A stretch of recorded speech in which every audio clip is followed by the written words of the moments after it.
Oh shit, I didn't launch the proper apps. Damn it.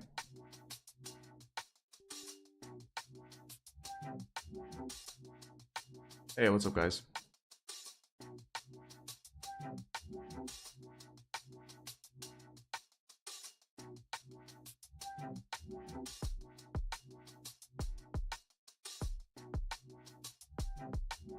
Okay.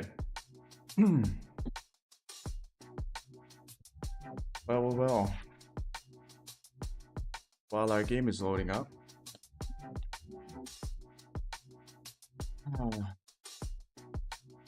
Let's have a little chat. Everyone's doing well. I am also doing fine.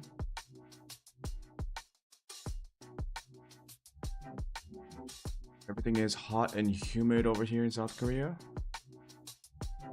Oh, I heard that Alaska got the first heat advisory warning like a couple of days ago. I think I read the news on Associated Press. Apparently it was like a administrative thing where, I mean, yeah, Alaska is getting warmer and warmer, but the advisory heat warning, heat advisory warning. It's more like a change in how they describe higher temperature days. It's not it doesn't necessarily mean the same thing as heat advisory warnings in Florida or California. Just relative to Alaska itself. Still, I thought it was pretty funny. Alaska getting heat advisory warnings. Why am I talking about Alaska? Okay. So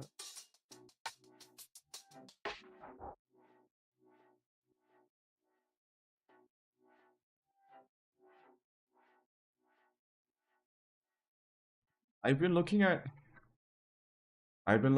RTX GPUs to see what they cost, like just to see how much they cost and what their performances are, like compared to, I guess compared to mine, right? I have the RTX 2080 Super. So I don't know where people get GPUs in South Korea, right? I know the online retailers are pretty popular here too. So I looked at one of the major online retailers and it appears that even in South Korea, a lot of the RTX GPUs are not in stock. So even if you want to get an RTX GPU, it's going to be pretty difficult to get. Not to mention that many of them are well over the MSRP prices listed on Nvidia. Like well over. I think I saw a 5060 Ti at $80, $800, right? But it's like it's supposed to be 300, like around 300 or 500 bucks, right? In the United States. And it's so expensive. Don't even get me started on the 5090. I just looked it up to see how much it costs. It's like over $3,000. Like Jesus.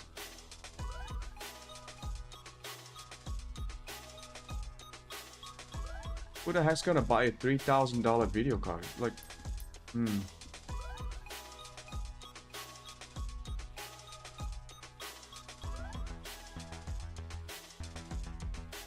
Ah, shit.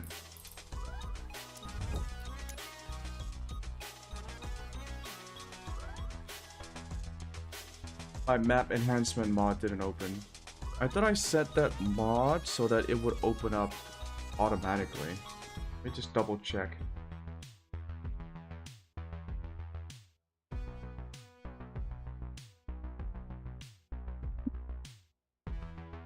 Settings. Automatically start.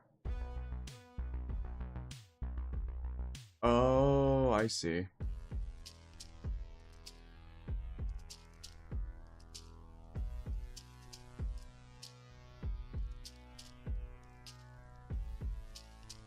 It's automatically start Flight Simulator when I start this mod. It's the other way around, I think. Is it because this mod has to be opened before Microsoft Flight Simulator? Yeah, probably.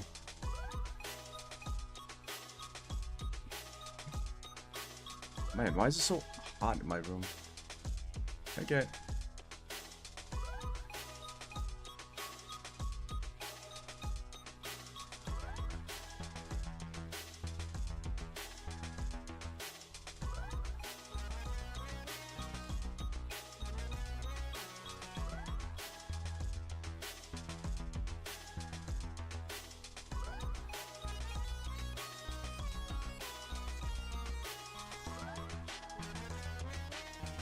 You know, I'm not the biggest nerd when it comes to like GPUs and CPUs and like building PC parts, but I didn't know the RTX 2080 Super was, for its time, it was pretty good.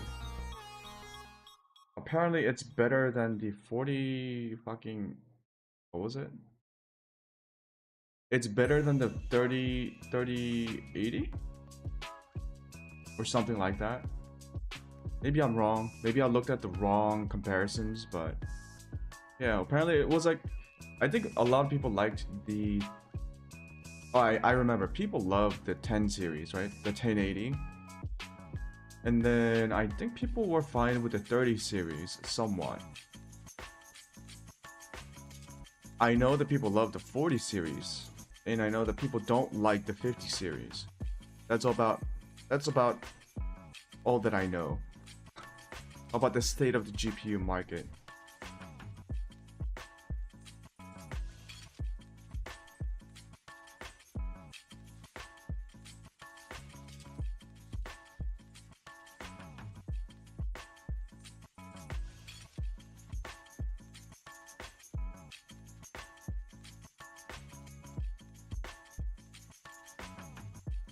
But it got me thinking, like looking at all these GPU prices, and remembering that in order to build a gaming PC, you need to buy other things. Like if you have like a mod, like a 50 series, you probably need a beefy PSU.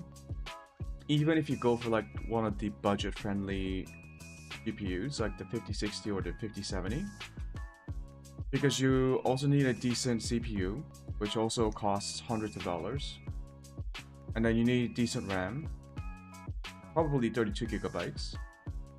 You need an NVMe, as I found out when I tried to play Doom: The Dark Ages. And what else? Why is my phone linked to my PC?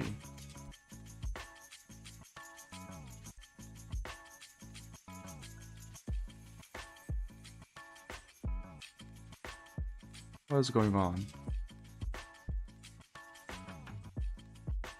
Yeah. So you're looking at like, even if you want to build a, I don't, if you want to build a budget gaming PC, what would you, like what are the specs people go for these days? Because even the older RTX GPUs are hard to find because of all the like fucking crypto miners, and now you got the people trying to run AI models locally, so they're buying up all these NVIDIA cards with not Tensor cores. Yeah, Tensor cores. The Tensor cores are the AI cores, right?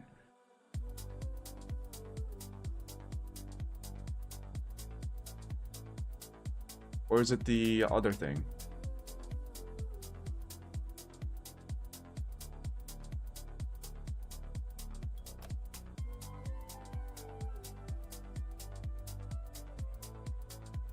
I don't know. I guess when I looked at all these like GPU availability and pricing, it made me realize maybe console gaming is about to make a comeback because of the pricing of these individual PC components that have gotten a lot more expensive over the years.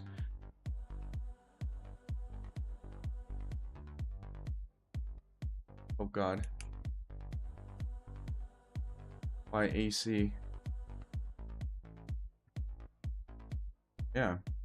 Because like if you watch the tech demo for Witcher 4 with Unreal, I think it was at the Summer Gaming Fest. Like it happened about a week ago. Like they were running that game on a PS5. They were running the tech demo supposedly on a base PS5, and it had ray tracing. It was 60 FPS, you know, on Unreal Engine 5. A PS5 costs like what? How much does PS5 cost?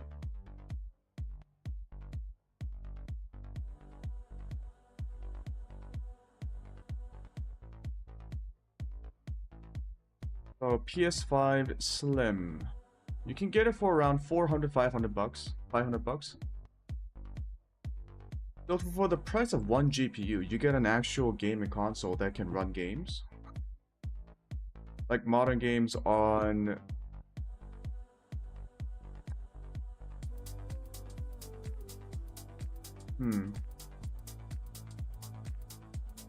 Yeah, I mean 60 FPS with ray tracing on, that's really good.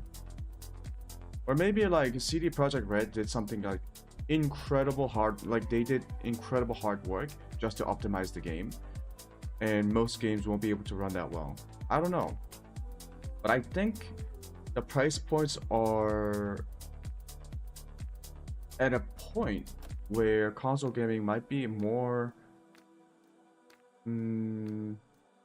might make more sense for people who want to just enjoy video games without breaking their bank accounts. You know what I mean? It used to be that in the previous generations of consoles and I guess like PC parts, like when we were talking about like RTX 20 series or 30 series, I think a lot of people thought PC gaming was better because it still costs a little bit more than buying a console. But building your own PC using a 20 series or 30 series meant that your games could run a lot better than consoles could. Nowadays, I'm not sure if the pricing makes sense, right? If a decent 50 series card that's not even a 5080 or a 5090 costs over 600 bucks, wouldn't it make more sense to just buy a PS5 or an Xbox if you're into that sort of thing?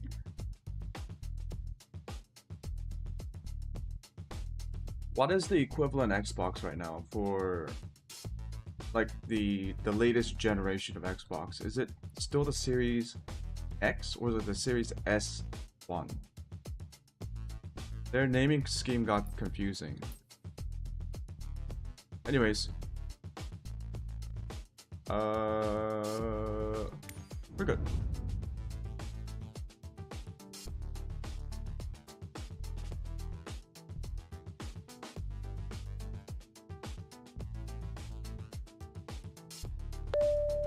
Ah, that is so loud.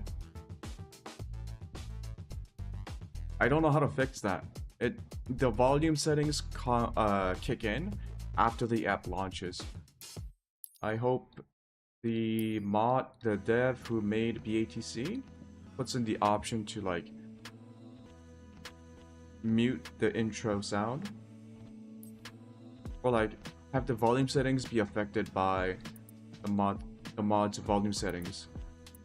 Oh, this is United States. I don't care about the United States right now.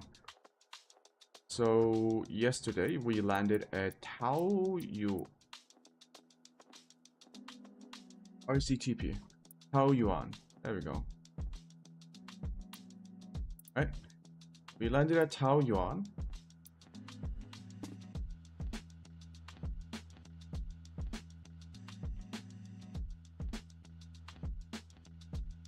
And we wanted to do a VFR flight, if I remember correctly.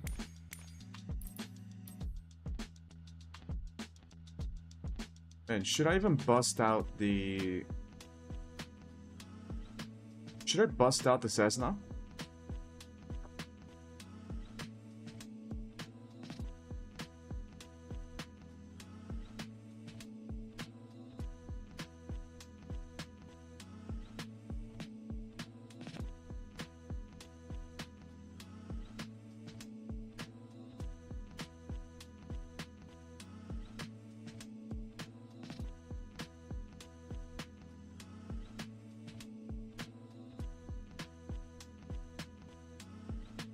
Hmm.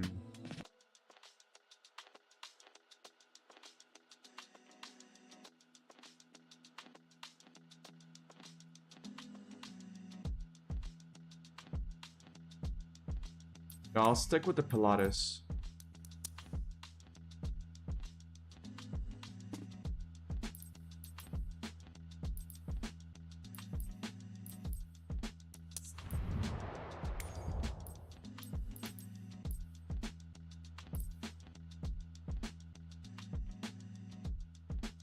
This.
There's been an update to auto FPS.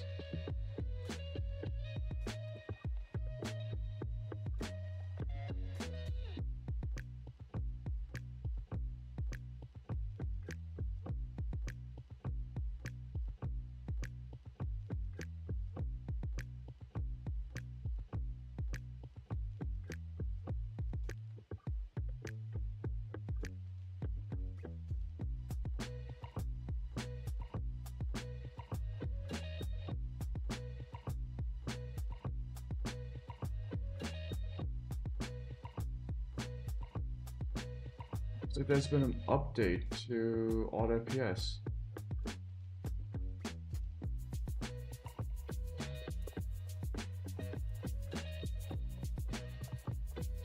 Hold on.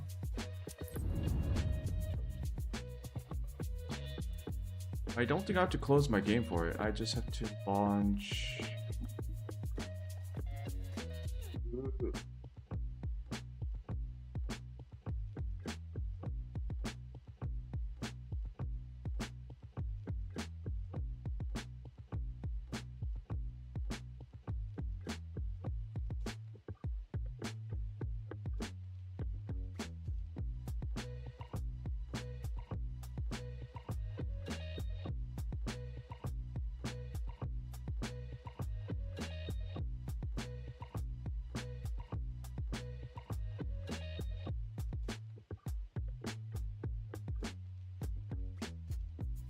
So I do have to actually download the friggin'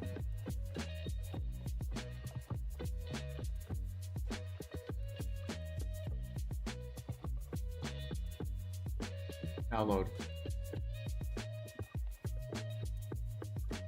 Yes, Microsoft, don't babysit me.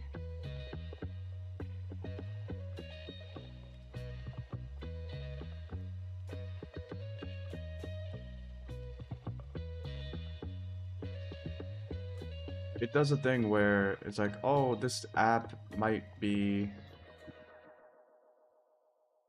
What?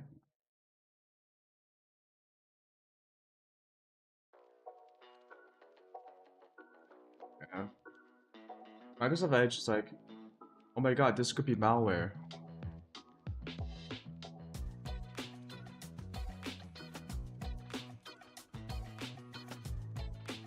Like, I don't care.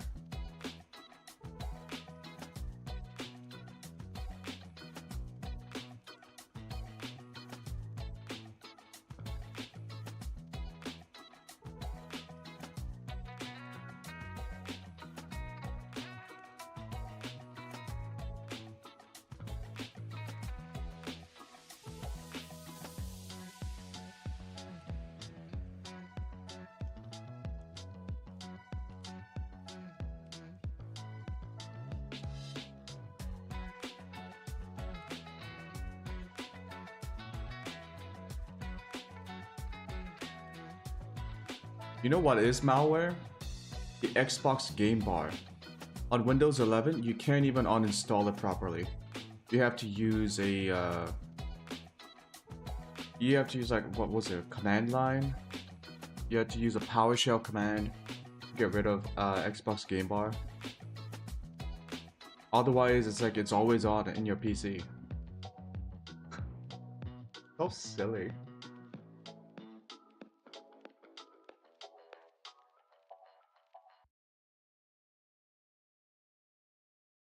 Okay.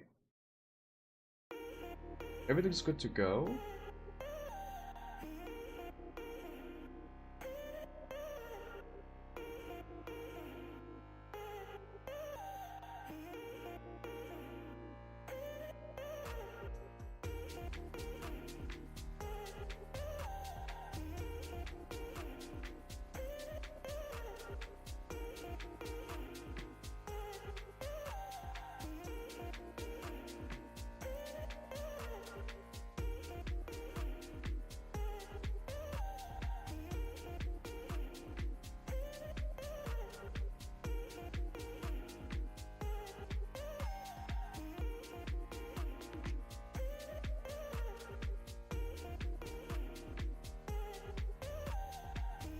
Everything's good to go. I don't have to restart my app for this.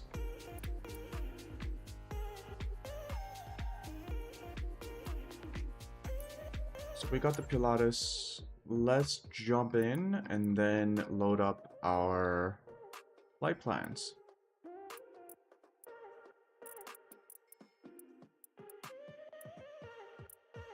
Let's choose an appropriate ramp. I think we are medium, right?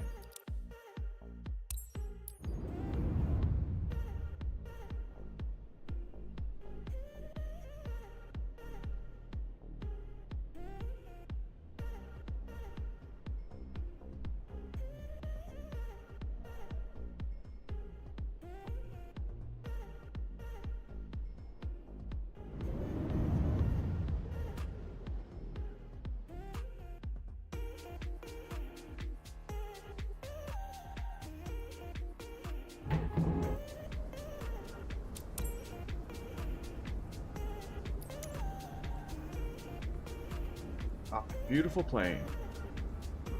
Actually really like the way this plane looks. I like the little flare at the end.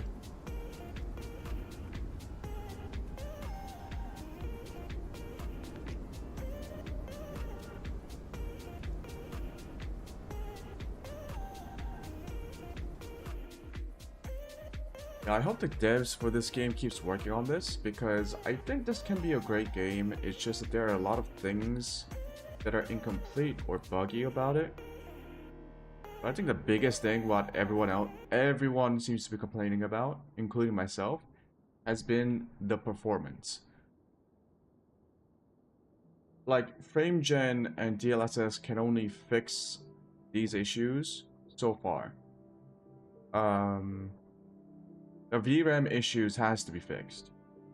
The game uses system memory fallback way too often. So if I'm not using auto FPS, the game will like start using the system memory fallback policy all the time, significantly degrading your game's performance to an unplayable state. I have never seen a game that does it so frequently. So the devs really gotta fix that. Okay, so we have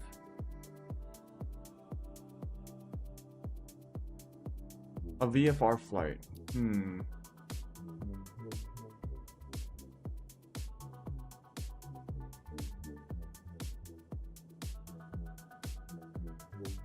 PC-12. So we're gonna have a departure and arrival, RCTP.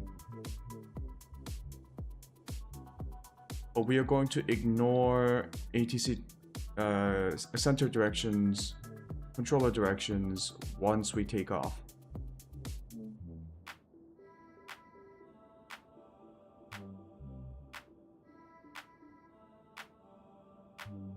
RCKW.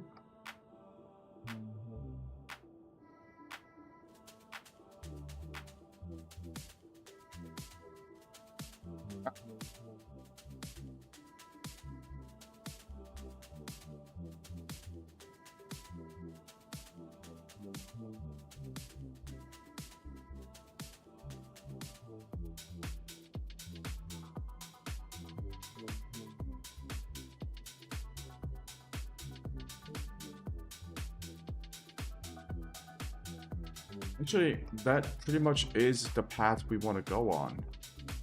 What if we just get a really low altitude, like a good altitude here?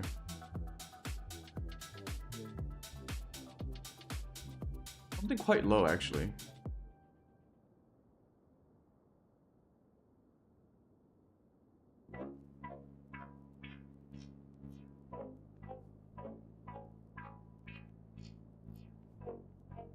Yeah. The route is pretty much where I want to go, the western coast. So maybe I won't do a VFR flight.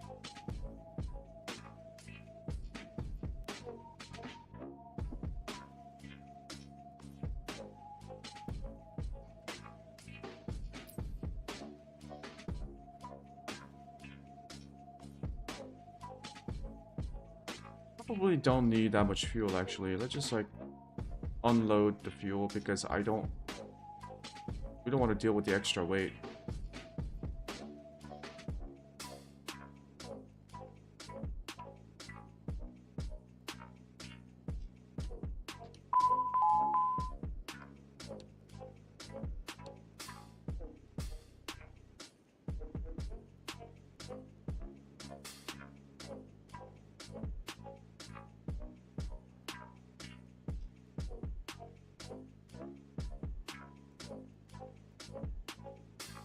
Beyond ATC connected.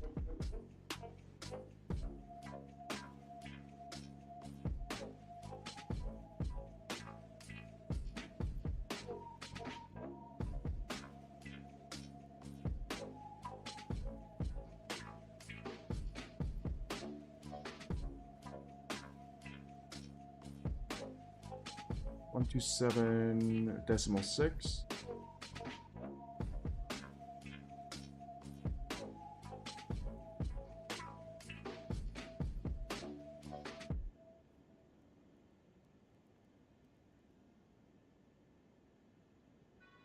Zulu.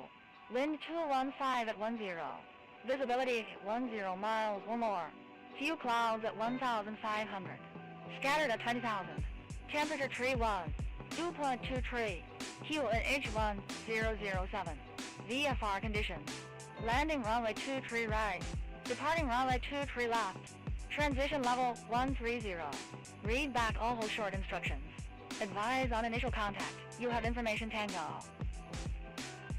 Information Tango. Okay. Taoyuan Airport. Information Tango. 0003 Zulu. Wind 215 at 10. Visibility 10 miles. Clearance or more. is 121.8. 1,500.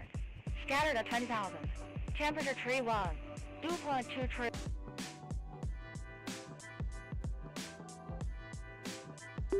Charlie 69 with Information Tango.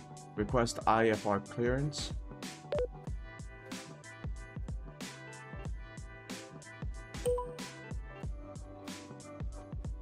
Charlie 69, Taipei delivery. Thanks for Tango. Expect runway 23 left.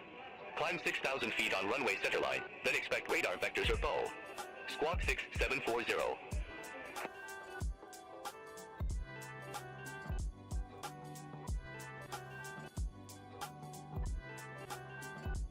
What was the squawk code?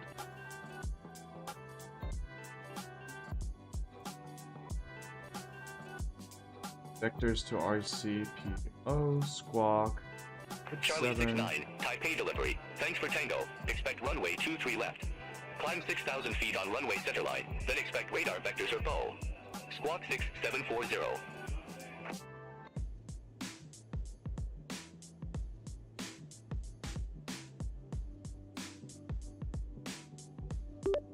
Charlie 69.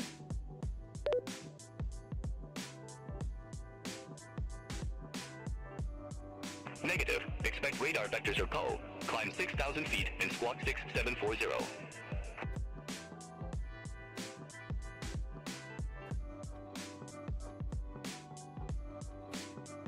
Alright, 1 second.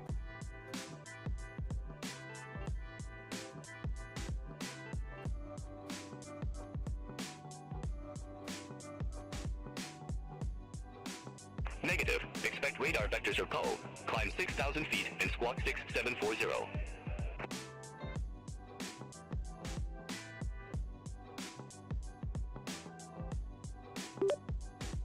Charlie 69. Runway 23 left. Altitude 6,000 feet. Vectors to RCPO. Squawk 6740.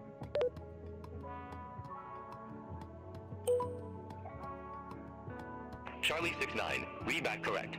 Contact ground 121.6 when ready for start or taxi. Ground on 121.6. Charlie 69.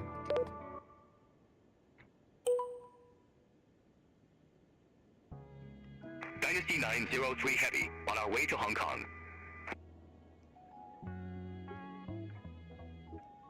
Dynasty 9... Ground Charlie 69. Requesting startup only.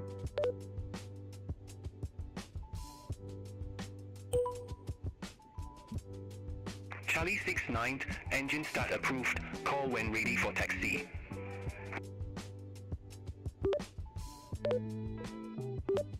Affirmative, Charlie 69.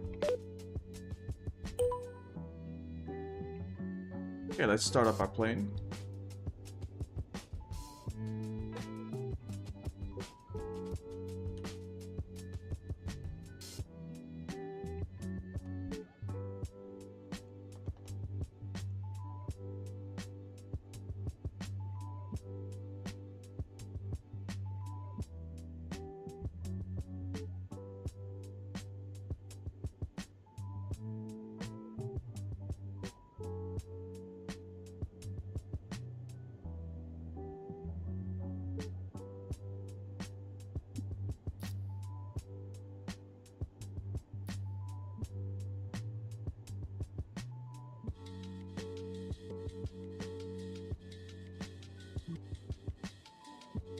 Didn't I import the route? Heck?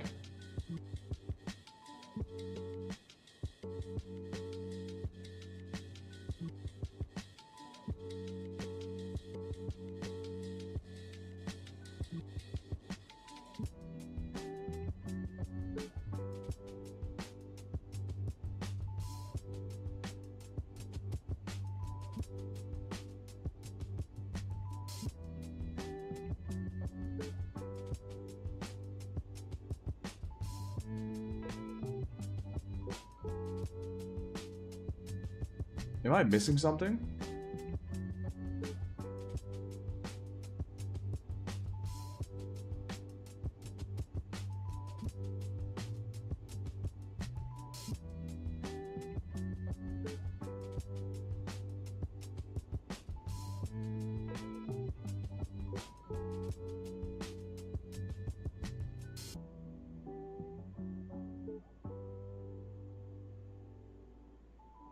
How come the routes are...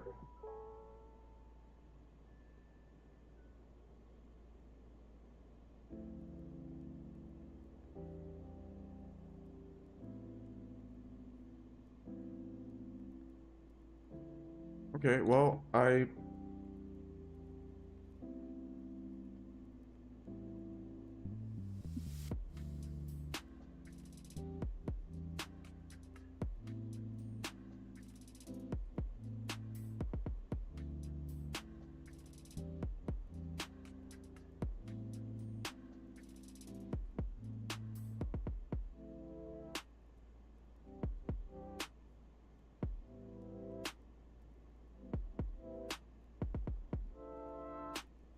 DCT, RCPO, DCT...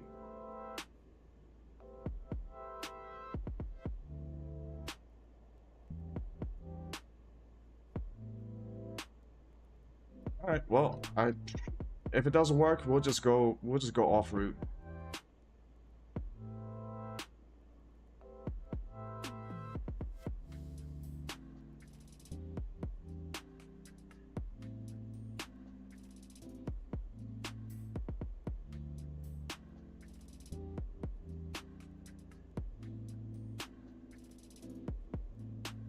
Inspecting vectors.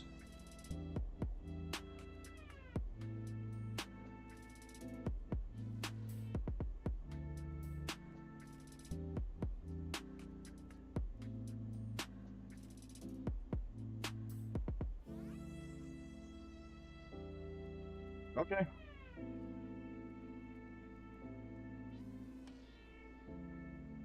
See lights. Inertial separator. It should have been on, I think, before I start the engines or something. Ground, Charlie 69, ready for taxi to departure.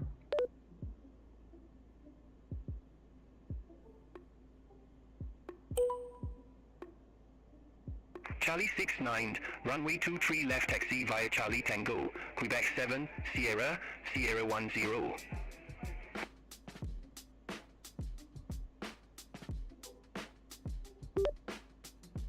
Runway 23 left, taxi via Charlie Tango, Quebec 7, Sierra, Sierra 10.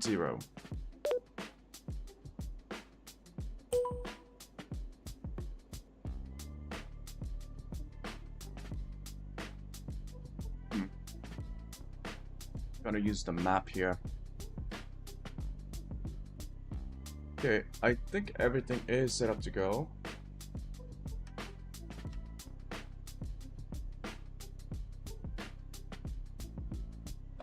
So let's go.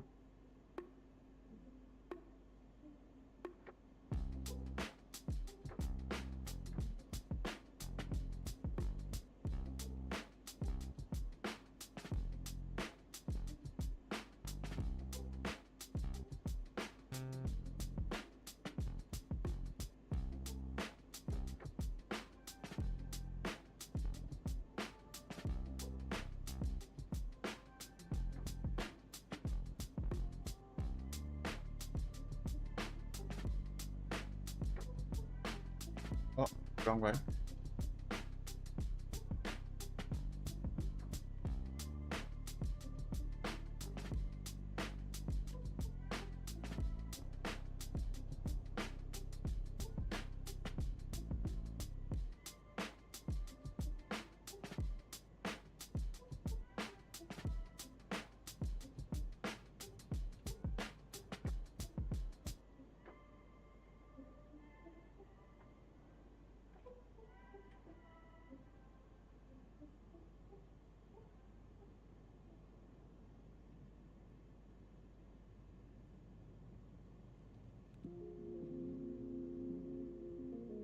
That's not it.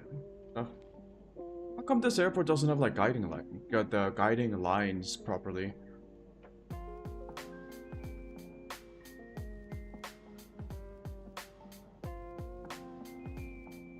Quebec, Charlie.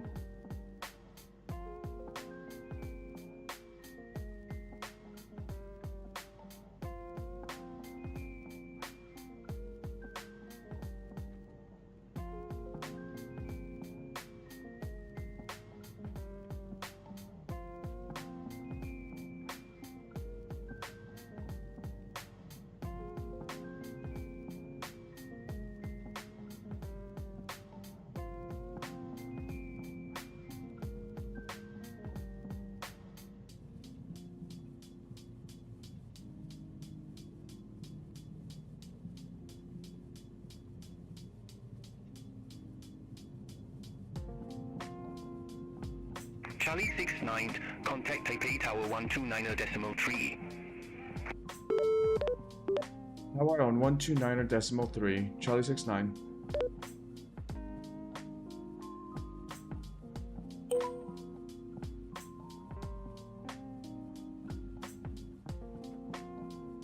Let me just get to the... Oh shit. to Niner 3. Tower Charlie 69 with information Tango. Requesting clearance for takeoff.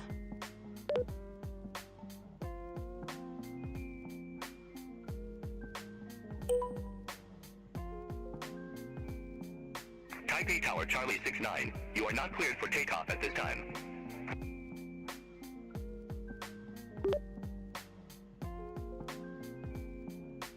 Tower Charlie 69 holding short runway 23 left.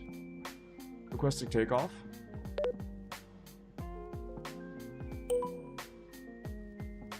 Charlie 69, Taipei Tower, wind 215 at 10, fly runway heading, runway 23 left, cleared for takeoff. Okay. Runway 23 left, fly runway heading. Charlie 69.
I didn't even set my parameter. 1007, altitude 6,000 feet.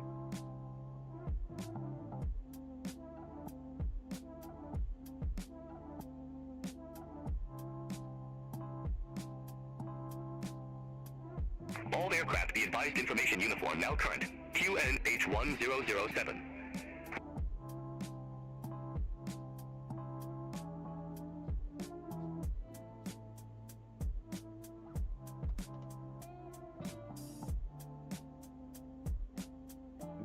That's this away.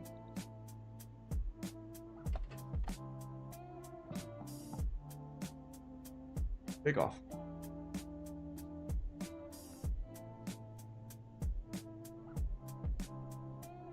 All right, there's like almost no engine sound because I tuned it down last time when we were flying the Vision Jet.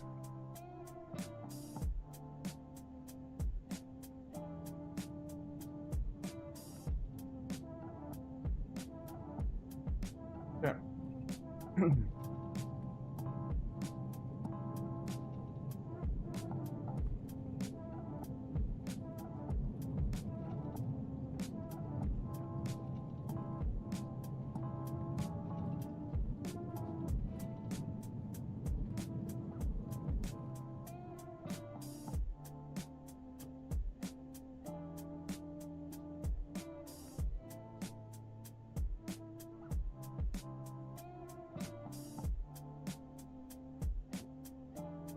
Wheels up.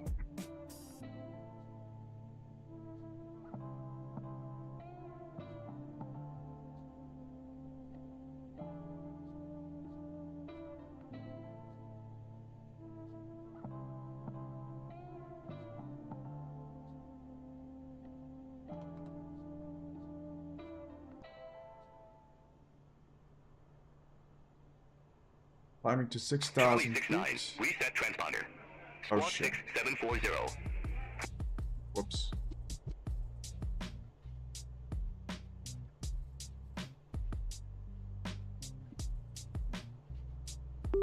Squawk 6740, Charlie 69. Forgot to set the transponder. Charlie 69, contact Taipei departure 128.5. Departure on 128.5, Charlie 69.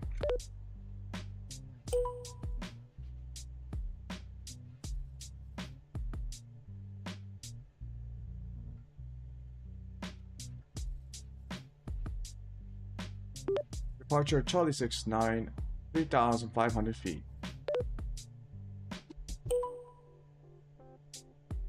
Charlie 69, Taipei departure. Identified. Climb to 6,000 feet.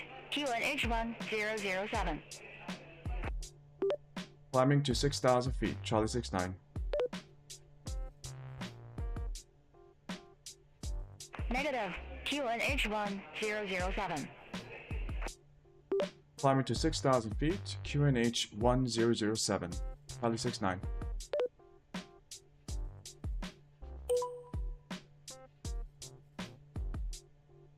Charlie 69, contact Taipei Control 124.6. Control on 124.6, Charlie 69.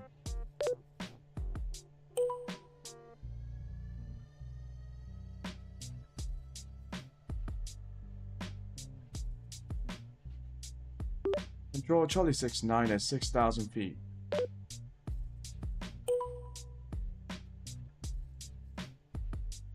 Charlie 69, Taipei Control, radar contact.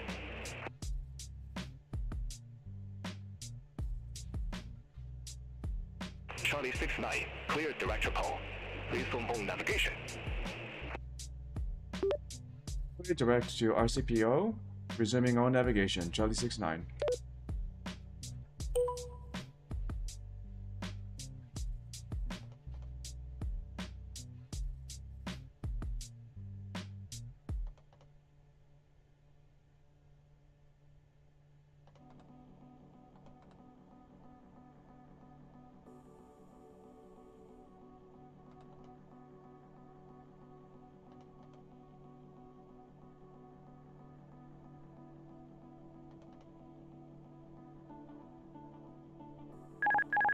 Autopilot. I'm gonna fly manually.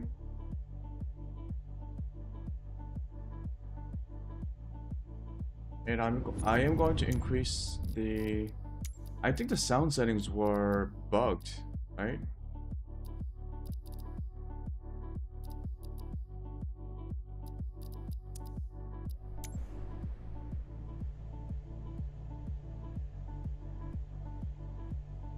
Yeah, because this airplane, even with all those other sound settings at max, it's pretty quiet.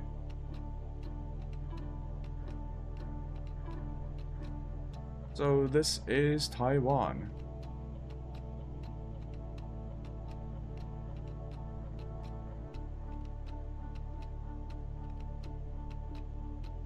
Climb a little bit.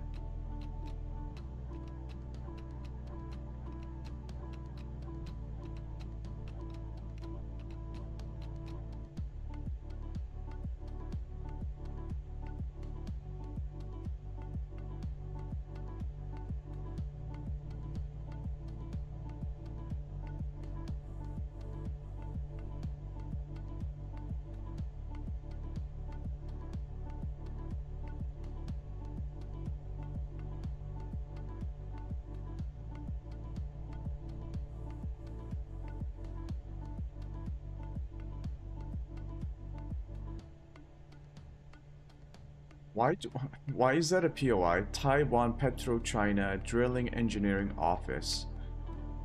Like, why do I need to know the office location of a... I'm assuming it's like an oil drilling company. Charlie 69, you were assigned 6,000 feet. I show you at 7,015 feet. Descend to 6,000 feet. Descending to 6,000 feet, Charlie 69. They get mad. Okay.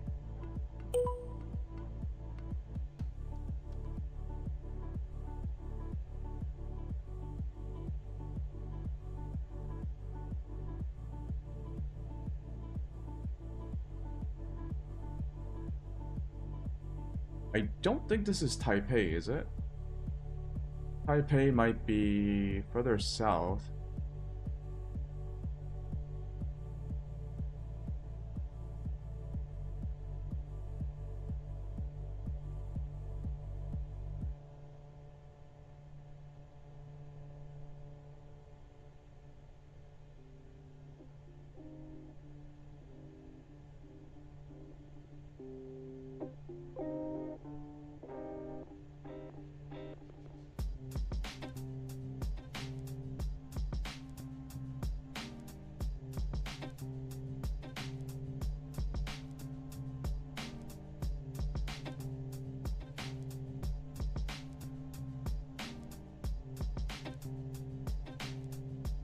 Got some football stadiums, I think. The one on the right does look like a football stadium. I don't know about the one on the left.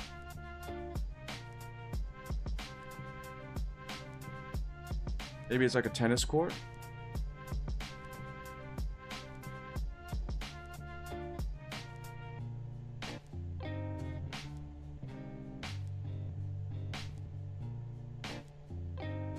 Into Airport, okay.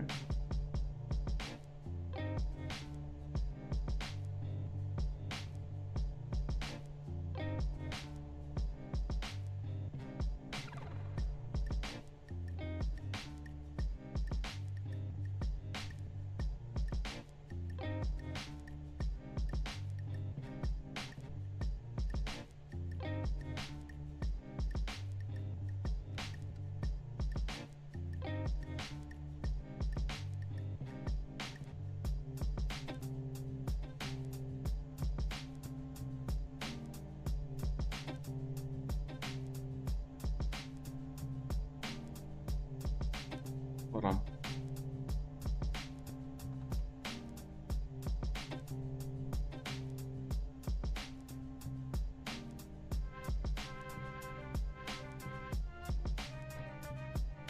Yeah, altitude is set. Okay. Let's learn about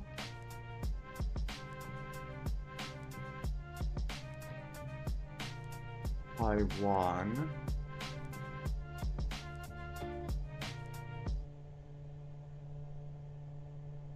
Wait, that was Taipei. We're actually southwest of Taipei. Taipei was like right next to the airport where we started. Hold on a minute. Okay. First of all, let's go turn on Wikipedia.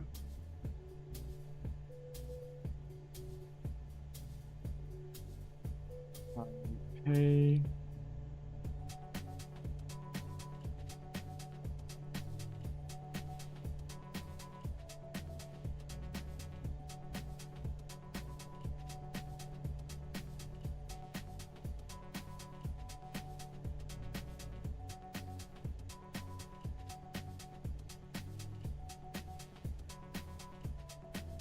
Taipei City is the capital and a special municipality of Taiwan. Located in northern Taiwan, Taipei City is an enclave of the municipality of New Taipei City that sits about 25 kilometers, 16 miles, southwest of the northern port city of Keelung. Most of the city rests on the Taipei Basin, an ancient lake bed. The basin is bounded by the relatively narrow valleys of the Keelung and Xindian rivers, which join to form the Tamsui River along the city's western border. Going back to Taipei. The municipality of Taipei is home to an estimated population of 2,494,813, March 2023, forming the core part of the Taipei, Keelung metropolitan area, also known as Greater Taipei, which includes the nearby cities of New Taipei and Keelung with a population of 7,047,559. The 40th most populous urban area in the world. Roughly one-third of Taiwanese citizens live in the metro areas. The name Taipei can refer either to the whole metropolitan area or just the municipality alone. Taipei has been the political center of the island since 1887, when it first became the seat of Taiwan province by the Qing dynasty until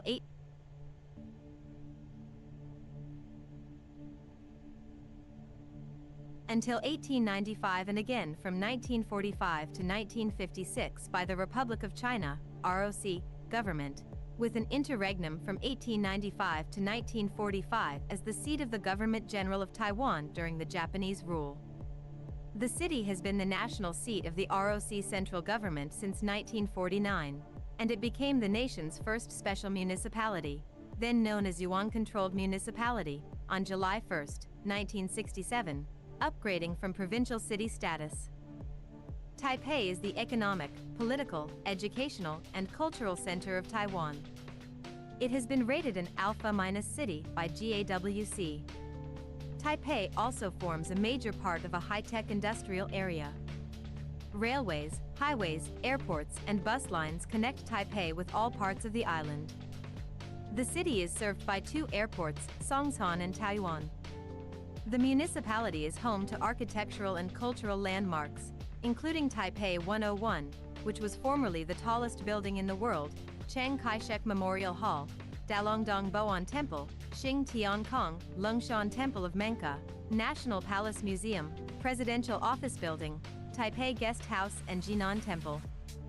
Shopping districts including Ximending as well as several night markets dispersed throughout the city.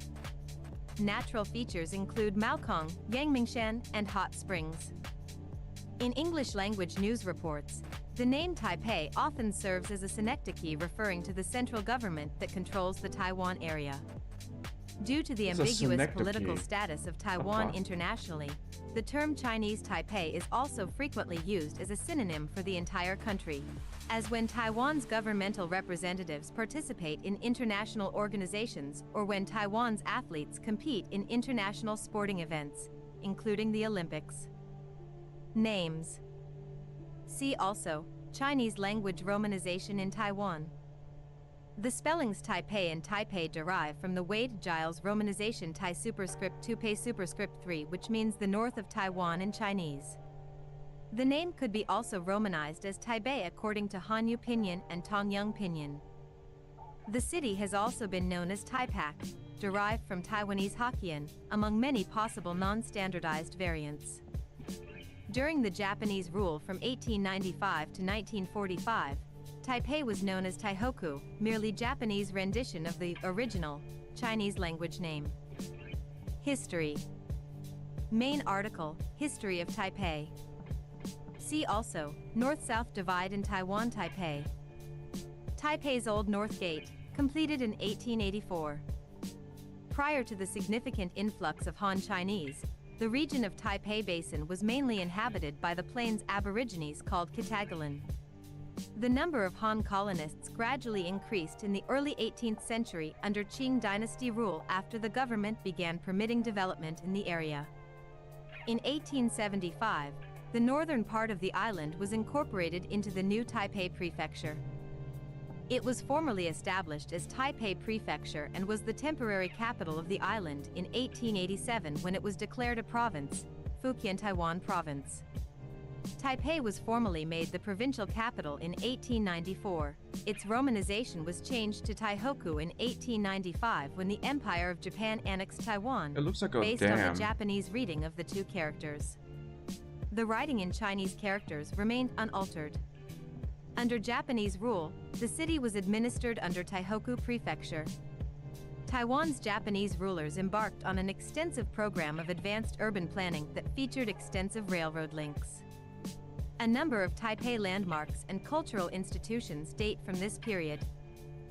Following the surrender of Japan to the Allies during 1945, effective control of Taiwan was handed to the Republic of China, ROC. After facing defeat from communist forces, the ruling Kuomintang relocated the ROC government to Taiwan and declared Taipei the provisional capital of the ROC in December 1949. Taiwan's Kuomintang rulers regarded the city as the capital of Taiwan Province and their control as mandated by General Order No. 1. In 1990, Taipei provided the backdrop for the Wild Lily student rallies that moved Taiwanese society from one-party rule to multi-party democracy by 1996. The city has served as the seat of Taiwan's democratically elected national government ever since. Early settlers, Qing Dynasty. Prior to the 18th century, the region known as the Taipei Basin was home to Kitagalan tribes. Han Chinese colonists from Dabu County, Yongding County, Anxi and Tongan of southern Fujian began to settle in the Taipei Basin in 1709. In the late 19th century, the Taipei area, where the major Han Chinese settlements in northern Taiwan and one of the designated overseas trade ports, Tamsui, were located, gained economic importance due to the booming overseas trade, especially that of tea export. In 1875, the northern part of Taiwan was separated from Taiwan Prefecture and incorporated into the new Taipei Prefecture as a new administrative entity of the Qing dynasty. having been established adjoining the flourishing townships of Banka, Dalongdong, and Tuotusha. The new prefectural capital was known as Chengniai, Chinese, Pinyin, Chengniai, Phehoeg, Silai, the inner city, and government buildings were erected there. From 1875 until the beginning of Japanese rule in 1895, Taipei was part of Tamsui County of Taipei Prefecture and the prefectural capital. In 1886, as work commenced to govern the island as a province, Taipei was designated as the provincial capital. When Japan acquired the island in 1895 as part of the peace agreement for the First Sino-Japanese War, they retained Taipei as the capital. Nowadays, all that remains from the historical period is the North Gate. The West Gate and city walls were demolished by the Japanese, while the South Gate, Little South Gate, and East Gate were extensively modified by the Kuomintang and have lost much of their original character. Empire of Japan. Map of Eastern Taipei, labeled as Taihoku, and nearby areas, AMS, 1944. The Taihoku Prefecture Government Building in the 1910s, now the Control Yuan Building. As settlement for losing the First Sino-Japanese War, China ceded the island of Taiwan to the Empire of Japan in 1895 as part of the Treaty of Shimonoseki. After the Japanese takeover, Taipei, romanized into English as Taihoku following the Japanese language pronunciation, was retained as the capital. It subsequently emerged as the political center of the Japanese colonial government. During that time, the city acquired the characteristics of an administrative center, including many new public buildings and housing for civil servants. Much of the architecture of Taipei dates from the period of Japanese rule, including the Presidential Office Building, which was the office of the Governor-General of Taiwan. During Japanese rule, Taihoku was incorporated in 1920 as part of Taihoku Prefecture.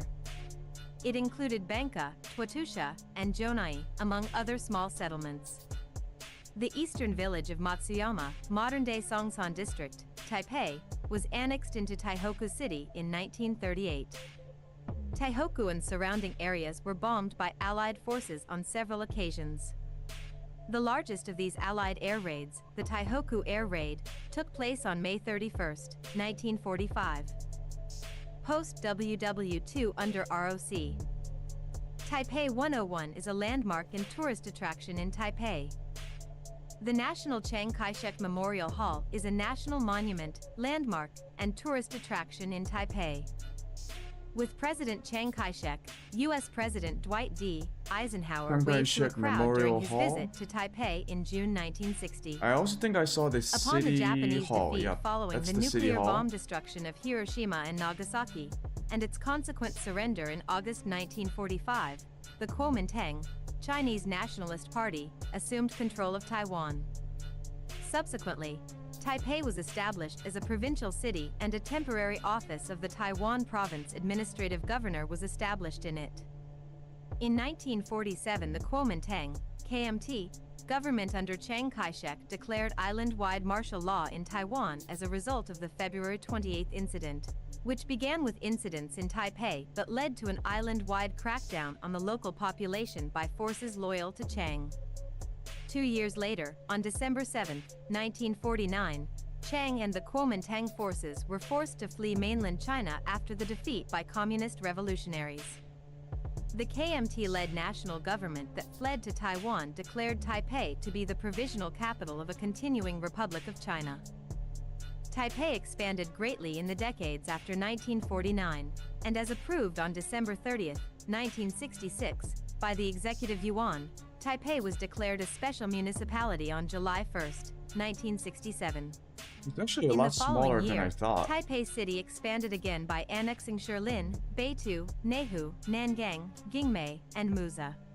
Because I know At that time, Taiwan has the a lot. city's total area increased There's a lot of fourfold people by living in absorbing it, several doesn't outlying it? towns and villages, and the population increased to 1.56 million people. It's a The comparable city's to South Korea. population, which had reached 1 million in the early 1960s, also expanded rapidly after 1967, exceeding 2 million by the mid-1970s.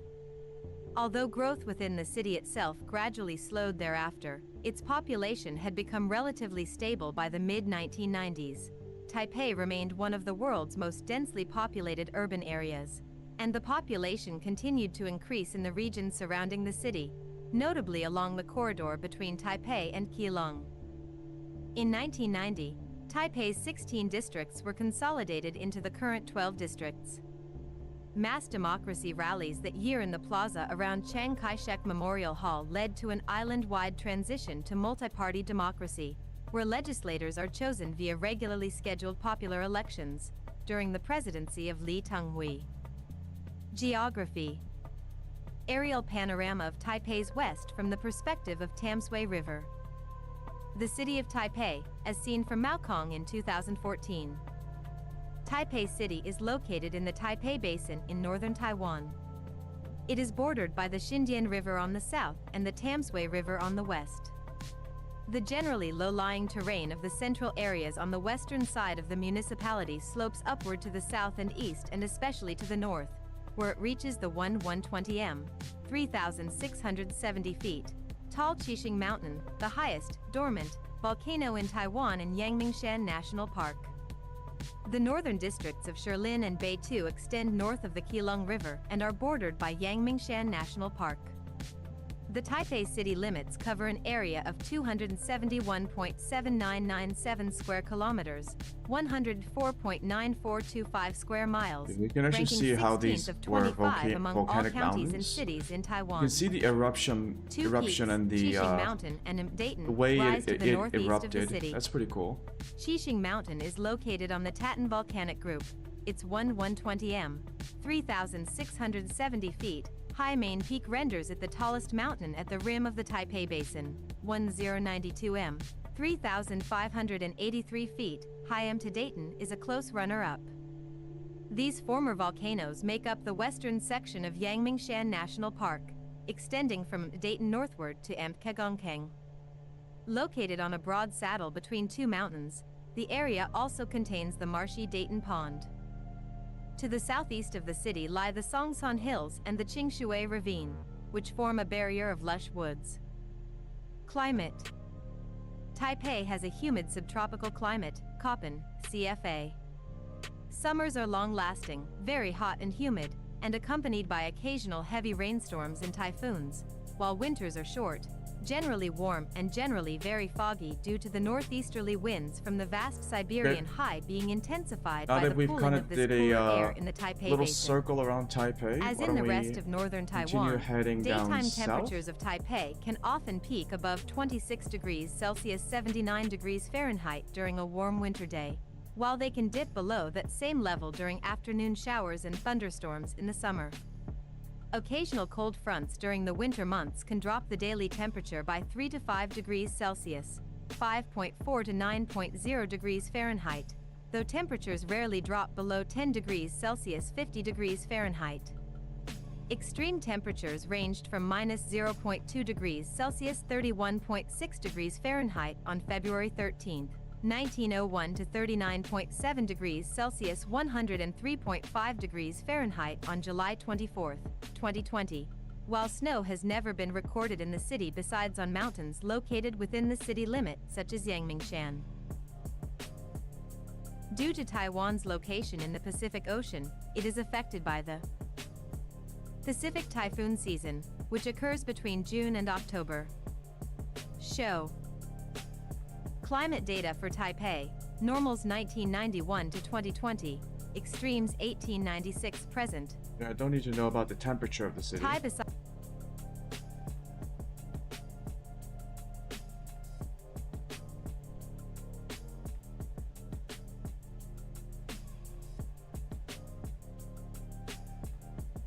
What about Taiwan itself?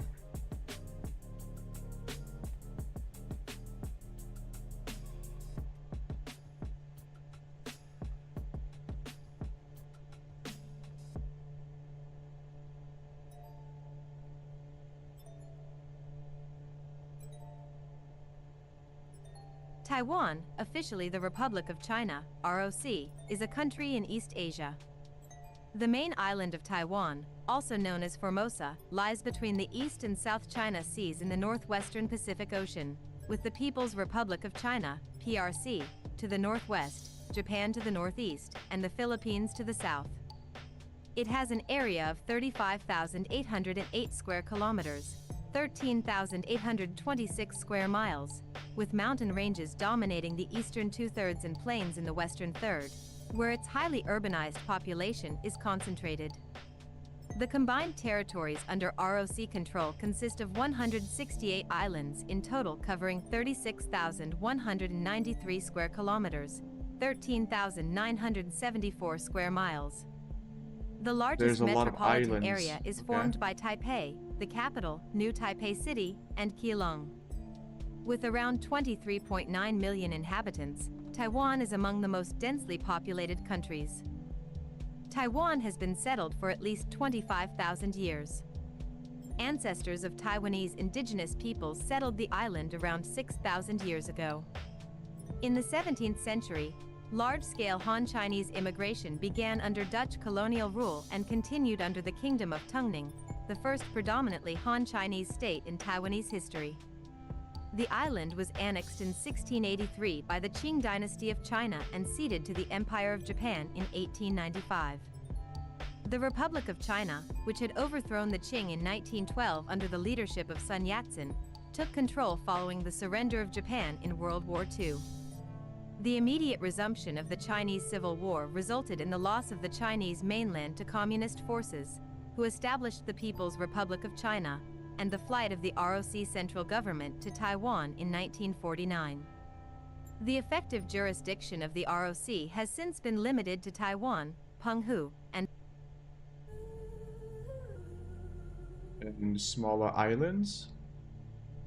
smaller islands. Yep. From the early 1960s, Taiwan saw rapid economic growth and industrialization known as the Taiwan Miracle. In the late 1980s and early 1990s, the ROC transitioned from a one-party state under martial law to a multi-party democracy, with democratically elected presidents beginning in 1996. Taiwan's export-oriented economy is the 21st largest in the world by nominal GDP and the 20th largest by PPP measures, with a focus on steel, machinery, electronics, and chemicals manufacturing. Taiwan is a developed country. It is ranked highly in terms of civil liberties, healthcare, and human development. The political status of Taiwan is contentious. Despite being a founding member, the ROC no longer represents China as a member of the United Nations after UN members voted in 1971 to recognize the PRC instead. The ROC maintained its claim to be the sole legitimate representative of China and its territory until 1991, when it ceased to regard the Chinese Communist Party as a rebellious group and acknowledged its control over mainland China.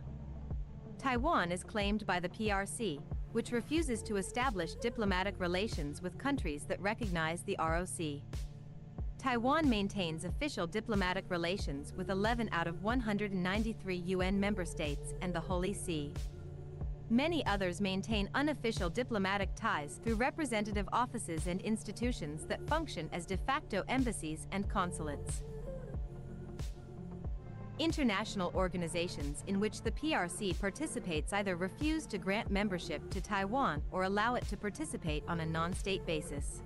Oh yeah, wasn't this a problem with major political the contention is between WHO the during the COVID pandemic? Pan-Blue Coalition, who favors eventual Chinese unification under China the ROC and promoting a lodged some pan-Chinese complaints identity, that WHO contrasted should with not the be helping Pan-Green Taiwan or Coalition, something? which favors eventual Taiwanese Something stupid independence like that. and promoting a Taiwanese identity. In the 21st century, both sides have moderated their positions to broaden their appeal.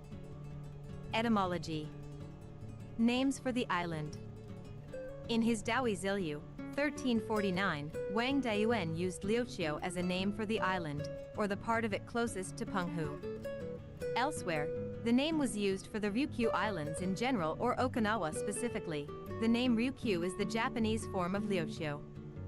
The name also appears in the Book of Sui, 636, and other early works, but scholars cannot agree on whether these references are to the Ryukyus, Taiwan, or even Luzon. The name Formosa dates from 1542, when Portuguese sailors noted it on their maps as Ilha Formosa, Portuguese for beautiful island. The name Formosa eventually replaced all others in European literature and remained in common use among English speakers into the 20th century. In 1603, a Chinese expedition fleet anchored at a place in Taiwan called Diaoyuan, a variant of Taiwan.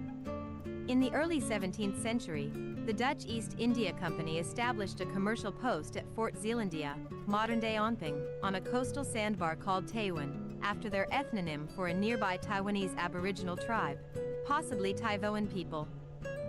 Use of the current Chinese name, / became official as early as 1684 during the Qing dynasty with the establishment of Taiwan Prefecture centered in modern-day Tainan. Through its rapid development, the entire Taiwanese mainland eventually became known as Taiwan. Names of the country and jurisdiction. See also, Chinese Taipei, names of China, and China, I'm gonna and the move a United little bit Nations. closer to the shoreline and The then official turn, name of the country in so we can English get a is the proper look Republic of of the China. coastline itself. Shortly after the ROC's establishment in 1912, while it was still located on the Chinese mainland, the government used the short form China, Zhonghua, to refer to itself, derived from Zheng, central or middle, and Gua, state, nation-state. The term developed under the Zhou dynasty in reference to its royal domain, and was then applied to the area around Luoyi, present-day Luoyang, during the eastern Zhou and later to China's central plain, before being used as an occasional synonym for the state during the Qing era. The name of the republic had stemmed from the party manifesto of the Tongmenghui in 1905, which says the 4 goals of the Chinese Revolution was to expel the Manchu rulers, to revive Tsinghua, to establish a republic, and to distribute land equally among the people. Revolutionary leader Sun Yat-sen proposed the name Tsinghua Minghua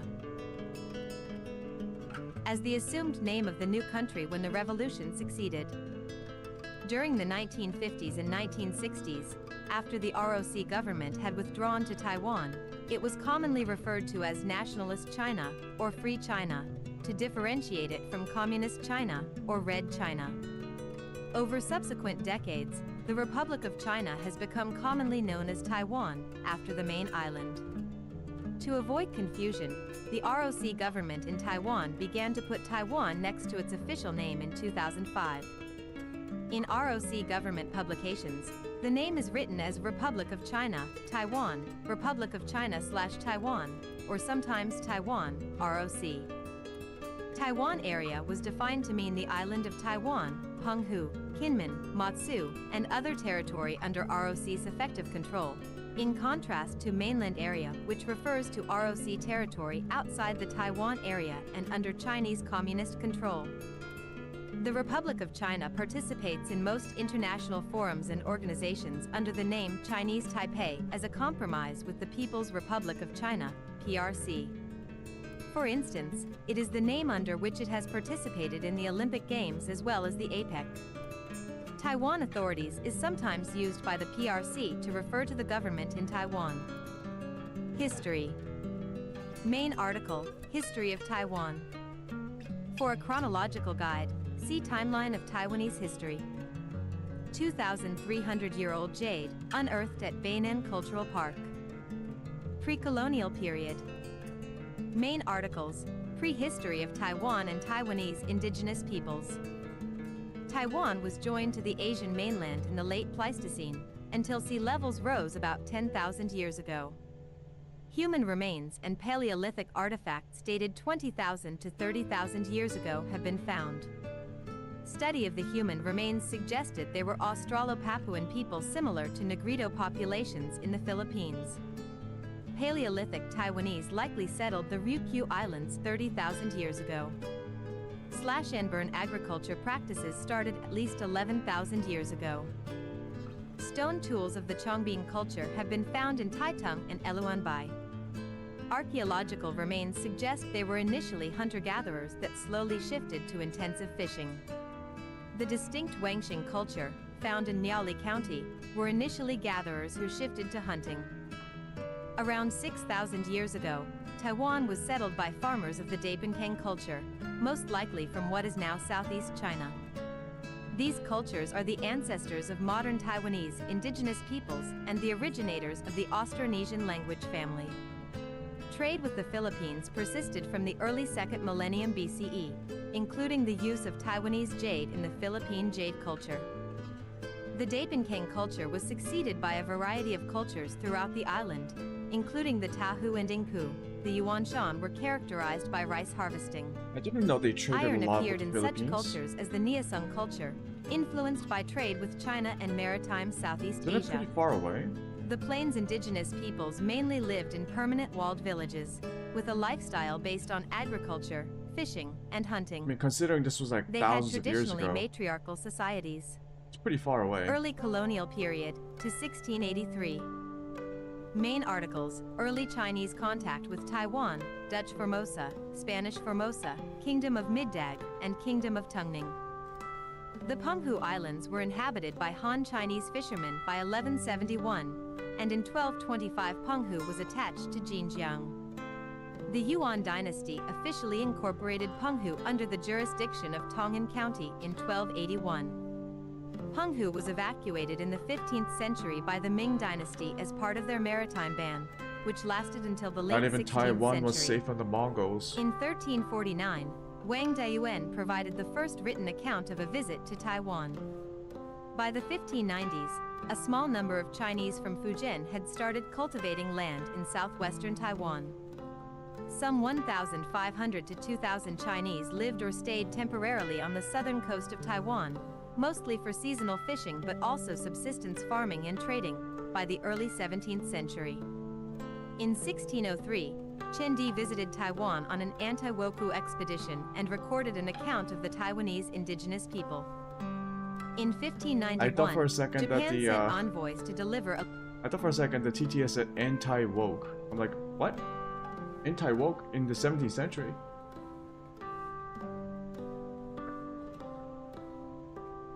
letter requesting tribute relations with Taiwan. They found no leader to deliver the letter to and returned home. In 1609, a Japanese expedition was sent to survey Taiwan.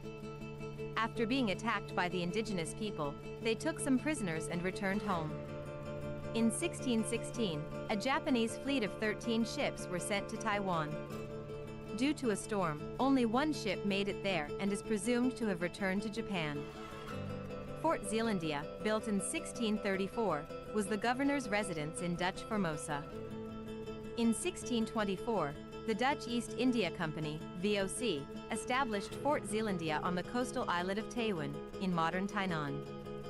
The lowland areas were occupied by 11 indigenous chiefdoms, some of which fell under Dutch control, including the Kingdom of Middag. When the Dutch arrived, southwestern Taiwan was already frequented by a mostly transient Chinese population numbering close to 1,500. The VOC encouraged Chinese farmers to immigrate and work the lands under Dutch control, and by the 1660s, some 30,000 to 50,000 Chinese were living on the island. Most of the farmers cultivated rice for local consumption and sugar for export, while some immigrants engaged in deer hunting for export. In 1626, the Spanish Empire occupied northern Taiwan as a trading base, first at Keelung and in 1628 building Fort Santo Domingo at Tamsui. This colony lasted until 1642, when the last Spanish fortress fell to Dutch forces. The Dutch then marched south, subduing hundreds of villages in the western plains. Tainan Confucian Temple built in 1665 during the Kingdom of Tungning period. Following the fall of the Ming dynasty in Beijing in 1644, Koxinga, Zhang Chenggong, pledged allegiance to the Yongle Emperor and attacked the Qing dynasty along the southeastern coast of China. In 1661, under increasing Qing pressure, he moved his forces from his base in Xiamen to Taiwan, expelling the Dutch the following year. The Dutch retook the northern fortress at Keelung in 1664, but left the island in 1668 in the face of indigenous resistance.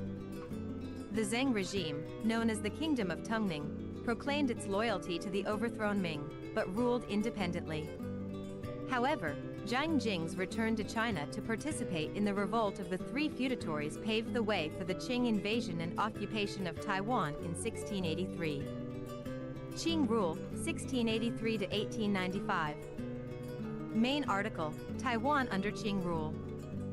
Chicken Tower, originally built as Fort Provincia by the Dutch, Chicken Tower? was rebuilt What? under Qing rule. Following the defeat of Koxinga's grandson by an armada led by Admiral Shi Lang in 1683, the Qing Some of these dynasty names are formally annexed sus. Taiwan in May 1684, Koxinga? making it a prefecture of Fujian province while retaining its Kox- administrative seat, now Inga? Tainan, under Koxinga as the capital.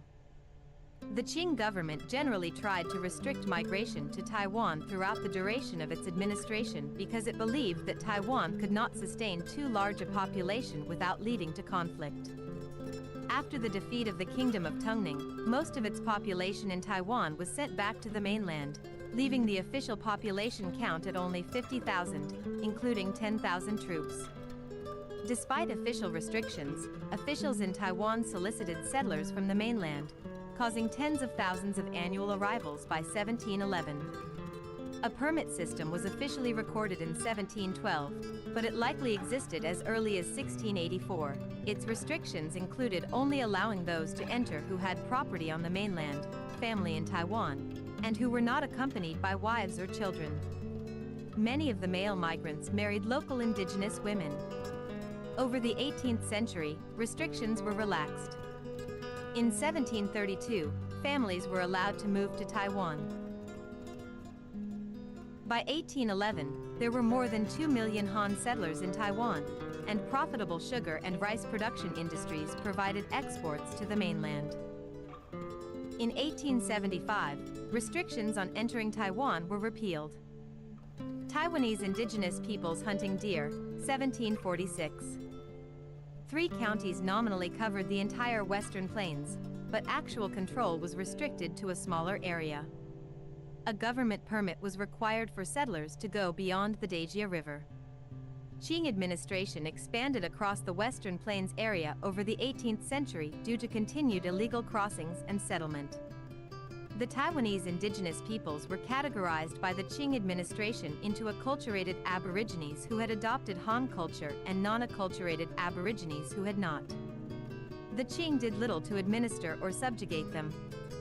When Taiwan was annexed, there were 46 Aboriginal villages under its control, likely inherited from the Kingdom of Tungning. During the early Qianlong period, there were 93 acculturated villages and 61 non-acculturated villages that paid taxes. In response to the Zhuigui settler rebellion in 1722, separation of Aboriginals and settlers became official policy via 54 stelae used to mark the frontier boundary.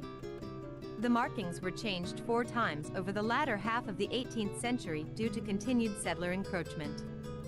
2 Aboriginal Affairs sub-prefects, one for the north and one for the south, were appointed in 1766.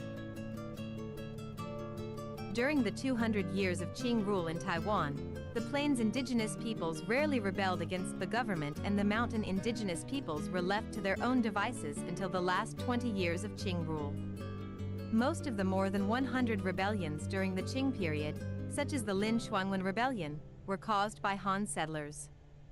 Their frequency was evoked by the commons saying every 3 years an uprising, every 5 years a rebellion, primarily in reference to the period between 1820 and 1850.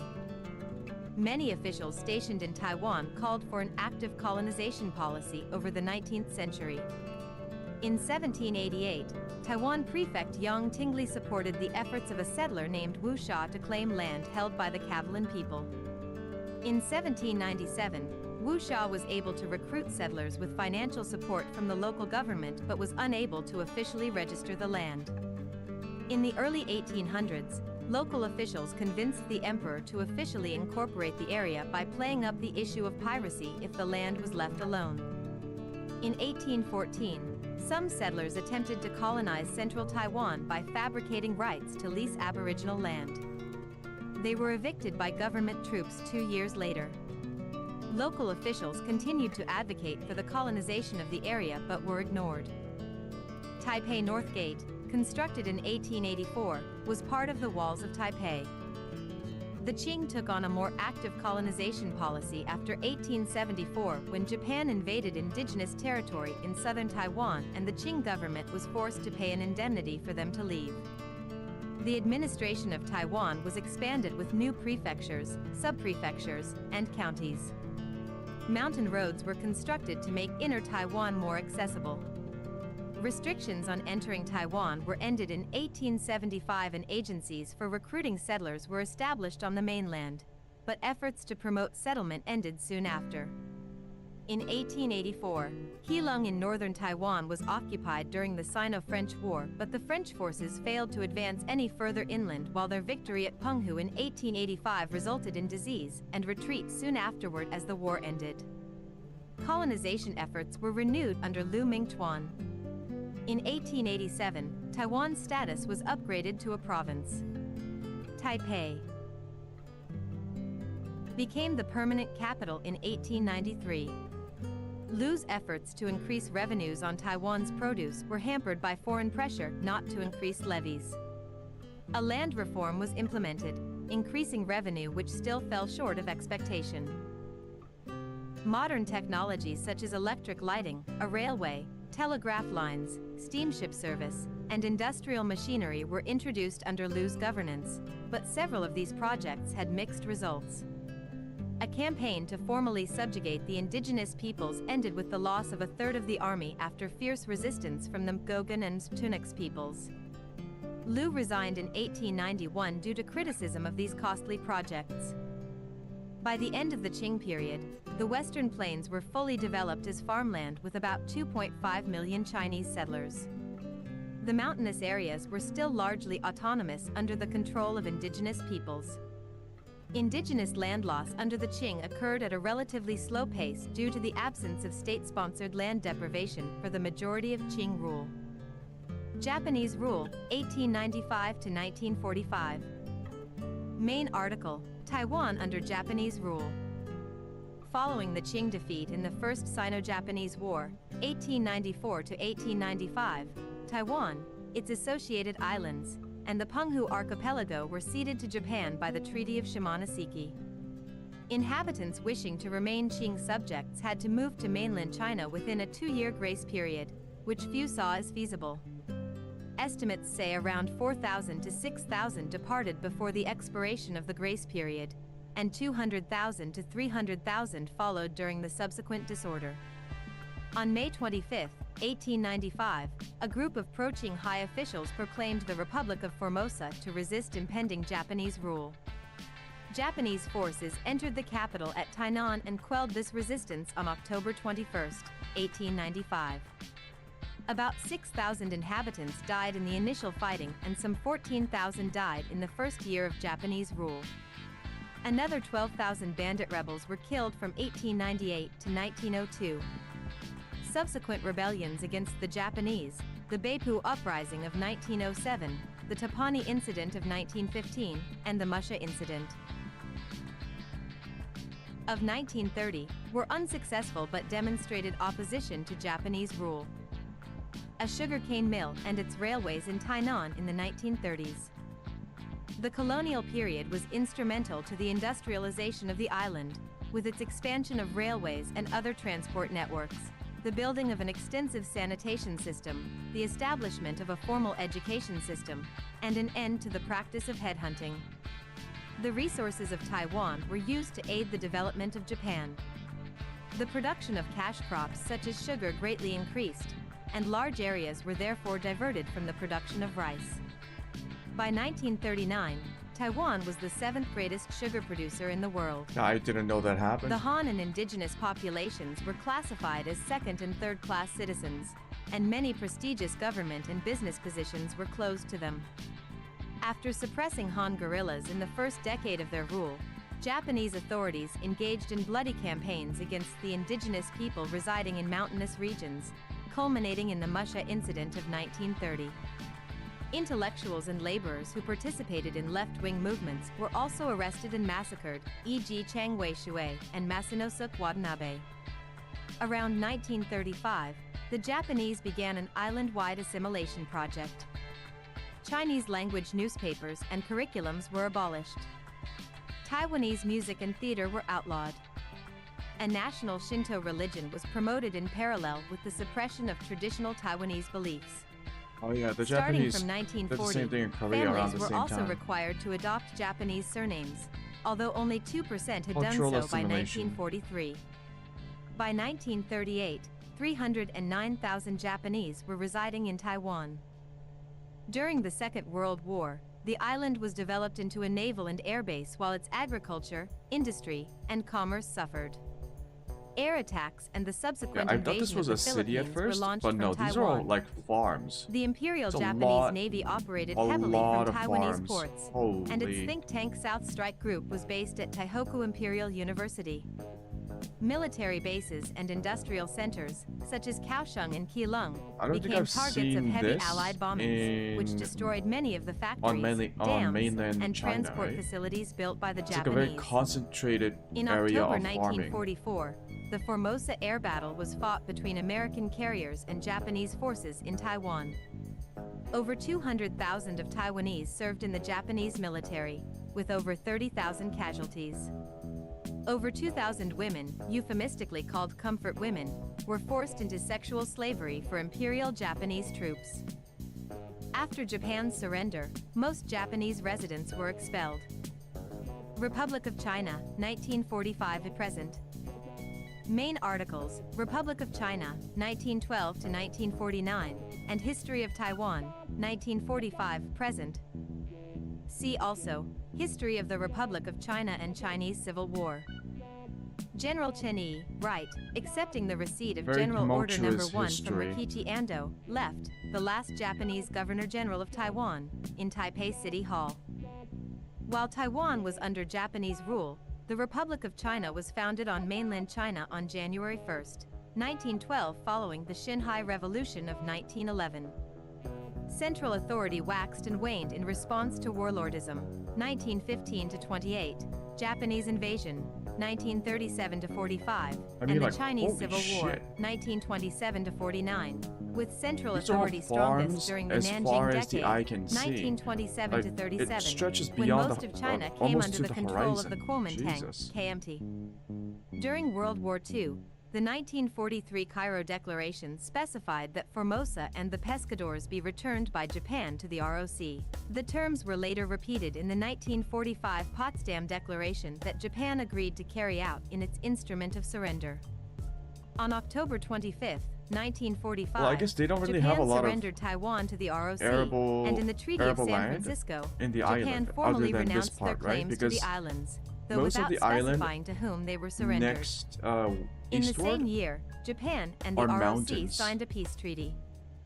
While will be very initially difficult enthusiastic to about the farm return of on. Chinese So, administration and the three it's like principles of the people, all the farms are Formosans grew concentrated in the increasingly southwest. dissatisfied about being excluded from higher positions. Like all the of them. postponement of local elections even after the enactment of a constitution on the mainland, the smuggling of valuables off the island, the expropriation of businesses into government-operated monopolies, and the hyperinflation of 1945 to 1949.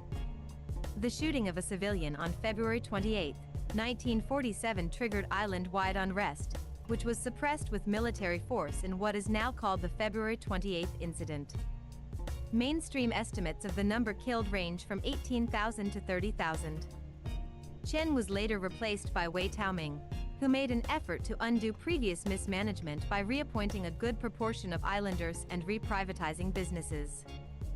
The nationalists retreat to Taipei. After the end of World War II, the Chinese Civil War resumed. A series of Chinese communist offensives in 1949 led to the capture of its capital Nanjing on April 23 and the subsequent defeat of the nationalists on the mainland. The Communists founded the People's Republic of China on October 1. On December 7, 1949, Chiang Kai-shek evacuated his nationalist government to Taiwan and made Taipei the temporary capital of the ROC. Some 2 million people, mainly soldiers, members of the ruling Kuomintang and intellectual and business elites, were evacuated to Taiwan, adding to the earlier population of approximately 6 million. These people and their descendants became known in Taiwan as Waishengren. The ROC government took to Taipei many national treasures and much of China's gold and foreign currency reserves. Most of the gold was used to pay soldiers' salaries, with some used to issue the new Taiwan dollar, part of a price stabilization program to slow inflation in Taiwan.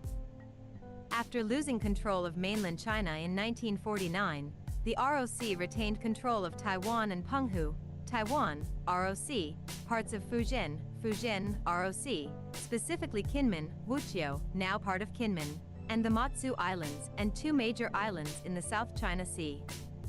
The ROC also briefly retained control of the entirety of Hainan, parts of Zhejiang, Zhejiang, specifically the Dachin Islands and Yijiangshan Islands, and portions of Tibet, Qinghai, Xinjiang, and Yunnan.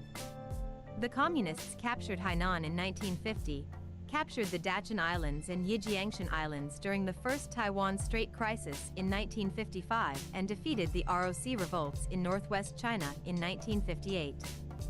ROC forces entered Burma and Thailand in the 1950s and were defeated by Communists in 1961. Since losing control of mainland China, the Kuomintang continued to claim sovereignty over all of China, which it defined to include mainland China, including Tibet, Taiwan, including Penghu, Outer Mongolia, and other minor territories. Martial law era, 1949 to I'll be honest. 1987. When Kuomintang, the Nationalist Party, insisted that they would remain the legitimate government of all of China and not just Taiwan, that probably didn't help with long-term relations with the PRC. Now, I don't know much about the internal politics of the Nationalist Party at the time, so like in the 50s, in late 40s and the early 50s, but once you've retreated to Taiwan and you've been forced off the mainland, why would you antagonize the PRC by claiming that all of the lands under the PRC belong to the Kuomintang or the Nationalist Party? It just seems silly.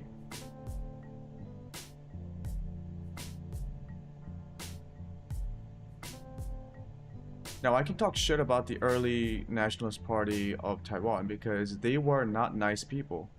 Like, I'm not saying that the PRC were nice people, but like, information whiskey now current. QNH1007. it wasn't until the 1990 that Taiwan transitioned into a democratic state. And until then, it was like it's like very similar to South Korea. If you know a little bit about South Korean history from the 50s to the 90s, South Korea was ruled by dictators and authoritarian governments, military juntas, and so on and so forth. It was not a democratic country, and the government brutally oppressed its own people. For South Korea, the democratic transition movement is widely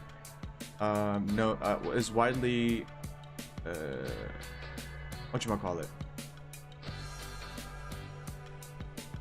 it's pinpointed in the 1987 presidential election when the opposition leader Kim Dae-jung was elected as president, and there was a peaceful transition of power. Ever since then, South Korea has been a democratic nation. Taiwan, I believe, also went through a similar transition to democracy. I think around the same time, pretty much, 1990. But we'll get to that part, but yeah.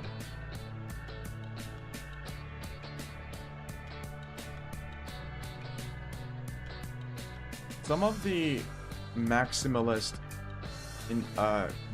aims and claims of the Nationalist Party did work against it by damaging its relations with the United States. The United States was a key ally to the Nationalist Party, but there were growing number of advisors and policymakers who were getting tired of the early leaders of the Nationalist Party, the Kuomintang, because like stuff like, oh, we own all of China even though we retreated to the small island of Taiwan, that doesn't help anyone.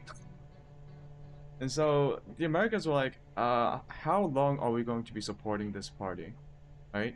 when the Americans were already thinking about, regardless of what they want, the Communist Party was in control of mainland China, and the Americans did see the need to at least start some diplomatic relations with the PRC.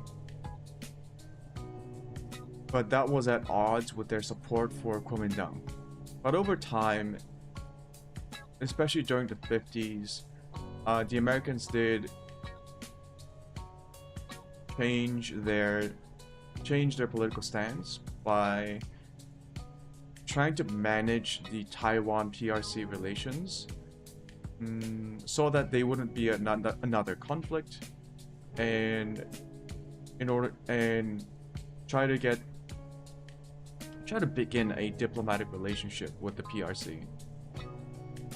But yeah, it always made me like chuckle a little bit when I read or hear that the Kuomintang insisted on being recognized as the sole legitimate government of all of China.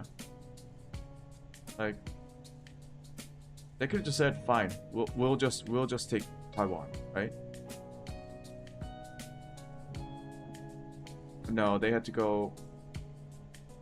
Where's the map? All of China. Right, even further. I can't even zoom out properly. It's that fucking huge. All of China belongs to Taiwan. That is such a maximalist. Like, it's a ridiculous demand. Ridiculous demand.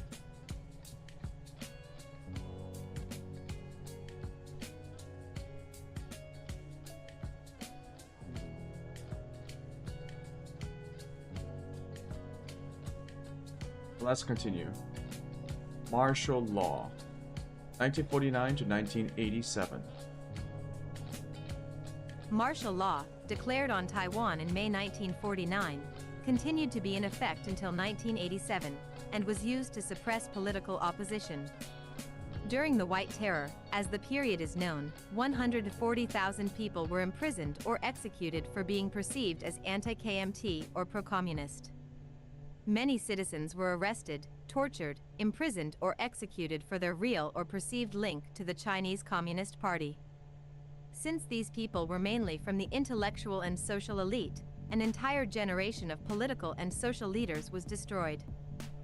Following the eruption of the Korean War, U.S. President Harry S. Truman dispatched the United States 7th Fleet into the Taiwan Strait to prevent hostilities between the ROC and the PRC. The United States also passed the Sino-American Mutual Defense Treaty and the Formosa Resolution of 1955, granting substantial foreign aid to the KMT regime between 1951 and 1965. The U.S. foreign aid stabilized prices in Taiwan by 1952. The KMT government instituted many laws and land reforms that it had never effectively enacted on mainland China. Economic development was encouraged by American aid and programs such as the Joint Commission on Rural Reconstruction, which turned the agricultural sector into the basis for later growth. Under the combined stimulus of the land reform and the agricultural development programs, agricultural production increased at an average annual rate of 4% from 1952 to 1959.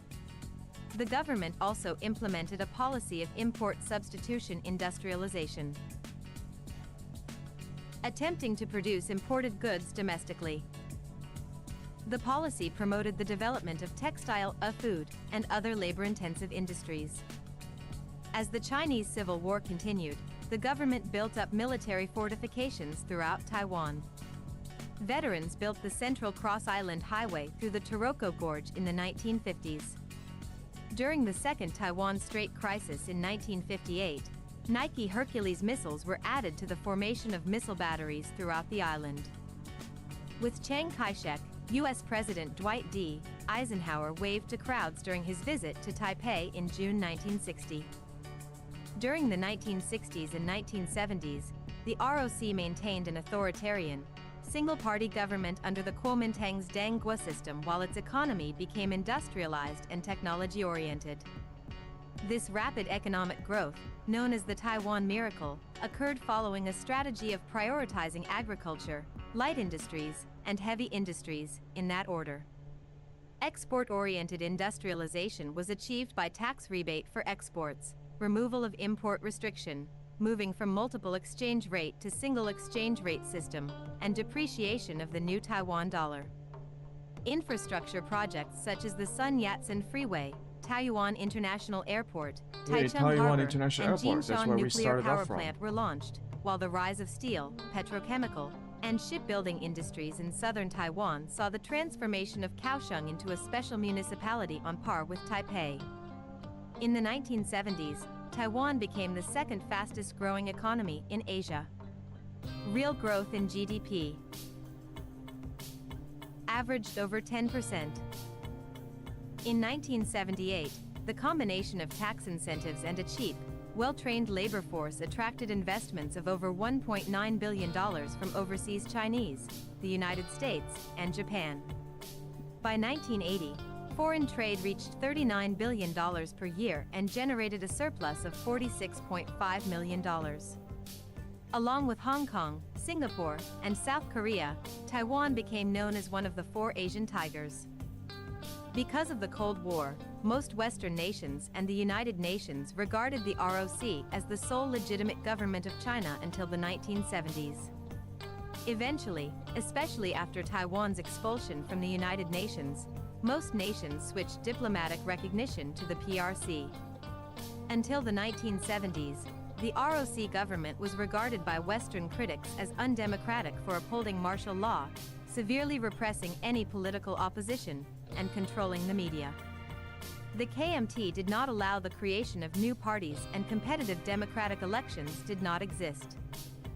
From the late 1970s to the 1990s, Taiwan underwent political and social reforms that transformed it into a democracy. Chiang Ching-kuo, Chiang Kai-shek's son, served as premier from 1972 and rose to the presidency in 1978. He sought to move more authority to Benchengren, residents of Taiwan before Japan's surrender, and their descendants. Pro-democracy activists Teng Wai emerged as the opposition. In 1979, the Kaohsiung incident took place in Kaohsiung on Human Rights Day. Although the protest was rapidly crushed by the authorities, it is considered as the main event that united Taiwan's opposition. In 1984, Chiang Ching-kuo selected Lee Teng-hui as his vice president.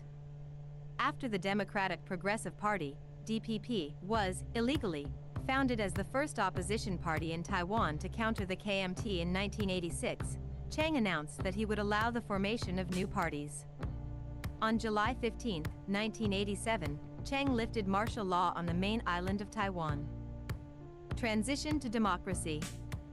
See also, Politics of the Republic of China.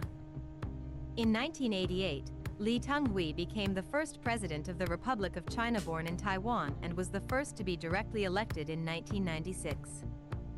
After Chiang Ching-kuo's death in 1988, Lee Teng-hui became the first president of the ROC born in Taiwan. Lee's administration oversaw a period of democratization in which the temporary provisions against the Communist rebellion were abolished and the additional articles of the Constitution were introduced. Congressional representation was allocated to only the Taiwan area, and Taiwan underwent a process of localization in which Taiwanese culture and history were promoted over a pan-China viewpoint, while assimilationist policies were replaced with support for multiculturalism. In 1996, Lee was re-elected in the first direct presidential election. During Lee's administration, both he and his party were involved in corruption controversies I wonder that came if to the be known as black gold democratizations politics. in Korea and Taiwan, Chen because it Shui-bian happened of the pretty much DPP was around elected the as same the year, first non-KMT 87 president in in Korea and 2000. 88 in Taiwan. However, Chen If lacked they had like an legislative majority. indirect impact on each The other, opposition KMT developed all these the like Pan-Blue democratic coalition parties with other and parties, movements mustering being a slim encouraged majority by the over the successes DPP-led of the Pan-Green other at the coalition. same time. Polarized politics emerged in Taiwan I with wouldn't the be Pan-Blue surprised preference if for that eventual happened. Chinese unification, while the Pan-Green prefers Taiwanese independence. Chen's reference to one country on each side of the Taiwan Strait undercut cross-strait relations in 2002. He pushed for the first national referendum on cross-strait relations and called for an end to the National Unification Council. State-run companies began dropping China references in their names and including Taiwan. In 2008, referendums asked whether Taiwan should join the UN. This act alienated moderate constituents who supported the status quo, as well as those with cross-strait economic ties. It also created tension with the mainland and disagreements with the United States. Chen's administration was also dogged by public concerns over reduced economic growth, legislative gridlock, and corruption investigations. Students occupied the Legislative Yuan in protest against a controversial trade agreement with China in March 2014. The KMT's nominee Ma Ying-jeou won the 2008 presidential election on a platform of increased economic growth and better ties with the PRC under a policy of mutual non-denial. Okay, we are approaching our airport, so let's turn on the radio again.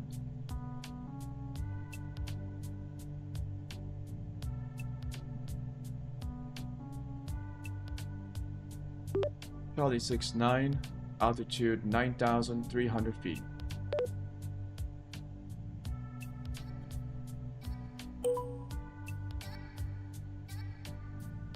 Charlie 69, you're on course.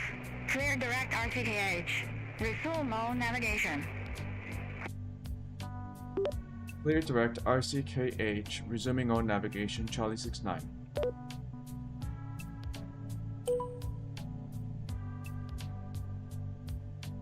Charlie 69, contact Taipei, control 133.1.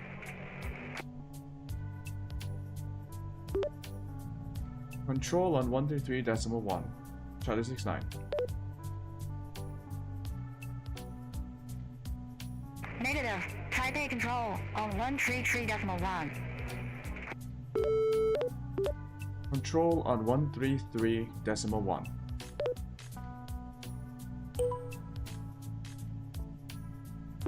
Control, Charlie 69, at 9,500 feet.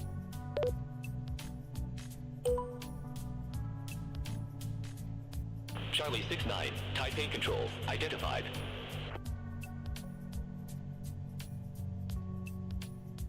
Charlie 69, you are assigned 6,000 feet. I show you at 9,566 feet. Descend to 6,000 feet. Descending to 6,000 feet, Charlie 69.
Autopilot.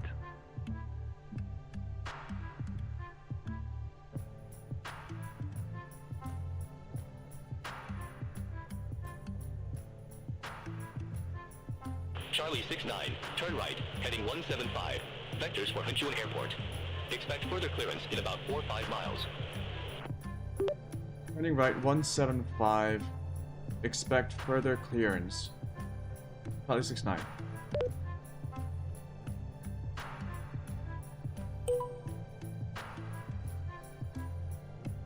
Charlie 69, turn right, heading 235. Turn right heading 235, Charlie 69.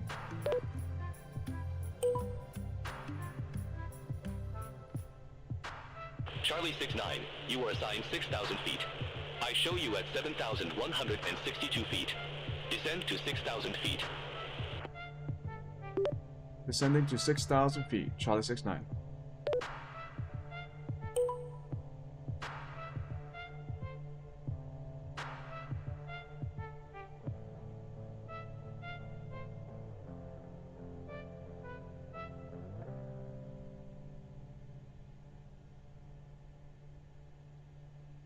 Man, these are cool mountains. Very cool.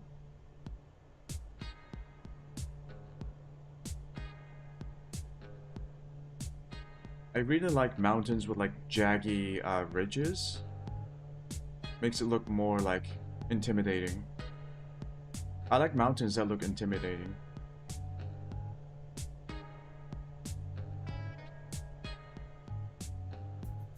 SmartCat 284.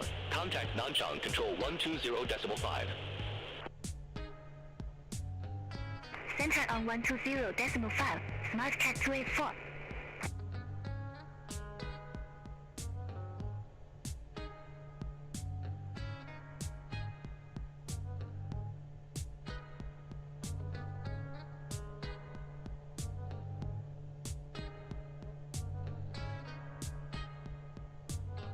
Malindo 890.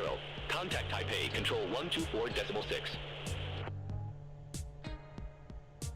Center on 124.6.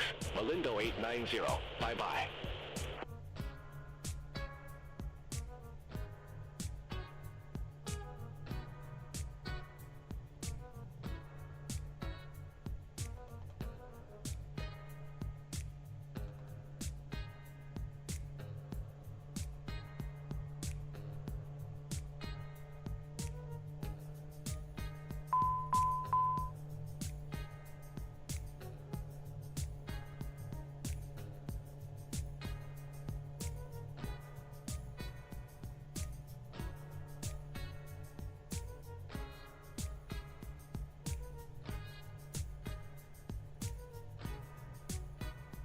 What was it? 235? We are a bit off course, but we are approaching the airport. I think we've been assigned a VFR approach. Not entirely sure.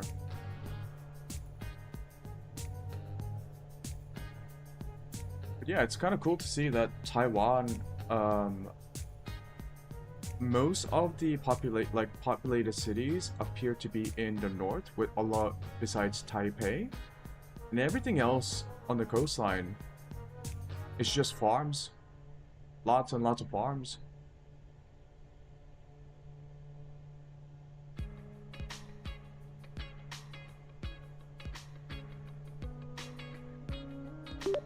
Control Charlie 69. What is my approach to my destination?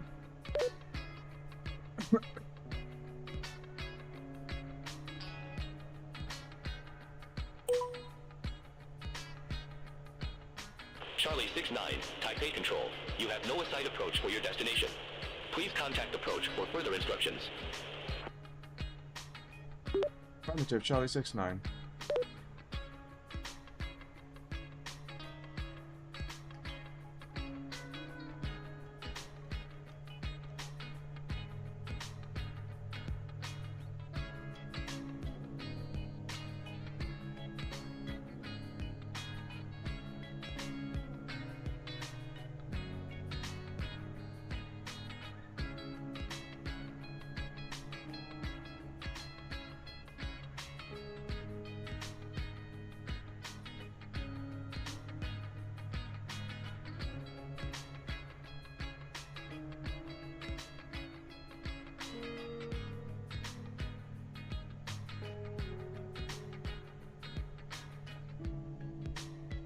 Can I do something like this? Charlie 69, turn left, heading 150. Turn left, heading 150, Charlie 69. I was about to request a direct fix, but okay. Direct fix for,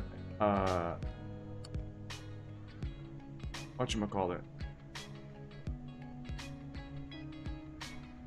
Bonga.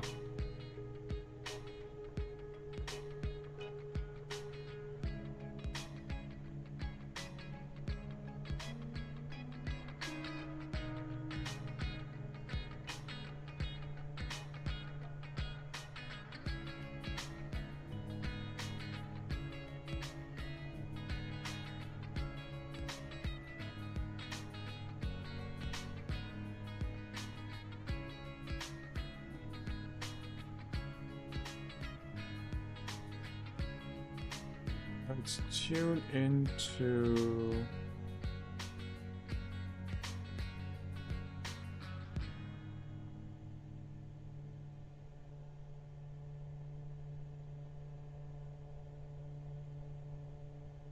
Charlie 69, Taipei Control. Expect radar vectors. Runway 32. Expect radar vectors, runway 32, Charlie 69.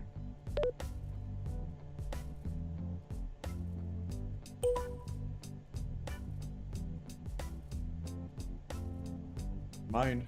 I'll focus on flying to the airport.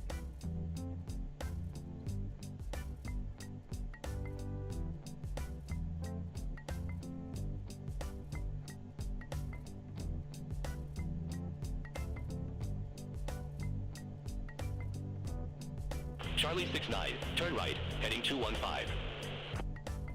Turn right, heading 215, Charlie 69.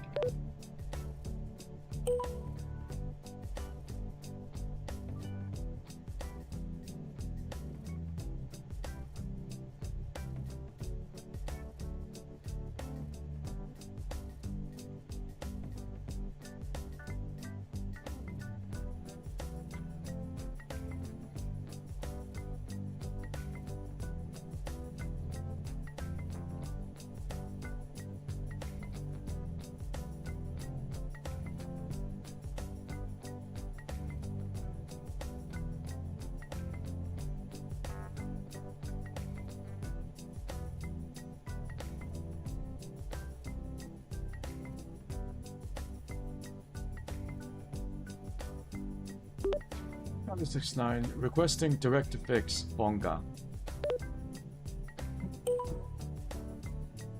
Charlie 69, our foe is behind you. Unable direct for foe. Requesting direct to fixed, Bonga. Bonga. Charlie 69, roger. Say fix name. Bonga.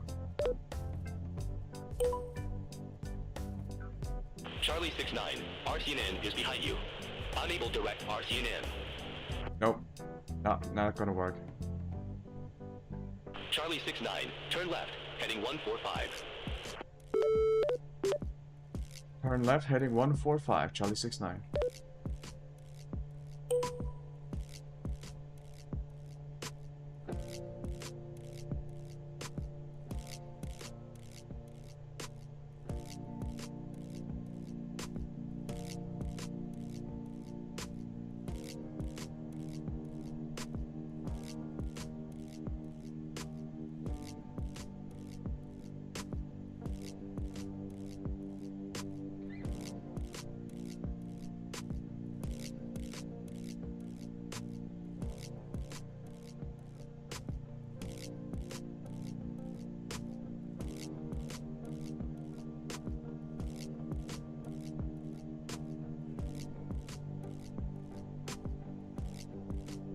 Should be close to our airport. Yep. 20 miles.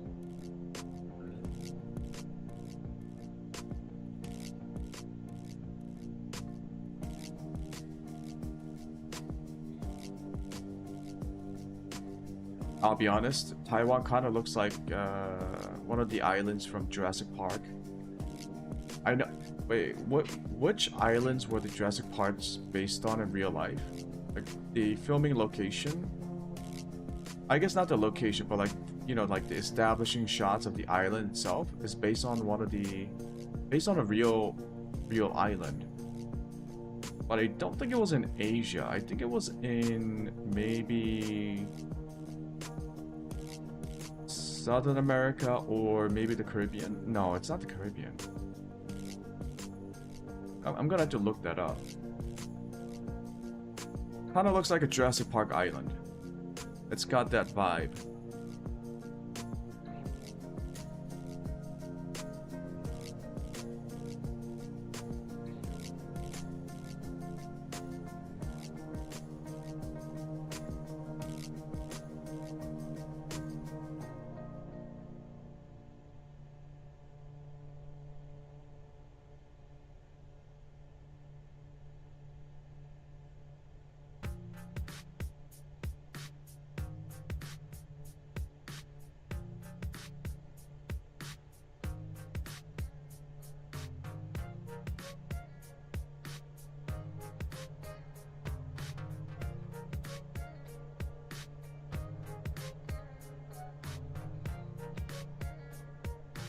airport doesn't really have a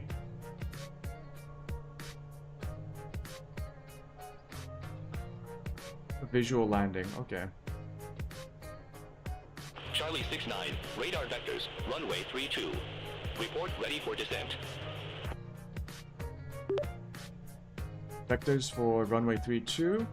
Ready for descent. Charlie 69.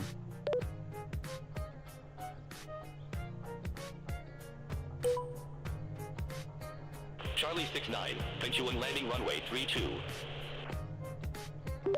Runway 32. Charlie 69.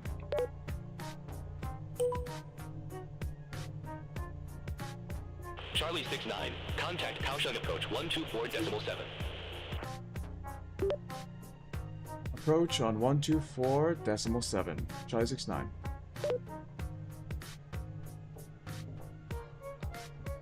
Negative, Kaohsiung approach on 124.7.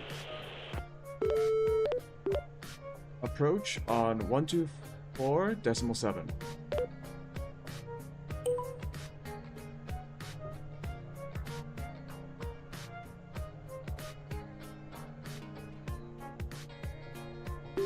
Approach Charlie 69 at 6,000 feet.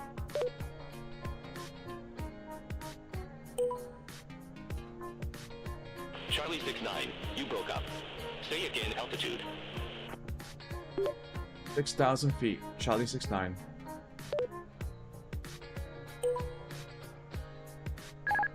Charlie 69, you broke up.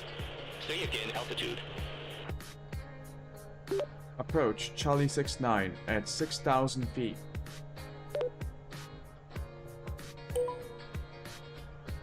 Charlie 69, I didn't get that altitude. Say again altitude. Son of a bitch, am I on the wrong channel?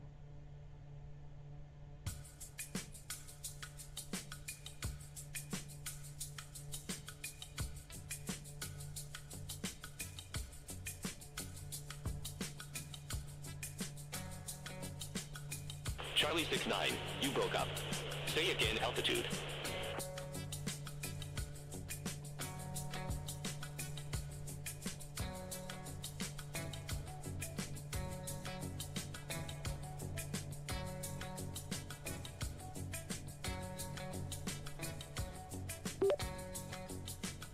Approach Charlie 69 at 6,600 feet.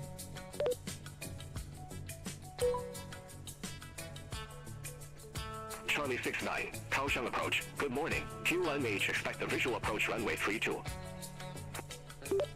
QNH expecting visual approach runway 32. Charlie 69.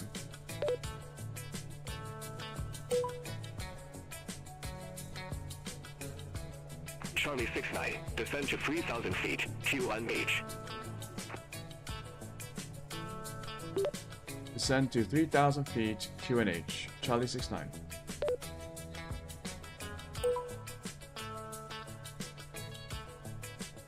Charlie 69, turn left, heading 135. Vectors for the approach. Turn left heading 135. Vectors for approach. Charlie 69.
Charlie 69, turn left, heading 105. Turn left heading 105.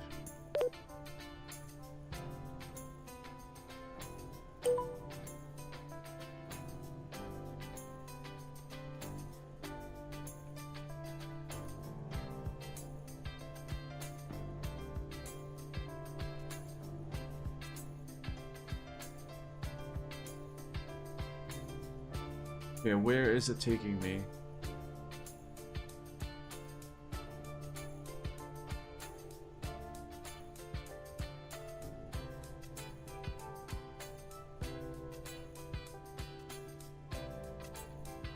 I need to turn around. Charlie 69, turn right, heading 265.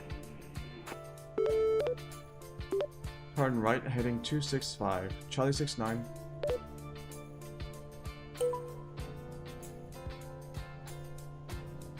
Charlie 69, turn right, heading 265, descend to 2,000 feet.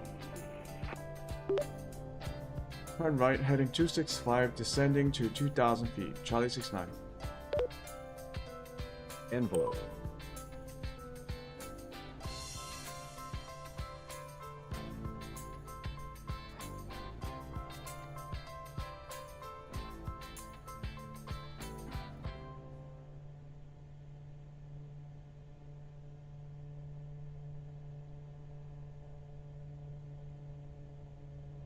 Charlie 69, airport is at your 20, clock 11 miles. Report the field in sight.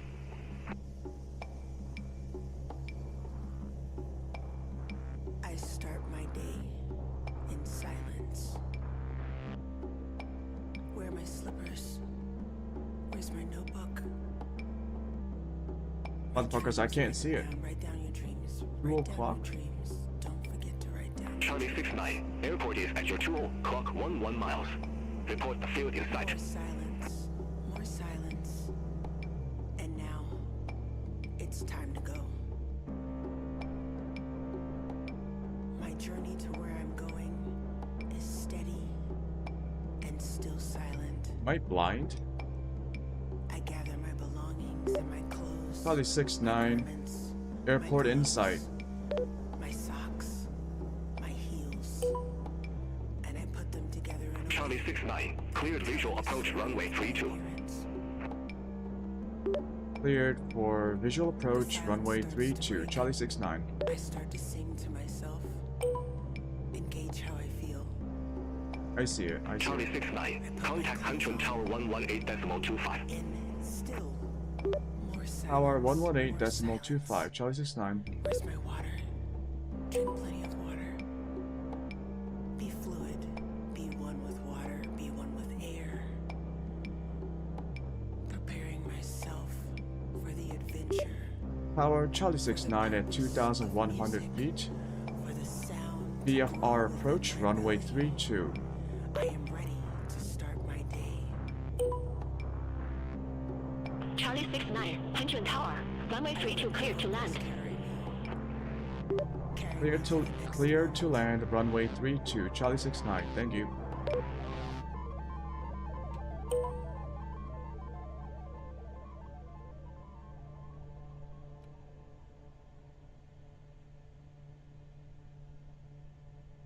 Haven't done a VFR landing in a while.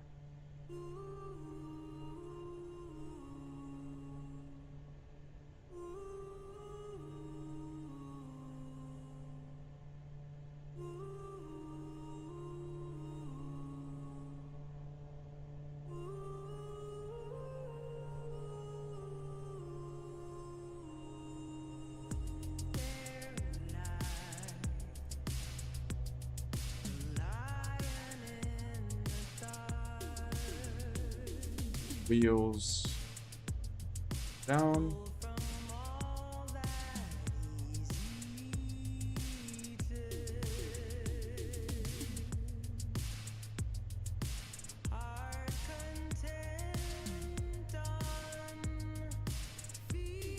Lining up for the final approach.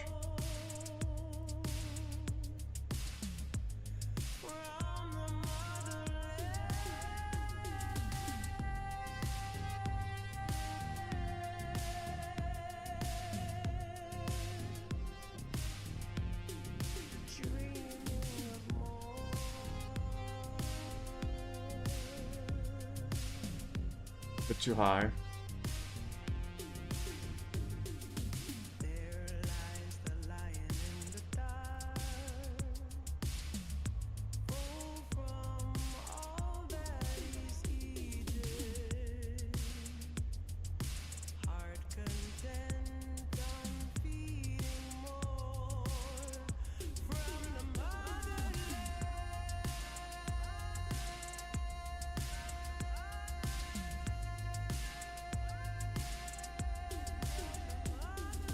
Freaking trees in the middle, in the front of the runway. What the fuck?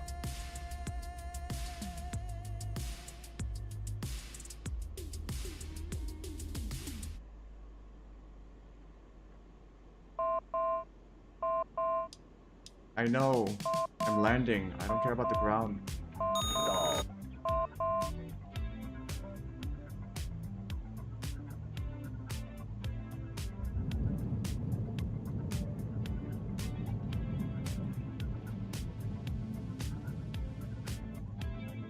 Charlie 69, exit next available taxiway. No takeoff. Exiting next available taxiway, Charlie 69.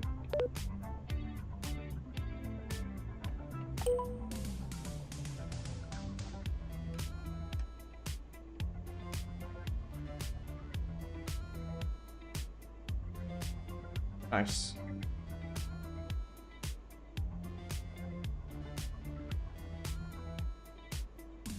Yeah, I have to turn around.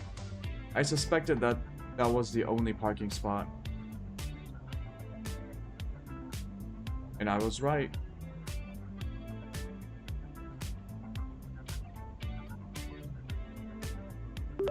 Charlie 69 requesting taxi to assigned ramp.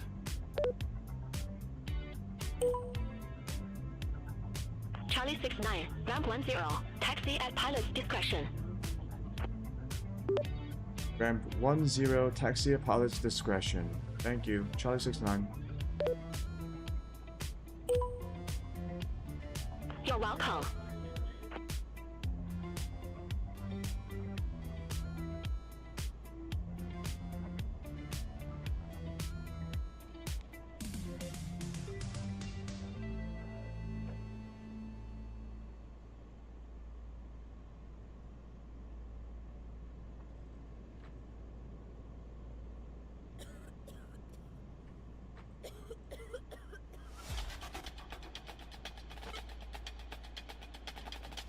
And here we are.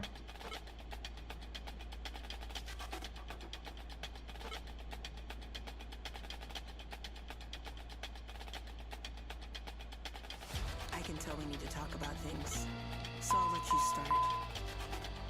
Yes, I'm listening. Oh, I understand that. You need help with what you say? Oh, that's crazy. That's crazy, because the last time that we talked about this, I felt like I was really clear. I gave you everything that you needed to hear, but you're still asking me for more. No, I'm just trying to understand what you're asking for. Because the only thing that I can't really describe right now is how angry I am about you not Ooh, I listening didn't to retract what I flaps. said before. Whoops. You're just not listening. You're projecting and you're not I'm not listening. You're not Okay.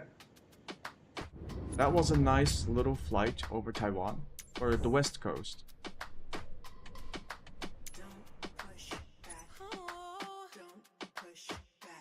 Now, I want to move back to China, actually.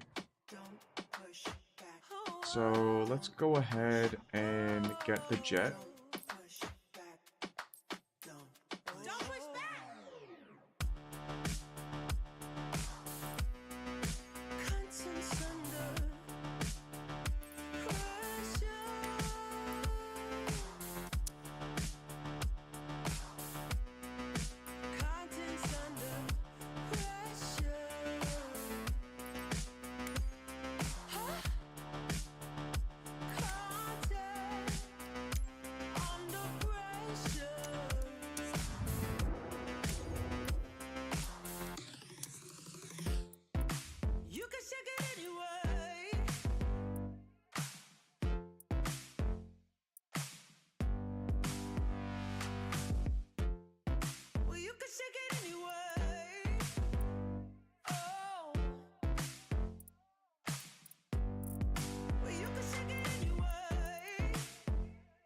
can take off from here, right?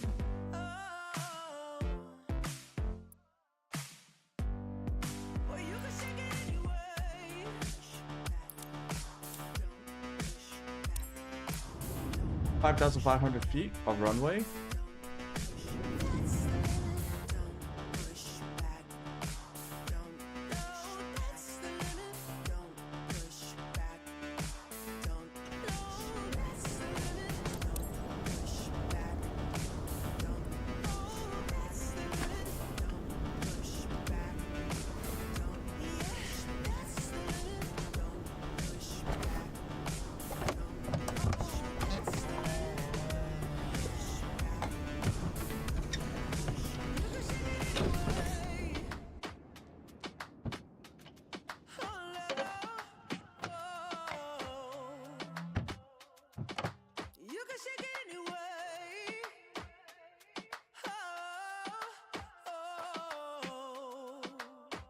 RCKW and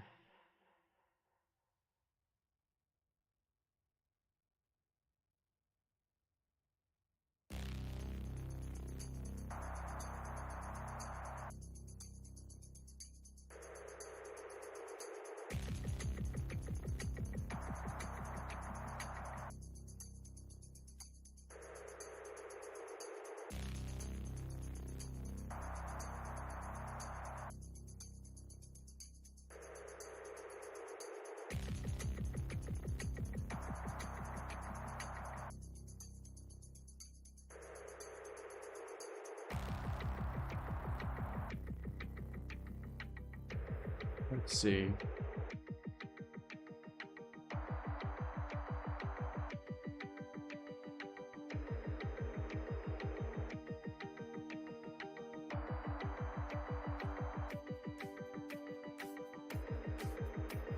We try to make our way to Hong Kong, and then we'll resume our propeller aircraft flight from there.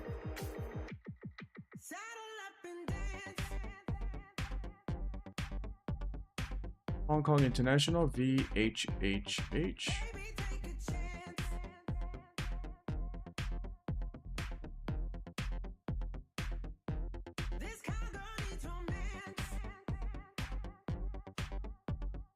Straightforward flight.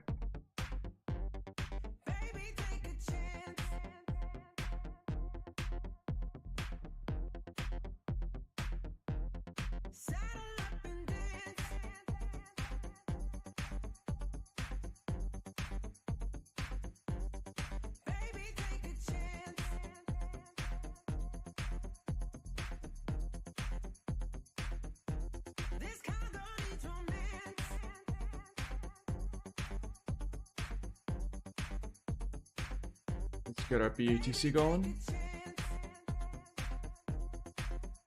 Beyond ATC connected.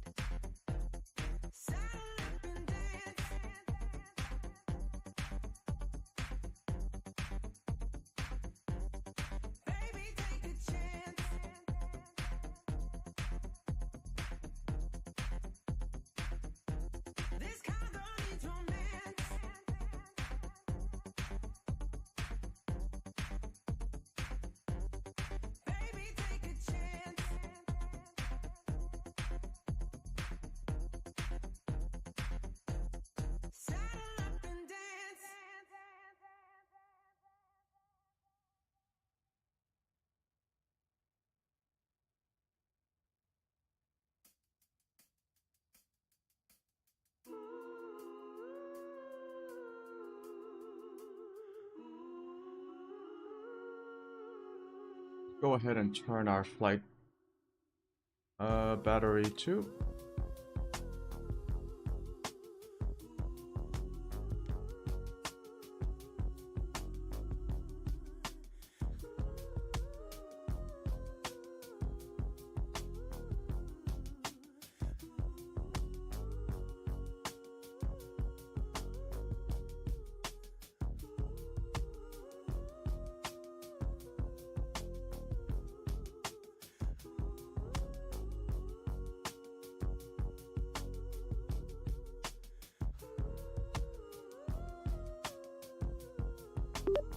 Charlie 69, radio check.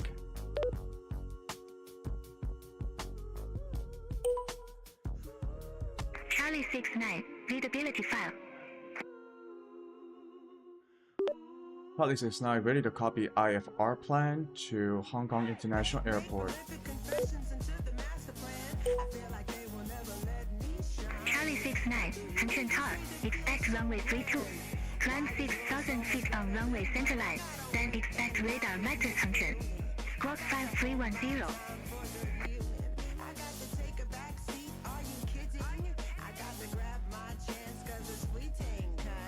Block 5310. Charlie 69, runway 32. Climb to 6,000 feet, expect radar vectors to Hengchun. Squawk 5310. Charlie 69. Charlie 69, read back to let. Call me back when ready for start or taxi. Affirmative, call when ready for start or taxi. Charlie 69.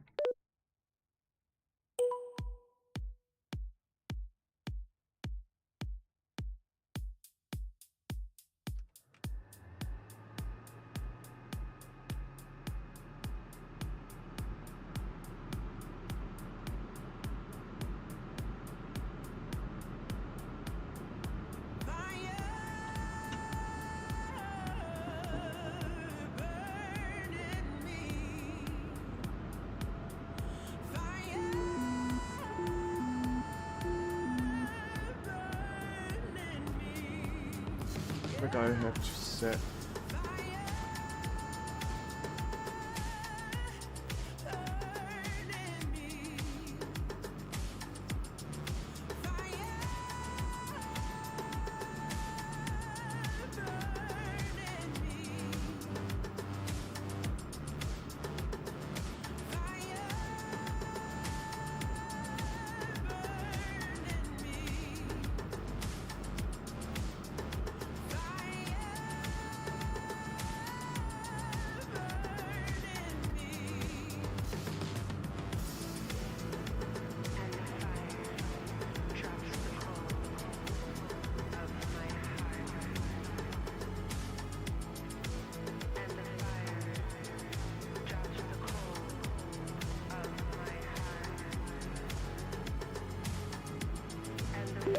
Charlie 69 requesting startup.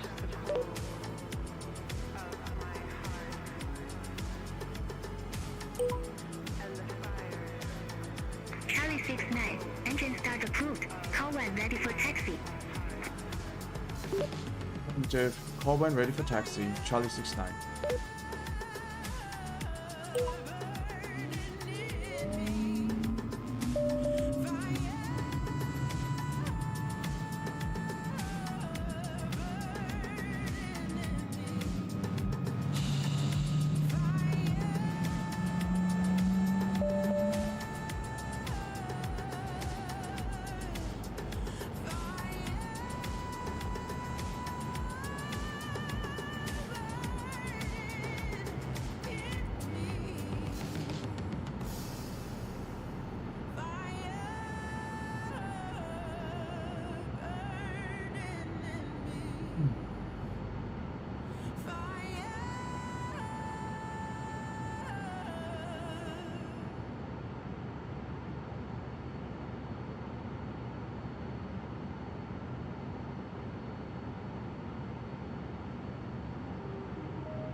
Charlie 69 ready for taxi to departure runway.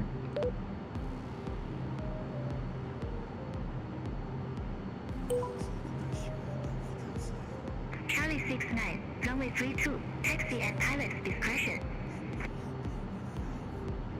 Runway 32, taxi at pilot's discretion. Charlie 69.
However, what's the QNH reading? Charlie 69.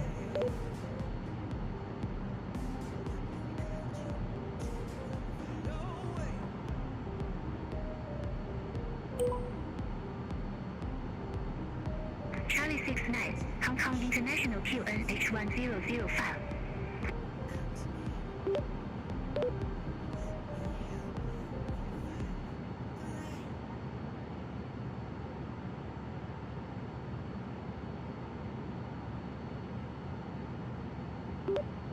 Charlie 69 requesting departure.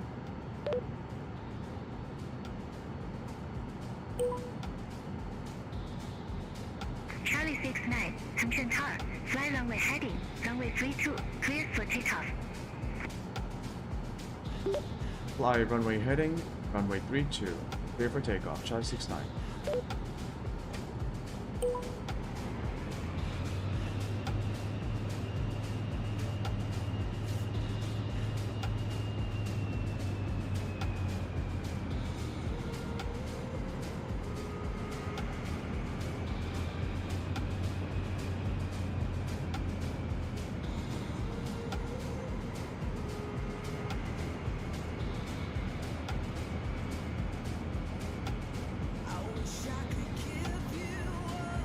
Because I am slightly nervous about the runway length, I will go to the end and then make a U-turn.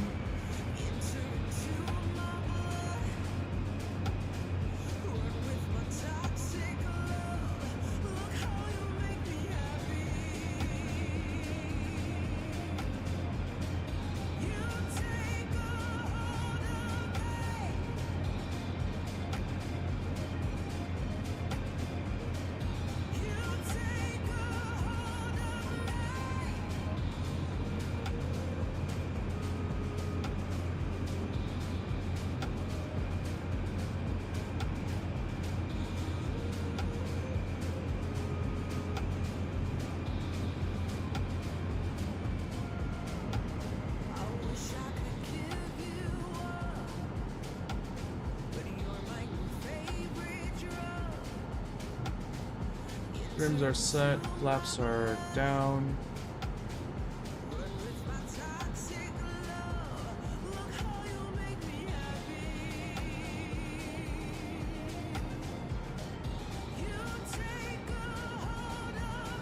Heading.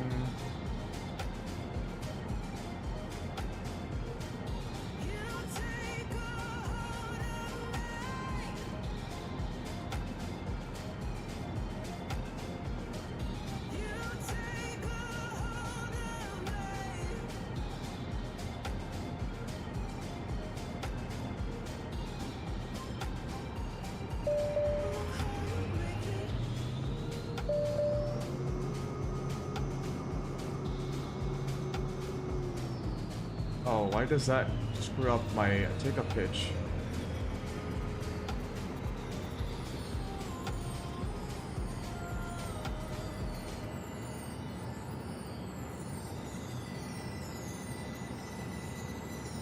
That was weird.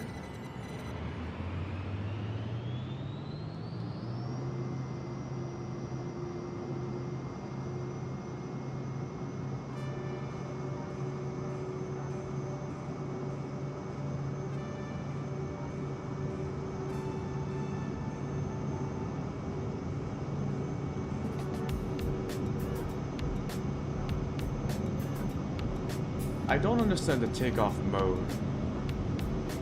The takeoff go around mode? I don't get it. I'm going to read up about it.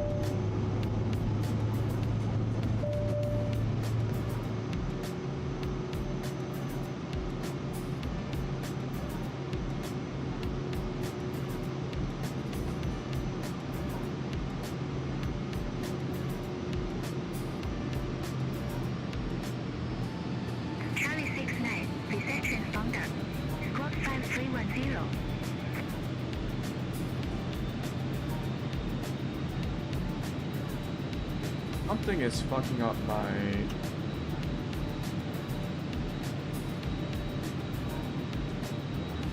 Probably 69, say again.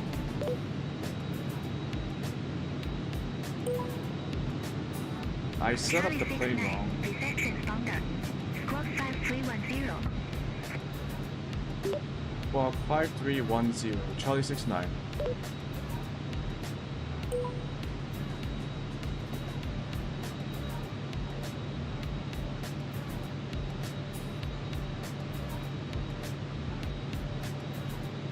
Charlie 69. Contact caution departure 124.7. Departure on 124.7, Charlie 69.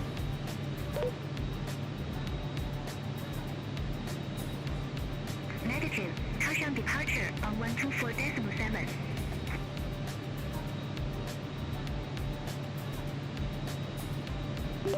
Departure 124.7, Charlie 69. Am I not saying that correctly? Negative. Caution departure on 124.7. Departure on 124.7, Charlie 69.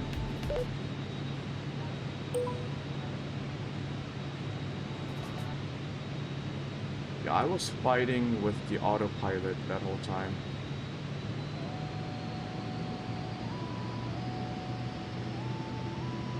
I definitely did something wrong.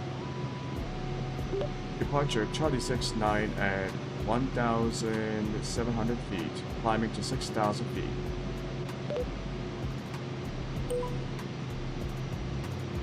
Charlie 69, Kaohsiung departure. Identified. Climb to flight level 150. Climb to flight level 150, Charlie 69.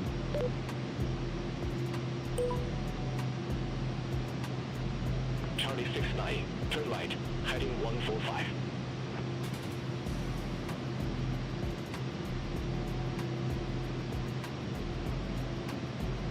Turn right, heading 145, Charlie 69.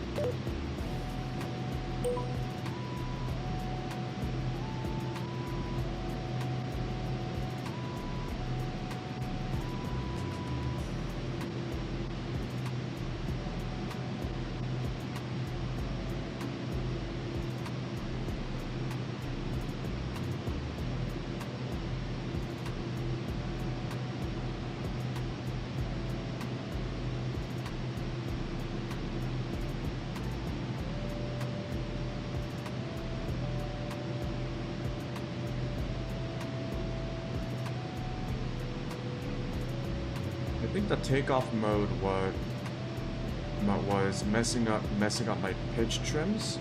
That's why I couldn't really take off properly. And I think that only happened because I pressed the takeoff go around mode.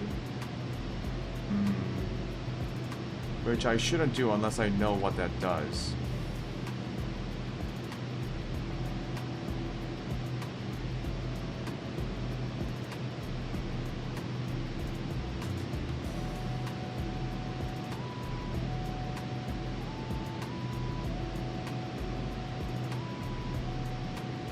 Okay, we are saying goodbye to Taiwan and going back to mainland China.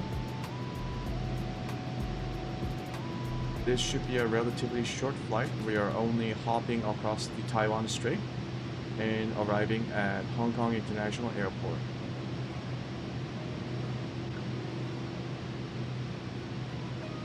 I should have taken those off.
clear direct Hengchun. Please follow navigation.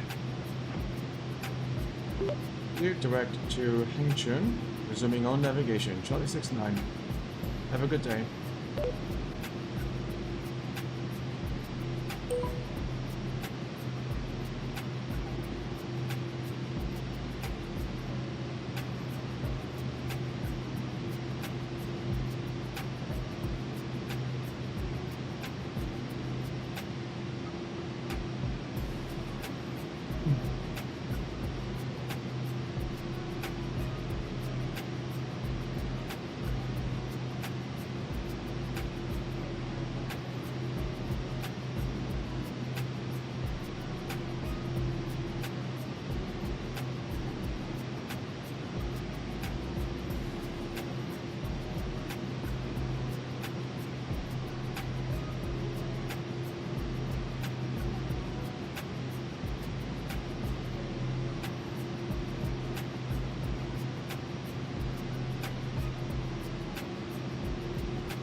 One downside of this plane is the excessive cabin noise.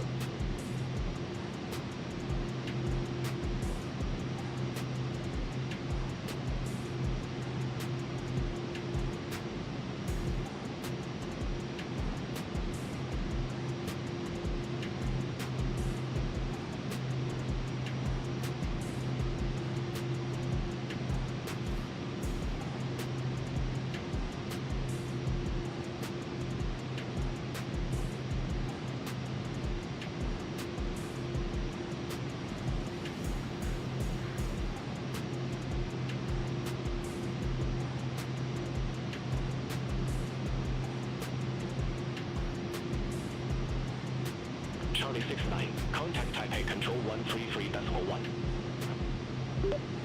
Control on 133.1, Charlie 69.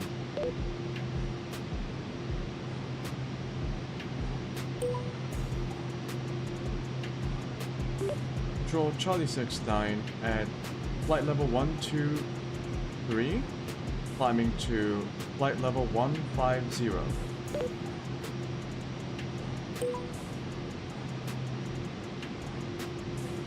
Charlie 69, Taipei Control, identified. Climb to flight level 300. Climbing to flight level 300, Charlie 69.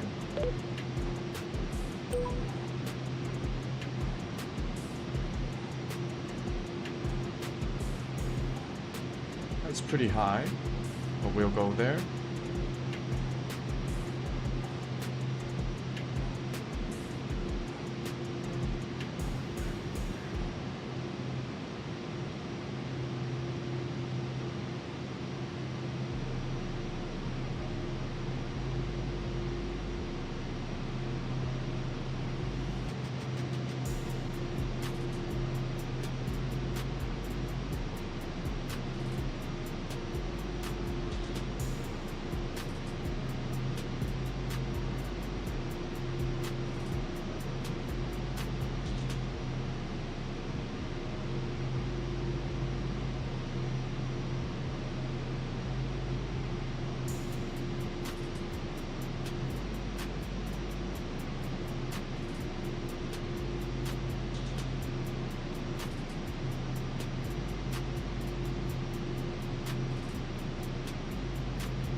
Oh yeah, Hong Kong International Airport is a very busy airport.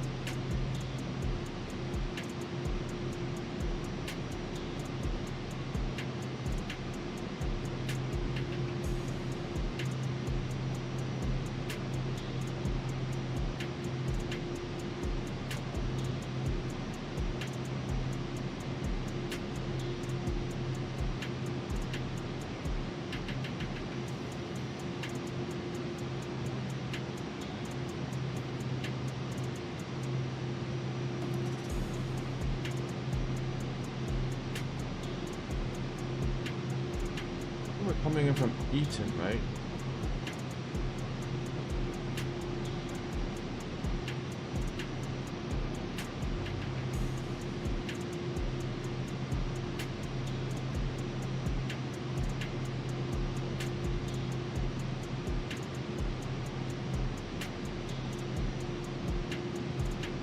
Oh, Abby, okay. Don't have an arrival set yet.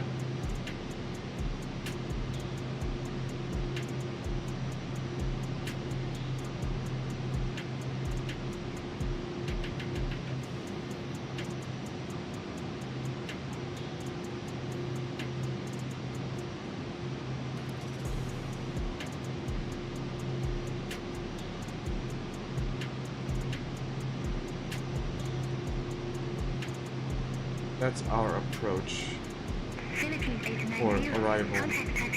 Magog and Fisher Abbey. Contact Taipei Control 124.6, Philippine 890.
I think that's only for like step climbing.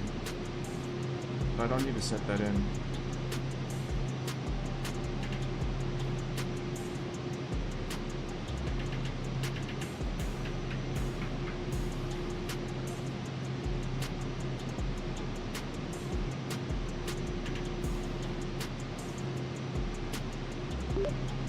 Bro, what is my arrival procedure for Hong Kong International Airport?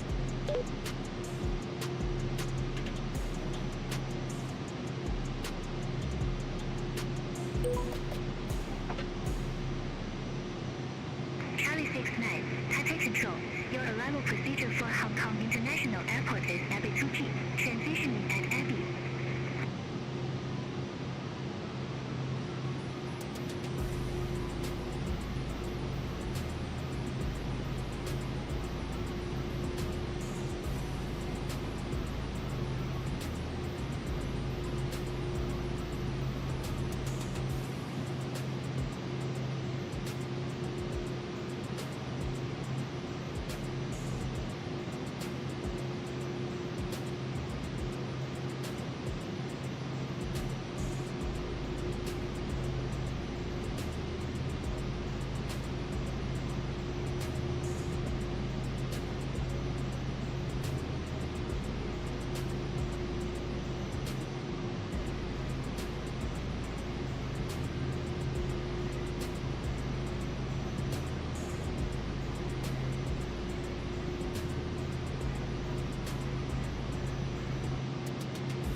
About 24 minutes. Not bad.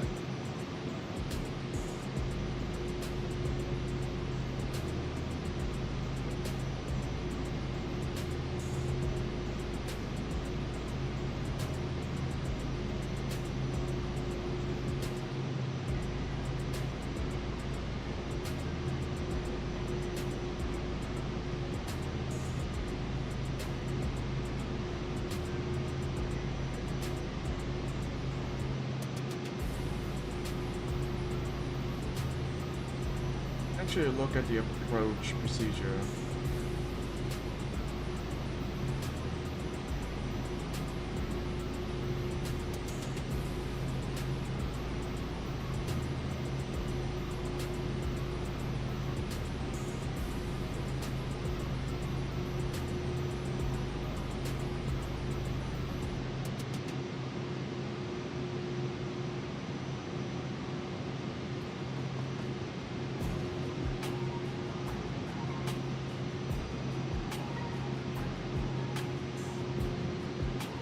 Maybe 2G.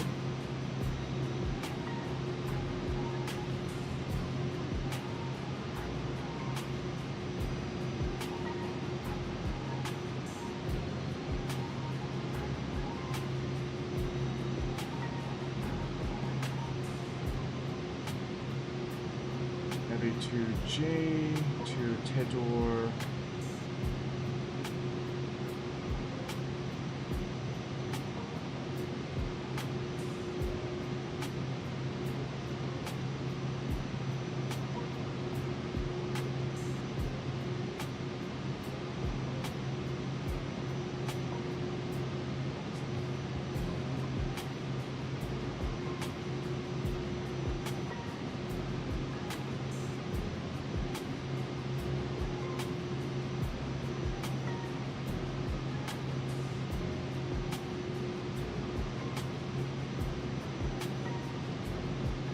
It means flight level.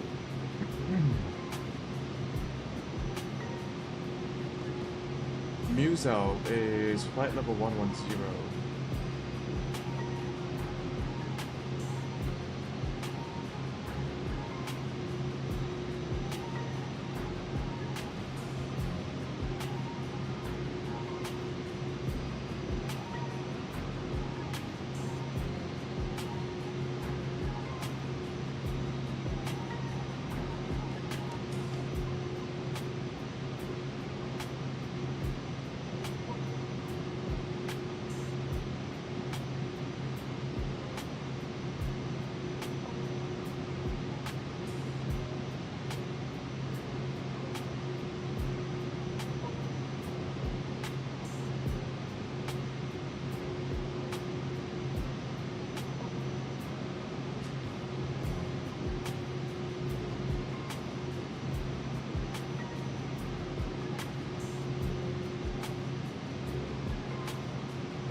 Red Hat 1511, contact Manila Control 119.3. Contact Manila Control 119.3. Red Hat 1511. Have a good day.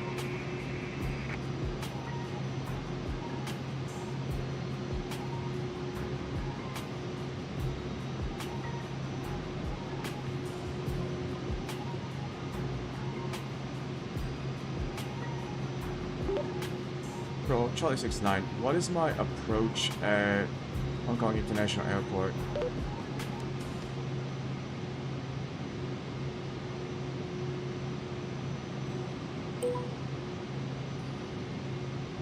Charlie 69, Taipei Control. Your approach at Hong Kong International Airport is ILS25.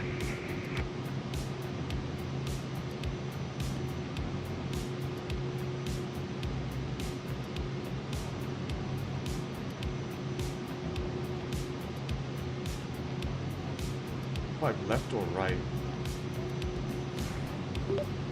Charlie 69, is that ILS 25 left or ILS 25 right?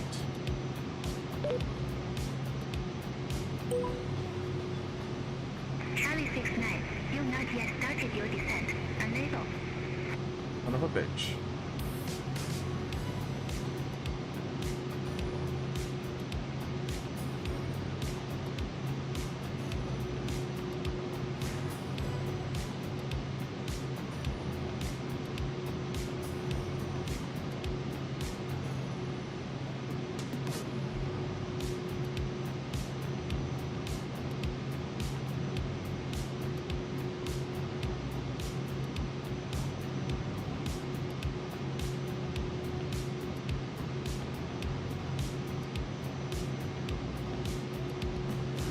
regardless, it's flight level 110.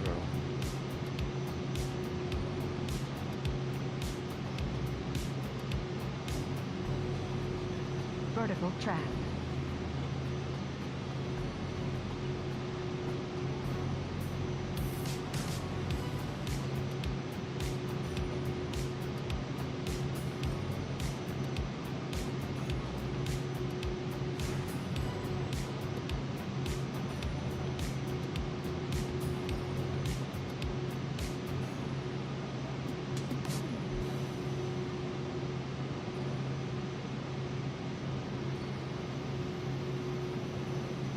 What did I do?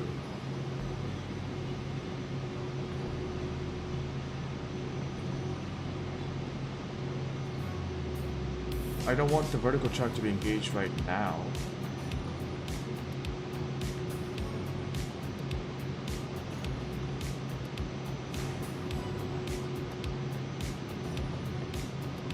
Taipei Control, Cool Red 125, flight level 340.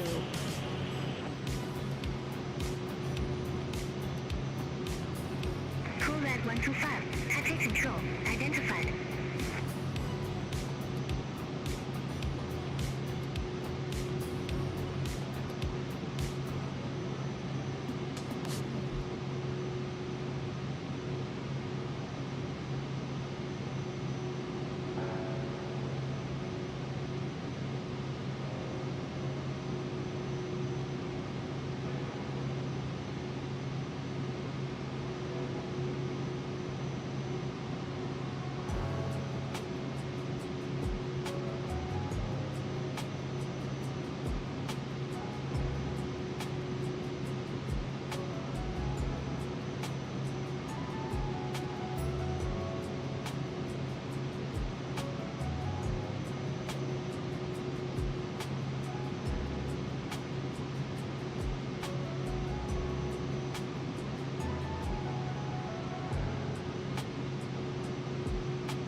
Signal 312 Heavy, contact Taipei Control 124.6. Center on 124.6, Cebu 312 Heavy.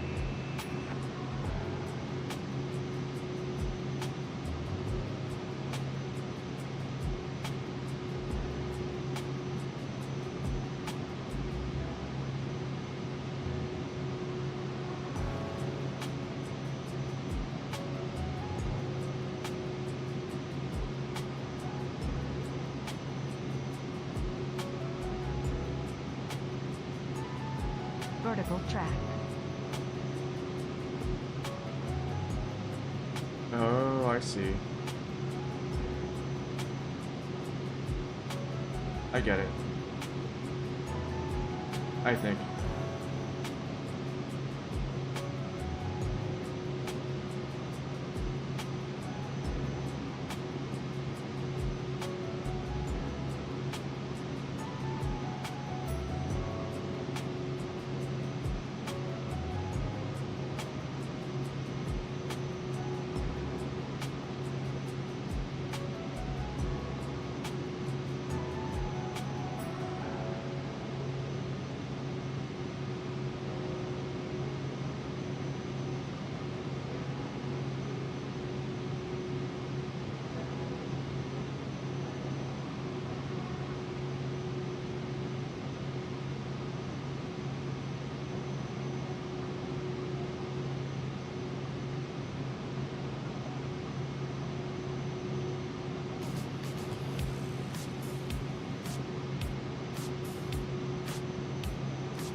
Okay, maybe I don't get it.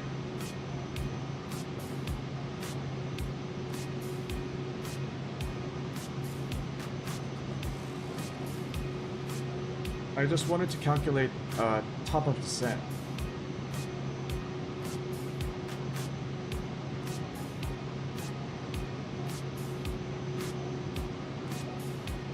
See what happens.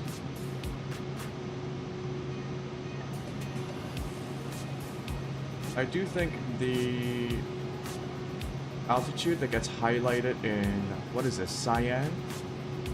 It means the VNAV glide path is activated on these waypoints. Yeah.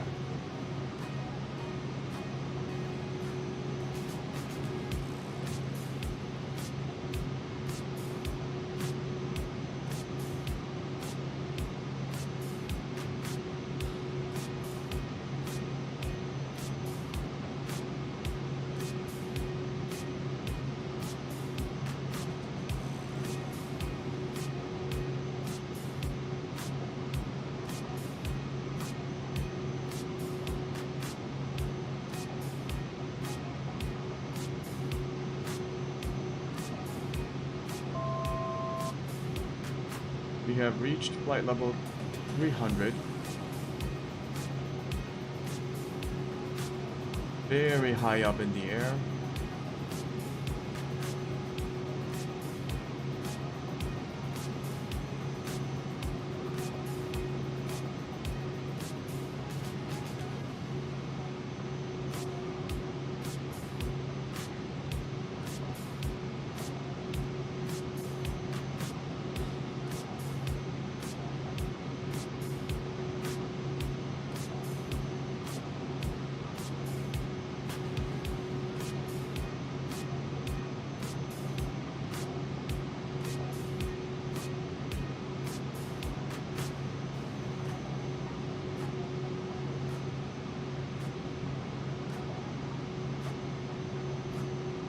Taipei Control, Air Junior 1315, flight level 110.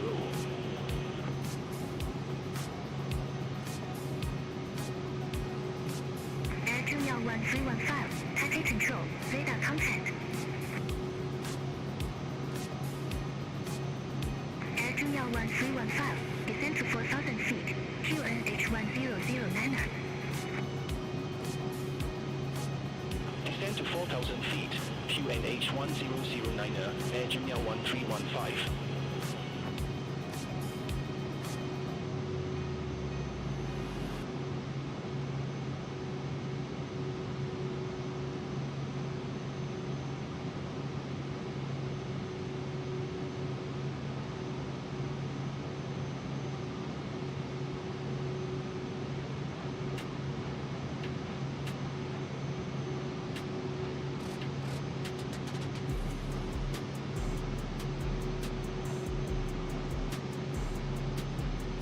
I see.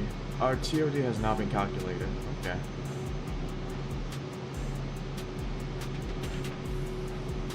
Glory 8606, contact Taipei approach 125.1. Contact Taipei approach 125.1, Glory 8606.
Is it normal to not get assigned an approach until you essentially contact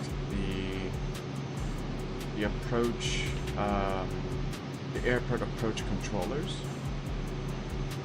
Because in the base game, I mean, I'm speaking this from a completely, like someone who has no experience with real life airport procedures. In the base game, you just get assigned an approach when you plan your flight plan. But with SimBrief and Beyond ATC, it makes it a bit more dynamic, and the AI does consider weather conditions and such. Which brings me to like which makes me wonder, like, in order to calculate your top-up descent from your cruising altitude, you should at least know your arrival procedure, right? The standard arrival procedure of the airport, even if you might not know the final approach procedures, right? So when you do your TOD, is the TOD set to like the final waypoint of the standard arrival procedure? Because you can't reliably know in advance which approach you would get.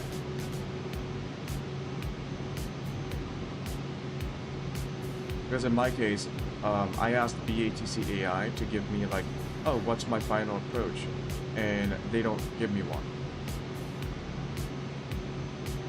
And I'm pretty sure I can't change it either. Like, I cannot request a change to my final approach. So I'm wondering if that reflects how arrival procedures work.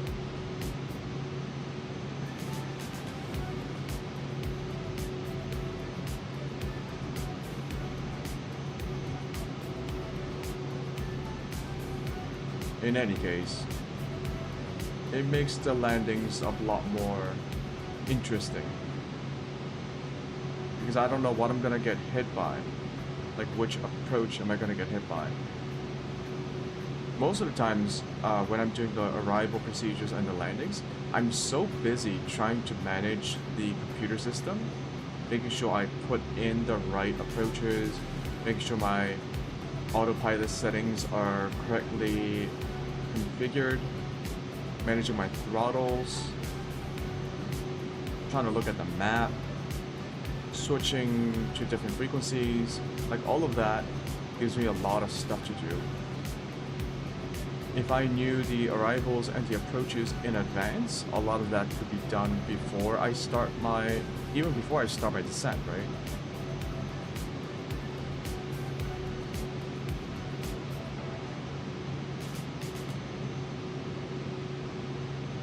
One reason I do like this plane a lot is the auto throttle feature works for landings. I didn't know that, but apparently I don't even have to touch the throttle until the very end, like right before my wheels touch down. It manages the throttles to the appropriate speeds based on the distance to the runway, which is pretty nice.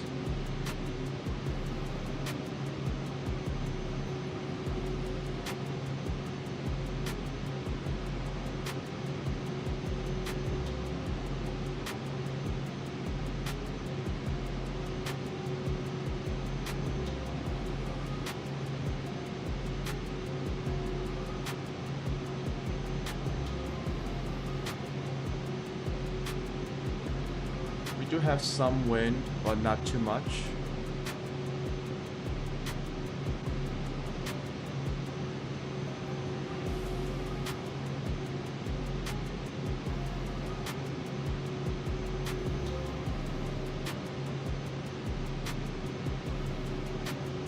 We are at 282 true airspeed and climbing. We might reach 300 knots true airspeed. Okay.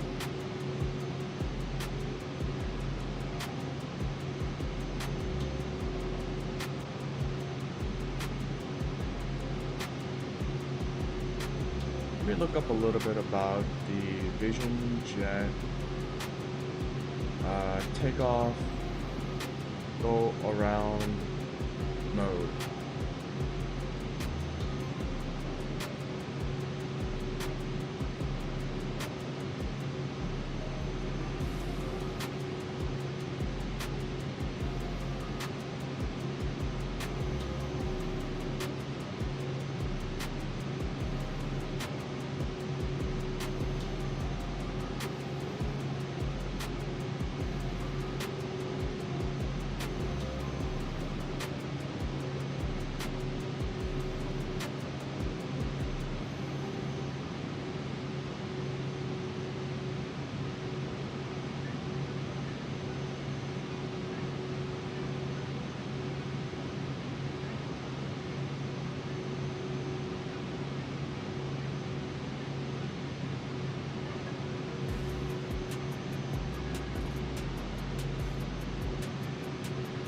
right. Vision jet. Oh, also, there's another thing I need to learn. Vision jet. Setting nav frequency.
Air 21315.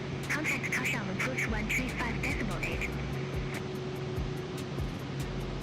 Contact touchdown approach 135.8, Air Junior 1315.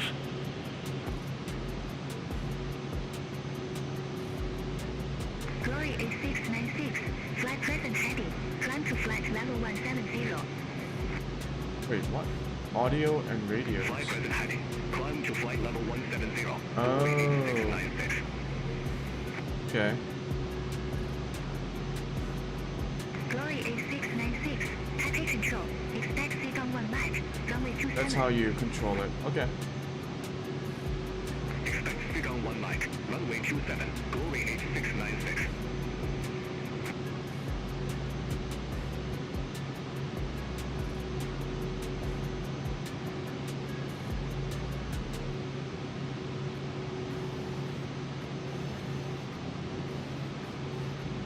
Glory 8696. Clear direct seat out. Resume on navigation.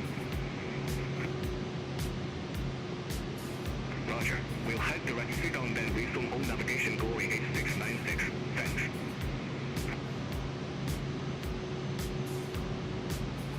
Glory 8696.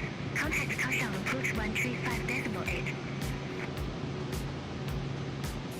Contact touchdown approach 135.8. Glory 8696.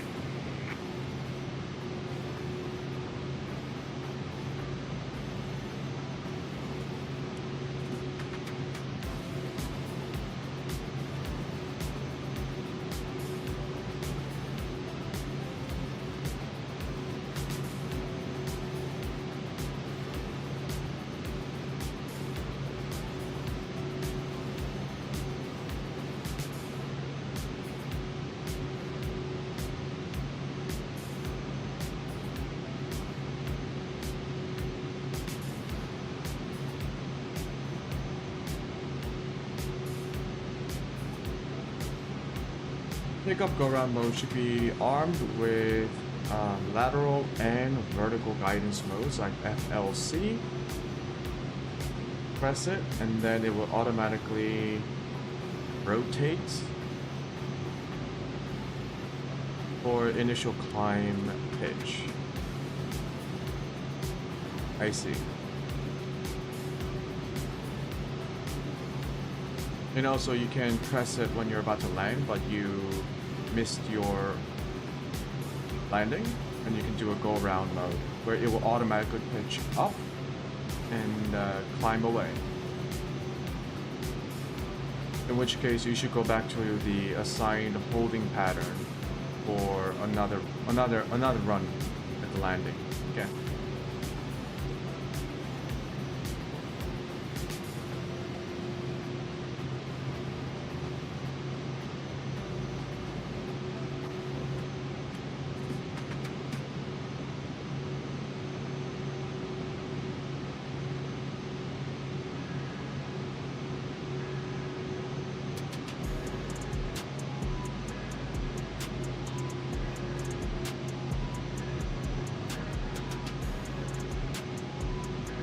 we are at true airspeed 300 knots, sipping fuel at 48 gallons per hour.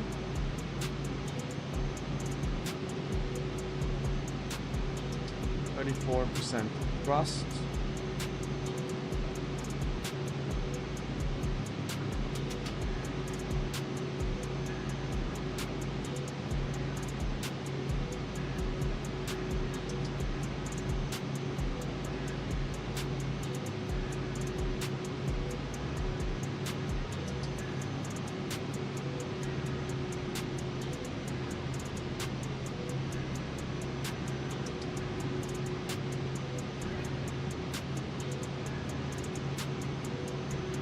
We'll actually begin to see the coastline of China to our 2 o'clock. I do see it in the SVT, the ground map for the PFD. Although it's covered by clouds for the moment.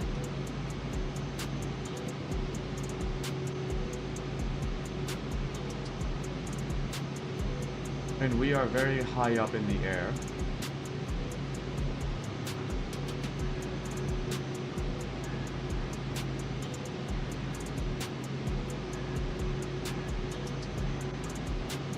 Once we pass the waypoint, flight plan level 000, flight plan 000, I will call for ready for descent. Unless the AI does it for me.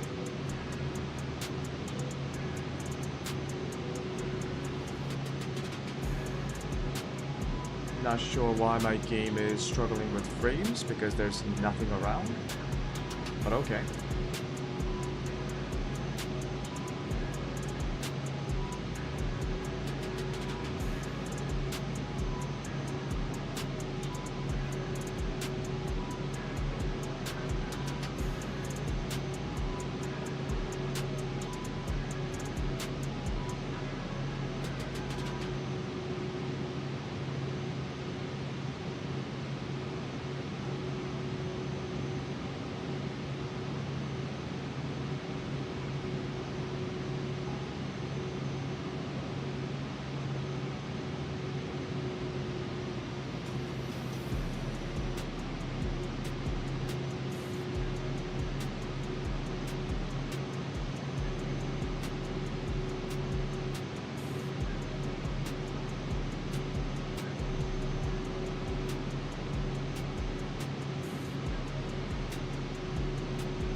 I've been thinking about this.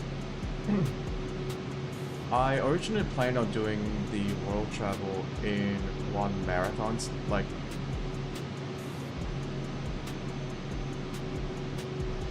excuse me, in like a marathon series. So like not stopping until I go around the entire world. However, it is day 4. We have only reached the southern part of China.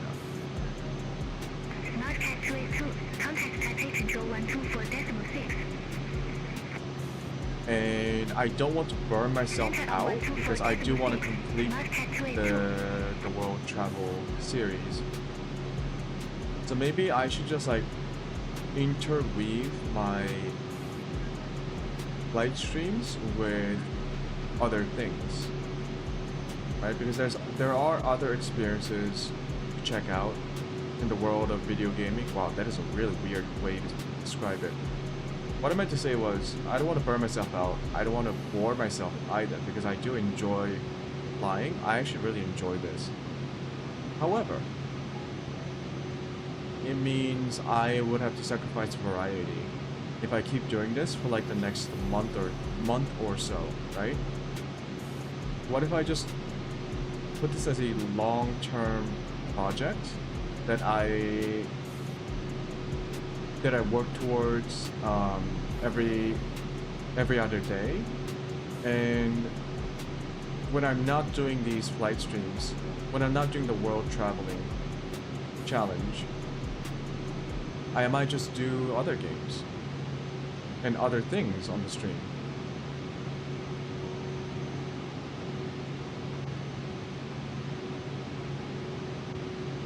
Because once again, 4 days just to reach the southern part of China without even properly exploring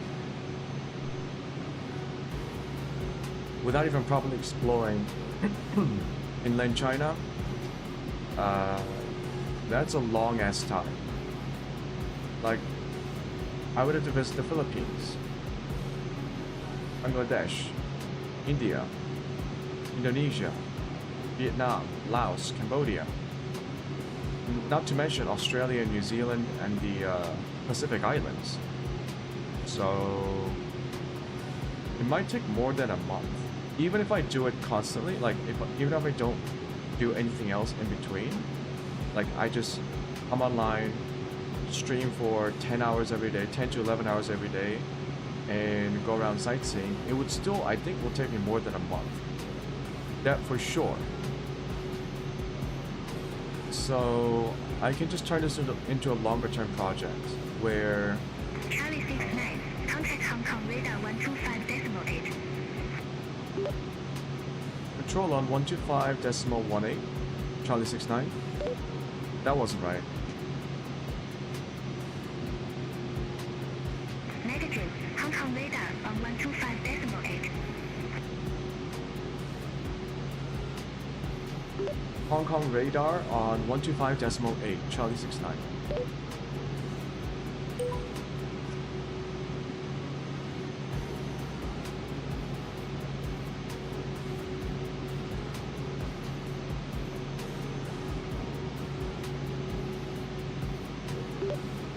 Hong Kong radar, Charlie 69 at flight level 300.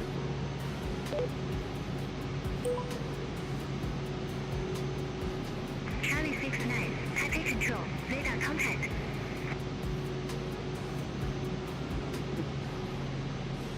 Why is it Taipei control?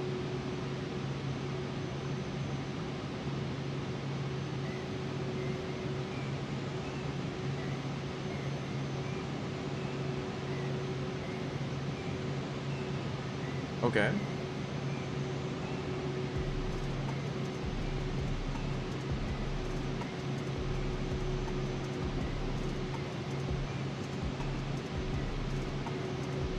I guess they got assigned to the same frequency, which should be okay.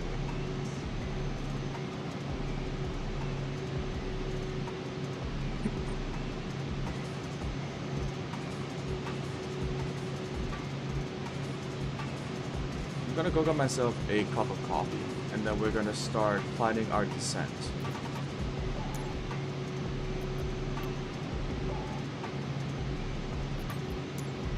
I'll be right back.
Oh,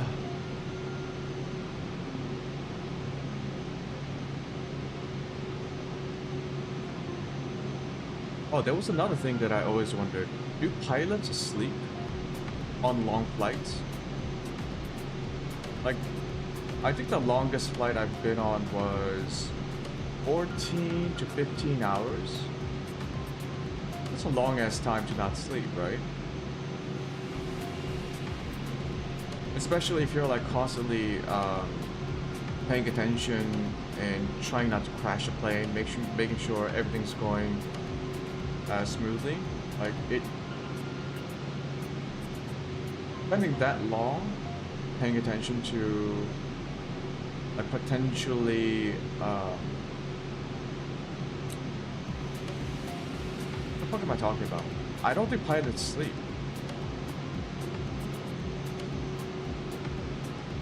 Maybe they can just like nod off in turns, like they can have a co-pilot like take a nap for like an hour or something if they are really tired, and vice versa, right? It's just that it seems like a 14-hour flight seems like a very long time for pilots to be paying attention constantly. Like they do need to take a break. I hope they do. I wouldn't want them to be like way too tired by the time they need to land. Since the landings are like the most important part, right? Takeoffs and landings are the most stressful part.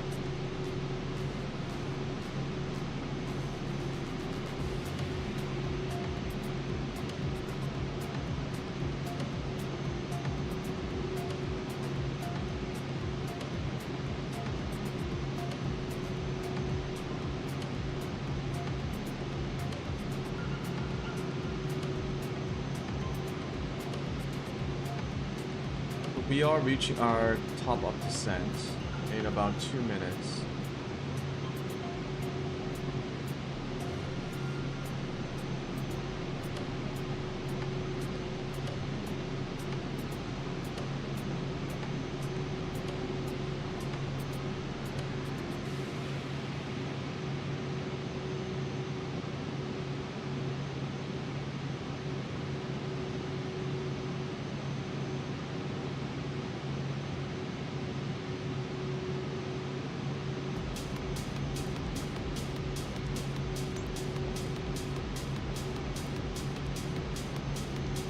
Says VNAV enabled MPAT.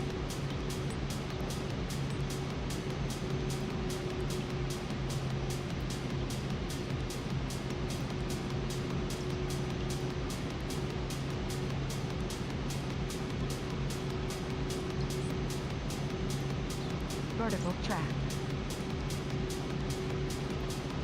Good day, Taipei Control, Shenzhen Air 9071, descending via Tonga 1 Bravo, flight level 131.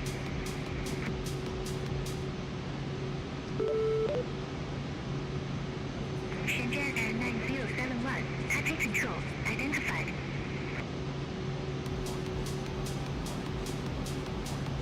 Probably 69, ready for descent.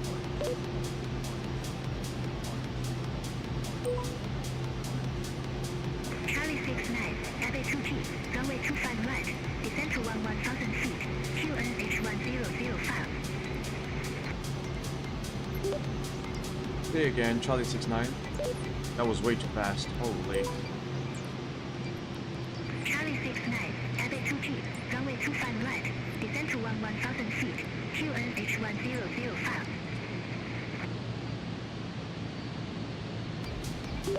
Runway 25 right. Descend to 11,000 feet. QNH 1005. Charlie 69.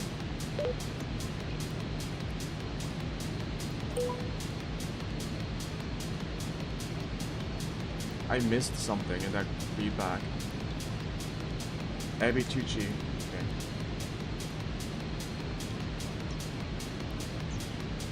Runway 25 right, descend to 11,000 feet.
caught the vertical path. Okay, good.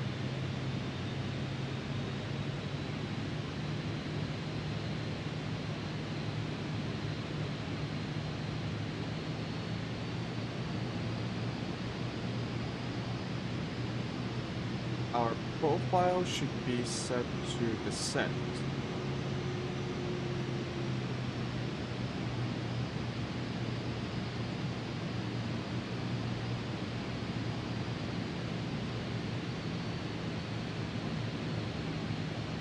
We should continue to descend until Abbey 2G. Combat 125.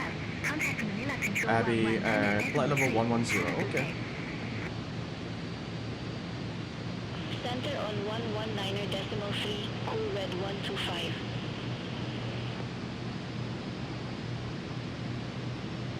So it looks like, so I was always confused, like, I guess in this case, what I should have done was set flight plan 000 to Magog, or maybe Magog itself here, activated the vertical nav mode, because this was deselected, but the TOD was in between plan 000 and Magog. Because I always assumed once I hit the TOD marker on the flight plan and VNAV was on, it would automatically initiate the descent. But it seems like I think that's the last part that I missed, was enabling VNAV mode for Magog waypoint itself, because the TOD was in between here and Magog. Right? Maybe next time I'll try to make sure that the flight plan waypoints are set up properly for an automated descent.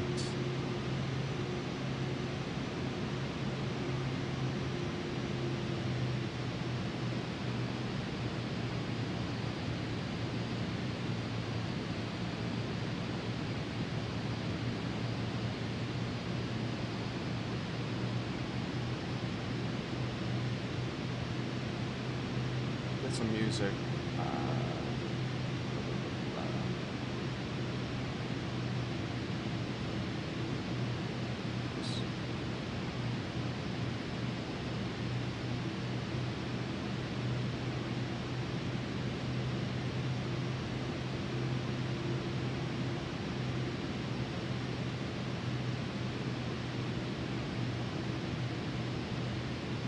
Sometimes my neighbors upstairs, like on the floor above me, drop things on the ground pretty hard, and it like startles me.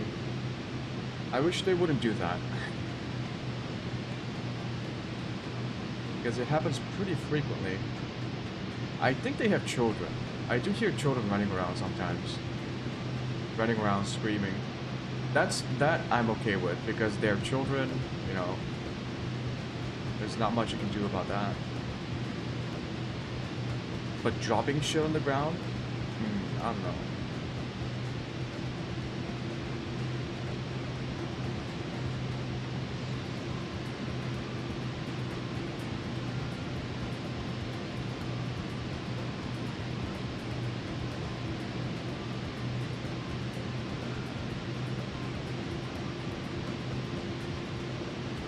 I never understood people who got mad at their neighbors for having children running around the house too loudly. Like, most people in South Korea live in apartments, and a lot of households have children, young children, who need to run around, play around, you know, be kids.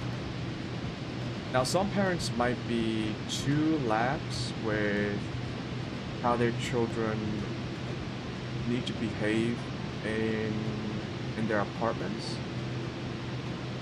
However, for the vast majority of cases, it's just children being children, right?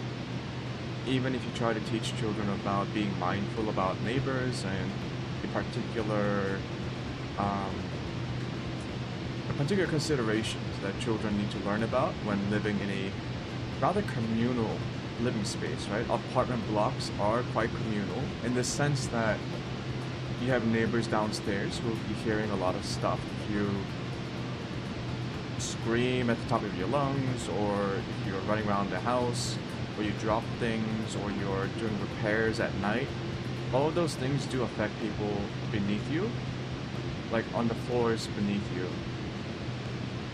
So yeah, children do need to grow up learning about those kind of things and try to teach them to be more considerate. However, most children, and I'm talking about like 5-6-year-olds, right? They just need some space to run around, and running around inside the apartment's fine. I say this because so many people in Korea get mad at their neighbors for having children who run around in the apartments. And like, they get so mad, they actually get into fights with the parents. They talk to the apartment maintenance people, and then there's like a PSA a couple of times every week about, you know, the guy comes out on the intercoms for the apartment and it's like, we've been hearing a lot of noise complaints about children and blah blah blah. I'm like, guys, you're grown-ass adults. You do understand that children don't have a lot of places to run around and play in it in South Korea. And unless it's like super excessive, just fucking deal with it. You know what I mean?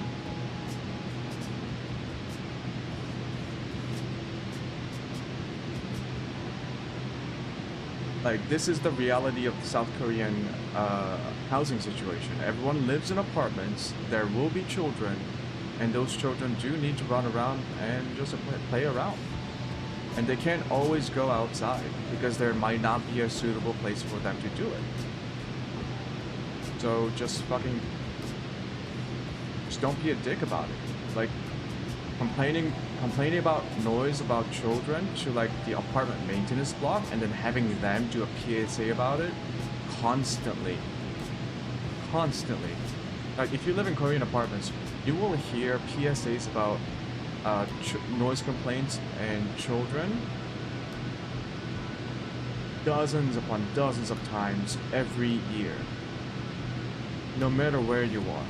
It's like, guys, we're all adults.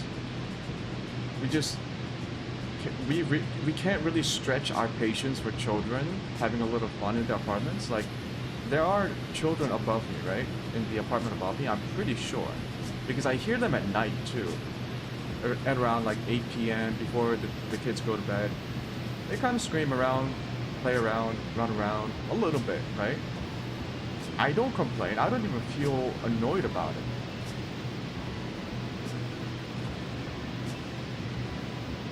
They gotta play. Children gotta play. But no. I have heard about noise complaints about children in this particular apartment that I've been living in for the past 6 months. Like, at least 10 times. It's ridiculous. I'm more annoyed about the adults who complain than the children making those noises themselves, right? So annoying.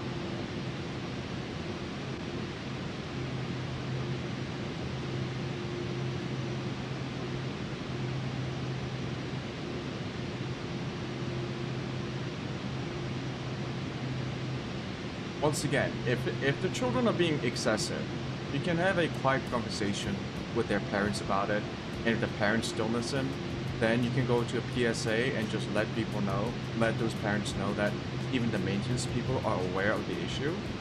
But I guarantee you 99.9% of the time that's not the case. It's just people getting pissed off at children being children.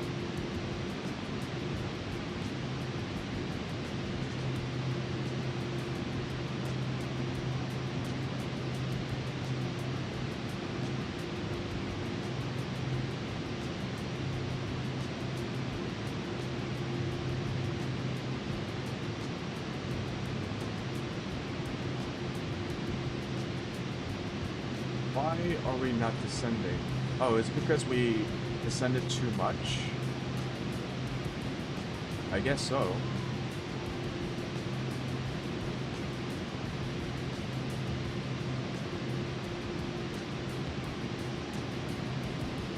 Let's see if this becomes armed. So, the waypoint has been set up to initiate VNAV. TOD is approaching again, once again. Vertical track. We got the alert. Vertical path is armed. The guidance marker is coming down. Let's see.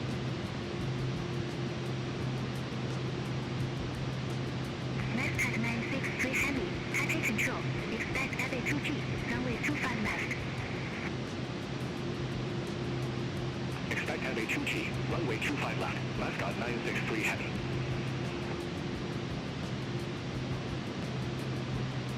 Mascot 963 Heavy, contact Hong Kong radar 125.8.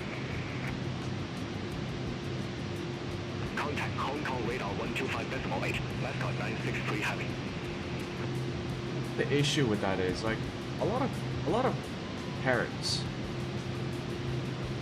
a lot of adults get into this mindset where it's like only my kids matter, instead of realizing that as part of a broader social contract, all adults have a base level of responsibility to take care for other minors. And so like a lot of these parents, like a lot of these adults, they might complain about other kids, but they don't actually like try to enforce a similar level of discipline to their children when it comes to like noise complaints and stuff like that. Identified. But that just kind of adds on to my annoyance at the adults, not the children.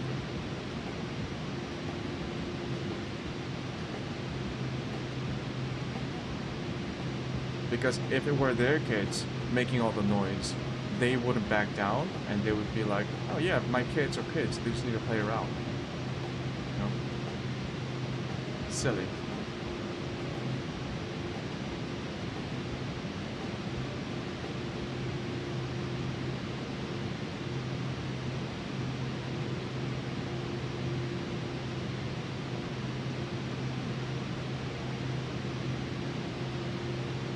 We are beginning to see some signs of land to our right, but I believe that's an island, right? Might be an island, or it might just be part of the coastline. Although there are probably like thousands of islands down here.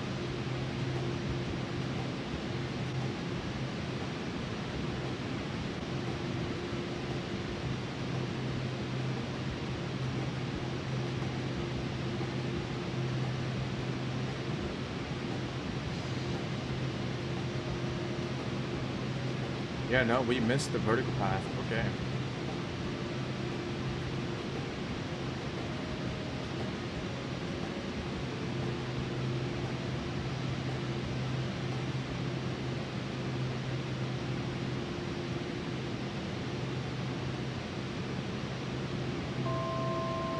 There's TOD over there.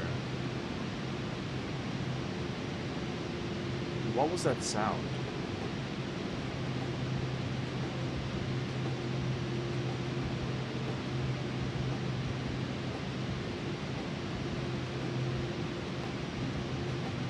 Did the vertical path already end? I wasn't paying attention. Let's wait one more time.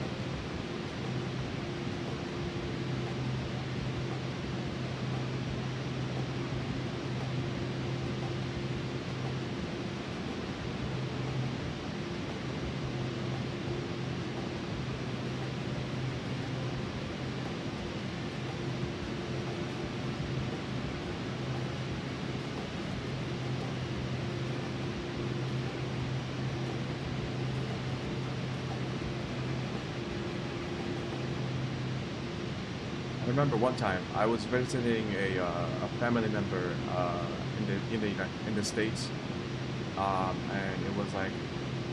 it was whatchamacallit.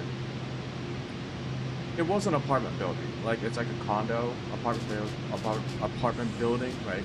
A lot of units. And the floor above us one night when I was sleeping, we heard like really loud banging noises, like absurdly loud banging noises, and I was talking to my family member and was like, what the hell is that noise? Like it didn't sound normal. We weren't even annoyed. We were just like concerned about what the heck is that? Because it was like really loud banging noises constantly. And it went on for like 30 minutes. And so we decided to like write a little handwritten note saying, like, we live downstairs and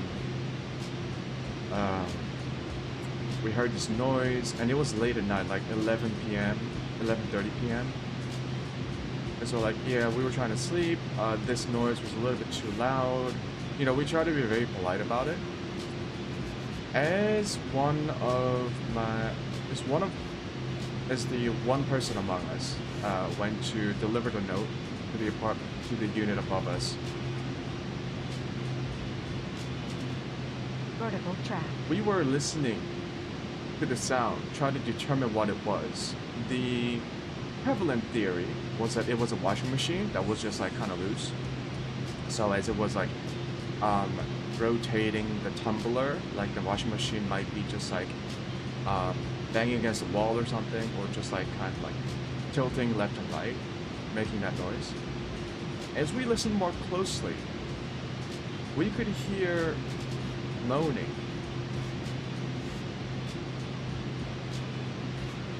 And mind you, the sound lasted more than half an hour. And it was the banging was super loud, but we barely managed to hear the moaning behind that banging noise. And we came to the conclusion that it was people having sex. And they must have been banging the bed frame against the wall really hard, because it felt like either it was a construction work or the washing machine, or like a loose washing machine or a dryer. It was so loud. And we were like flabbergasted, right? Because like, it must have been some really vigorous pumpage. You know what I mean? It was abnormally loud. Like they were about to break the wall kind of loud. Man, that was funny.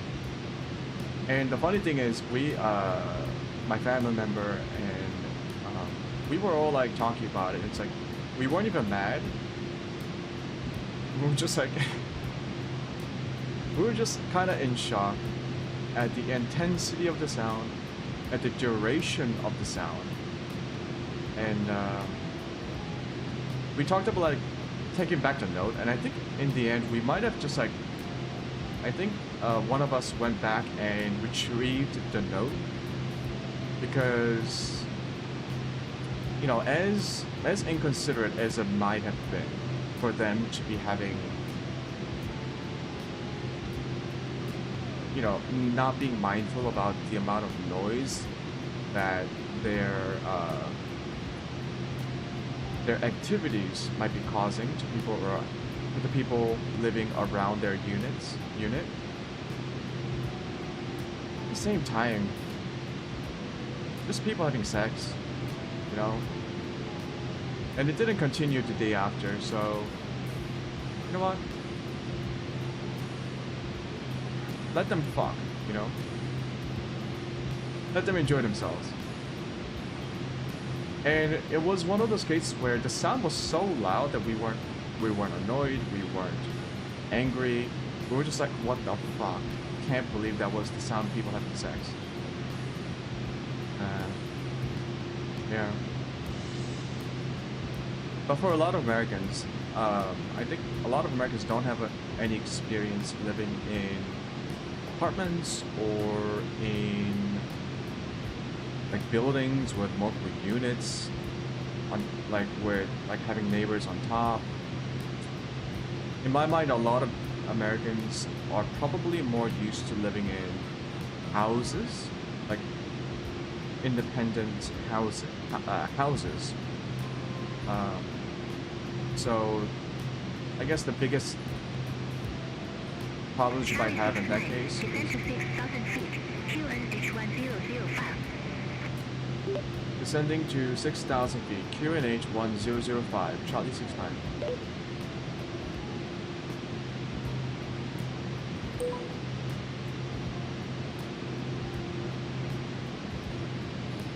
I guess if you live in a house, the only thing you might have to worry about are peeping toms through the windows, right? Because instead of having neighbors instead of having neighbors on a vertical line, you have neighbors on a horizontal Contact line. Hong Kong approach 119.1. Hong Kong approach on 119.1, Charlie 69.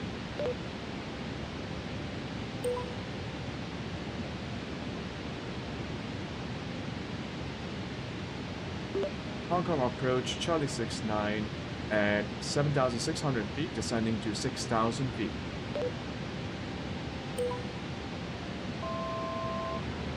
Charlie 69 Hong Kong approach. Good day. QNH 1005. Expect radar vectors for ILS runway 25 right. Expect radar vectors for ILS 25 right, Charlie 69.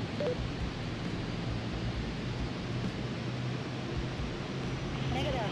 QNH 1005. QNH 1005, expect radar vectors for runway 25 right.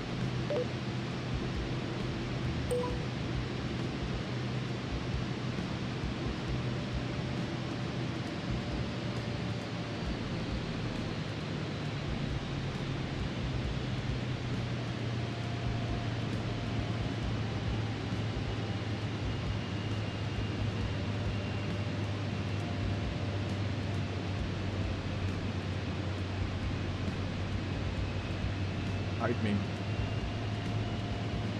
If you don't guide me, I'll guide myself.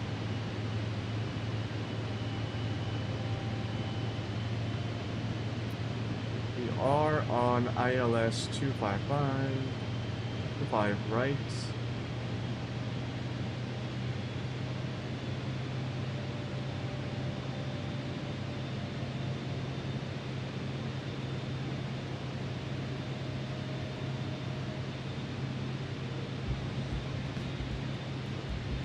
One 108.75.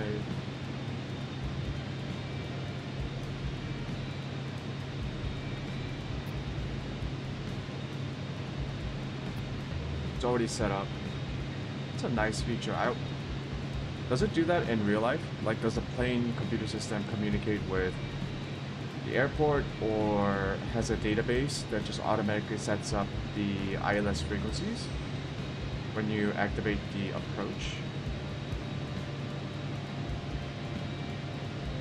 Also, why don't I just head there myself?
We made it back to mainland China.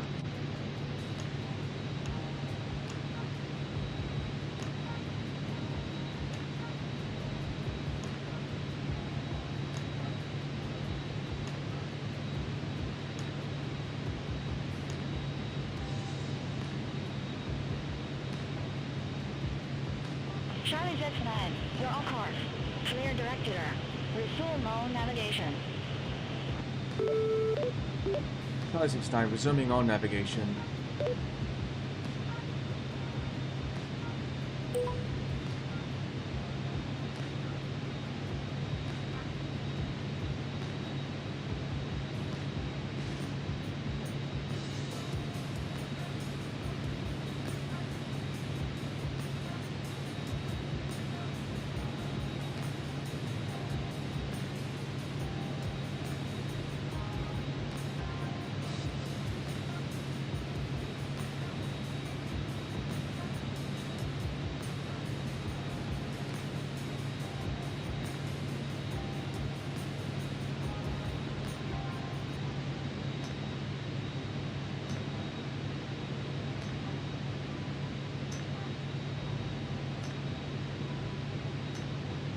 That's a very pretty color over there. Actually, is that blocked off? Where is this water coming from? Is this like a reservoir?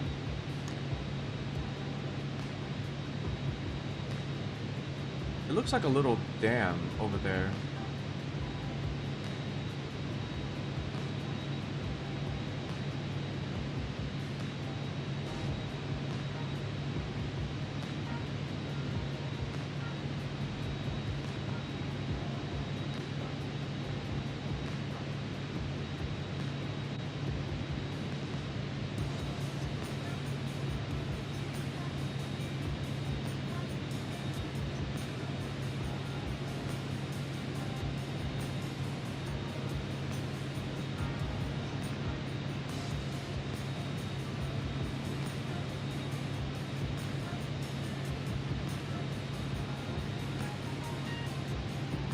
This will be a pretty busy airspace.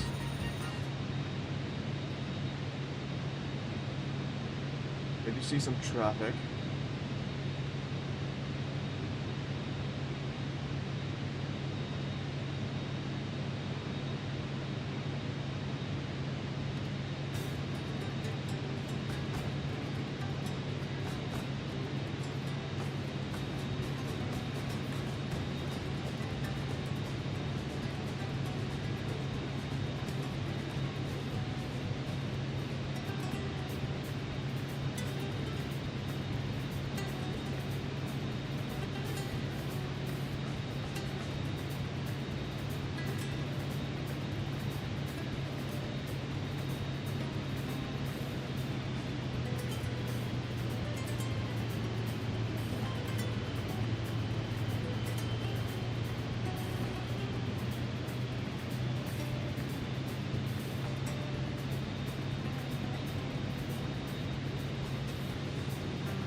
Okay, we have locked on to the localizer path.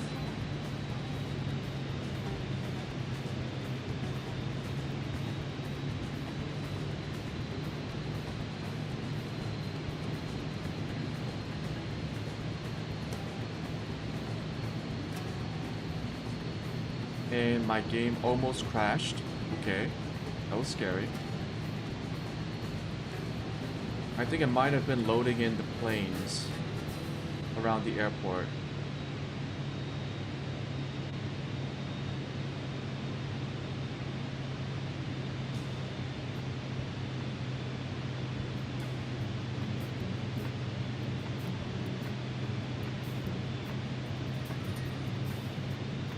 Yeah, ladies and gentlemen, and all those in between and out, we are at Hong Kong. Yeah, that is definitely not the ocean. It is a reservoir with a dam. I was right.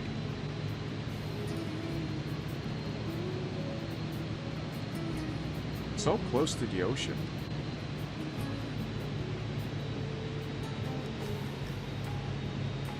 Like a little stadium.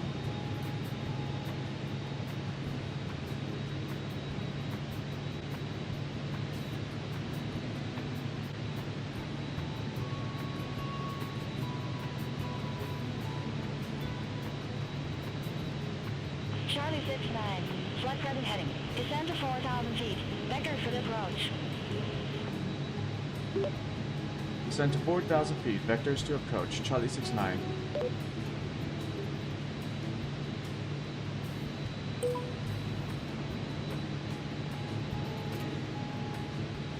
Charlie 69, 12 miles from Hapon.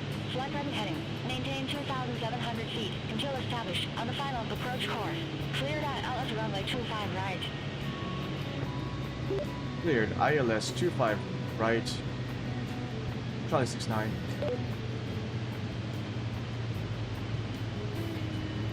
Negative. Maintain 2,700 feet. Maintain 2,700 feet until established on approach. Cleared for ILS. Landing on runway 25 right. Charlie 69.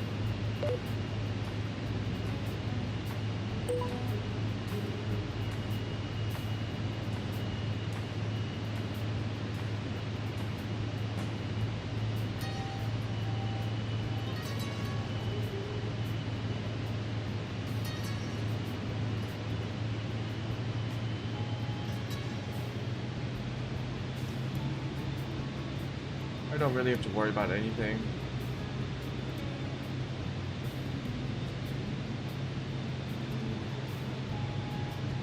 Let the autopilot slowly take us on the approach.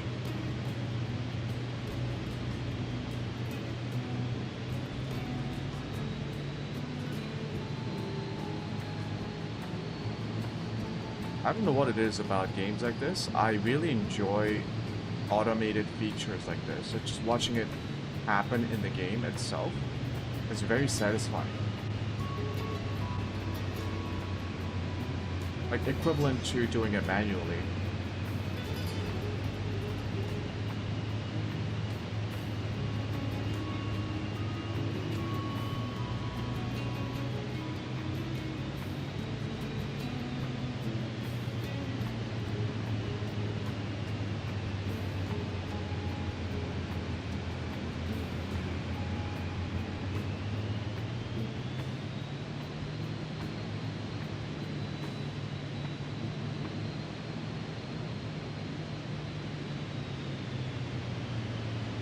You see the game trying to generate some buildings into the scene, and it's going to take up my VRAM.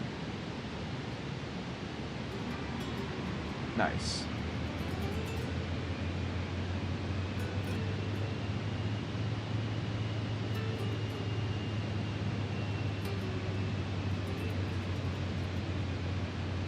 Maybe I should just turn off object LOD.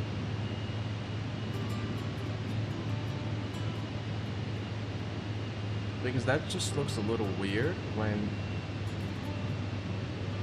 the game only partially spawns in 3D building objects.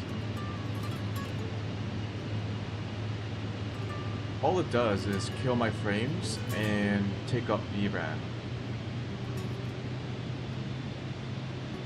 Although I will get to see like bridges like that. Charlie 69, contact Hong Kong Tower 118.7. Have a good day. Power on 118.7, Charlie 69.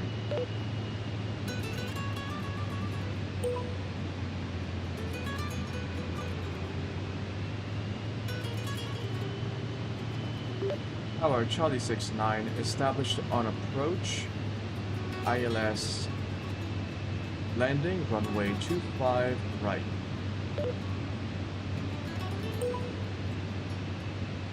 Charlie 69, Hong Kong Tower, wind 200 at 24. Runway 25 right, clear to land. Runway 25 right, clear to land. Charlie 69.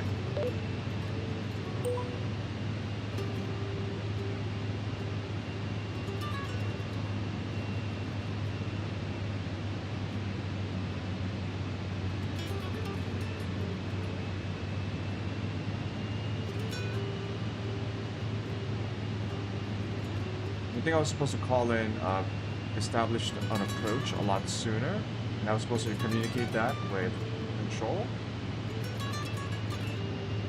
Or was it approach? Hong Kong approach. Yeah. It's fine.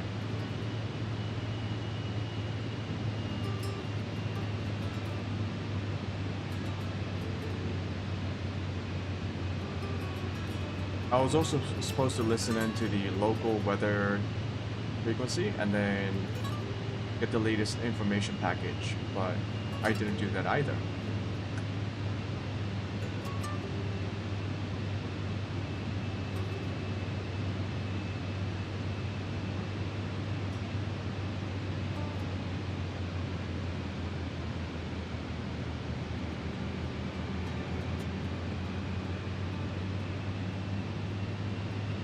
Damn, this is the Hong Kong International Airport. It looks pretty cool.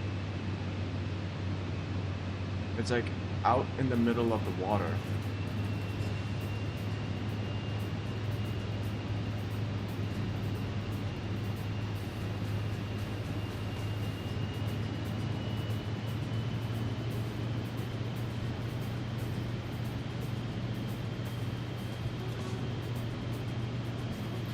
When do I down my landing wheels?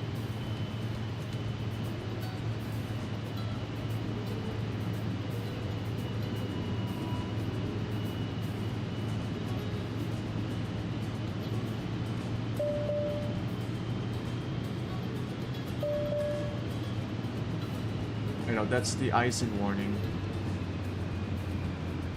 It's fine.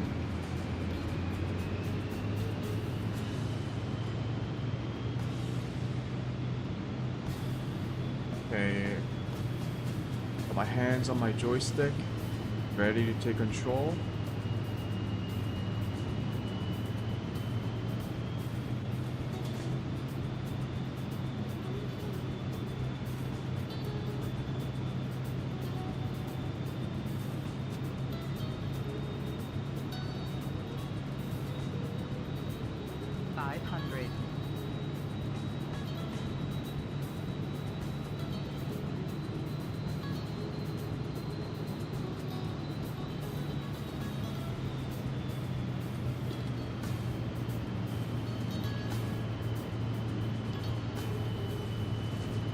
Holding my breath because I am nervous. The yard damper should automatically disengage pretty soon.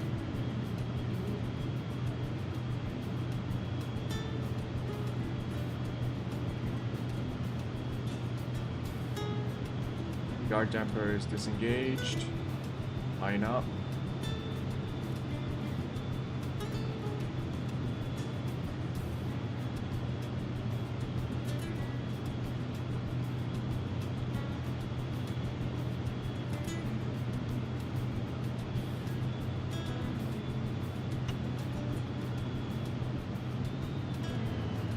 My throttle was at max. Fuck me.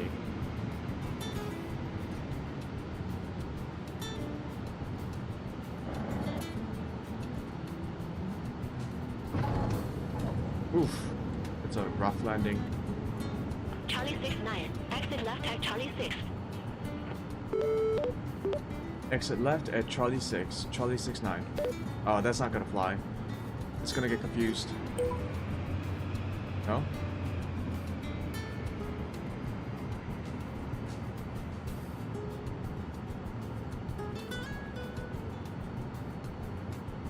I think Charlie 6 is way down there. Go around here somewhere. Flaps up.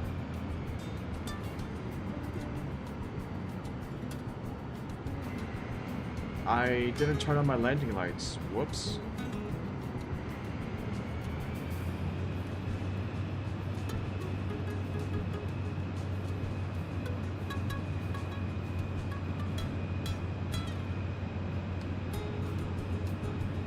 Yeah, that was one mistake. So when I engaged autopilot at the beginning of the flight, I haven't set to max because I engaged autopilot right after I take off.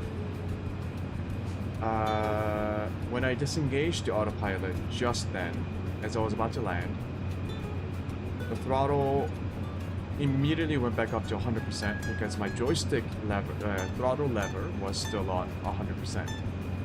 And that threw me off. Fuck.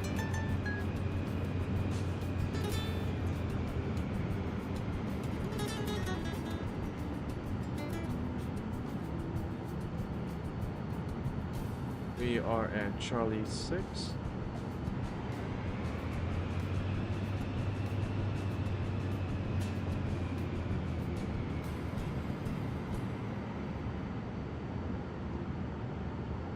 Well,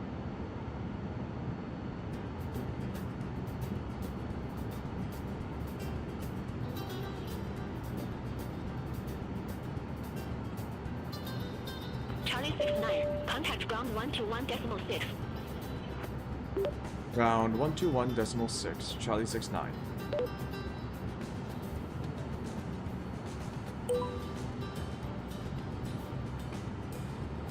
Ground Charlie 69, requesting taxi to assigned ramp. Charlie 69, ground 301 taxi by Charlie 6, Delta, Zulu, Foxtrot, Tango. Hold short runway 25 center.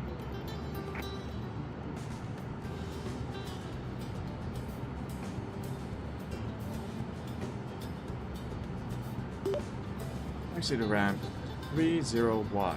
Taxi via Charlie 6, Delta, Zulu, Foxtrot, Tango, hold short, runway 25, Charlie.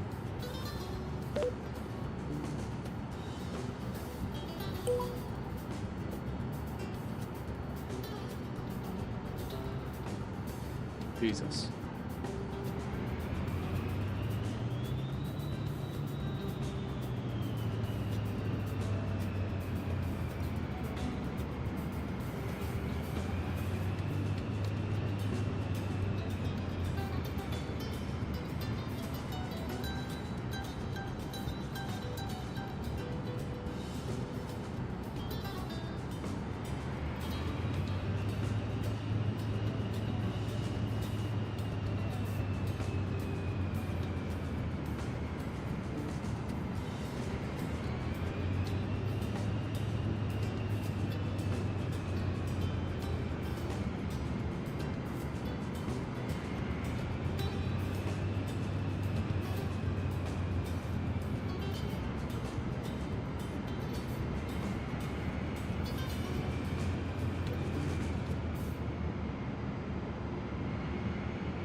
Look at the plane taking off.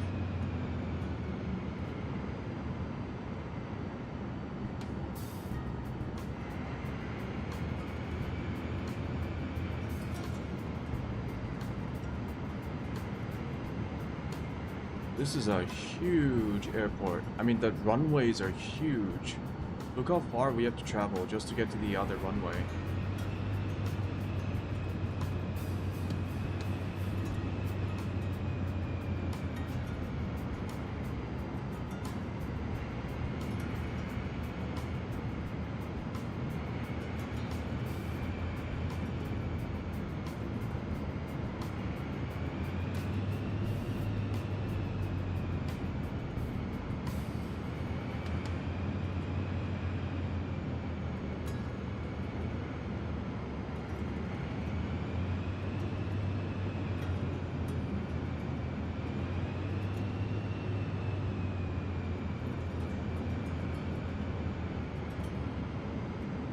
Bro, I could have taken off from this taxiway alone.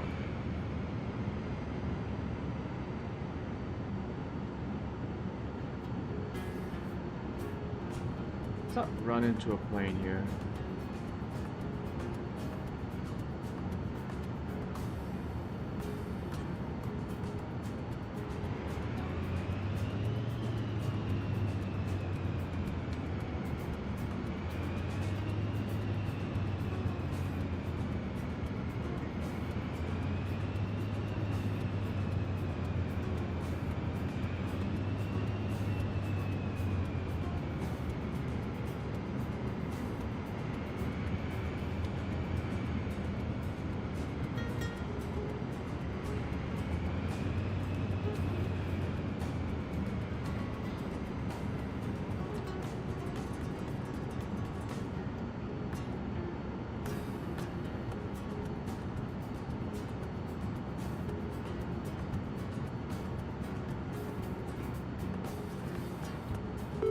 Charlie 69, cross runway 25 center at Tango. Continue taxi via Tango, Bravo, Sierra. Crossing runway 25 Charlie, taxi via Tango. Fuck. Cross runway 25 center at Tango. Continue taxi via Tango, Bravo, Sierra, Charlie 69. Negative. Continue taxi via Tango, Bravo, Sierra.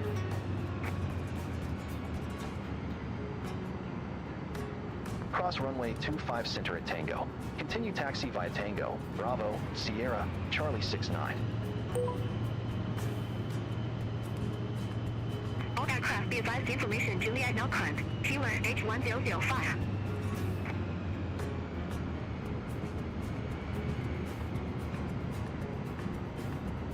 Crossing Tango.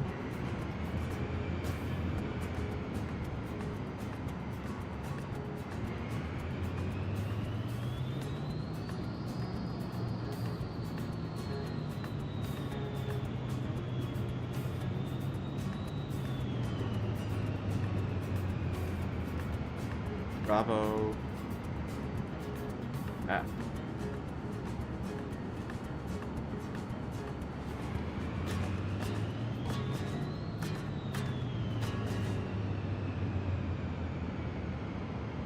Sierra.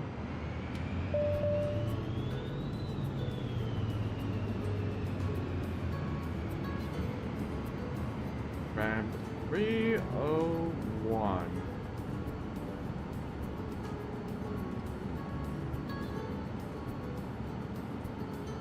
Go. We have arrived. Flaps are up.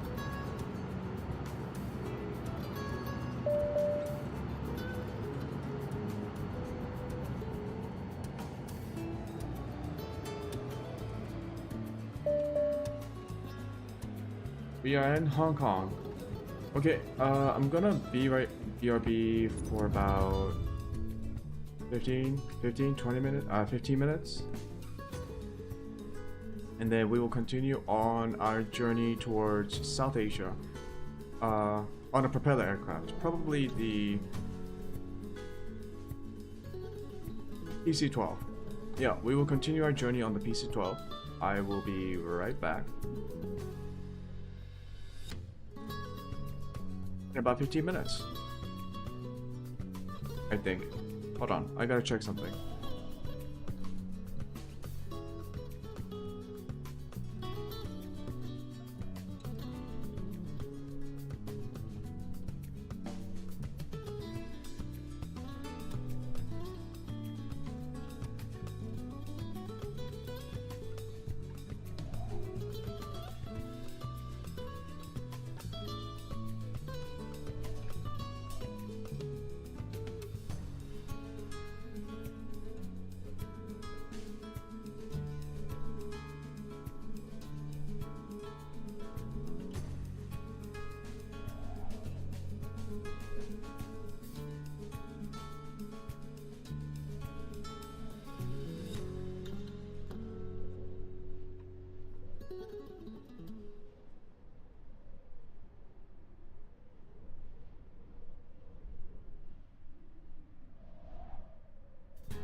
Hello.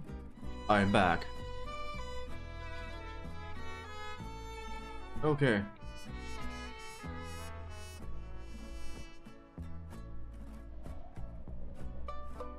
Wait. There we go.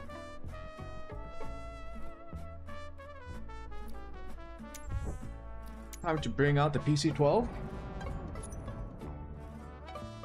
Let's do a little flight out of Hong Kong to BHHH.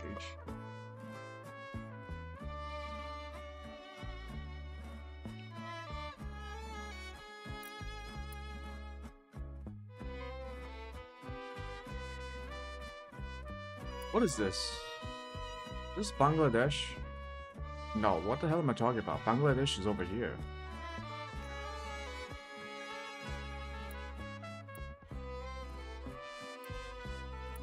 What is this?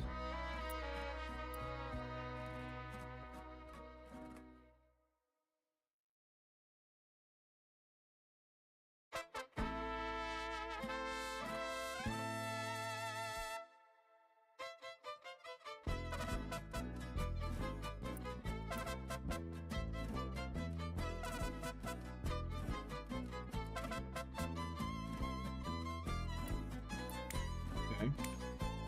Let's take out the PC-12.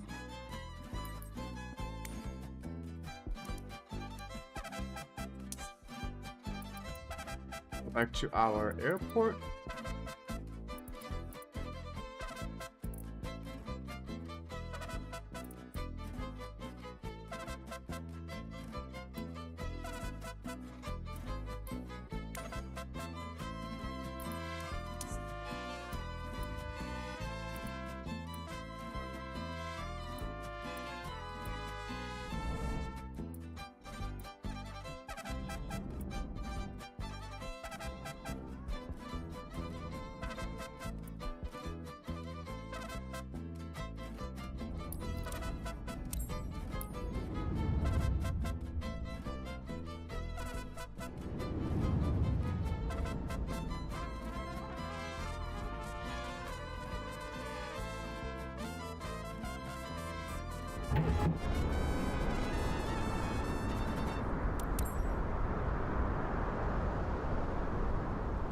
My goodness, that's some loud wind.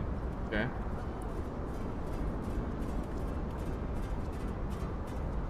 Okay, wind is not that loud.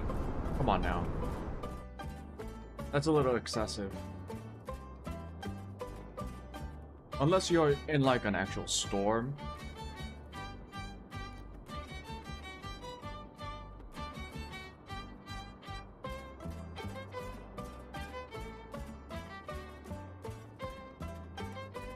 Okay, let's plan our route.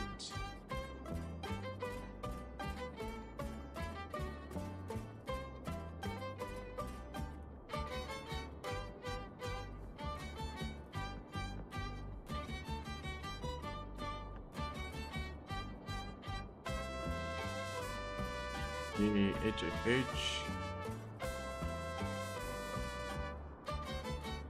I want to visit this place. I didn't know that this island existed. I'm so sorry to whoever might be from this place. I don't even know what it's called. Is it China? Is it part of China?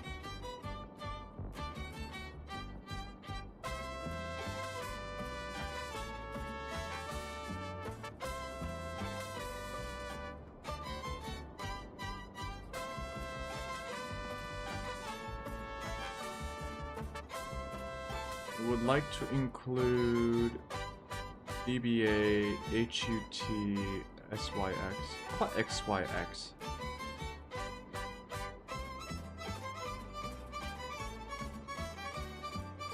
SYX.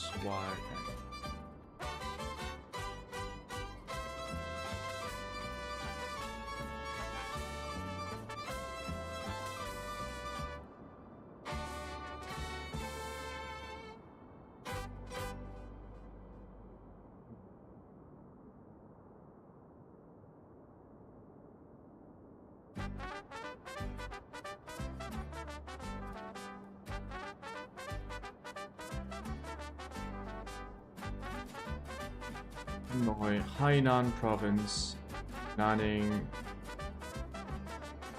So I don't think I'll be heading towards the Himalayas. Why don't we go from Hong Kong, visit this little peninsula, visit the island of Hainan, and go to Nanning.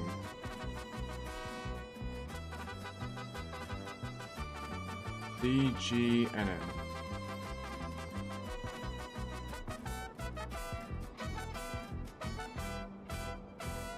It might be actually too long. The route might be too long.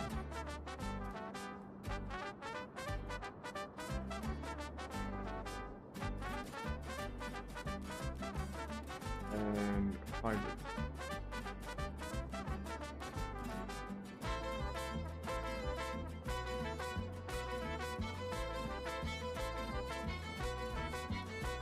Nice. 700 miles. Pretty long flight, but we get to see Hainan. This actually looks pretty good, so I'm gonna go ahead and generate.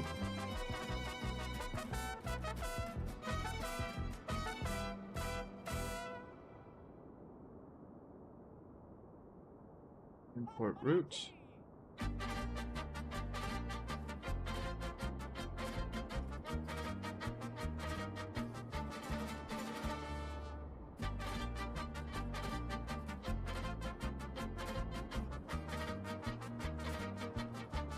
Route 515.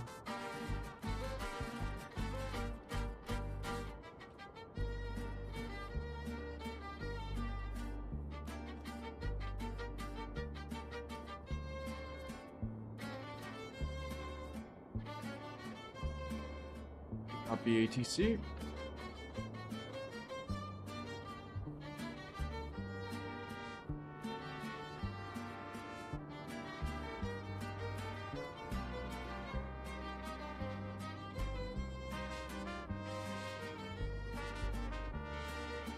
Beyond ATC connected.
One, 2, 6, 2, 5, 4, ATIS.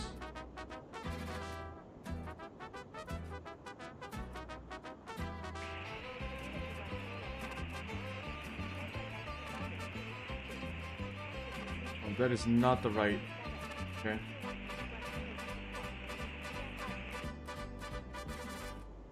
One, 2, 8, 2.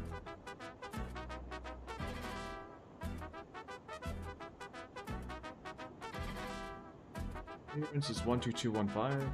Tree 1, 2.25. QNH1005. Wind 200 at 22. Gust 35. VFR conditions. Landing runways 25 right, 25 left. Departing runways 25 center, 25 left. Transition level 110. Advise on initial contact you have information Sierra. Hong Kong Airport information Sierra. 0447 Zulu. Wind 210 at 22. Visibility 10 miles or more. Few clouds at 1,200. Scattered at 2,500. Temperature Tree 1. 2.25. QNH1005. Wind 200 at 22. Gust Tree 5. VFR conditions. Landing runways 25 right, 25 left. Departing runways 25 center, 25 left. Transition level 110.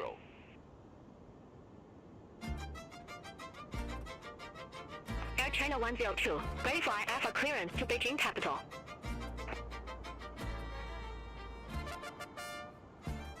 Air China 102, Hong Kong delivery. Expect runway 25 center, Nico 1 Delta departure. Squawk 5601. Nico 1 Delta departure. Squawk 5601. Air China 102. Air China 102, read back correct. Contact ground 122.6 when ready for pushback or engine start. Will contact ground 122.6 when ready for pushback or engine start. Air China 102. Thanks. Charlie 69 with information Sierra, ready to copy IFR plans.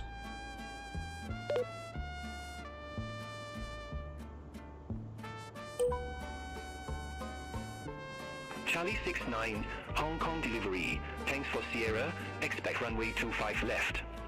Climb 6,000 feet on runway center line, then expect radar vectors Lin Sheng Y. Squawk 3226.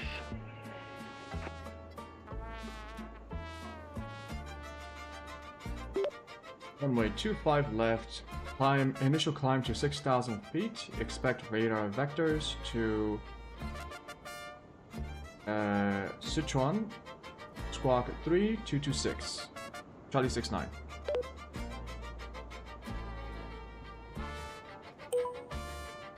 Yangshan Wei. Charlie 69, read back correct. Contact ground 122.125 when ready for start or taxi. We'll contact ground on 122.125 when ready for start or taxi. Charlie 69. Thank you.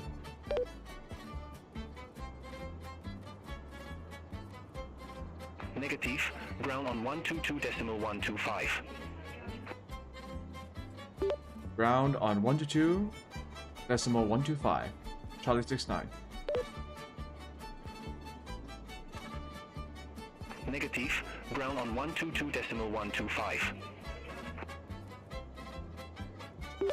We'll contact ground on 122.125 when ready for start or taxi. Charlie 69. Negative, ground on 122.125.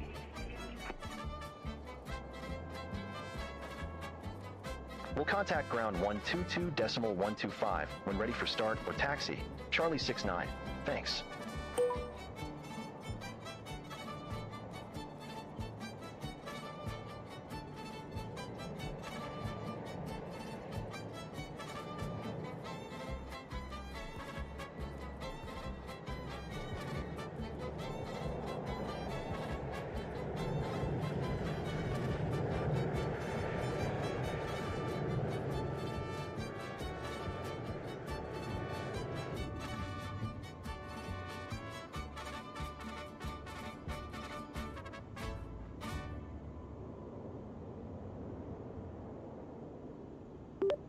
Charlie 69 requesting pushback and start.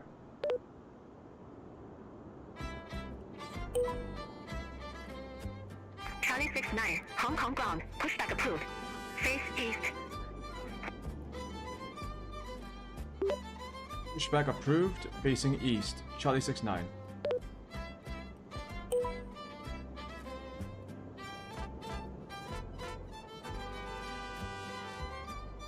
So, how does that work?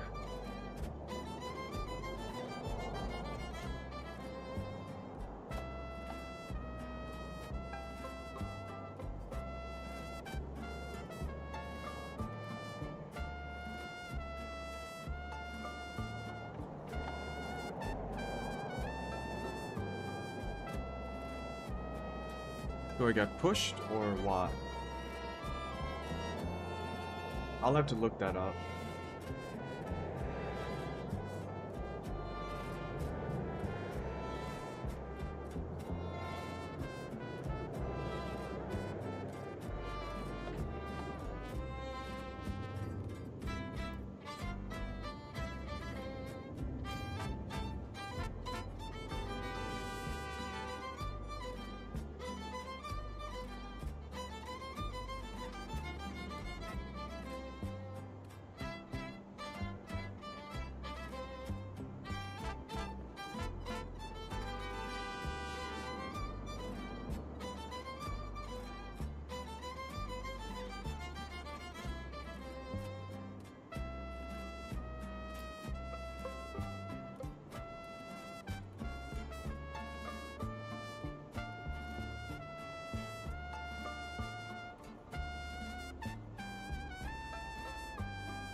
Whoa.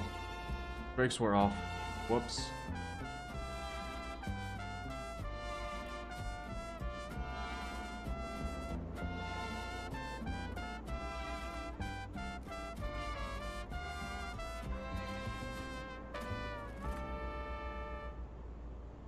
UNH 1005.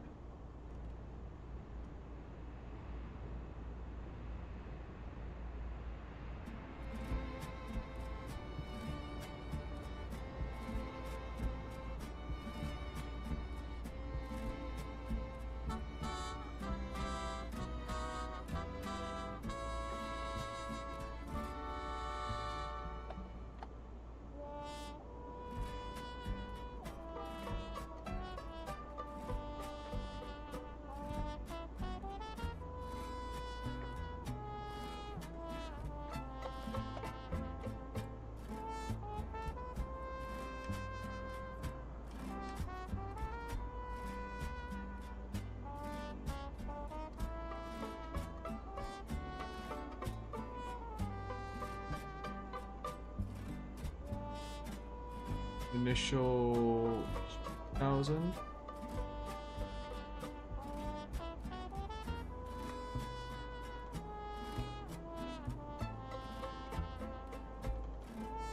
We will engage heading mode. And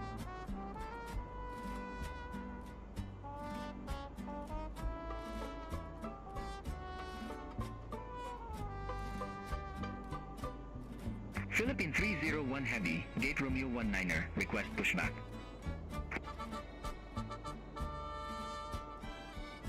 Philippine 301 Heavy, Hong Kong ground, pushback and engine start approved.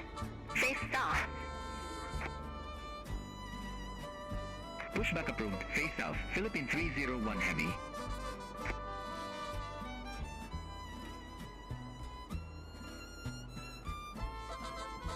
Charlie 69, requesting taxi to departure runway.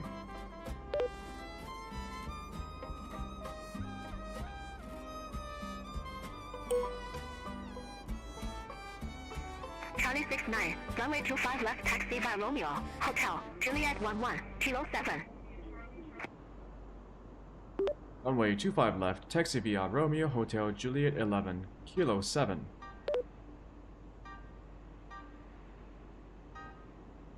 Negative, taxi via Romeo, Hotel, Juliet 11, Kilo 7. Taxi via Romeo Hotel Juliet 11, Kilo 7.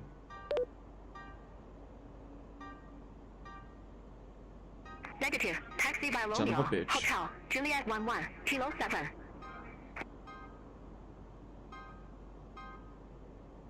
Runway 25 left taxi via Romeo, Hotel, Juliet 11, Kilo 7, Charlie 69.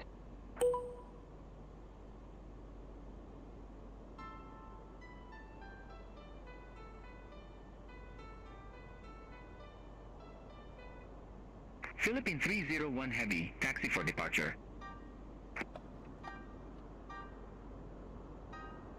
Philippine 301 Heavy, runway 25 center taxi via Bravo 7, Bravo 9er, Alpha, Alpha 11. Runway 25 center taxi via Bravo 7, Bravo 9er, Alpha, Alpha 11, Philippine 301 Heavy.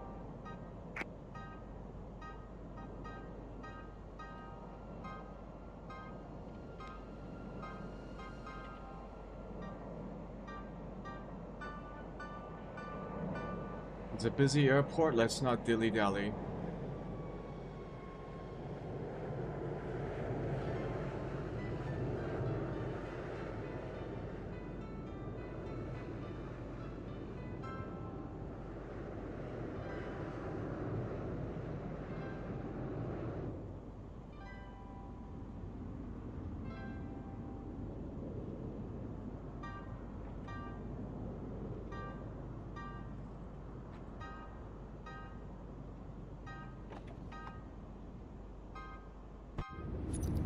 I think I might have a suspicion of what's fucking up the audio. Philippine 301 Heavy, contact Hong Kong Tower 118.2. Bye-bye.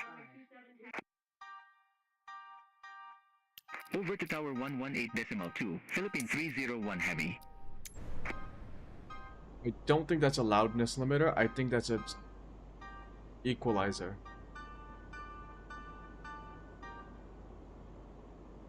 Like a loudness normalizer. What the fuck do you call it?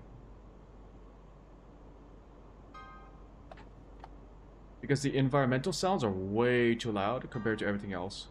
Like that plane taking off, that was so much louder than the actual engine noise of the aircraft. No.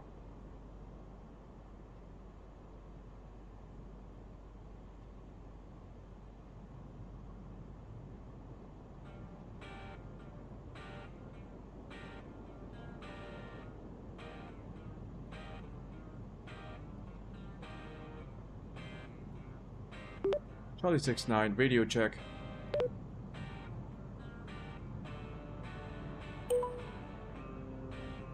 Charlie 69, readability 5.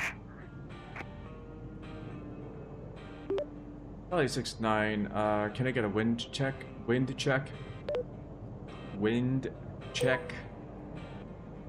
Wind 210 at 22.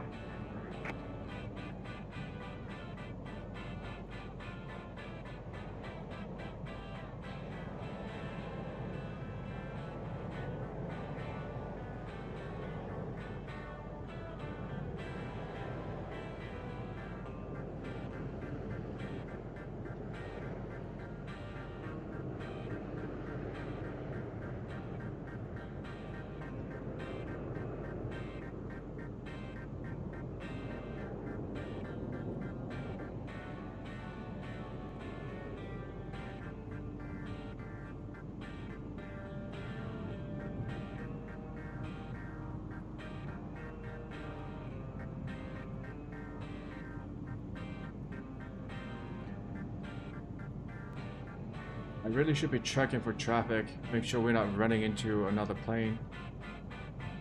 Because there are other aircraft taxiing right now.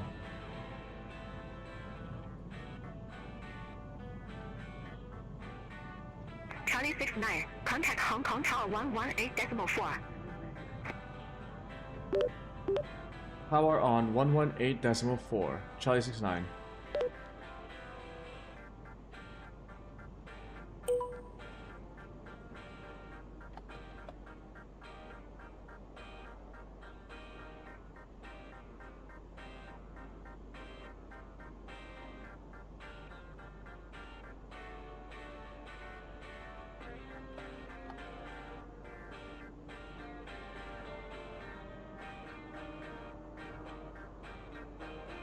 We will hold short of runway 25 left, and then we will contact tower.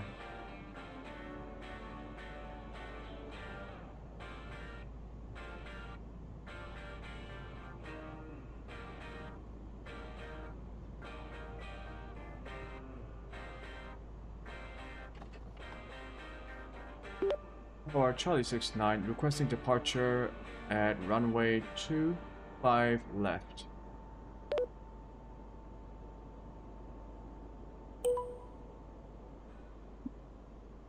Charlie 69, Hong Kong Tower, wind 210 at 22, fly runway heading, runway 25 left, cleared for takeoff.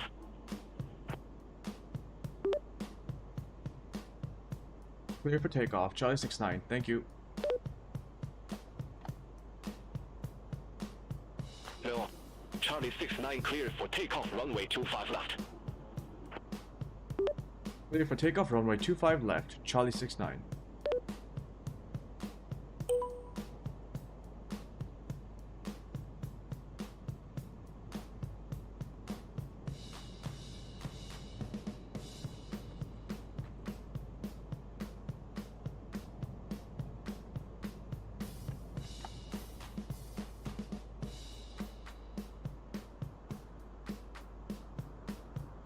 Heading set to 250.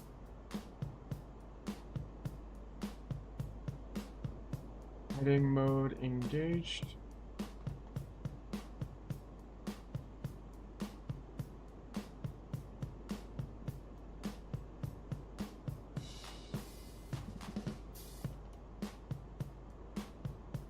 LC set to 6,000.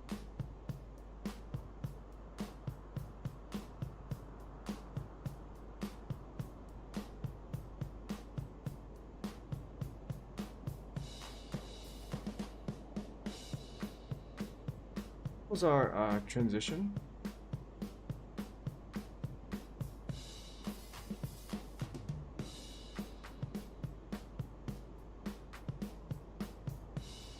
Liangsheng Wei. Oh, expect radar vectors. Okay. That's fine.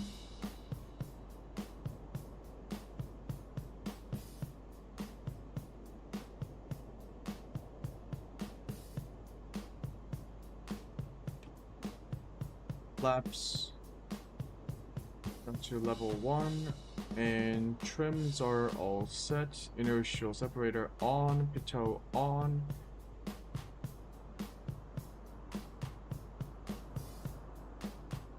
Okay. Barometer set.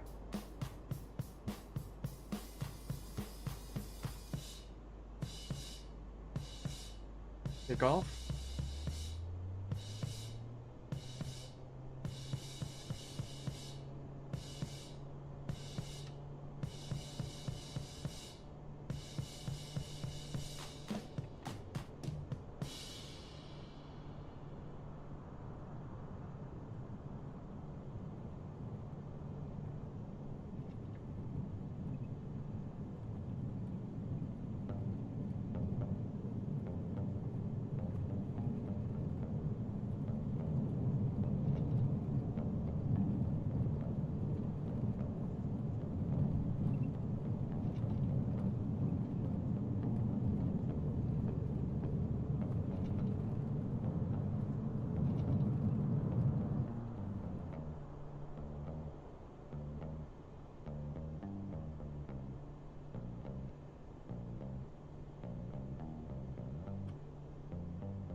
We have liftoff.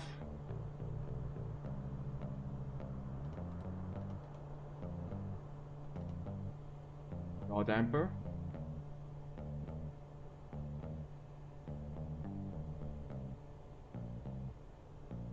Autopilot. Charlie 69, reset transponder. Squawk 3226. Whoops, I knew I forgot something.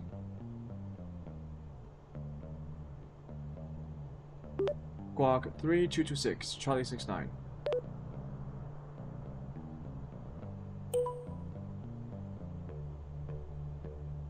Charlie 69, contact Hong Kong departure 123.8. Hong Kong departure on 123.8, Charlie 69.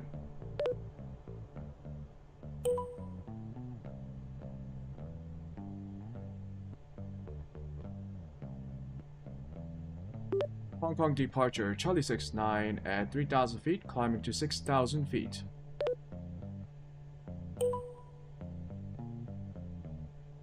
Charlie 69, Hong Kong departure, identified. Climb to 1,000 feet, QNH 1005. Climb to flight level 110, QNH 1005, Charlie 69.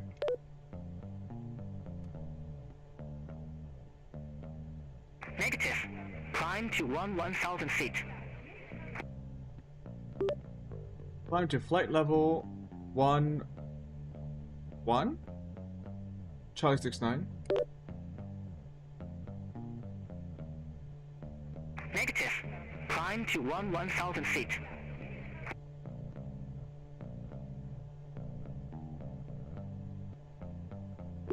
Climbing to 1,000 feet, Charlie 69. What a weird ass way to say 11,000 feet. Charlie 69, turn right, heading 270.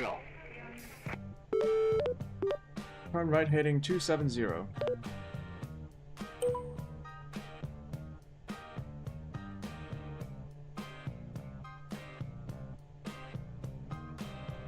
Cathay 725 heavy. Contact Hong Kong radar 125.8. Bye-bye. Contact Hong Kong radar 125.8. Cathay 725 heavy. Bye bye.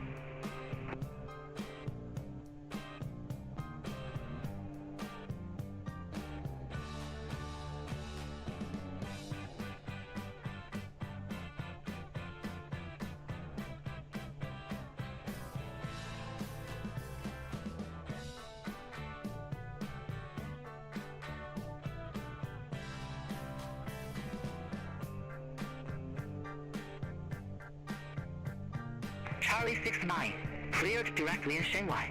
Resume all navigation. Clear direct Lei Shunwei. Resuming on navigation, Charlie 69.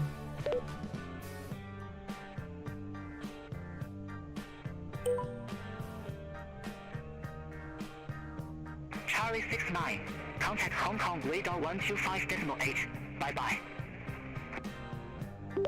Stay again, Charlie 69.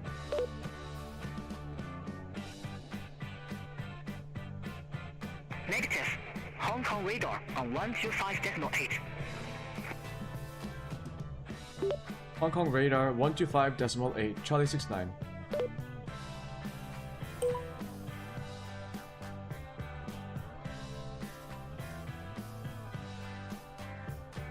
Hong Kong radar, Charlie 69 at 10,000 feet, climbing to flight level 110.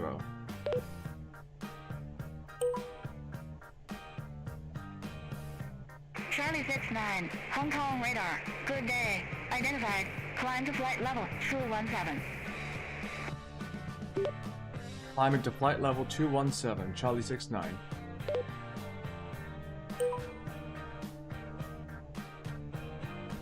Hong Kong radar, Vietnam Airlines 592, flight level 210.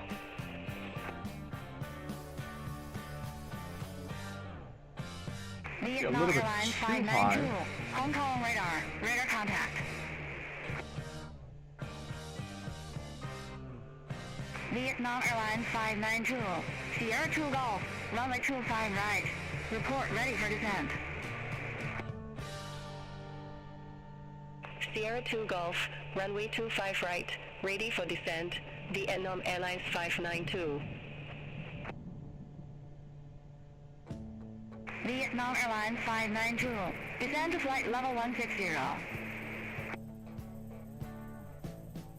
Descend to flight level 160, Vietnam Airlines 592. Yeah, I don't know if I want to stay up this high. I know it's better for fuel efficiency, but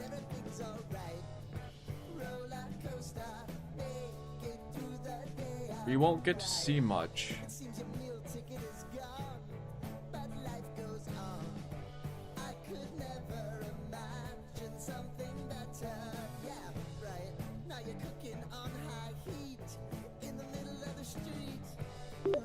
Charlie 69 requesting flight level 060.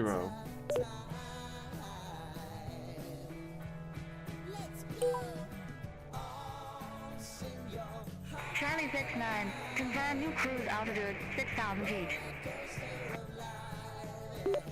Cancel that. Requesting flight level 090.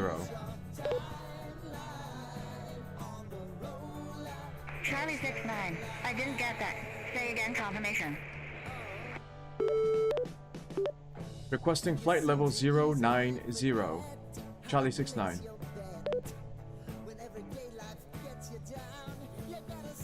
Charlie 69, I didn't get that. Say again, confirmation. Affirmative, Charlie 69. Charlie 69, roger. New cruise altitude 6,000 feet.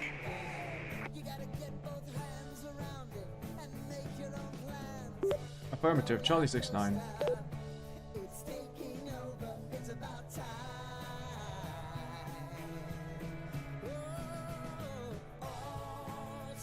I think 6,000 feet might be too low. We'll see. Hong Kong radar, China Southern 3081 Heavy, flight level 300.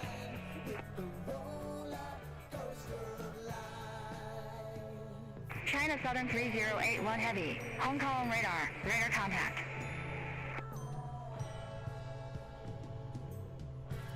Cathay 567 Heavy, Hong Kong radar. Expect at a 2G, runway 25 left. We are headed Expect into a at 2G, storm, runway 25 so left, Cathay 567 Heavy.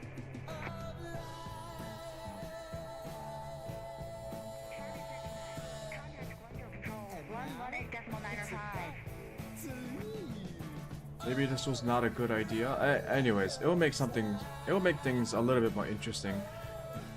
If I stay above the clouds, all I will be staring at are the clouds.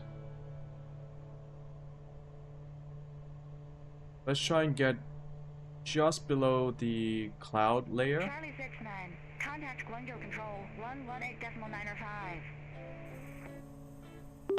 Control on 118.905. Charlie 69.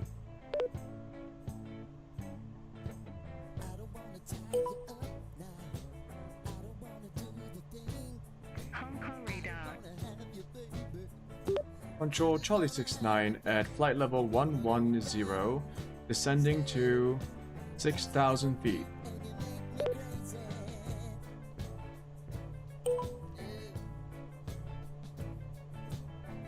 Charlie 69, Guangzhou Control, identified.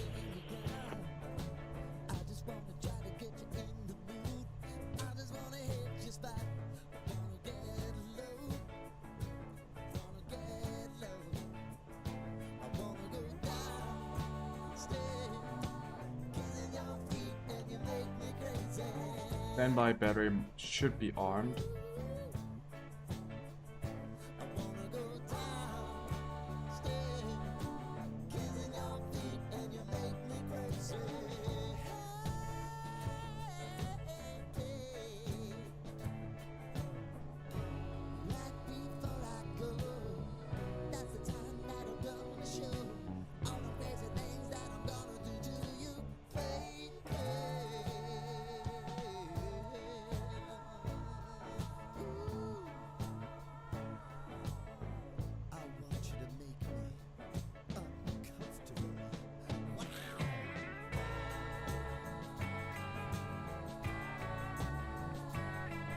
Guangzhou Control, China Southern 6793. Good day, flight level 110.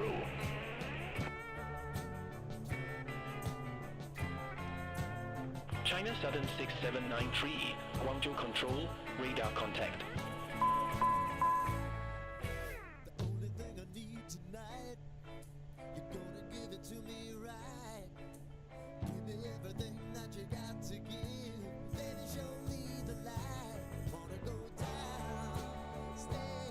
Okay, these cloud layers are below 6,000 feet? Really?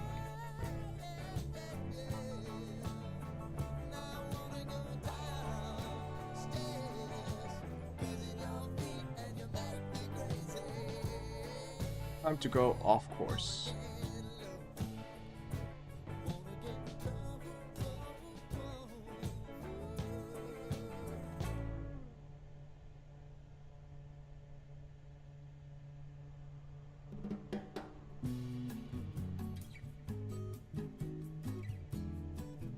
Hong Kong radar. Hong Kong shuttle 646. Good day. You're gonna be mad at me because I'm... Shuttle 646. Hong Kong radar. Good day. Radar contact. Climb to flight level 330.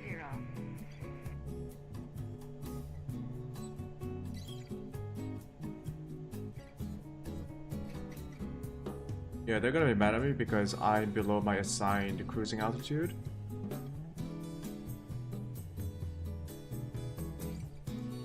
How low are these clouds?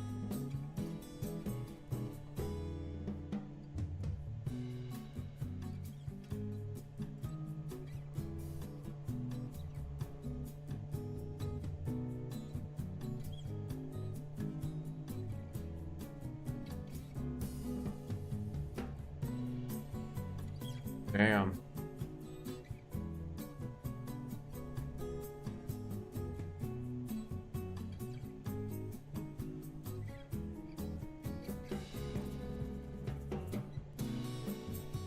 Guangzhou Control, China Southern 6059.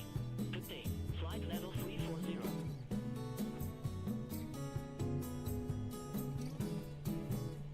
China Southern 6059, Guangzhou Control, identified.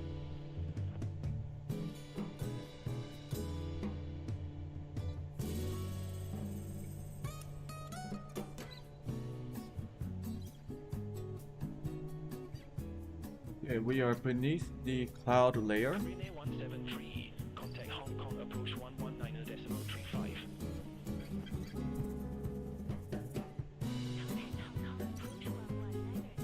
didn't get to see a lot of Hong Kong,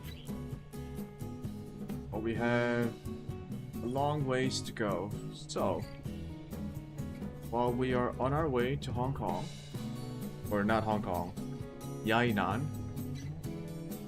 learn about Yainan. That island that we were looking at. Wait.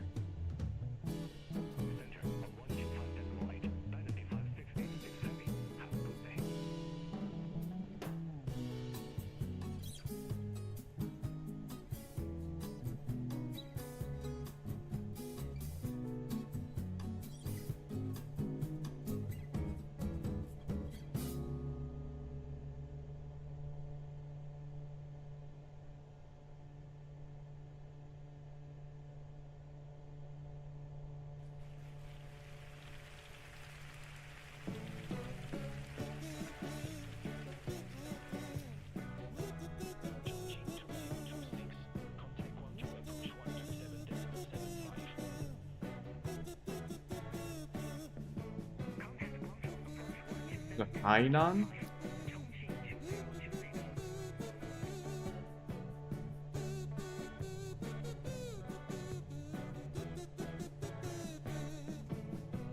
Hainan.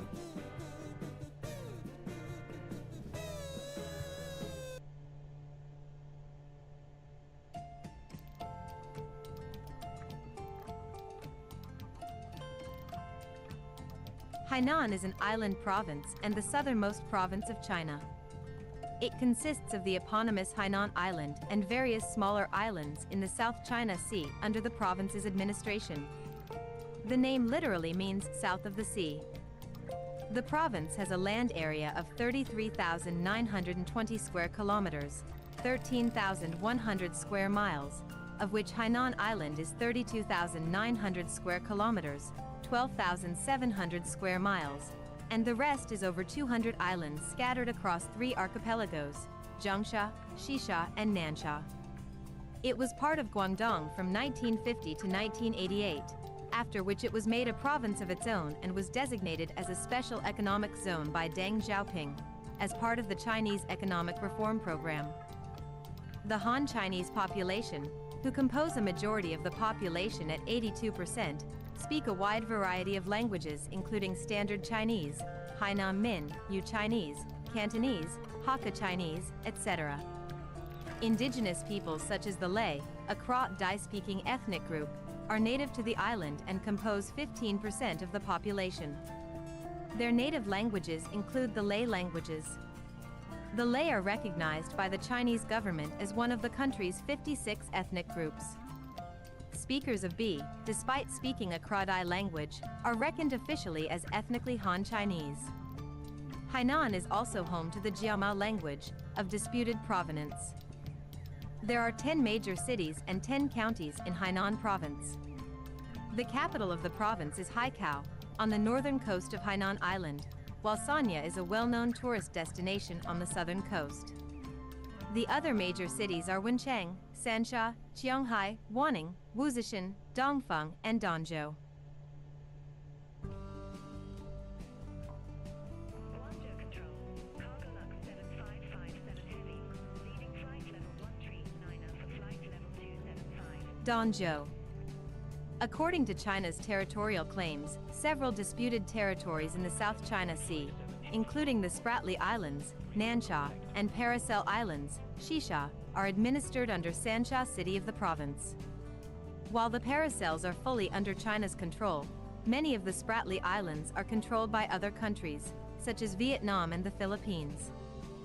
In 2020, a large-scale plan was announced by the Chinese government to transform the entire island province into a free trade port, with the aim of turning it into the largest free trade port in the world by 2035. The plan involves building a hub for offshore financing and duty-free shopping, as well as using lower taxes and reduced visa requirements to help draw in foreign businesses and tourists. Moreover, all goods sold from Hainan to other parts of China would be treated as imports from 2025 onward. Names.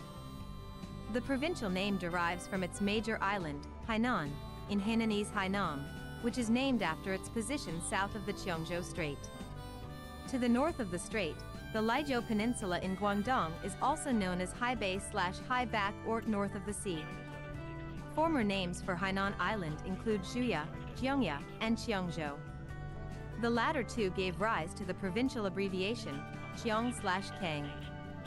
During the 17th and 18th centuries, explorers referred to the island as Ainam, which remains the pronunciation of its name in the local Hainanese dialect. History. 19th century map of Hainan. Prehistoric era. According to some scholars, Hainan was originally attached to the northeastern part of what is now Vietnam.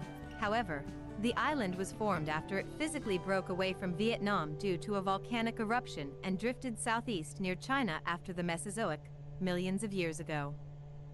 The Baihui people are among the earliest Kra-Dai residents to arrive on Hainan Island. They are believed to have settled there at least 2,000 to 6,000 years ago, and carry genetic markers from ancient people who reached the island between 7,000 to 27,000 years ago. Imperial era.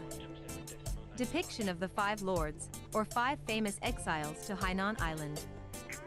Hainan Island was recorded by Chinese officials in 110 BC, when the Western Han Dynasty established a military garrison there following the arrival of General Liu Bode. The process of Sinicization in Hainan was driven by the conjunction of Han territorial expansion and the arrival of Han Chinese military and administrative personnel who settled on the island. Over the course of many centuries, dynastic Chinese ruling authorities exiled individuals condemned by the imperial courts as criminals or political dissidents were frequently banished to Hainan Island and northern Vietnam. Regions that were both integral parts governed typically under the jurisdiction of Guangdong Province during different Chinese dynasties, where they were subjected to harsh labor in the tropical climate as a form of punishment. One of the most famous exiled individuals was Su Shi, a well-known intellectual, poet, and politician of the Song era, who offended many of his colleagues and superiors in the royal court. Shi wrote extensively about his exiled experiences on the island during the 11th century AD. After the 11th century AD, large numbers of Han Chinese people from Fujian and Guangdong began migrating to the Lijiao Peninsula and Hainan Island to settle down their roots by seeking greener pastures on new land to establish themselves. This influx displaced the indigenous Li people, who were among the Baihui tribes in southern China, driving them out towards the mountainous regions of the southern portion of the island. Hainan was placed under the administration of Guangdong by the ruling Ming dynasty.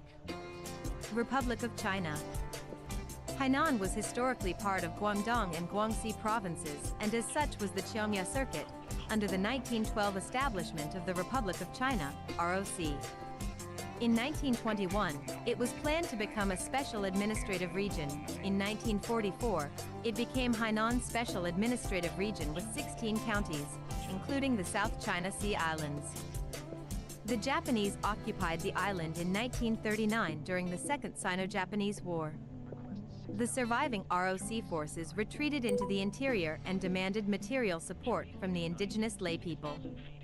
The ROC suppressed the Lay's revolt, the Baisha uprising, and executed reprisals. The Lay subsequently allied with the Communists' Hainan Independent Column led by Feng Baijiu.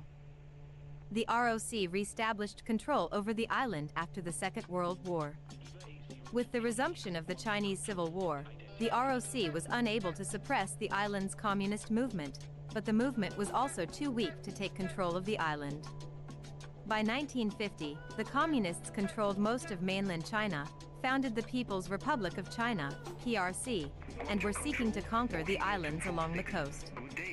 The PRC invaded on April 16, 1950, and was in control of the island by May 1st. People's Republic of China. A beachside resort in Sanya, the second largest city in Hainan. On May 1, 1950, under the People's Republic of China, the Hainan Special Administrative Region became an administrative region office, a branch of the Guangdong provincial government. During the mid-1980s, when Hainan Island was still part of Guangdong Province, a 14-month episode of marketing zeal by Hainan Special District Administrator Lei Yu put Hainan's pursuit of provincial status under a cloud.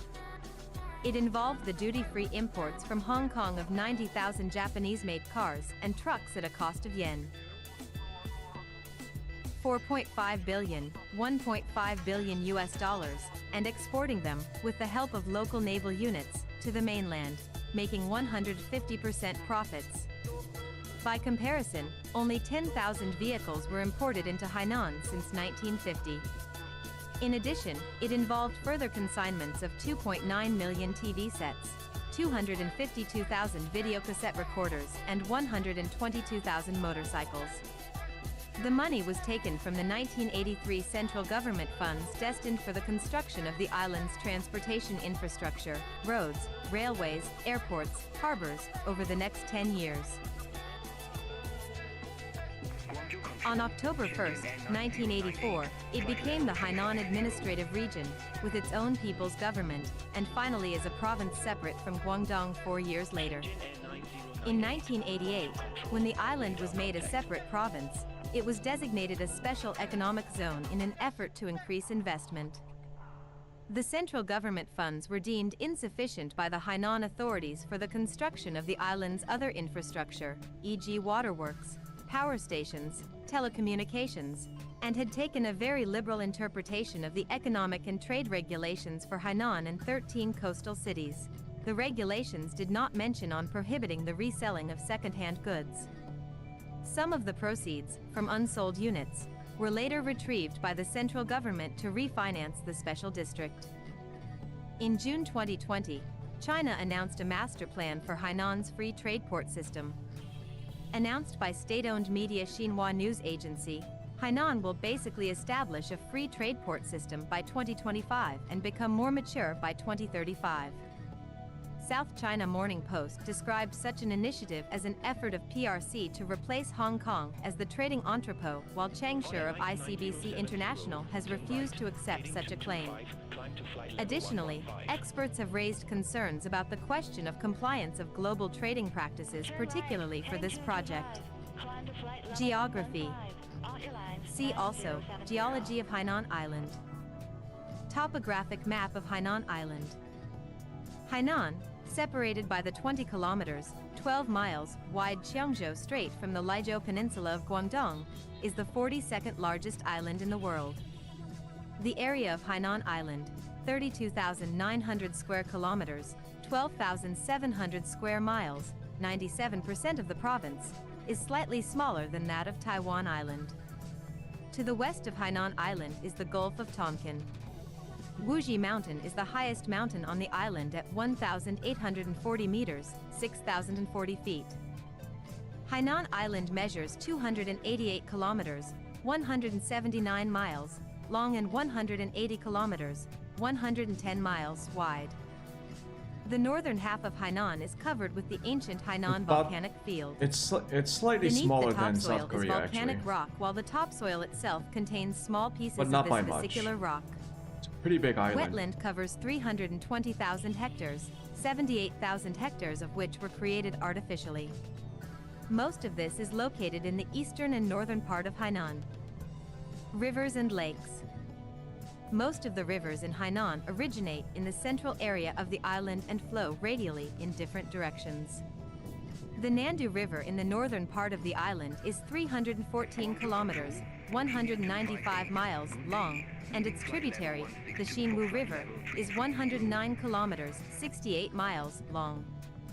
Other major rivers include the Wangquan River at 162 kilometers, 101 miles, long in the east, Zhanghua River in the west, and the Sanya and Taiyang rivers in the south. Evaporation during the dry season around the coastal areas greatly reduces the flow of the rivers. There are very few natural lakes in Hainan. However, there are numerous reservoirs, the largest of which is the Songtao Reservoir in the central north area. Islands. Main article, Islands of Hainan. Nearby islands. Several small islands exist around the coast of Hainan Island. Dazhou Island is located about 5 kilometers, 3.1 miles, off the coast of Wanning. Haidian Island, on the north coast, is part of Haikou City. Nanwan Monkey Island is actually a peninsula. Phoenix Island is an artificial resort island currently under construction in Sanya Bay. Wuzizu Island is located within Haitang Bay. Xinbu Island is located directly to the east of Haidian Island. Due to their close proximity to the main island, the flora, fauna, and the climate are very similar. Disputed islands. See also, South China Sea Islands. Maritime claims of South China Sea. A number of small islands, which are located hundreds of kilometers to the south, are claimed and administered by Sansha as part of Hainan province. Sovereignty of these islands is however disputed. These islands include Paracel Islands, Shisha Islands, the West Sands, claimed by Vietnam, the PRC, and the Republic of China, Taiwan, ROC. Money Island, Paracel Islands. Rocky Island, South China Sea. Tree Island, South China Sea. Triton Island. Woody Island, South China Sea. Zhongsha Islands, the Middle Sands. Spratly Islands, Nansha there's Islands, so many the islands South in Sands are dispute. subject. Bye-bye.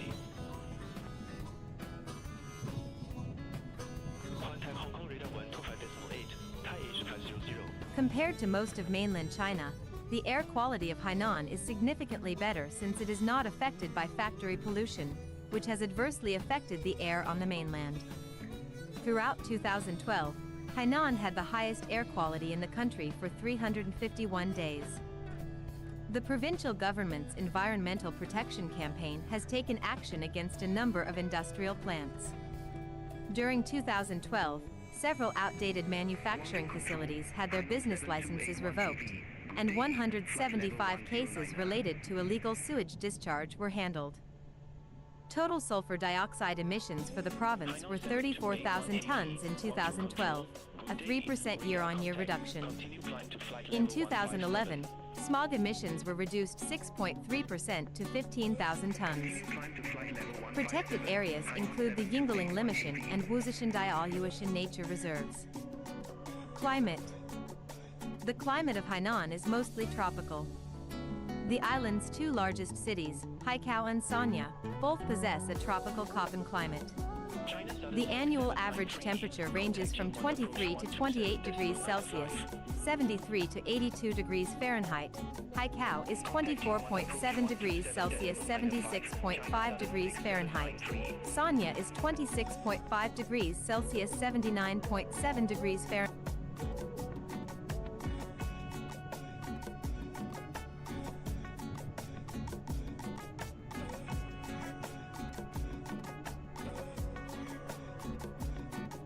Fauna. Even with over 10 million human inhabitants, Hainan contains several protected areas and wildlife preserves. The most ubiquitous smaller species on the island include such animals as frogs, toads, geckos, skinks, and butterflies. As with many adjacent tropical regions, the arthropoda and invertebrates are well represented here, with mosquitoes naturally being very common at certain times of the year.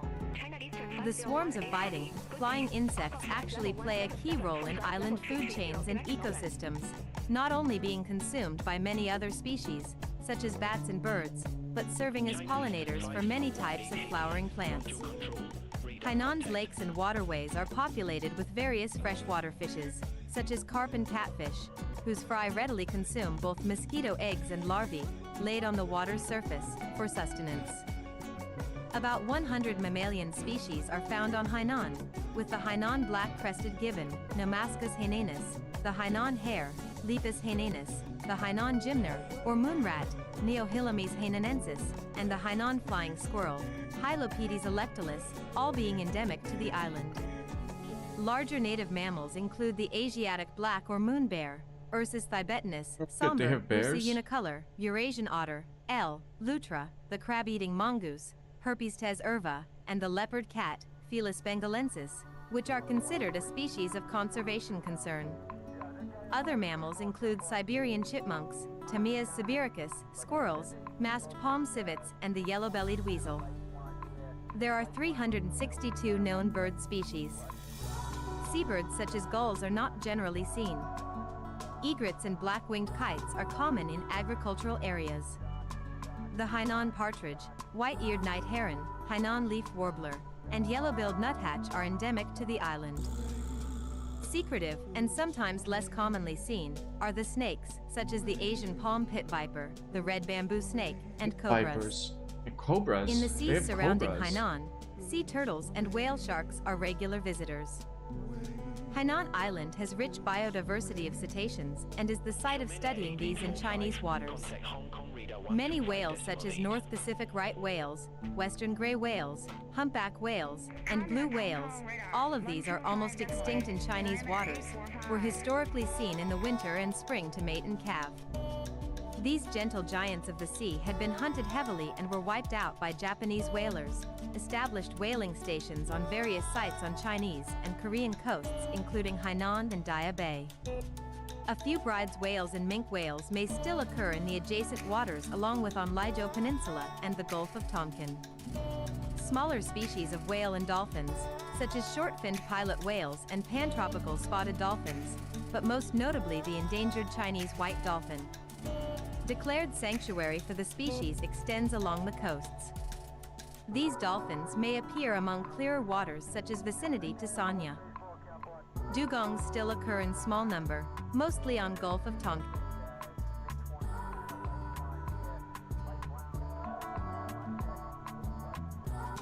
Demographics. The population density of Hainan is low compared to most coastal Chinese provinces. In 2000, the ethnic groups of Hainan included the Han Chinese Hainanese, who are the majority, 84% of the population, and speak the Min language, the Li, Lei, 14.7% of the population, the Miao, 0.7%, and the Zhuang, 0.6%. The Li, who speak a Taikradai language, are the largest indigenous group on the island in terms of population. Also found on the island are the Utsuls, descendants of Cham refugees, who are classified as Hui by the Chinese government because of their Islamic religion. There is a Tonka community that lives at Sanya Bay.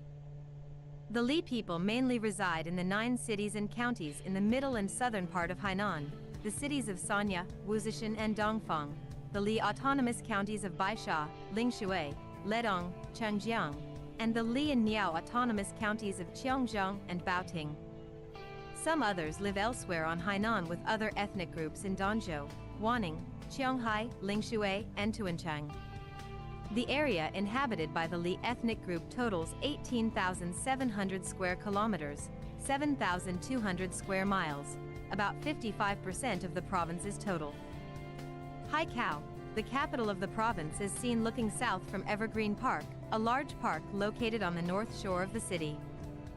Although they are indigenous to the island and do not speak a Chinese language, the Limgao, Ongbi, people near the capital, 8% of the Hainan population, are counted as Han Chinese by the Chinese government. Religion. The East Mosque in Sanya is an example of Chinese Islamic architecture. Most of the Hainanese population practices Chinese folk religion and Chinese Buddhism. The Li population has a Theravada Buddhist minority.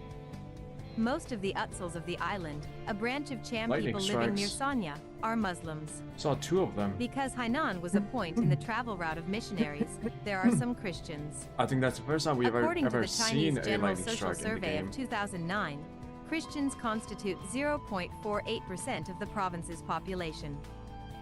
Nanshan Park is the center of Buddhism on Hainan, encompassing more than 50 square kilometers, 19 square miles of forest. The site includes countless grand temples, statues, and spiritual gardens, the likes of Savior Garden and Longevity Valley, with intricately trimmed hedges and abundant in lotus flowers, a venerated symbol in Buddhism meaning virtue or purity. At the heart of the valley is the Grand Nanshan Temple, its gates flanked by stone figures of Buddha in front of the Tang Dynasty-style entrance. The interior displays images of the 4 heavenly kings amid statues of other deities enshrined in renderings of stone, gold, and jade. Perhaps the most popular site within the Nanshan Buddhist cultural zone is the awe-inspiring stone rendering of the Bodhisattva Guanyin, emerging out of the South China Sea to stand at 108 meters, taller than the Statue of Liberty.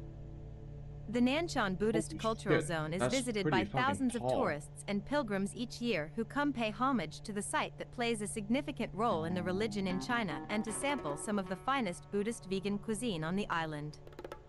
Languages. Most people in Hainan speak a variety of Min Chinese known as Hainanese. Other Chinese varieties and non-Chinese languages are spoken as well. Standard Mandarin, Putonghua, is widely known as in the rest of China. Charlie 69 Mandarin is requesting flight especially level common in the city of 217. Sanya. In Yaqing City, as well as its vicinity several dozen miles west of Huihui and Huixin, the so-called Charlie 69, confirm new altitude flight level 217. Affirmative, Charlie 69. Charlie 69, Roger, climb to flight level 217. Climbing to flight level 217, Charlie 69. We are moving up because we are passing the ocean. Once we get to the island, I'll reduce our cruising altitude back to like 6,000 or 7,000.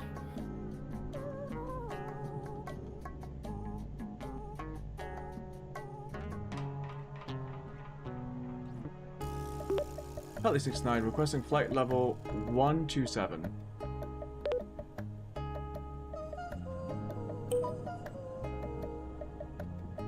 Charlie 69, enable your flight is to the west and flight level 127 is an odd-numbered flight level. Please pick an even altitude. Requesting flight level 120.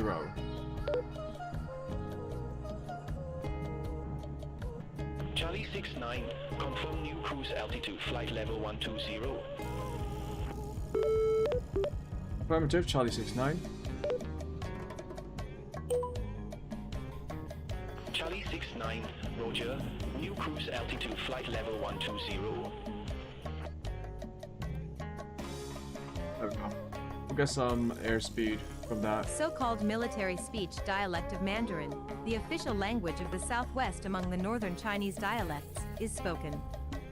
Cantonese is spoken by some, particularly in Haikou. In Yanglan village in the northeast, two Min dialects, both closely related to Cantonese, are spoken, the Mai dialect and the Danzhou dialect, spoken in Heipo village in the south, which is the same dialect as the dialect spoken in Danzhou in Dan country in the northern part of the island. The Li, Zhuang, and Limgao speak Tai, Kadai languages. The Miao speak Hmong, Min languages. There are roughly 4,500 Utsul people living in the villages of Yanglan and Huixin, two villages on the outskirts of Sanya. They speak the Tsat language, a member of the Austronesian Chamaic languages. Sociolinguistics. Standard Mandarin serves as a lingua franca between different ethnic groups. Adults who are members of a minority also have quite high literacy skills in Chinese. Most adults speak several Chinese dialects, and some also speak Li. When CAMs interact with the Hainanese dialect speakers from within Hainan province, they use the Hainanese dialect, though youngsters generally use Mandarin. Not many can communicate in Li, so the Hainanese dialect or Mandarin is often used. In the marketplace and within the Sanya municipality, the Cham speakers use Cham among themselves, and with others mostly use the Hainanese dialect. However, in the marketplaces near the government seat of Yanglan Township, the Cams either use the Hainanese dialect or the Mai dialect. Life expectancy and longevity. The people of Hainan live longer than those on the mainland. At the end of 2017, there were 1,565 centenarians in Hainan. Holy shit. For every 100,000 people in the province, 17.13 were centenarians. As of March 8, 2018, there were 287,700 residents over 80 years of age, making up 3.15% of the population. Government. Han Dynasty seal unearthed in Hainan in 1984. Han seal text, Zhulu Jikue, Zhuya Commandery was abolished in 46 BC and reorganized as Zhulu County under Hepu Commandery.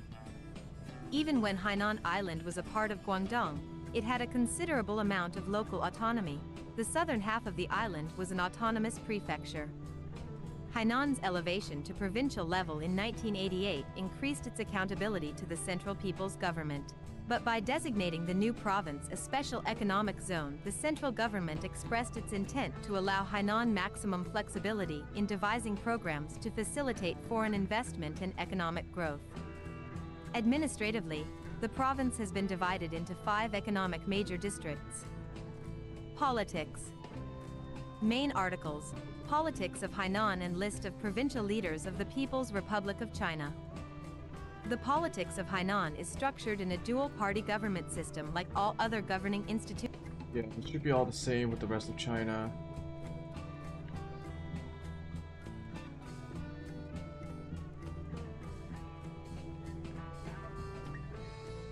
What is this? Intelligence. Per the research conducted by Information Warfare Monitor, Hainan is the physical location of GhostNet. The Chinese government has officially denied the existence of a cyber war and intelligence operations anywhere on the island. Okay, that must be a pretty cushy, like, pretty cushy position to be in. Part of a cyber operations command or unit when you're stationed on Hainan Island. Must be pretty nice, you know? Although I'm surprised that they are on an island and not in like not situated next to like a central like situated next to a central military command, because I know there are, not that I know, but a lot of people suspect that many buildings around military academies and central command centers also host cyber warfare units or signals intelligence units.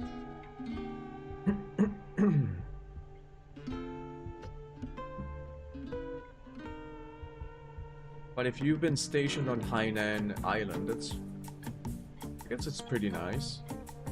It's like being stationed on Hawaii, I guess. That would be like the American equivalent. Or maybe Guam. No, Hawaii is like properly part of the United States, so.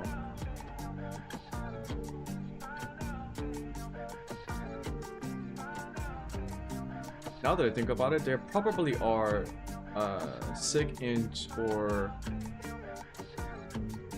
cyber command units in Hawaii, because Hawaii is a pretty big naval base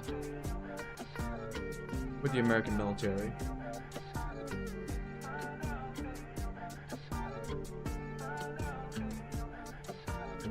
Now I want to find out what this southern coastline is. Contact Hong Kong radar 125. So we are passing by Zhangjiang, which will be the city located here. We're actually going to be passing it on our way back to mainland China. We have passed Guangdong province, Maoming. I think that is Maoming. Like somewhere over there on the coastline is Maoming, which is another city in Guangdong province. Maoming.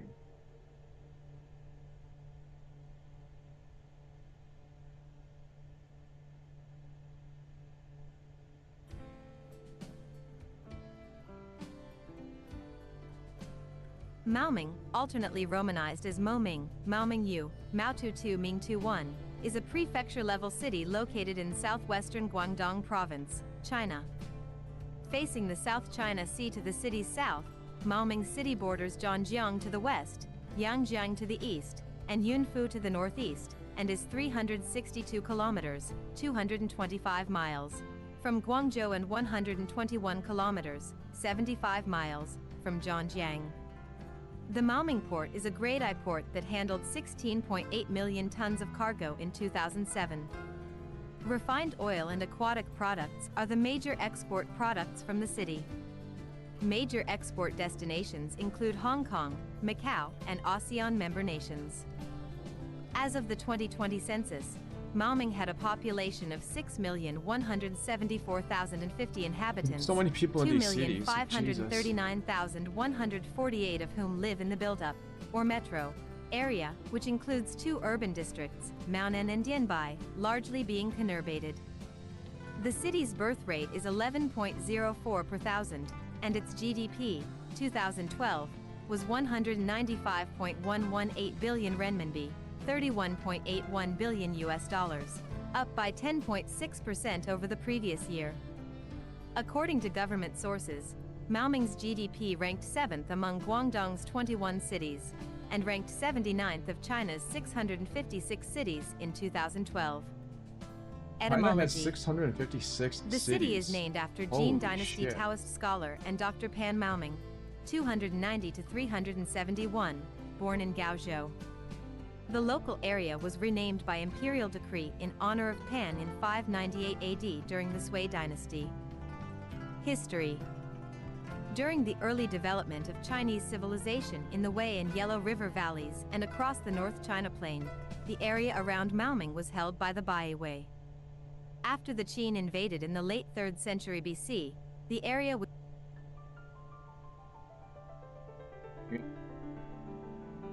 was divided into Nanhai, Xiang, and Guilin. Was established c. 600 under the Sui. In September 1950, Maoming County was affiliated with the Gaolei Administrative Region. Under the Qin, I'm it noticing a comprised lot part more of Gaozhou typos and Prefecture. grammatical errors in Following the these Chinese Wikipedia Civil War, entries, which makes me Maoming became think the primary that community in the area non- and was raised to county-level city status in 1959. non-native English In writers and 2014, contributors the city was the have site of popular written protests these against entries. pisilene, a chemical based on benzene that was being Probably from produced by China. local industry.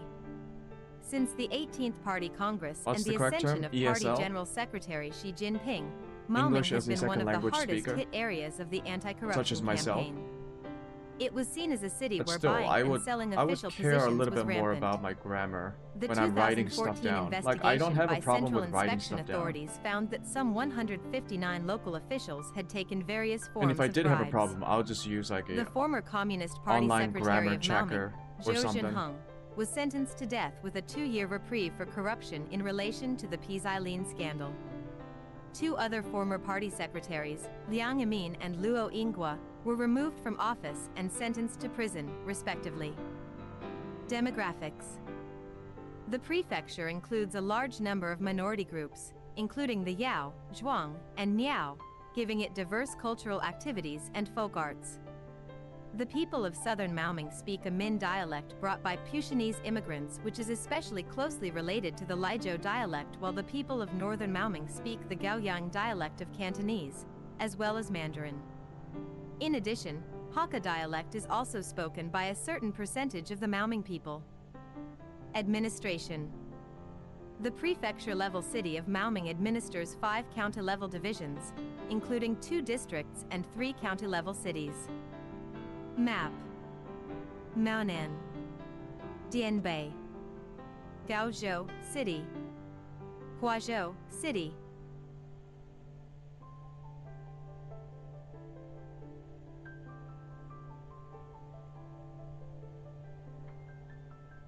Tourist attractions. Tourist attractions. Maoming is home to the #1 shoal of China vacation area, Chicken Island, Guangdong, Chicken Island. and Taiamishan Ecotourist Area, the Temple of Madame Xian, Xian Tai Miao, in Gaozhou, and the Jinsi Lichi Cultural Tourist Area. The #1 shoal of China vacation area is 25 kilometers, 16 miles, from the downtown Maoming, in the Maogang district. With miles of fine beach outside the shelter belt, tourists can enjoy parachute gliding and sailboarding. It is also a national training center for beach volleyball, and often hosts national and international competitions. Chicken Island is the largest island in Maoming, covering an area of 1.9 square kilometers. This tourist resort is a diving center, boasting clear and pristine seawater. It is known for its coral reefs and recreational scuba diving. Skin diving, deep diving, and explorational diving are available as well. The Temple of Madame Xian was constructed in 1535 in memory of Madame Xian, who was the female leader of the Baihui tribe. The temple is rich in cultural and historical objects, such as ancient statues, sculptures, and stone inscriptions. Maoming is a famous lychee production area. The Jianxi Lychee Cultural Tourist Area is situated in Jianxi, a small town in Maoming. Maoming's most popular town. local specialty foods include Huazhou Baiqi chicken, Gaozhou salted chicken, Yanjuji Fenpi, Jianxi beef rice noodles, and Sini Huaishang chicken. Downtown Maoming is a comfortable walking city, great for just wandering into shops. A downtown park comes alive at night as couples and families stroll. Maoming is accessible from Guangzhou, approximately 4 hours by train or a first-class bus. 2 train stations serve Maoming, one downtown that provides the connection to Guangzhou and points to the north, and one a few minutes south of town that connects to the south and west. Notable people: Jiang Maoshan, born in 1901 and died in 1982. Historian, also a senior member of Chinese Nationalist Party, KMT. Wang Sun, born in 1926 and died in November 1999. Wang was a male actor of Hong Kong Television Broadcasting Company, TVB. Chiu Mio-ling, Hong Kong actress. She has a nickname, Big Sound Woman. Chiu died around 2013. Cheng Xiuping, Hong Kong actress. Cheng migrated to USA around 1990s. Notes: Carrot Maoming has also been romanized as Moming and Moming Hin. It was also romanized in as late as the 1930s in older documents as Kachao. References: Carrot China, Guangdong, prefectures, cities, districts, and counties, population statistics, charts and map. Carrot, August 2016. 2016. China Statistics Press.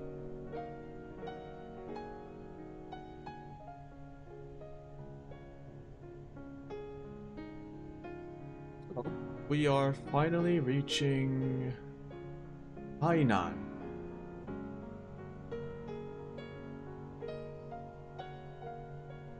What's this place called? Does it have this strait between Hainan Island and mainland? Does it have a name? Is it called the Hainan Strait?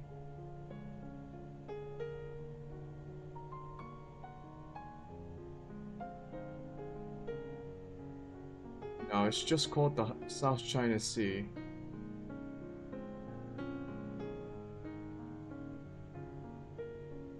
What about Haikou? Haikou is a central city in Hainan.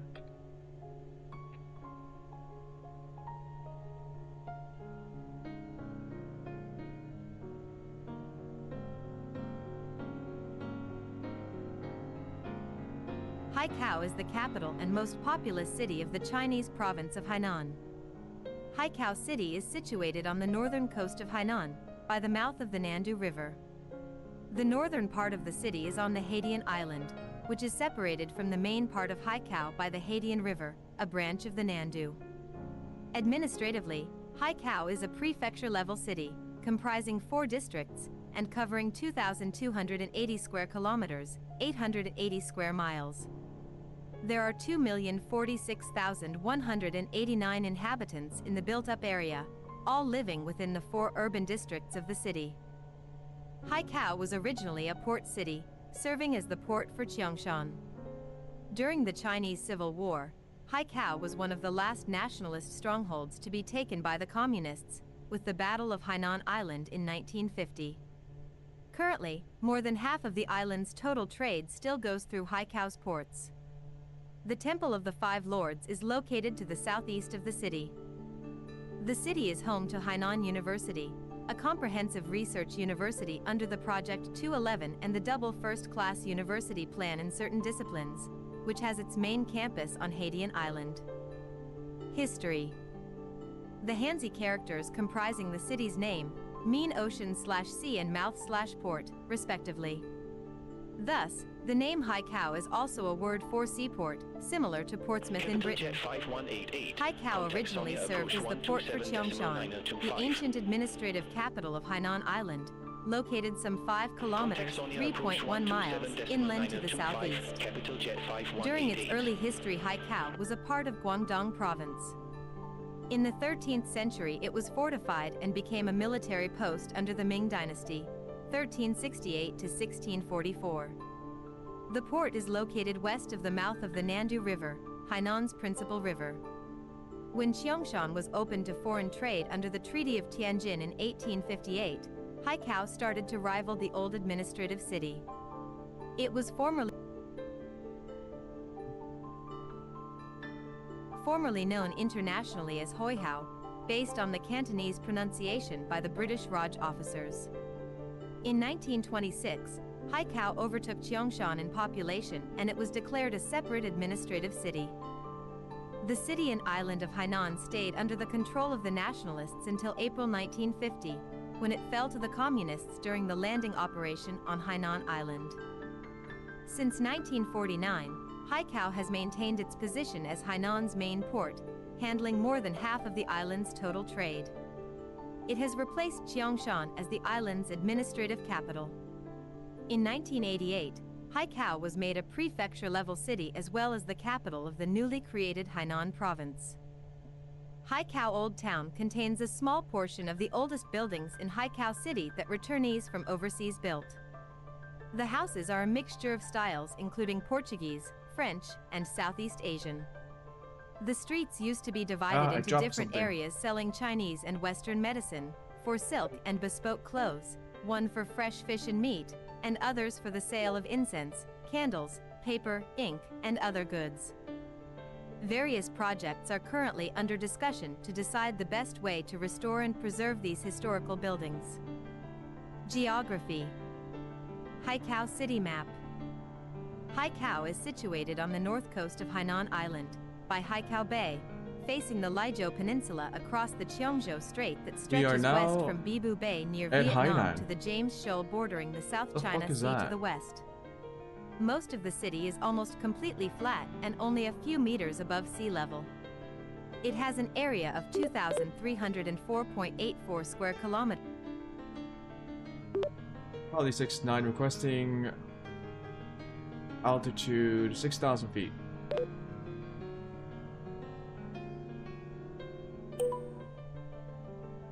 Charlie 69, you broke up. Say again altitude. This is not Hainan. 12,000 feet. I'm gonna say my own altitude to cancel the request. The altitude. Say again altitude. Flight level 012. This is not Hainan. Charlie 69, unable your flight is to the west and 1,200 feet is an odd-numbered flight level. Please pick an even altitude.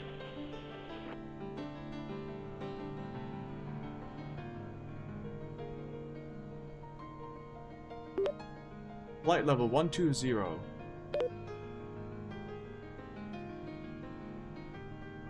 Charlie 69, flight level 120 is your current altitude. Yeah. Maybe check your equipment. Yeah, this is not Hainan. You still have to cross that ocean over there. This little narrow strait. 889.90 square miles. So we will maintain our cruising the Meiji altitude. River winds through the east side of the city, flowing northward to the Haidian River. The northern part of Haikou City, the district of Haidian Island, is separated from the main part of Haikou by the Haidian River, a tributary of the Nandu River. The district is accessed by one of 4 bridges, the largest being Haikou Century Bridge, which connects the Guomao district with Haidian Island at the estuary of the Haidian River. From east to west, the remaining 3 road connections are provided by the Renmin, Heping, and Xinbu bridges. Directly to the northeast of Haikou and to the east of Haidian Island is Xinbu Island. Climate. Further information, Hainan Annual Fog. Haikou is on the northern tropical zone and is part of the intertropical convergence zone. April to October is the active period for tropical storms and typhoons. most of which occur between August and September. Contact Hong Kong Radar May to October is the rainy 125.8. season with the heaviest rainfall occurring in September. The city has a tropical wet and dry climate, Kopanong. Extremes since 1951 have ranged from 2.8 degrees Celsius 37 degrees Fahrenheit on January 12, 1955 to 41.3 degrees Celsius 106 degrees Fahrenheit on April 30, 2024. Show Kunming Air 3004. climate data for Contact Haikou. Hong Kong Radar 125.8. Center on 125.8, Kunming Air 3004.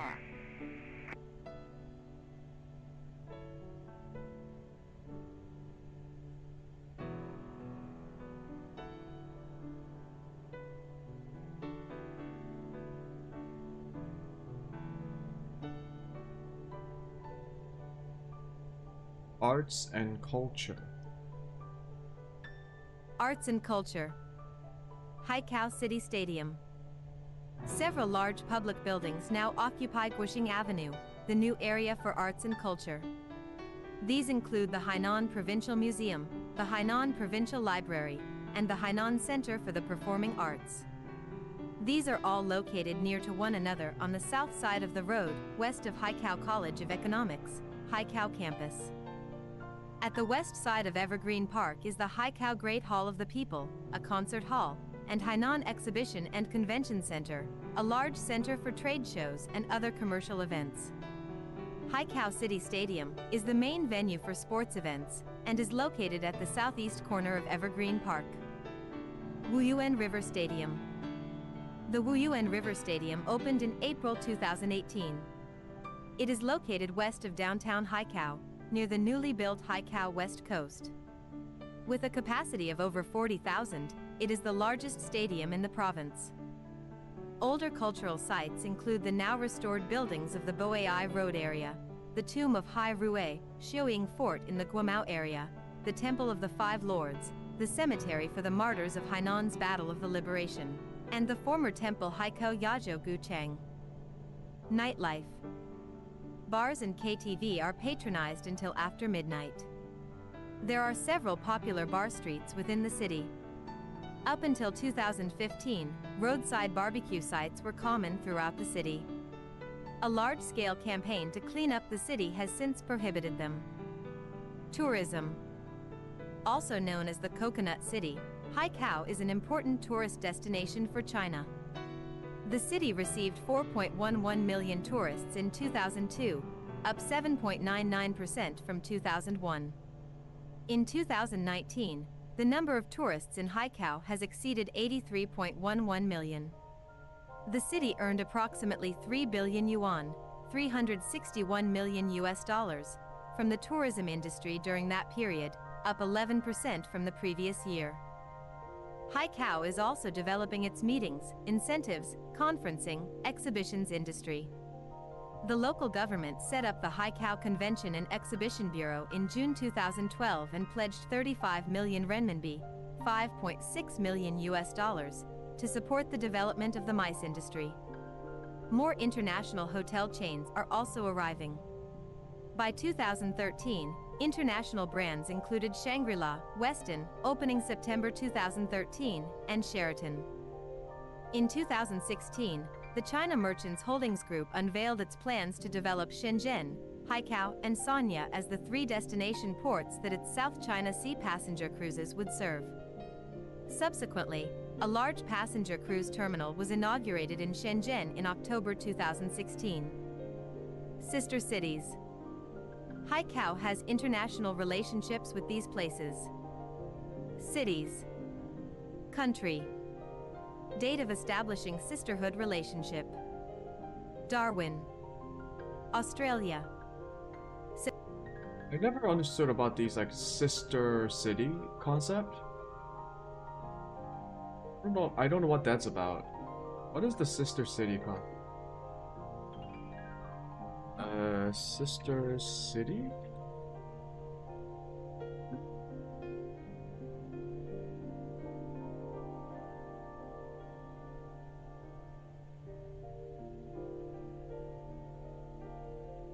Sister cities.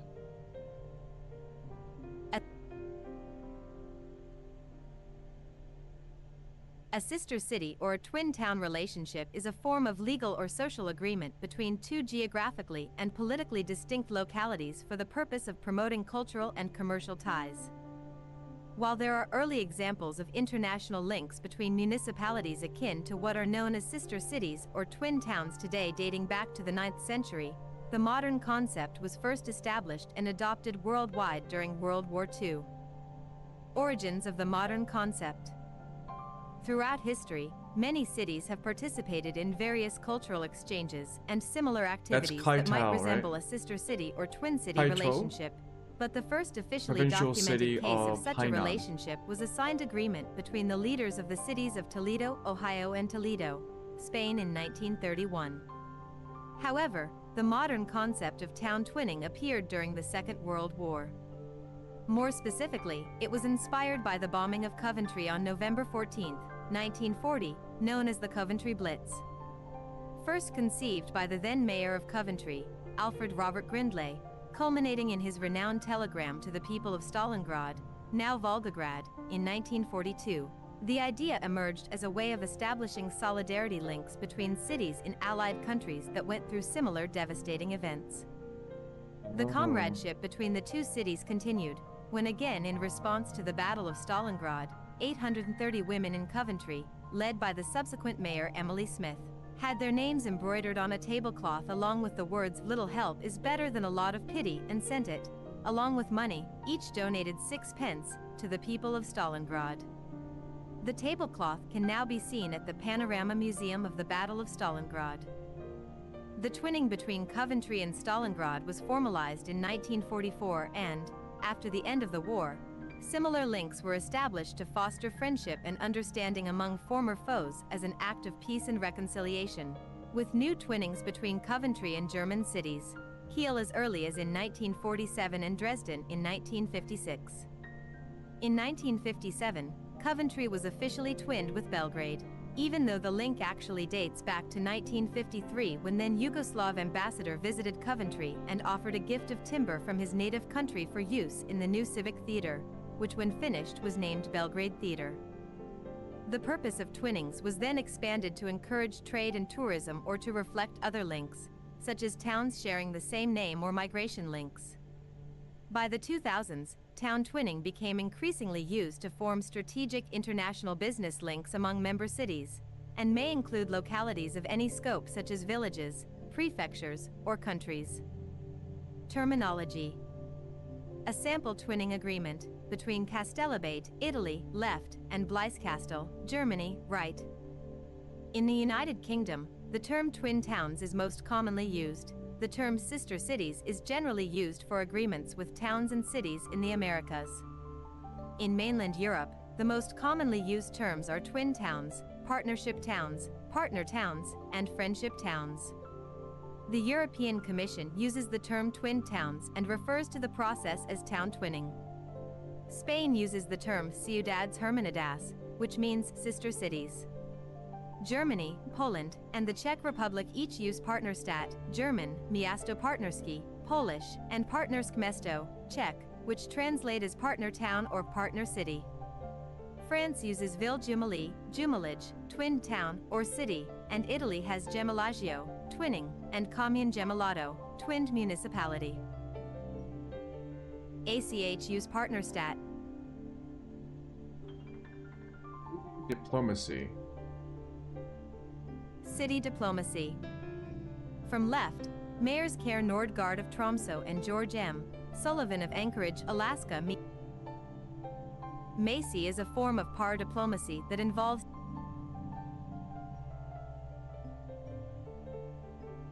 city diplomacy is a form of ATY diplomacy is a form of par diplomacy that involves discussions between officials and residents of different cities. Often these cities will be located in different countries. As such, city diplomacy involves a sort of international relations that works in parallel to the conventional system involving embassies, ambassadors, and treaties negotiated at the level of nation-states. According to Rodrigo Tavares, The earliest formal attempts to establish city diplomacy across national boundaries took place in the 19th century. Only a handful of cities were involved in the 19th century efforts. It was not until the turn of the millennium that it became much more common. The first priority of those carrying out city diplomacy typically overlaps with the core aims of municipal government, improving the lives of local residents. Yet they will often collaborate with peers in other cities to work on issues of planet-wide concern, such as efforts to address climate change. The phrase city diplomacy is formally used in the workings of the United Cities and local governments and the C40 Cities Climate Leadership Group, and is recognized by the USC Center on Public Diplomacy. A March 2014 debate in the British House of Lords acknowledged the evolution of town twinning into city diplomacy, particularly in matters of trade and tourism, but also in culture and post-conflict reconciliation. The importance of cities developing their own foreign economic policies on trade, foreign investment, tourism, and attracting foreign talent has also been highlighted by the World Economic Forum. In addition to C40, other organizations facilitating city diplomacy include the World Cities Summit, City Mayors Foundation, the Smart City Expo World Congress, the Strong City Network, and 100 Resilient Cities. As of 2016, there were over 125 such multilateral networks and forums to facilitate international collaboration between different municipal authorities. A bill introduced in the 2019 session of the U.S. Congress would have legislated for a City and State Diplomacy Act to create a new Office of Subnational Diplomacy at the Department of State. H. R. .35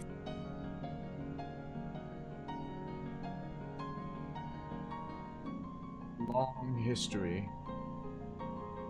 Bohai 7870 Heavy. Contact Hong Kong Radar 125.8. Have a good day.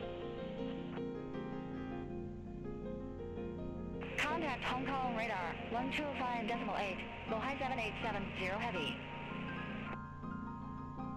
Hainan itself is not that big. We got the Haikou capital city that we just passed. We're now moving over like the mountainous area, although it doesn't look like there's a lot of mountains. But yeah, most of this place is sparsely populated. Just a little island off the south of China.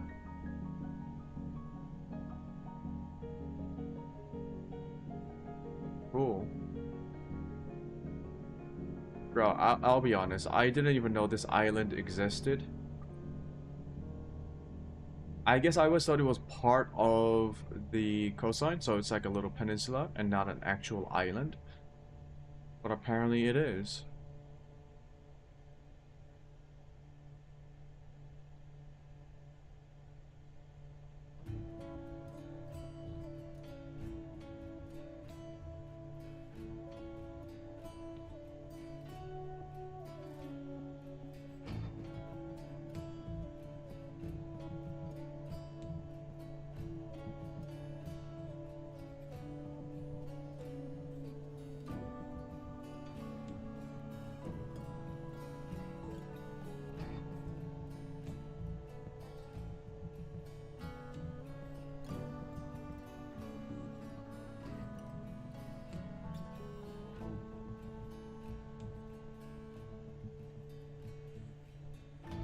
It's a little peninsula.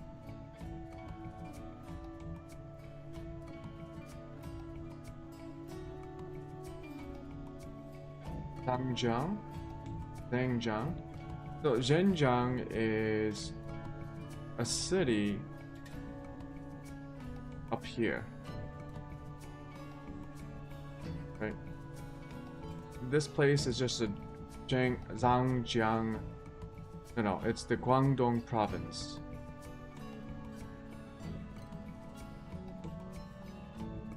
Zhangjiang. Zhangjiang? Man, this is hard to pronounce. Zhangjiang. Zhangjiang.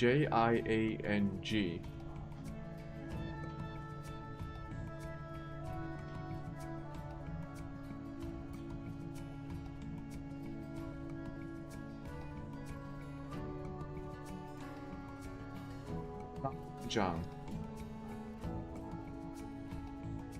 Zhangjiang is a port city on the Zhangjiang, southwestern okay. panhandle of Guangdong Province in South China. The prefecture-level city of Zhangjiang administers the whole of Lizhou Peninsula, facing Haikou city of Hainan across the Qiangzhou Strait. As of the 2020 census, its population was 6,981,236, 6,994,832 in 2010, whom 1,931,455 lived in the built-up, or metro, area consisting of 4 urban districts: Xikan, Xiashan, Potu, and Maizheng. In 2007, the city was named China's top 10 livable cities by Chinese Cities Brand Value Report, which was released at 2007 Beijing Summit of China Cities Forum. History. Imperial China era. During the Qin Dynasty, 221 to 206 BC, the area belonged to Xiang Shire. The imperial government of the Han Dynasty, 206 BC-220 AD, set Sichuan County as the administrator of the whole Lizhou Peninsula. It was one of the earliest departure points on the Maritime Silk Road. It was a city port soon after. Great numbers of Putian, Hinghua, colonists became the ethno-linguistic majority in the Lizhou, Luizhou Peninsula, establishing colonies during the Song Empire, while others like the Baiwei, Cantonese, Tonka, foreigners consisted a minority. French leased territory. Further information, Guangzhou. The region served as a small fishing port when it was occupied by the French in 1898.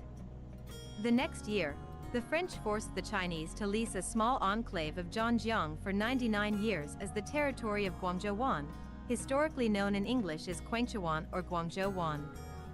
The local population fled before the arrival of the French, so upon French invitation, Cantonese peasants from north of Lizhou came to repopulate the empty French possession, thus the local language of communication was changed to Chinese.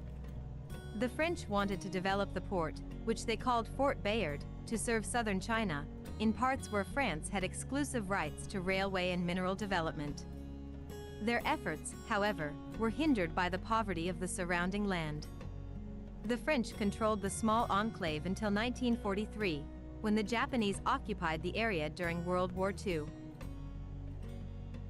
At the end of the war, the enclave was briefly ceded to the French before being formally returned to China in 1946 by General Charles de Gaulle, then the French head of state. Return to China. Upon recovering the territory from the French, the Republic of China government decided to rename the area, which was historically under the jurisdiction of Jianchuan County, with a Jianchuan customs post on the eastern island of the territory. As Zhangjiang was a historical variant of Jianchuan, it was decided to name the city Zhangjiang. Following the establishment of the People's Republic in 1949, Zhangjiang developed new importance.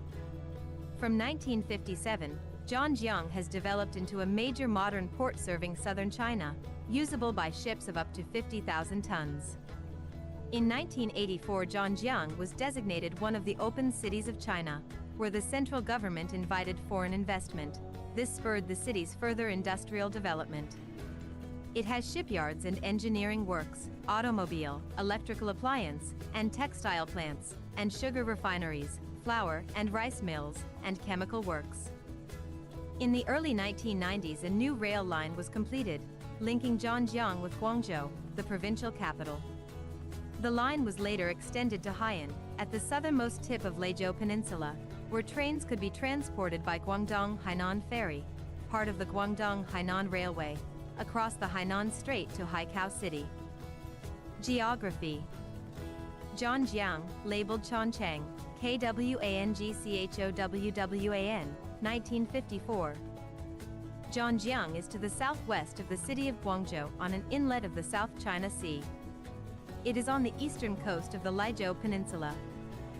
The spoken language in Potu district and other districts is Chinese, brought by Cantonese peasants that trace their ancestry to rural Guangdong during the French occupation of downtown, while the Min-speaking majority fled before the French arrived. Lijiaomin is the prestige language spoken in Sheshan District, Mezheng District, Sichuan County, Lijiao City, etc. The dialect in Lianjiang County is Hakka Chinese. That's pretty cool. Climate. Is that a lake Zhangjiang or... has a humid subtropical climate, Köppen CWA, That's with the short, lake. mild, It's not the overcast ocean. winters and long, very hot, humid summers. The monthly daily average temperature in January is 16.2 degrees Celsius, 60.6 degrees Fahrenheit, and in July is 29.1 degrees Celsius, 84.2 degrees Fahrenheit. From April to September, rainfall is the heaviest and most frequent. What is that called? Songtao Reservoir.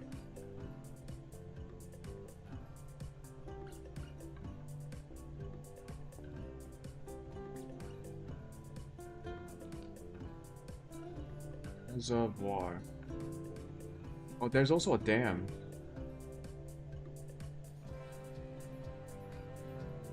The Songtao Reservoir, the Wikipedia entry is really short. The Songtao Reservoir, also known as the Songtao Reservoir Irrigation Area, is the largest body of water in Hainan and the second largest reservoir in China. Located upstream from the Nandu River, approximately 20 kilometers southeast of Danzhou City, the reservoir covers 0.17% of the island and has a total capacity of 3,340,000,000 cubic meters of water. The reservoir contains more than 100 islands and is used for agriculture, fisheries, and tourism. Incredible. That is the second largest reservoir in China. Why am I so...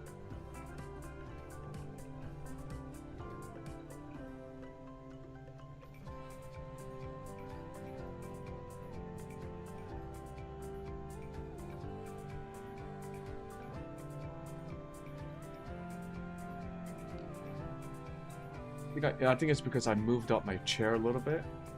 The head tracking has to be sensitive, otherwise, like if I move my head too far to the right, I won't be able to look at the screen with my eyeballs. And I need to look at the screen, so it needs to be sensitive.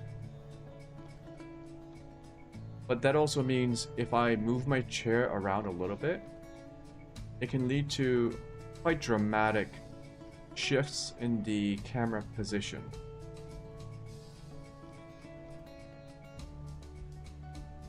Which is fine. Although you might get a little bit dizzy if you're watching this from like a big screen. If I move my head around like this, oh god, that's actually...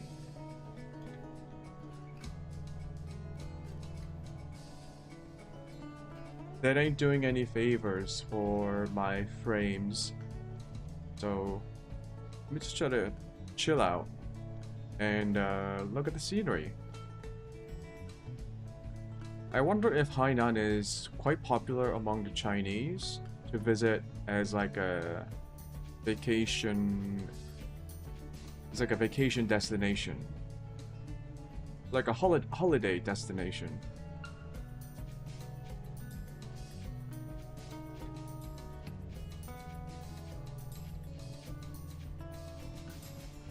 We are going towards Sanya.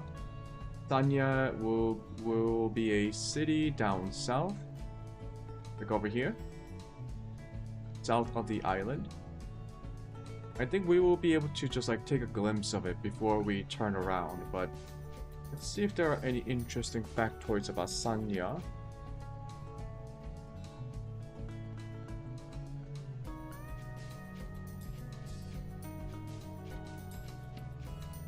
Sanya is the southernmost city on Hainan Island, and one of the 4 prefecture-level cities of Hainan Province in South China. According to the 2020 census, the total population of Sanya was 1,031,396 inhabitants, living in an area of 1,919.58 square kilometers, 741.15 square miles. Nevertheless, its built-up, or metro, area encompassing Haitang and Jiang districts was home to 801,020 inhabitants as of 2020. The city is renowned for its tropical climate and has emerged as a popular tourist destination, also serving as the training site of the Chinese national beach volleyball team. Sanya is home to small concentrations of Utsul people. Sanya is also the location of Yulin Naval Base, a major military facility on the South China Sea which is home to the People's Liberation Army Navy ballistic nuclear missile fleet. History. Known in ancient times as Yazhou, postal romanization, Achao, literally cliff state or prefecture, Sanya's history dates to the Qin dynasty, 221 to 206 BCE. Due to its remoteness from the political centers during the Qin dynasty, Sanya was sometimes called Tianya Haijiao, meaning the end of the sky and ocean or the end of the earth. As a result, the city served as a place of exile for officials who found themselves out of favor with the country's rulers. During the Tang dynasty, a Buddhist monk accidentally landed here, using the site as a staging post on his missionary journey to Japan. 20th century. 1962 map of Sanya. In 1912, Yazhou became Yaxian, Yaixin, postal, Asian. In 1958, administration of Yaxian relocated from Yaqing to Sanya and Yaxian merged with Baoting, Lingshui, Niulo, and Xinglong, Wanning, to become a large county. In 1959 and 1961, these areas were separated to establish Baoting and Lingshui while Yaxian County remained in its current prefecture. Approved by the State Council of China, Yaxian was upgraded to Sanya City on Why does it On keep September stopping like 26, that? 1987 and Sanya City was officially established on December 30, 1987. In 2007, the Beijing Tropical Olympic resort. Organizing Committee announced that the city of Sanya would become the first leg of the Beijing 2008 Summer Olympics torch relay in China. This looks exactly like the kind of Geography. place where Sanya City map. Tyrannosaurus Sanya lies at the Rex southern would tip just of pop Hainan out. Island on Sanya Bay. Located at 18 degrees 15 minutes north latitude, Sanya is after Sansha, also administered by Hainan Province, the second southernmost prefecture-level city nationally. Though the administrative area, Sanya City, has a rough topography, the city itself is generally flat, lying on a parcel of land between low-level mountains to the north and the South China Sea. The city is one of the many coastal cities in China most at risk due to rapidly rising sea levels. Uh-oh. Climate. A beach in Sanya. The area has a tropical wet and dry climate, Köppen-A, featuring hot weather all year around. Monsoonal influences are strong, with a relatively lengthy wet season and a pronounced dry season. The coolest month is January, with an average high temperature of 26.9 degrees Celsius 80.4 degrees Fahrenheit, while the hottest, unlike much of the rest of China, is June, with an average high temperature of 32.5 degrees Celsius 90.5 degrees Fahrenheit. The mean annual high temperature is 30.2 degrees Celsius 86.4 degrees Fahrenheit. Water temperatures remain above 22 degrees Celsius 72 degrees Fahrenheit year-round. It's pretty fucking Since warm. meteorological records began, the average annual temperature in Sanya has warmed. Tourism. In recent years, Sanya has become a popular tourist destination. Numerous international five-star hotel chains are now established in the area. In 2009, the luxury Mandarin Oriental, Sanya Hotel opened in the Dadonghai area, the first Mandarin Oriental property on Hainan Island. Atlantis Sanya opened in 2018, becoming the first Atlantis-branded hotel in China. There are now over 100 hotels, ranging from international brands to locally managed resorts. Russian and English signs can be seen throughout the city. In response to claims of overcharging of tourists, whether foreign or Chinese, at restaurants in the city, Hainan government officials and Sanya city officials have vowed to crack down on the practice. The Sanya Industrial and Commercial Bureau has implemented a real-time information system of the city's seafood restaurants during the May Day holiday for public supervision in order to stop any future price gouging by restaurants. Sanya also hosts the Guanyin of Nanshan, that is located within the Nanshan Temple, Sanya. Nature reserves of Yalong Bay Tropical Paradise Forest Park, and Sonya Coral Reef National Nature Reserve are located nearby Yalong Bay, and Yalong Bay National Tourism Holiday Resort was created. In recent years, as the waters of Sonya Bay and others below mentioned are becoming clearer and healthier, several species of dolphins, including endangered Chinese white dolphins, appear along the coasts from time to time. However, they have not been considered as targeted tourism attractions. Transportation. The city is served by Sonya Phoenix International Airport. Hold on, give me 1 second. Taxis are available My throughout the armrest. city. I need to Buses from reattach other my parts of armrest on my Hainan serve table. Sonya's bus terminal. I have a. The number 8 bus connects the airport to Dedonghai Beach. So I have an armrest that attaches to my table edges, and it's a clamp-on system where you it has a metal clamp, and you gotta screw on the pressure points so that it like pushes against the edges of the table to like hold on. The problem is my desk is made out of plastic. It's one of those plastic foldable tables, so it is quite malleable, right? But my armrest clamp is metal. So my armrest clamp kind of slips off the edge if I put too much pressure on the armrest itself. To prevent that, I've had double-sided tapes in between the clamps and the table so that it provides additional adhesives and I guess basically more friction in order to prevent the slippage.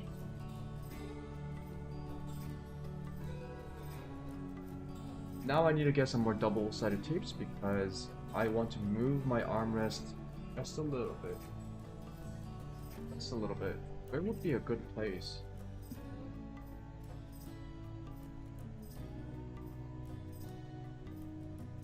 There. Well, I mean, you can't see it, but just know that I'm moving shit around. What's this? And they're like, ah.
Charlie 69, you're off course. Cleared direct debug. Resume on navigation.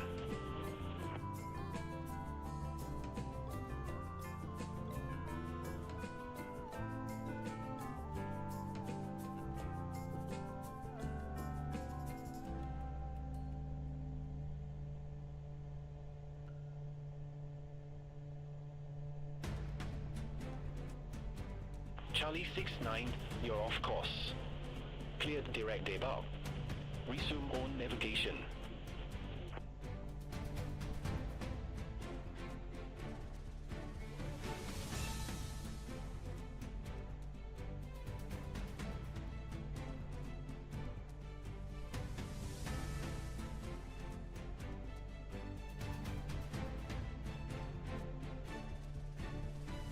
Charlie 69, Guangzhou control.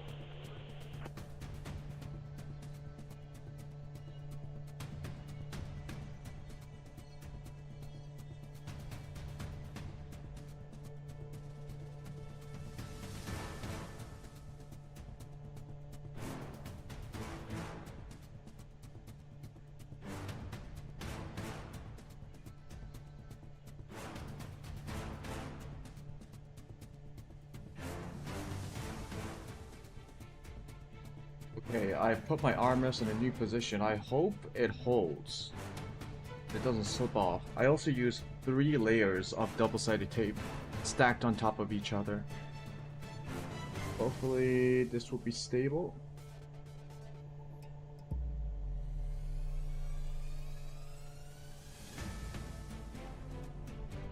Okay. Sorry, that's like a problem that none of you watching the video will care about, or will be able to even like visualize, because I am terrible at describing the situation. But happy to report that the armrest seems to be quite stable. Like the tip of the armrest isn't digging into my side when I'm like a bit closer to the desk, which is what I wanted.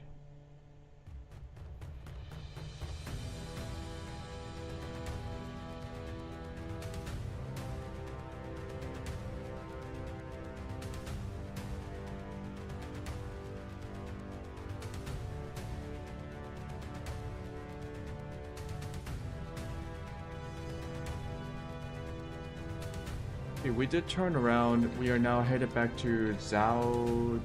Is it Baojiang? Zhenjiang? Zhenjiang? Guangzhou Control, China Southern 6739, flight level 105. And then we will be making our approach. China Southern 6739, Guangzhou control, radar contact. We will stay on this altitude. Seems pretty chill. We are good on fuel. Let's continue. Beach. From there, tourists can take the 24 or 25 bus to Yalong Bay or the 28 bus to Haitang Bay. There is also a free bus from Lohota Square to the duty-free shopping center at Haitang Bay, the largest such center in China. Hainan East Ring Intercity Rail. The Hainan East Ring Intercity Rail links Sanya and Haikou and runs along the east coast of Hainan Island. There are 15 stations in between, either in operation or still under construction. Trains are designed to travel at 250 kilometers per hour, 160 miles per hour. Travel time from Sanya to Haikou is approximately 1 hour and 22 minutes. The Hainan Western Ring High-Speed Railway, running along the west coast of the province, also links Sanya to Haikou. Tram. Main article, Sanya Tram. A tram approaching to Jiangang Road Station. Sanya's tram service began trial operation on January 7, 2019. Trams are composed of 5 carriages with a maximum seating capacity of 362 people. In built-up and urbanized areas, the maximum speed of the tram is 50 kilometers per hour. The current tram route begins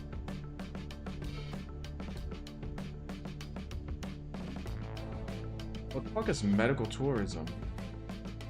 At Hainan? I know a lot of Chinese people come to Korea for like cosmetic tourism, but they do a lot of cosmetic surgeries in Korea and then they go back. And that's because there are a lot of cosmetic surgery clinics in Korea that are like price competitive and also I guess it's like highly rated around the world. Medical tourism. The Sanya area of Hainan offers a free trade port offering opportunities for overseas service providers to enter the local market, and it is actively developing its commercial health services industry to promote medical tourism. A pilot project was approved by the People's Republic of China State Council in 2013 called the Boa Leking International Medical Tourism Pilot Zone, also known by 2024 as Boa Hope City, as the only medical tourism special zone in China. Specialist medical services as well as specially licensed drugs are available in the zone. The importation of medical technologies and equipment, or drugs approved for marketing outside of China but not yet approved in China, may be used in the pilot zone with special approval of state authorities. The zone is likewise available for trials and testing. Lekang received approximately 300,000 medical tourists in 2023, and also served some 28,000 persons who reside in the zone. Education. Colleges and universities. See also, list of universities and colleges in Hainan. I mean, if they're just using medical Sanya equipment University, and drugs located not at approved in Shuayuan China, I Road, guess that's Ingben not Avenue, Sanya, Hainan too unusual. 572022. Sanya University.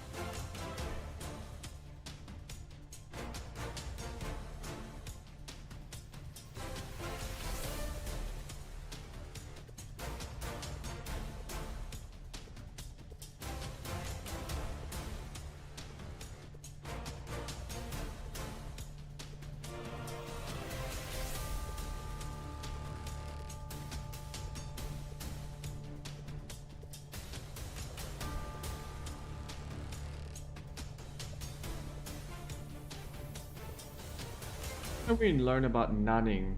Nanning is the city that we are headed towards. So it's about here. Actually, we are landing at Nanning. Nanning or Nanning?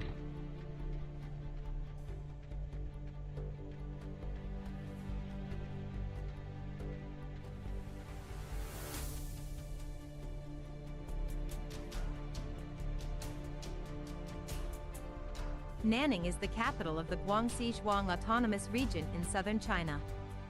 It is known as the Green City because of its abundance of lush subtropical foliage.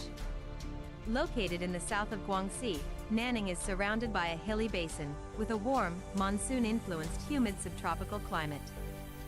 Beginning in 1949, as it underwent sustained industrial growth, Nanning's economy began developing beyond its former role, and the city became essentially a commercial and administrative center. Today, Nanning is considered the economic, financial, and cultural center of Guangxi, and the chief center for the training of the Zhuang minority in Guangxi. The People's Park is located in the center of the city. The city also serves as a gateway to the China-ASEAN opening up and cooperation. As of 2024, Nanning was ranked one of the top 200 science cities in the world by scientific research outputs. The city is home to several notable universities in South China, including Guangxi University, Guangxi Medical University, Guangxi University for Nationalities, Guangxi University of Finance and Economics, and Guangxi Arts University. History. Imperial era. Nanning, an ancient city with a long history and rich culture, was part of Baiwei ethnic groups in the ancient time. In the first year of Daxing period of Eastern Jin Dynasty, AD 318, Jingxing County, established here as one of the county towns, ushered a history of 1,700 years of Nanning organizational system. During the Jingguan period of Tang Dynasty, AD 632, It was renamed Yong Prefecture, Yongzhou, and established Yongzhou government seat, which is why it has been called Yong, for short. In the first year of Tating period of Yuan dynasty, AD 1318, Yongzhou was renamed Nanning, meaning the pacified south. Nanning was once the territory of the Baiwei people and became the capital of Jingxing Prefecture, which was separated from Yulin Prefecture of the Eastern Jin dynasty. In 1076, during the Lai-Song War, Yongzhou was besieged by Lai forces. Under the leadership of Su Jian, the garrison held out for 42 days before succumbing. The city was razed to the ground and its people massacred by Lai dynasty. In the Yuan dynasty in 1324, it was renamed Nanning Lu, Nanning Circuit, of Yongzhou.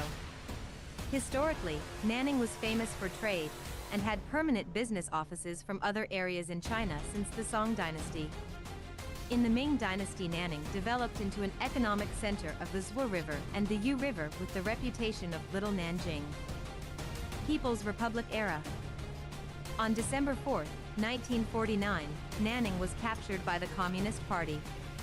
In January 1950, Nanning Municipality was set up, and identified as the capital city of Guangxi on February 8 of the same year.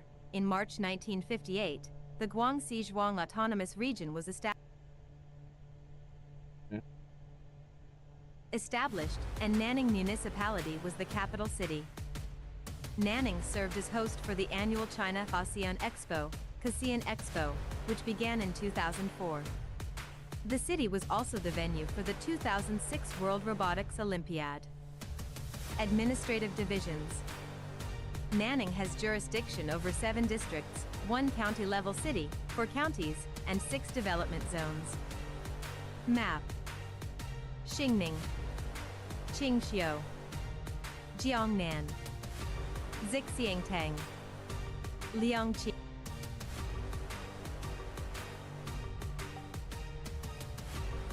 Anything more interesting? Geography, climate, food, tourism.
Maybe I should pull the trigger on a 5070 Ti.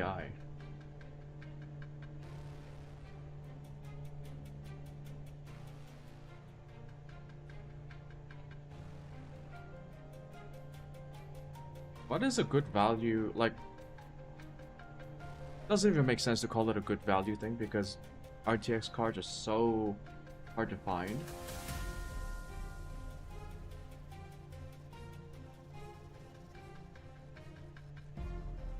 Can I even, like, find it in Korea?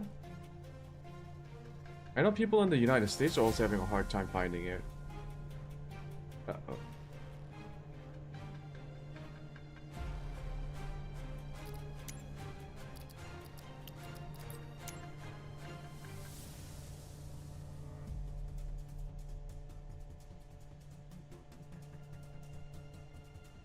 Like, how much...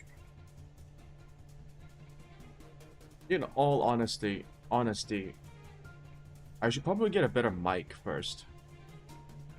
The mic that I'm using, the Blue Yeti mic, it's a condenser mic.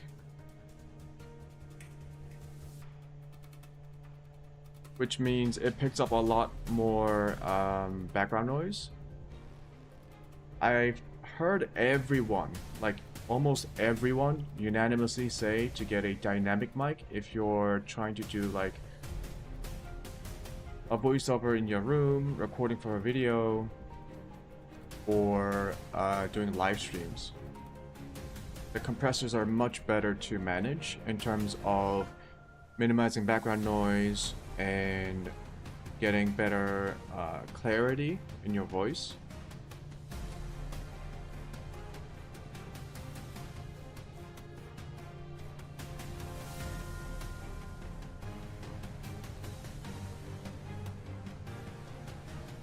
Guangzhou Control, China Southern 6623, flight level 155. Oh hell no.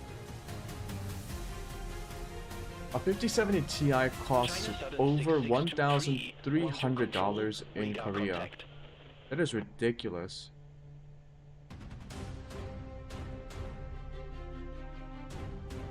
The MSRP for the 5070 Ti on Nvidia was like... Am I missing something here? Or is this how GPU cards are priced these days? Like, I bought the 2080 Super... I got the 2080 Super from an acquaintance at a discount. So I haven't actually looked at GPU pricing in the last 6 to 7 years, really. The last GPU I ever bought, and the only GPU I ever bought, was the 1080 Ti. Which was a long time ago. Back when I was in... Back when I was in grad school.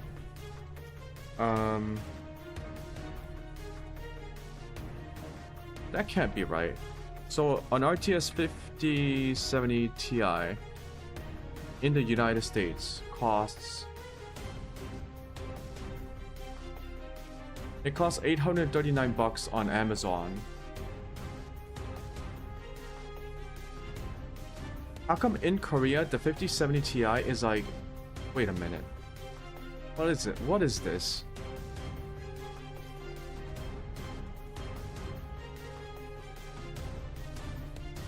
Capital Jet 5542, Guangzhou Control, expect Airbus 17.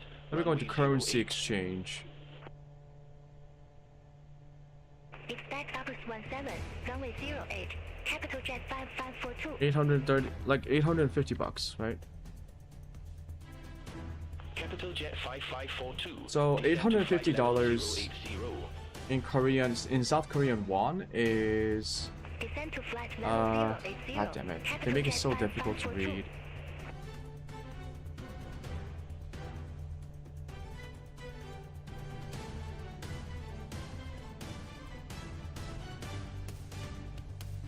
$1.1 million won.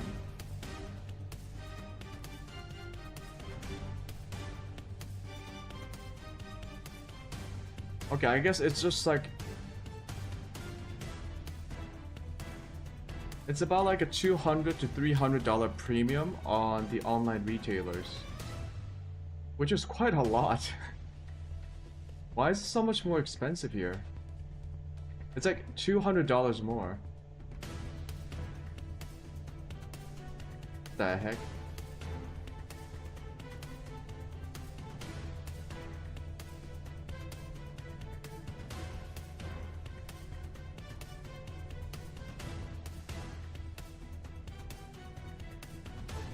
What about a 4070 Ti? Why is a 4070 Ti more expensive than the 5070 Ti? Once again, what am I missing here? Contact Hong Kong radar 125.8, EVA 212 heavy. 4070 Ti costs 1.4 million compared to 1.3 million for the 5070 Ti. So why is the 4070 Ti, which is a older generation, cost like $100 to $200 more?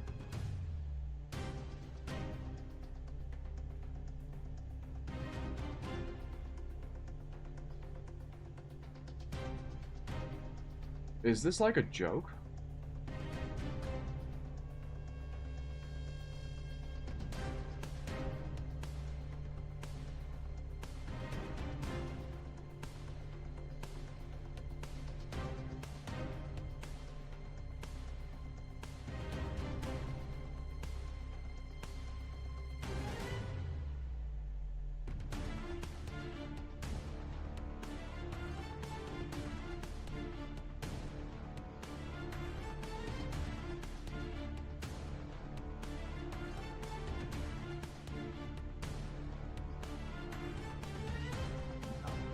Nah, fam.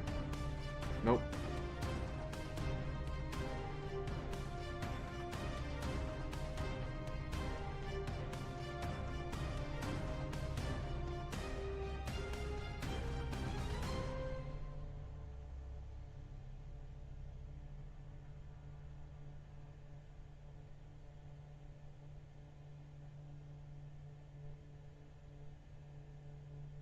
Like, it's better to buy a console at that point.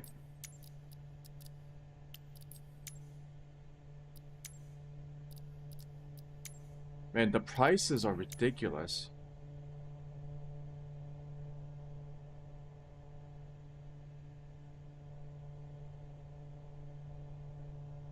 Anyways, more music.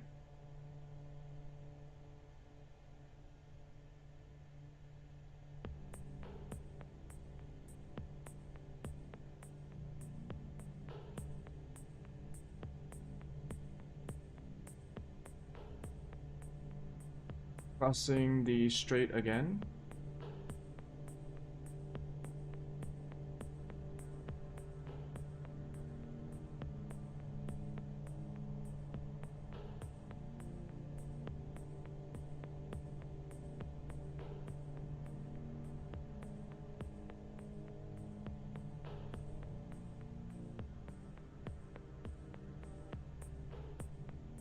Guangzhou Control, Hainan 6315, flight level 110.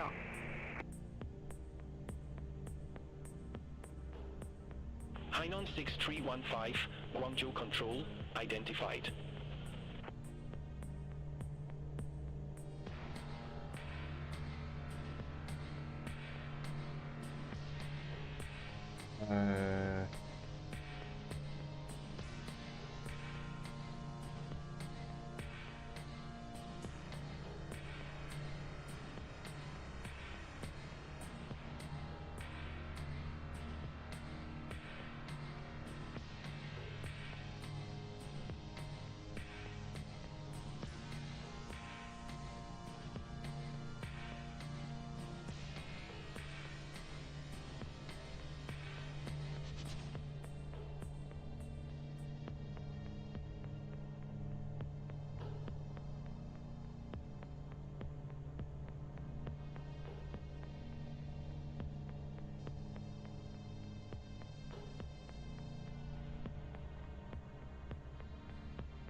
I guess there's like a global shortage of RTX 50 series GPUs.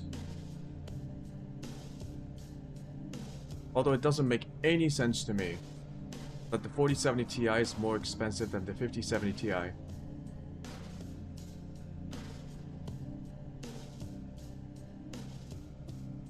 Also, isn't the 5070 Ti like barely better than the 4070 Ti? In terms of like raw CUDA cores? Was it CUDA cores? Like the 5070 Ti relies heavily on their AI cores, right? They're trying to leverage DLSS and frame gen. But the funny thing is the 5070, was it the 5070 which NVIDIA said is better than the 4080 Ti? Was it the 4090 Ti? And people memed about it because that's just like not true. And then a bunch of tech reporters played around with the 5070 Ti. And then they realize that, like, when you run that game... 739, contact Hong Kong radar 125.8. Bye-bye. Is that me? Center on 125.8. China Southern 6739. Have a good day. Oh shit. Charlie 69, radio check.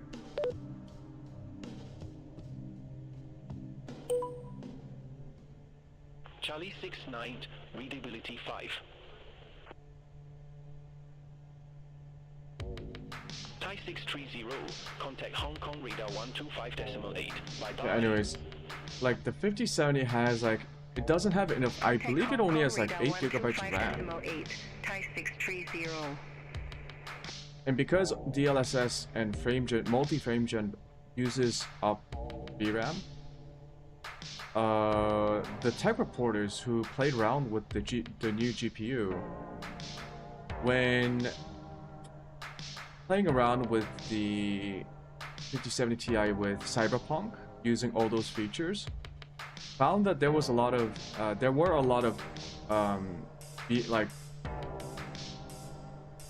common VRAM issues with those features, like severe ghosting, artifacting, and frame rate drops. And I think it was because the 5070 Ti didn't have enough VRAM to fully utilize all those AI software features while running Cyberpunk. Just to make sure I'm not mistaken, it was this 5070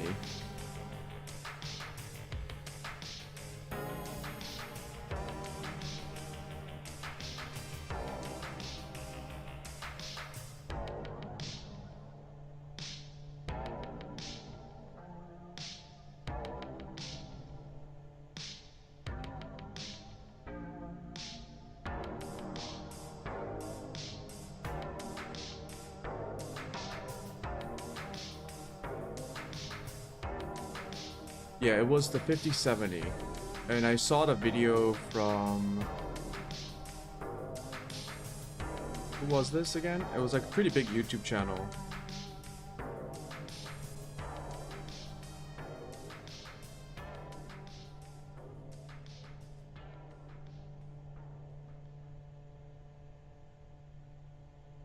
Gamers Nexus.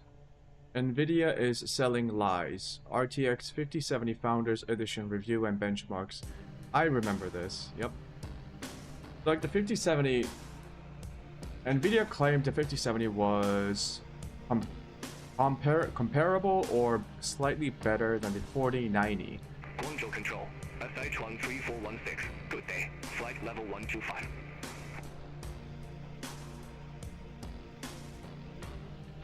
SH1 3416, Guangzhou Control, radar contact.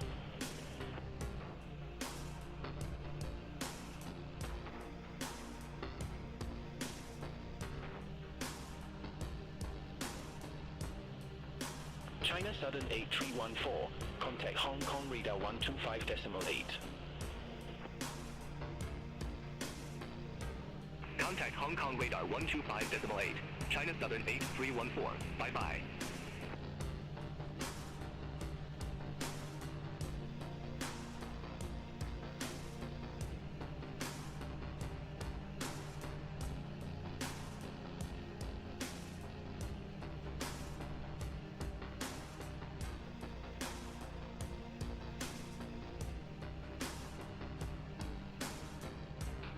The 5070 has 12 gigabytes of VRAM, while the 4090 has 24 gigabytes of VRAM.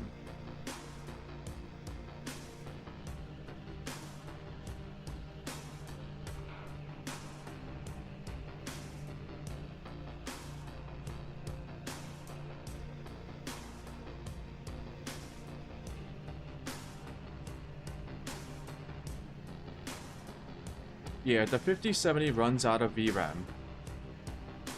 Which means that the features that would enable it to function comparably to the 4090 is very unreliable. to say the least, when you're trying to play demanding games like Cyberpunk.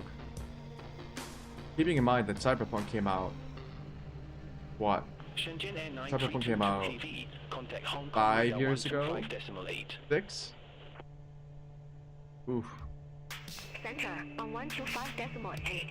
Shenzhen Air 9322 Heavy.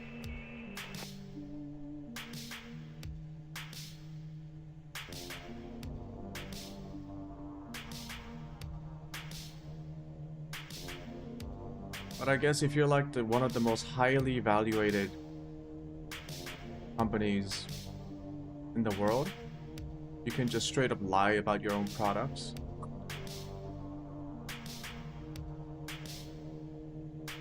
I mean, I saw that showcase when Nvidia released the 50 series, and when Hong, the CEO, was talking about the 5070 being the 4090 killer.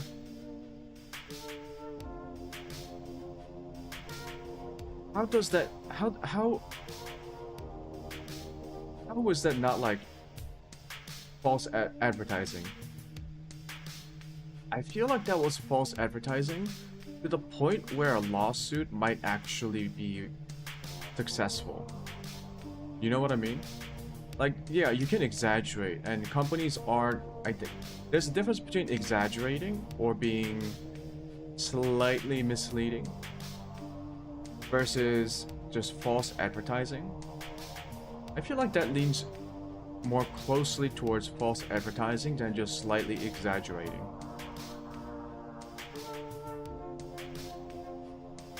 But yeah.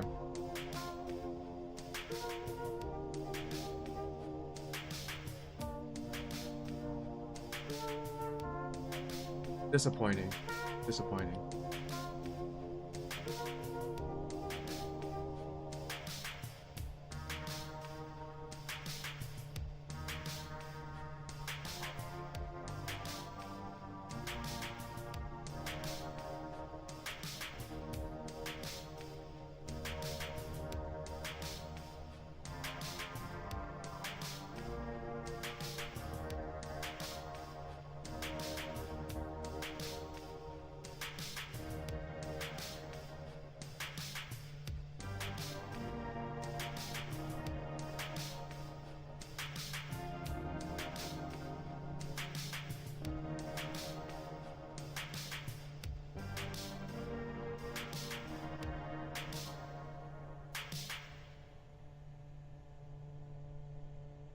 I wonder if Nvidia is like artificially jacking up the prices of their GPUs and purposefully not making a lot of them just to keep the prices inflated.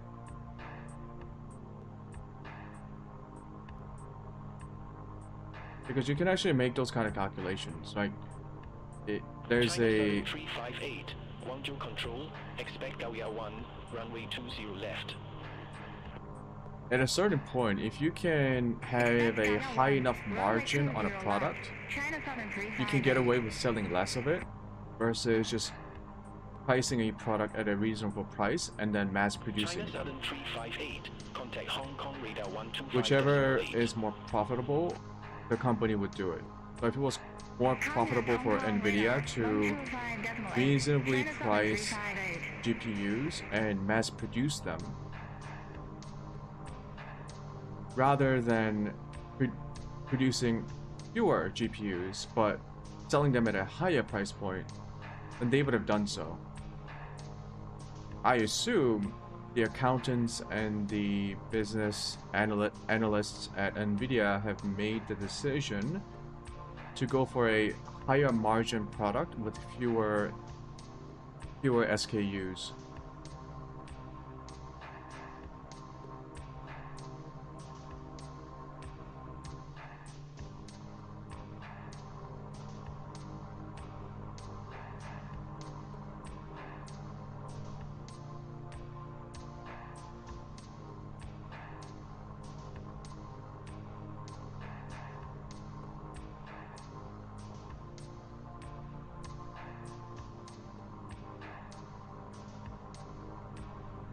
Shenzhen Air 9747, Guangzhou control, expect Airbus 17, runway 08.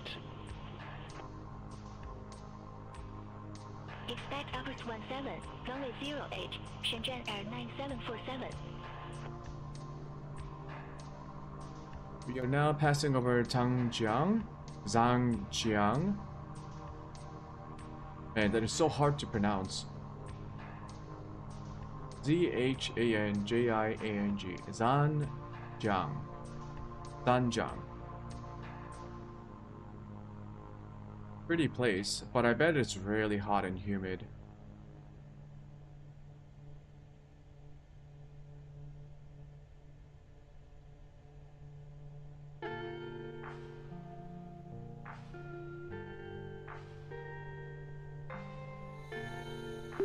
Charlie 69, what is my approach?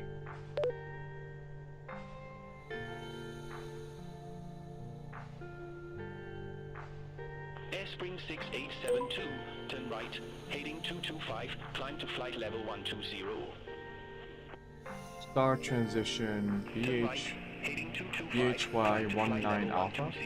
Airspring 6872. Charlie 69, your approach is ILSC runway 23 with transition and 553.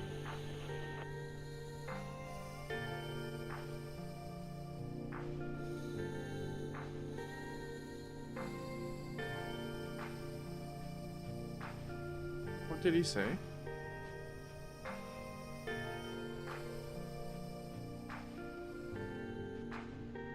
In 553?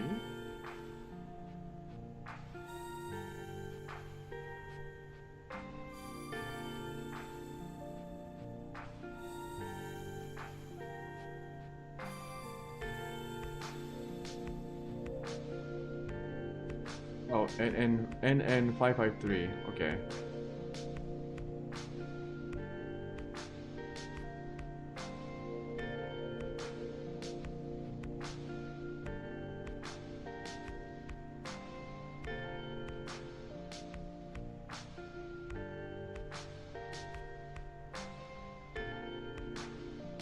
Oh, I forgot. It kind of like,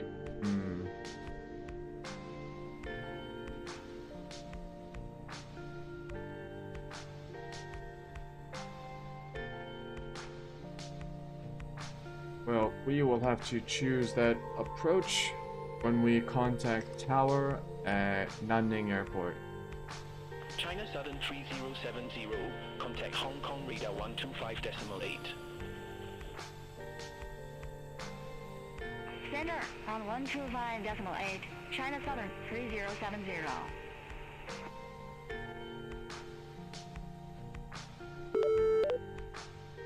Shenzhen Air 9747, descend to flight level 080.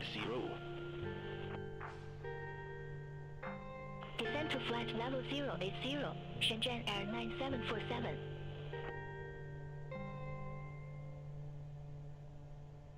China Southern 6623, contact Hong Kong radar 125.8. Have a good afternoon. Center on 125.8, China Southern 6623.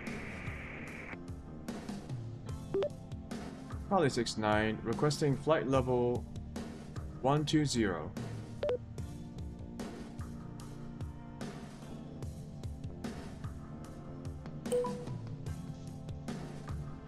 Charlie 69, flight level 120 is your current altitude.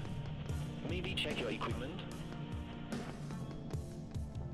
Okay, I thought this was my assigned Shenzhen Air altitude. 9747, can you tell me your fuel state? Shenzhen Air 9747, we have 3 hours of fuel remaining. Roger, thanks for that. Keep us posted if there are any changes.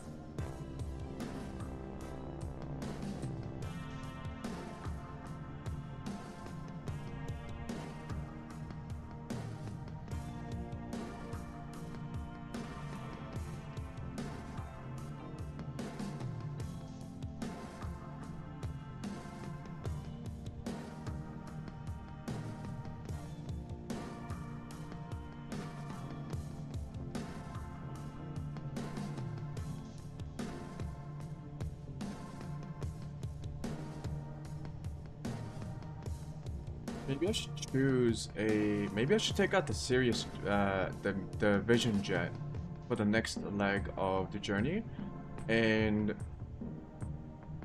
try flying low. I know propeller aircraft are more efficient at lower altitudes.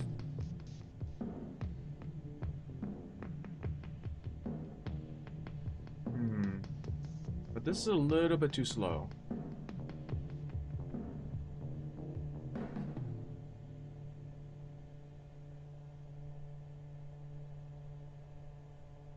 If you've been watching so far, I guess you would also agree that this is a very slow journey. Maybe a little bit too slow. There's only so many Wikipedia pages that we can listen to.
This really is a very unique game.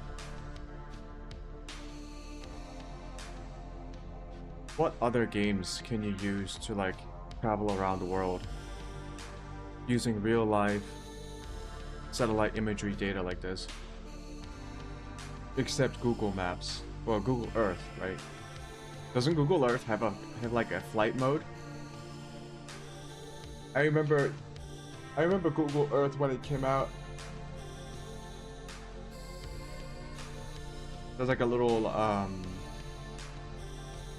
it's like a special camera mode that lets you pretend that you're flying an airplane in Google Earth. I believe it's only available for the offline application, the offline version of. Oh no! Every time I say Google, it opens up my Android phone's virtual assistant.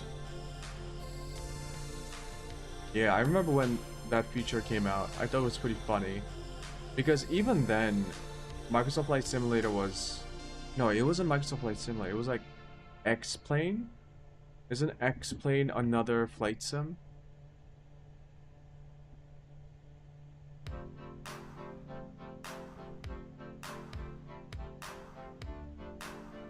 Yeah, X-Plane.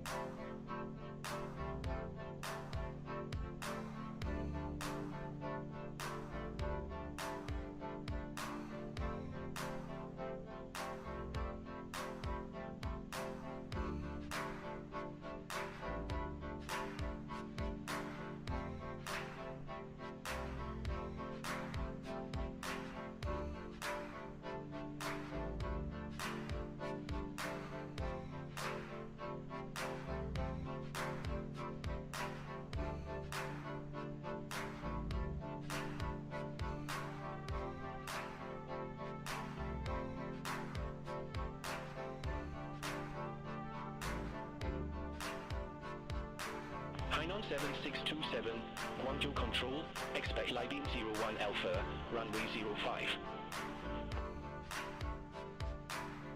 Expect Libin 01 Alpha, runway 05, Hainan 7627.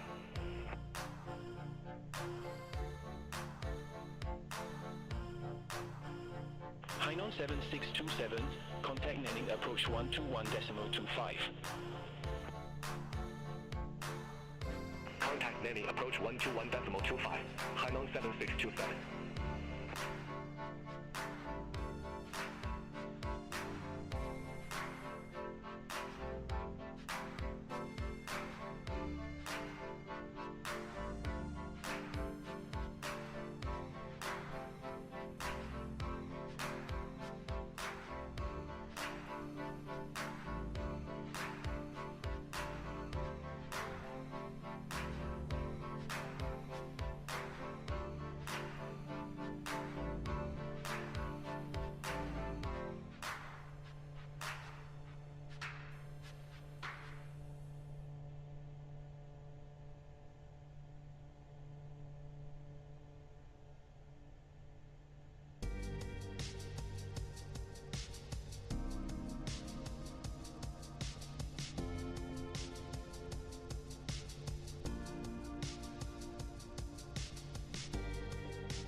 Charlie 69, Guangzhou Control, amendment to your route advice ready to copy.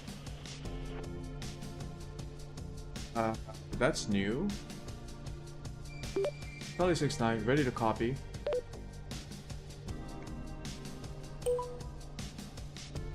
Charlie 69, expect Nancom 01 Alpha, runway 05.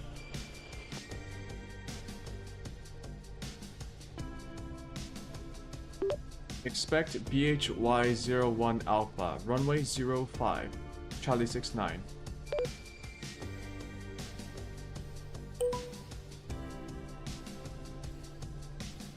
SH13416, Guangzhou Control, expect Nancom 01 Alpha, runway 05. Expect Mekong 01 Alpha, runway 05, SH13416.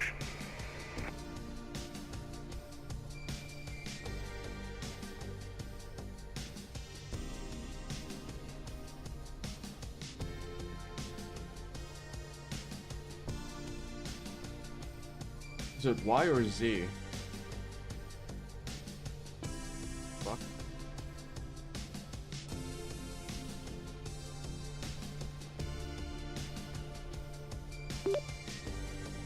Charlie 69, what is my arrival and approach?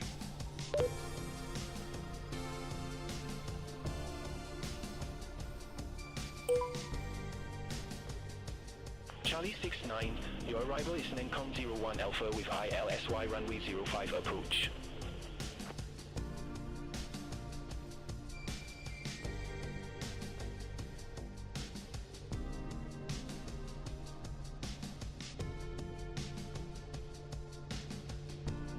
A little change to our flight plan.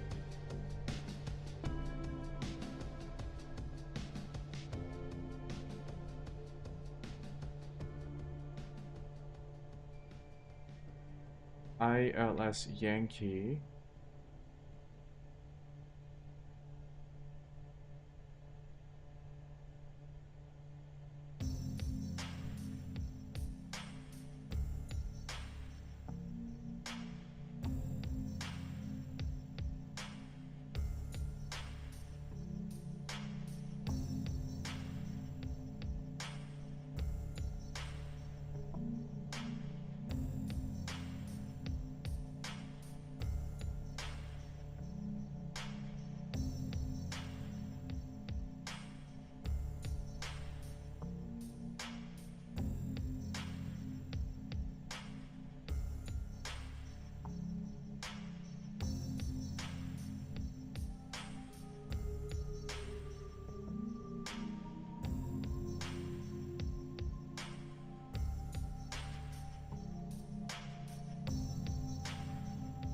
ILS.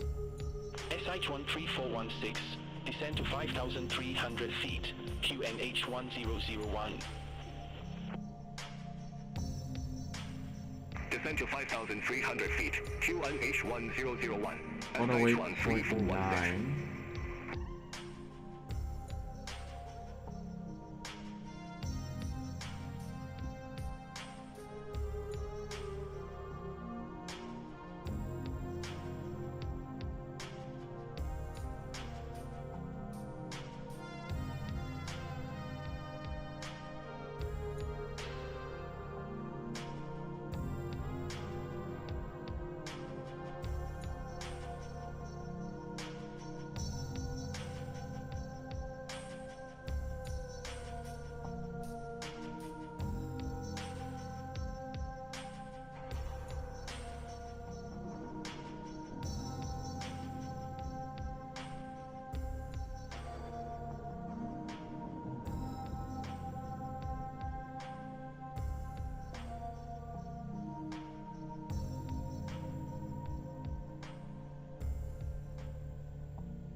Cook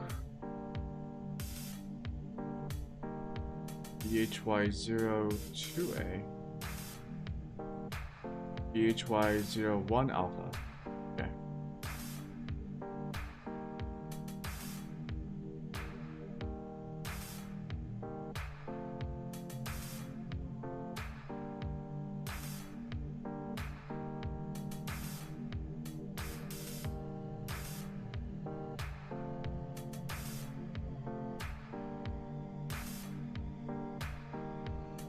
I have to arm.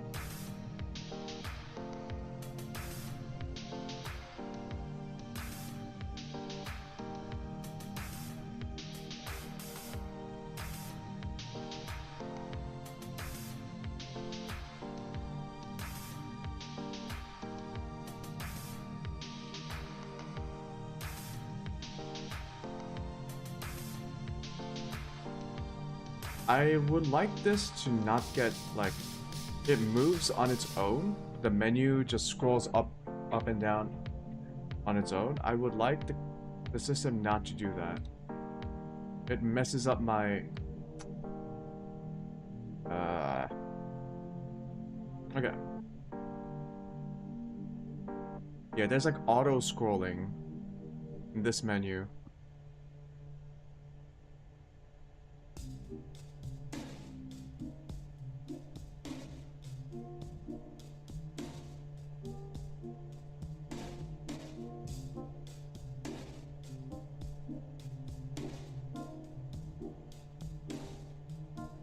Plane right in front of me.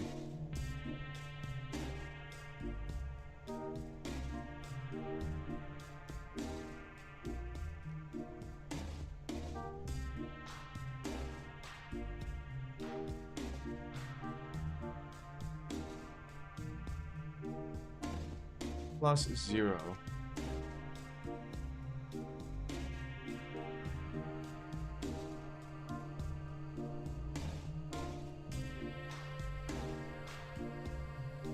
I don't see it. But it's pretty close.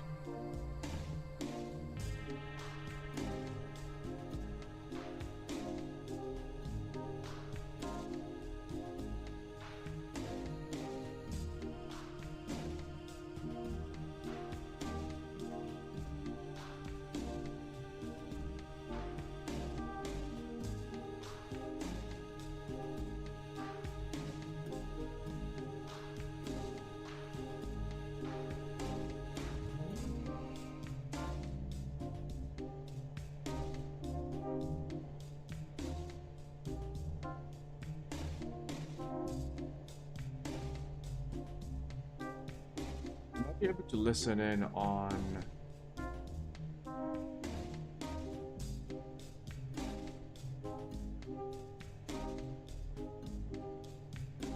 one two six two five zero.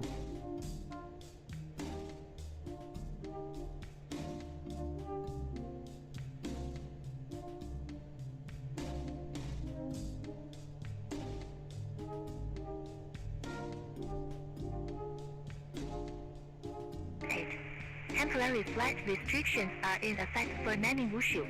Advise on initial contact you have information India. Information India. Nanning Wushu Airport information India. 0717 Zulu. Wind 125 at 4. Visibility 10 miles or more. Scattered at 3000. Temperature 34. 2.27. QNH 1001. Few clouds at 2600. Scattered at 3300. VFR conditions. Landing and departing runway 05. Transition level 118. Temporary flight restrictions are in effect for Nanning Wushu. Advise on initial contact you have information India.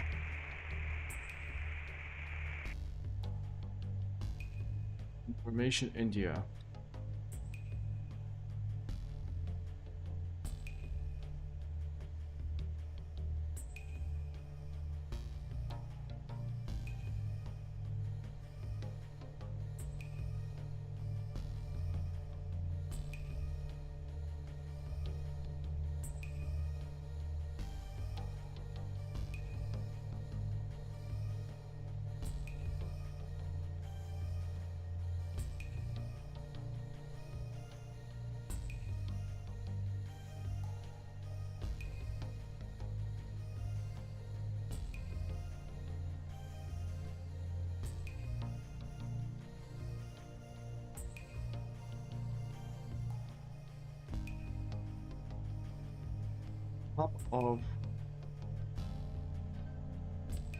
Top of descent, top of climb.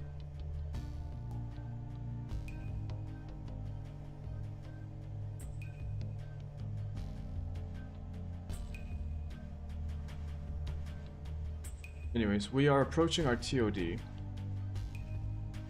VNAV is armed. We are on auto throttle.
Is there a way that I can manage my descent angles?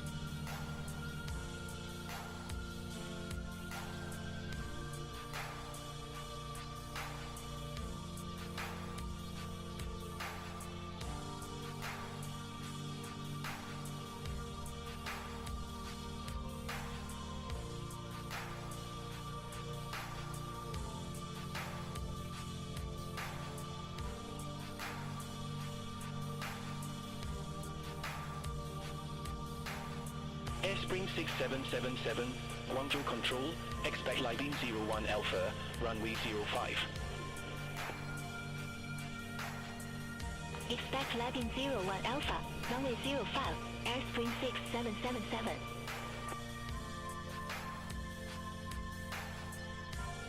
SH13416, contact landing approach 121.25. Contact landing approach 121.25, SH13416.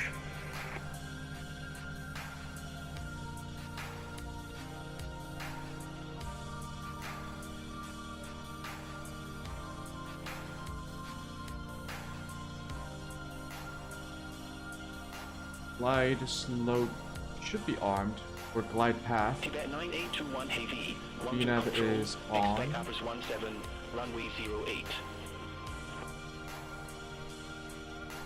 Expect Uppers 17, runway 08, Tibet 9821 heavy.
It doesn't keep.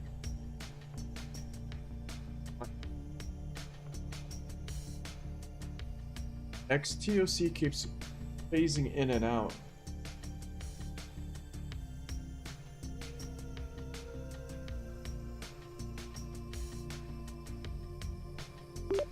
Charlie 69, ready for descent.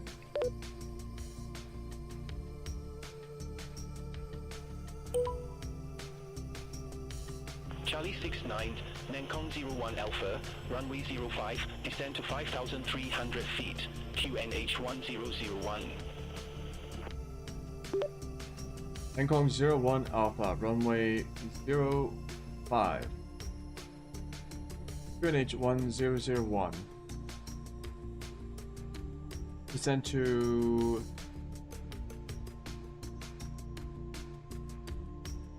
2,300. What was it?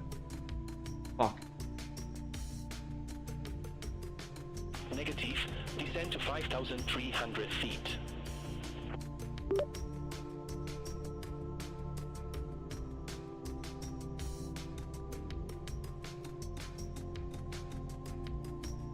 DHY 01 Alpha, runway 05, descend to 5,300, QNH 1001. Charlie 69.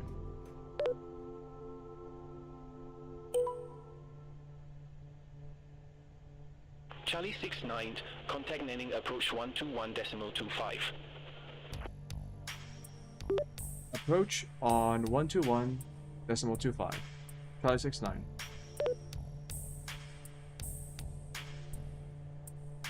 Negative, landing approach on 121.25. Contact landing approach 121.25, Charlie 69. Tibet 9821 heavy, descend to flight level 080. Descend to flight level 08. Approach Charlie 69 with information India at flight level 120.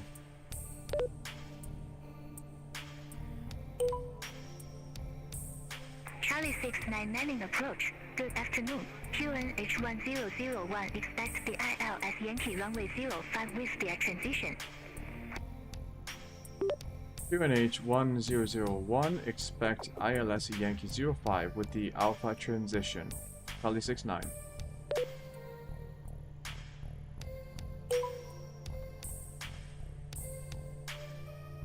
Charlie 69, cleared direct A, closer at or above 5,300 feet, cleared ILS Yankee runway 05.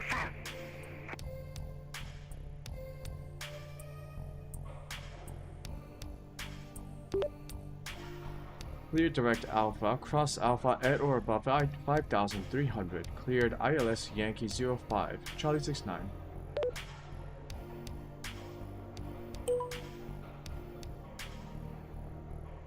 Netting, Green City 8848. Good afternoon. 1,000 feet, we have India on board.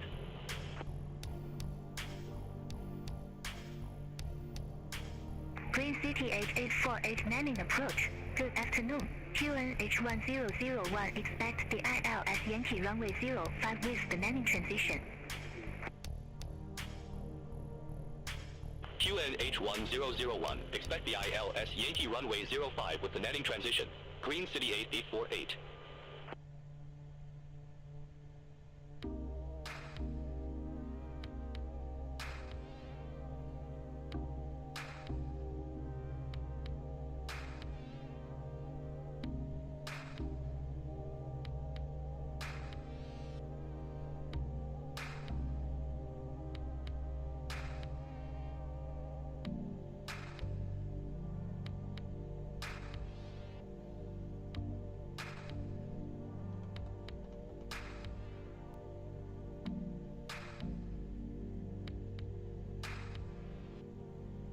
There we go.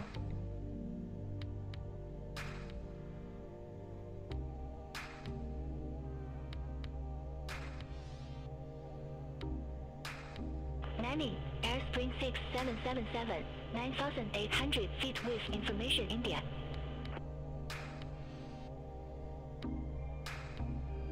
Airspring 6777 landing approach. QNH 1001 expect radar vectors for ILS Yankee These runway are some 05. funky looking trees. QNH 1001 expect radar vectors for ILS Yankee runway 05. Airspring 6777. Look at that.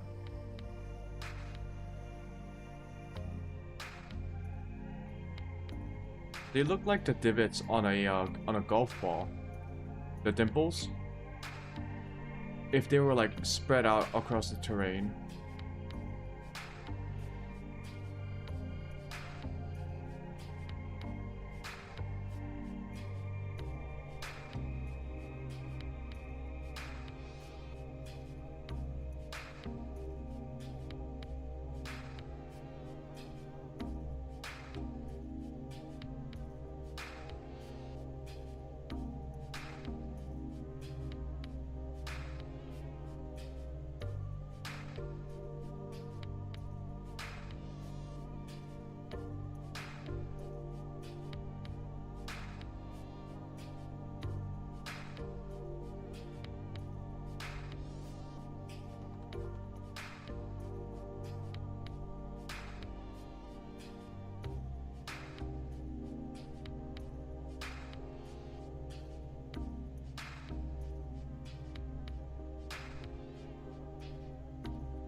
Okay, we are almost there. We just have the final landing procedures to go through. Actually, the landing approach. We've been completing our arrival approach. Now we need to do the landing approach. Once we cross Alpha, Charlie we will 69, contact landing tower 130.35. power on 130.35. Charlie 69.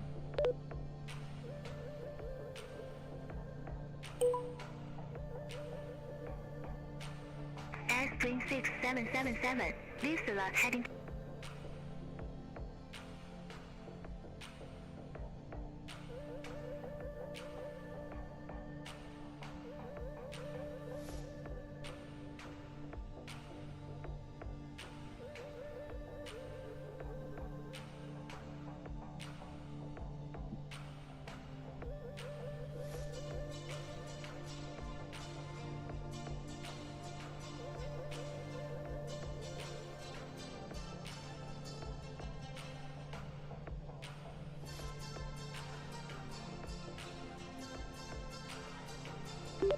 Or Charlie 69 at 5,300 feet.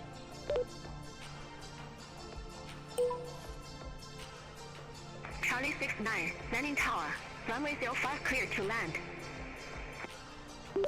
Runway 05 clear to land, Charlie 69.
Localizer 1 is armed.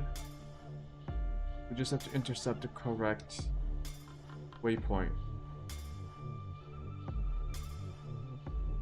IX 103.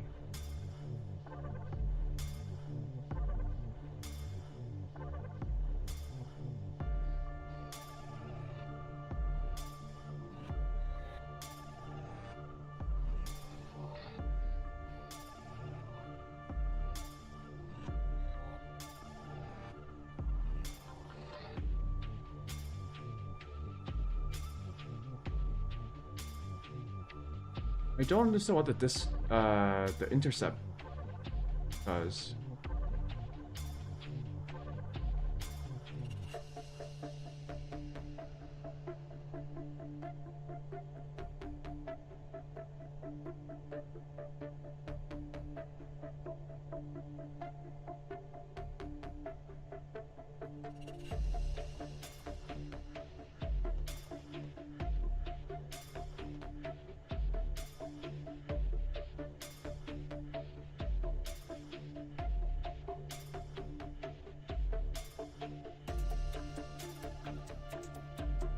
Landing tower, SH-13416, ILS Yankee runway 05.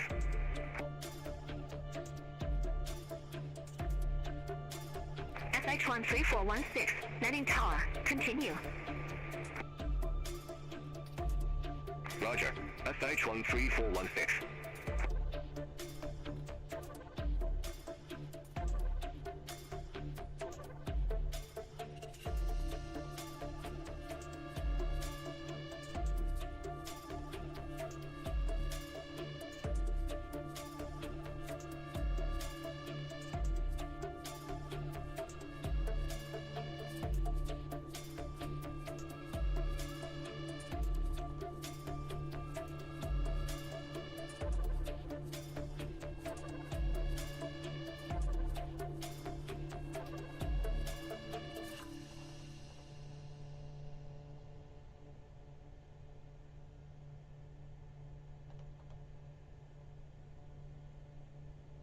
SH-13416, runway 05 clear to land.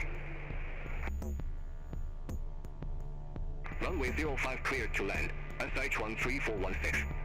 Actually, I still have to land. Hello?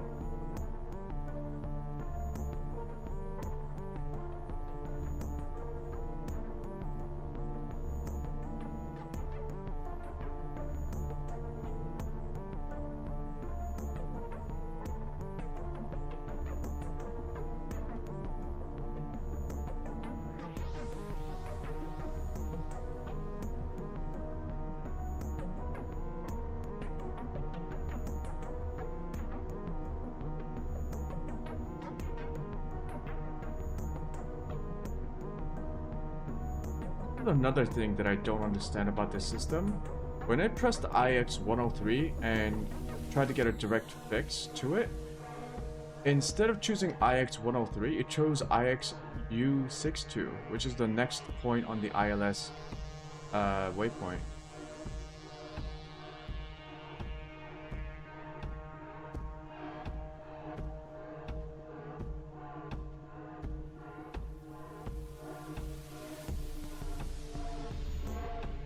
SH13416, go around. Fly runway center line.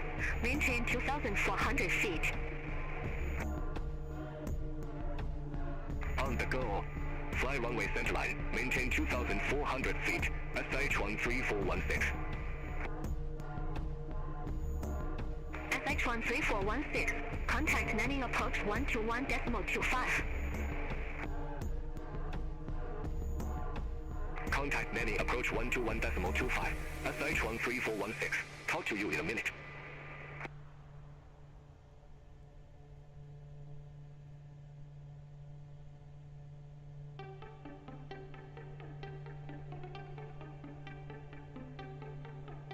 Yeah, I'm just trying to get this plane lined up with the fucking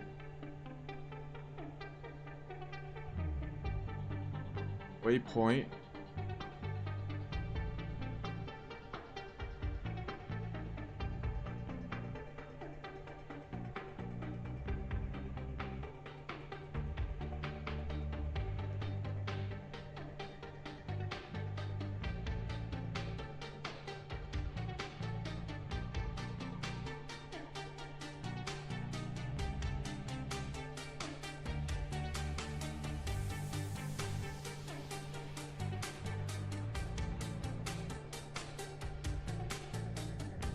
Is it going to activate?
What in the world is going on?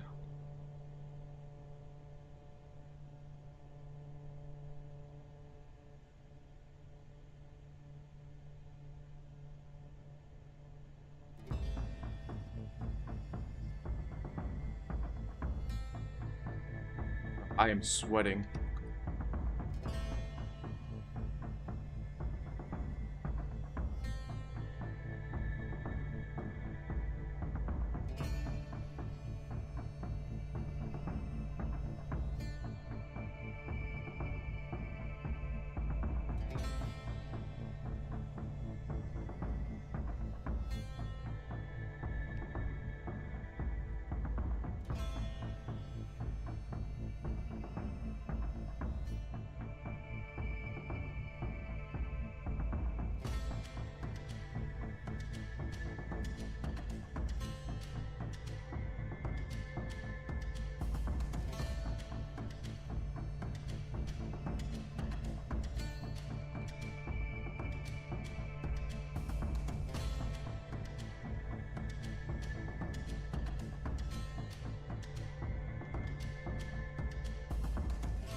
What the fuck is this doing?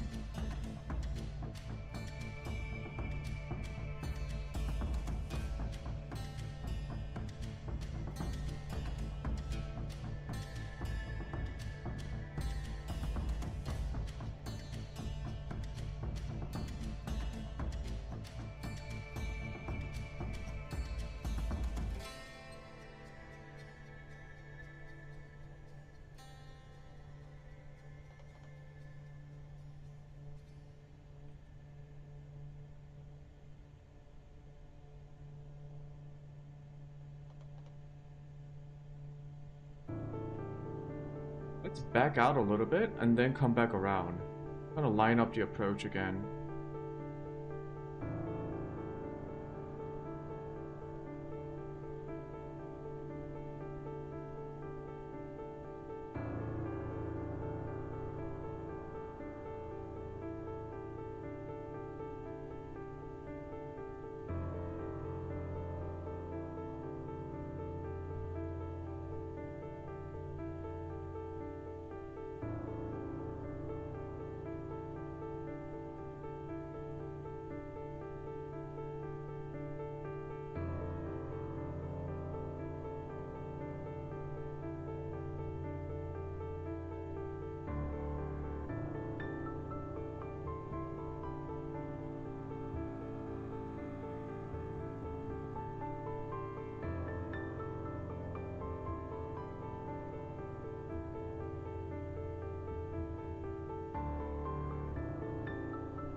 Vocalizer armed, VNav armed.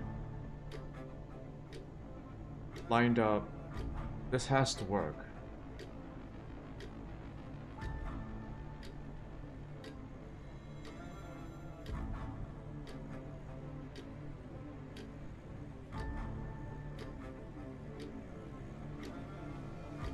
Vocalizer.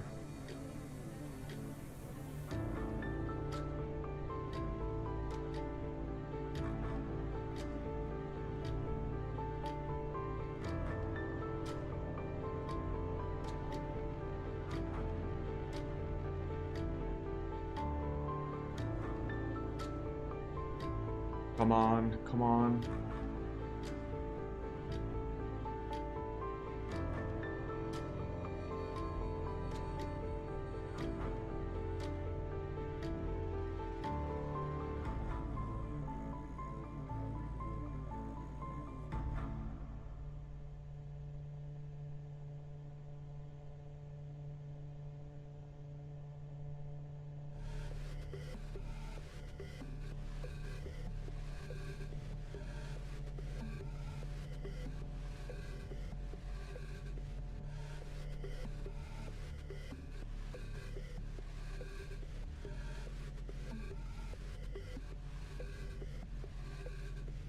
Vocalizer engaged.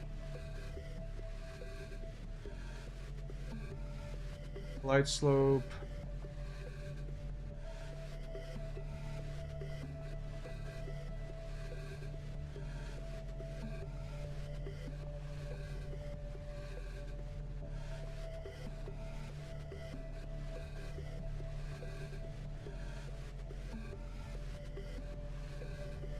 Okay, I do see it. Jesus. That was stressful. I had no idea what the system was doing.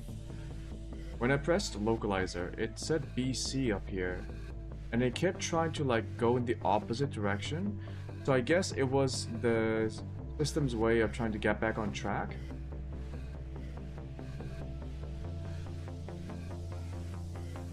Okay, so let me manage my...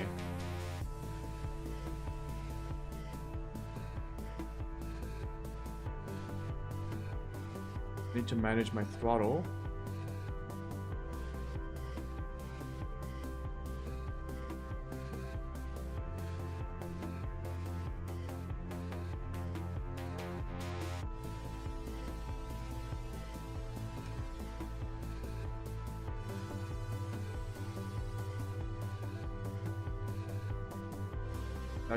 I should just let the auto throttle manage it.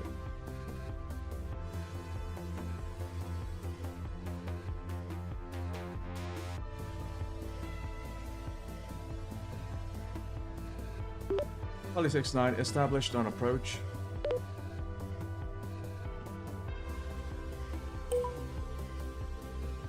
Charlie 69, Roger.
Gotta be ready to disengage the autopilot.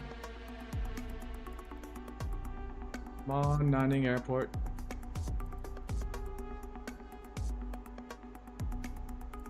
Inertial separator should be on.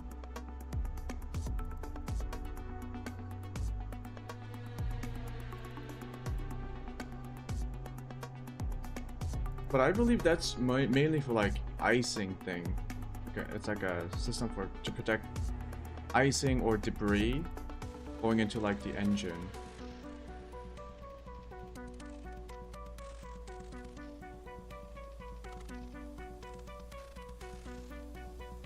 Okay, the throttle management system isn't the most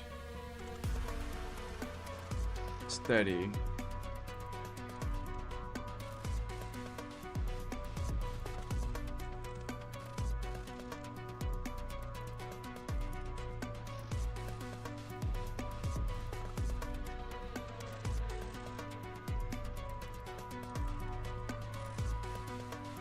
Nanning Tower, SH-13416, ILS Yankee runway 05. SH-13416, Nanning Tower, continue. Roger, SH-13416. Autopilot.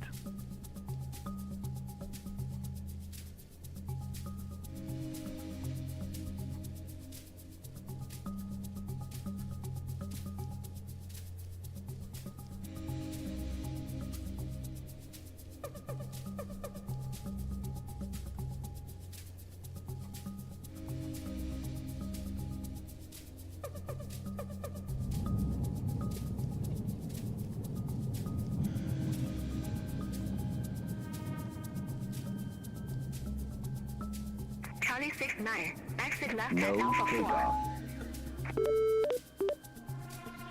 4. Charlie 69. Take left exit. Oof. Jesus.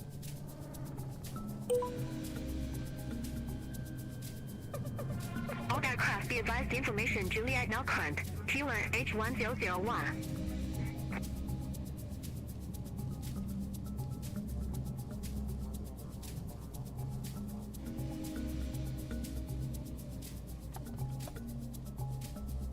SH-13416, runway 05 clear to land. Runway 05 cleared to land, SH-13416.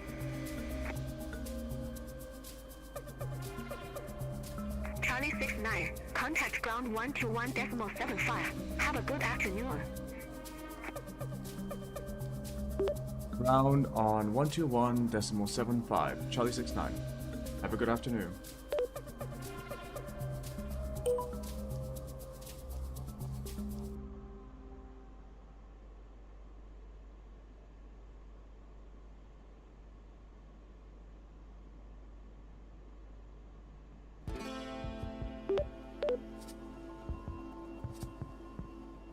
And 75.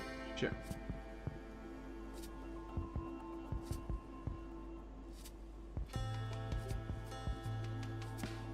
Charlie 69 requesting taxi to assigned ramp.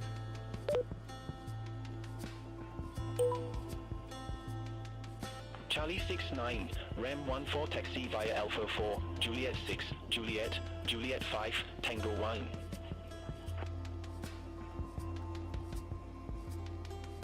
Ramp 14 via Alpha 4, Juliet 6, Juliet, Juliet 5, Tango 1, Charlie 69.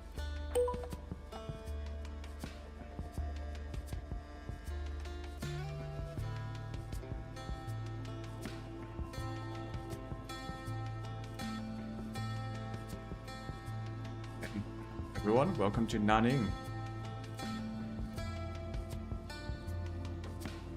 We are very close to the border with, I believe, Vietnam. Vietnam. I think we'll head over to Vietnam actually.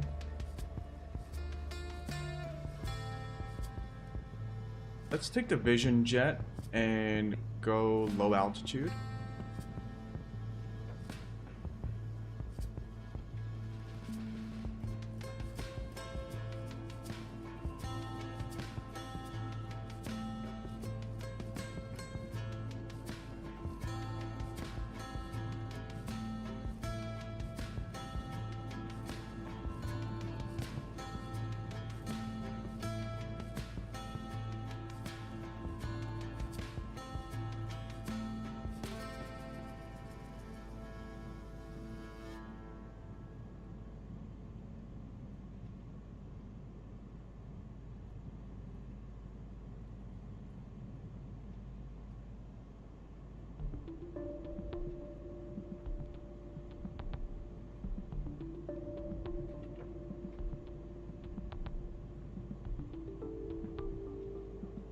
What are these lines?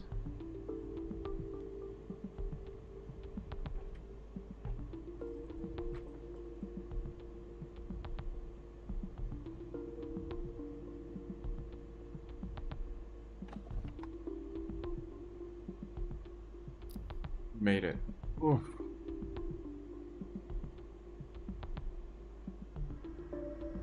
It's a long flight. Oof.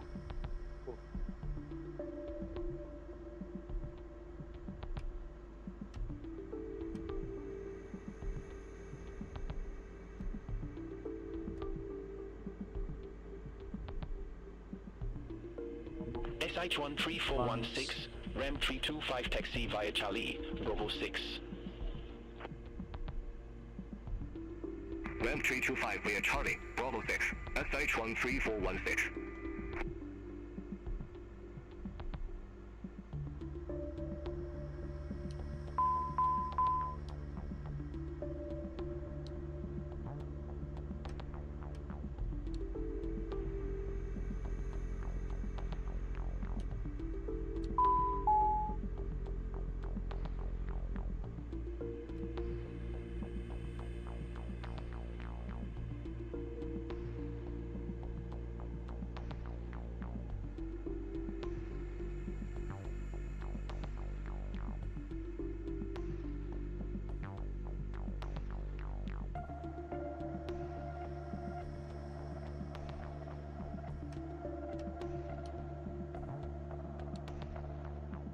Good.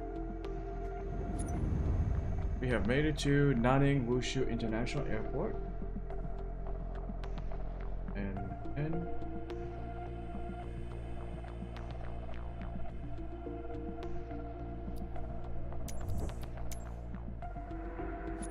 Whoa. Oh boy.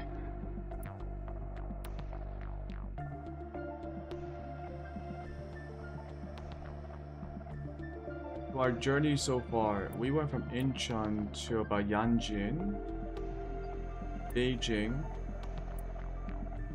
here, down up here, up the Yangtze River, back down to here, Taipei, south of Taiwan. We crossed the back. We travel to Tainan, and then back up to Nanning. And now from Nanning, we can go to Vietnam.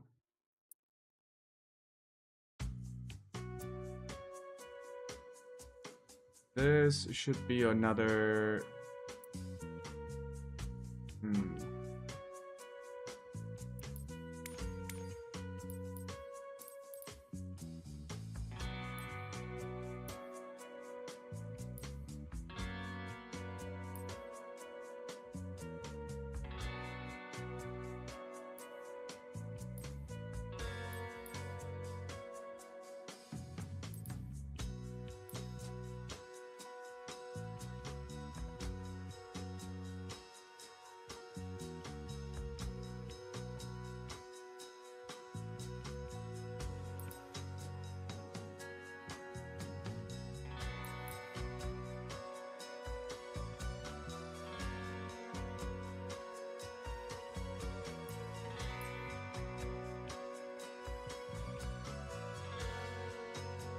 Corvallis TT.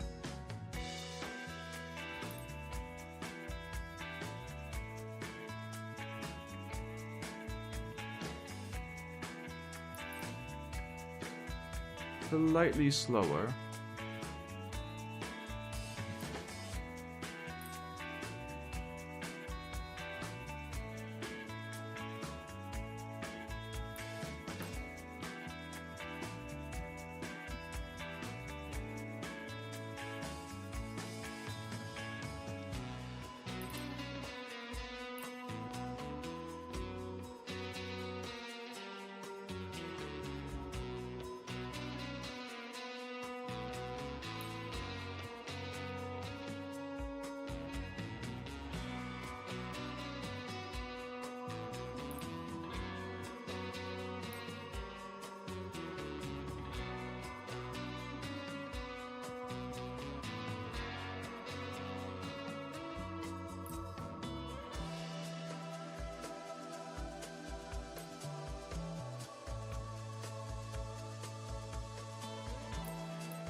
Yeah, it really is either the PC-12 or Vision Jet.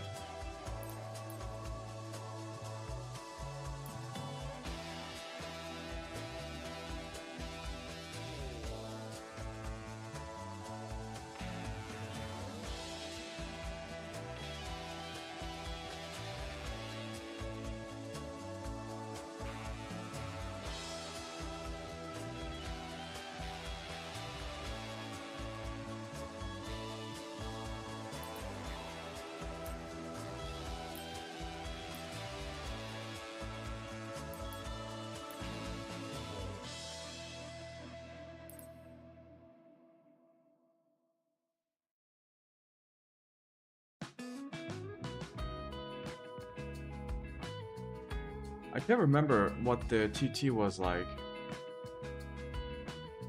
The Corvallis TT.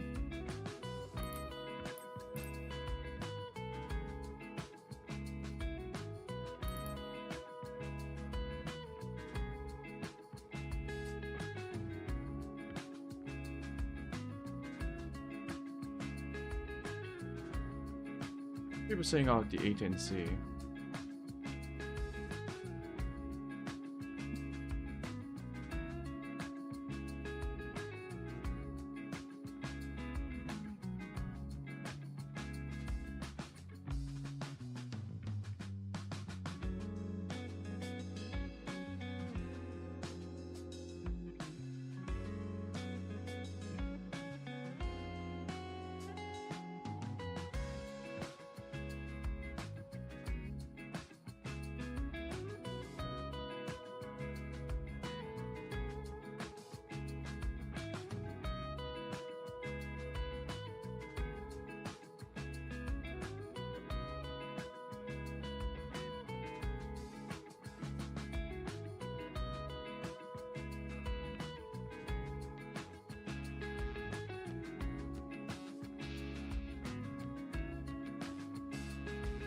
There's no elevator trim.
It looks like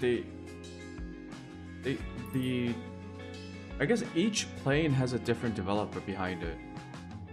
So apparently a different studio took over. From DC Designs to Militech. And they fixed the manual trim issue. Where is the Corvallis TT? Oh, here we go.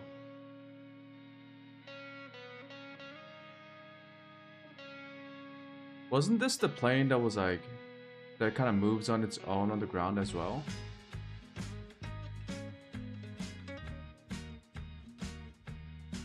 .235 cruise speed, max altitude 25,000 feet, 1,200 nautical miles of range.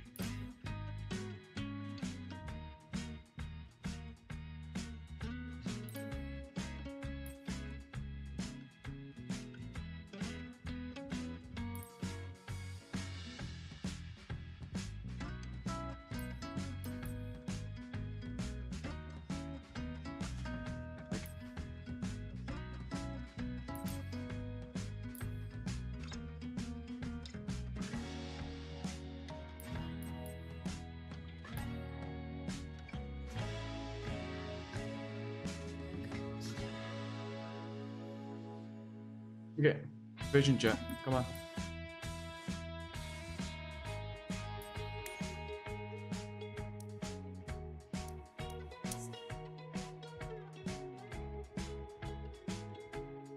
VG, and then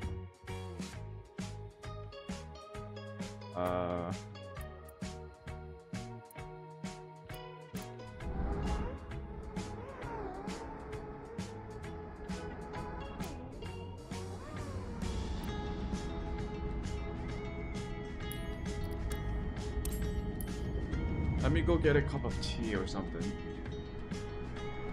Ooh.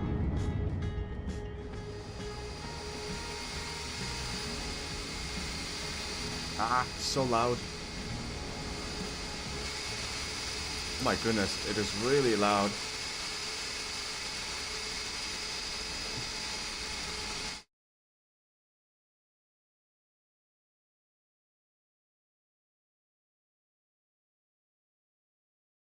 I shut off the game audio for that. I'm sorry about that. That is so loud in my ear.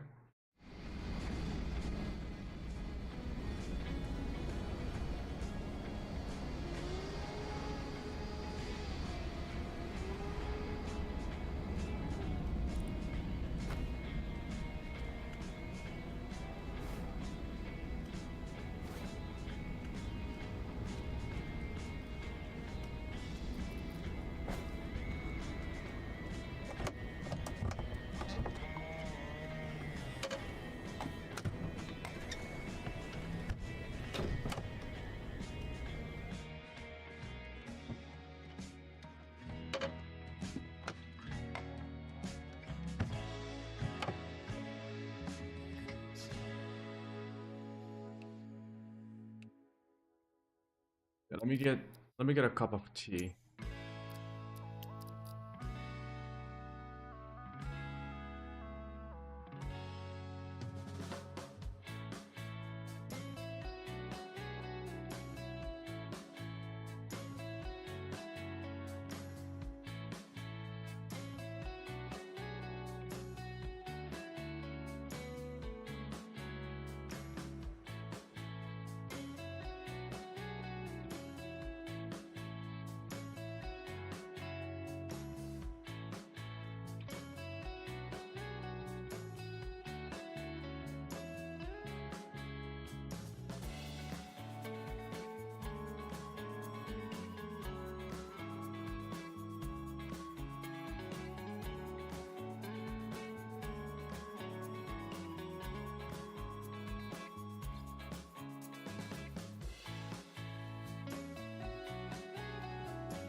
Okay, where are we at?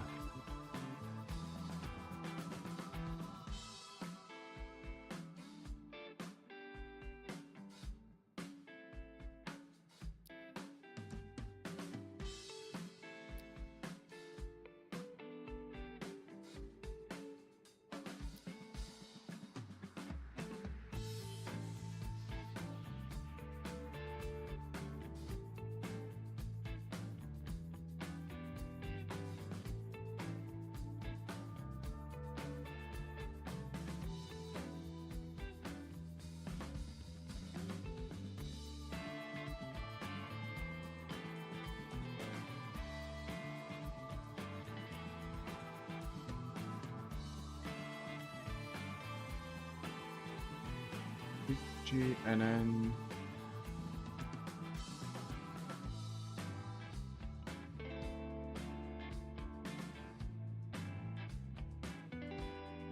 I also want to manage my time here. We'll be fine. Instead of landing in Hanoi, which I think is quite close.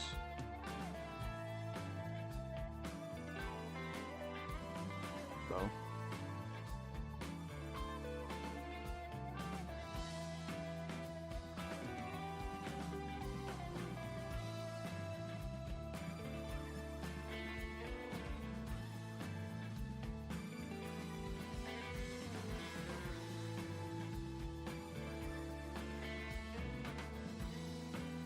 Takes a minute to load in. Okay.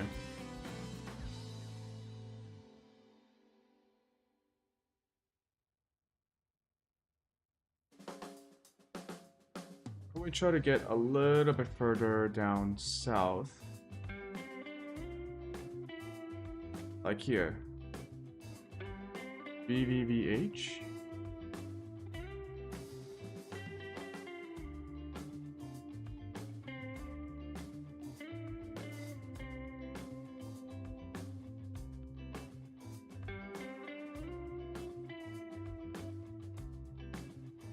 Perfect.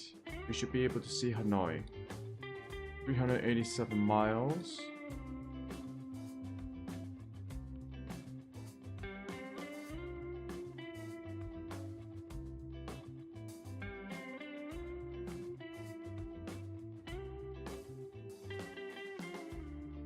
Let's try and see.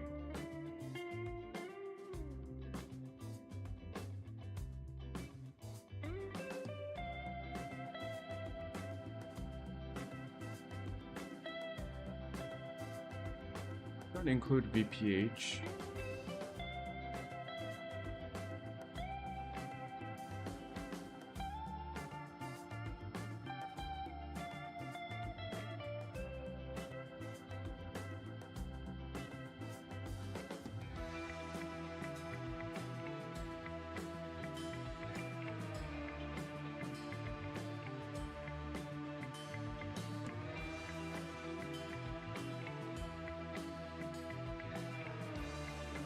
We'll see how this feels.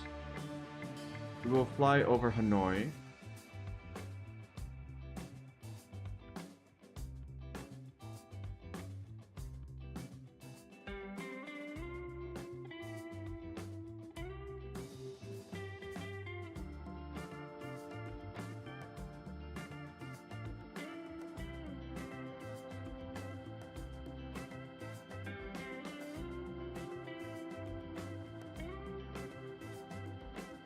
We will stay at 120 feet, 120,000 feet.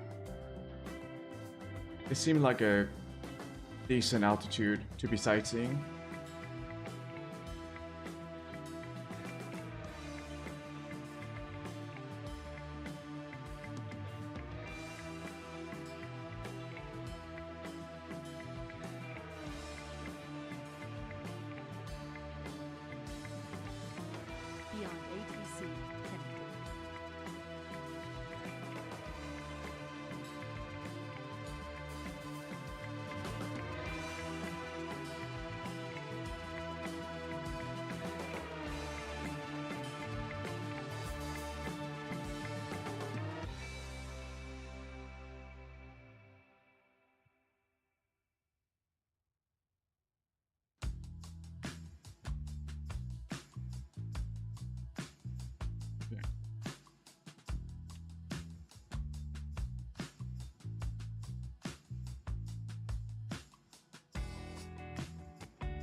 check the fuels.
To ATIS. Tag, you have information uniform. Information uniform. Landing Wushu Airport information uniform. 0842 Zulu. Wind 145 at 5. Visibility 10 miles or more. Fuel clouds at 3000. Fuel clouds at 3000. Temperature 33. 2.26. QNH 1001. Heavy thunderstorms. VFR conditions. Landing and departing runway 23. Transition level 118. Advise on initial contact, you have information uniform. Contact tower 130. Landing Wushu Airport information uniform. 0842 Zulu. Wind 145 at 5. Visibility 10 miles or more. Fuel clouds at 3000. Charlie 69 with information uniform, requesting IFR clearance.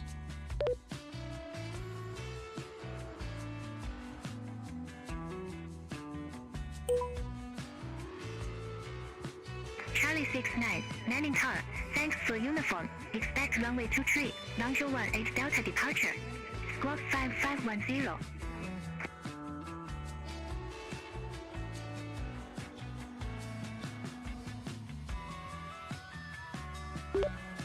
Expect runway 23, long 18D, departure, squawk 5510, Charlie 69.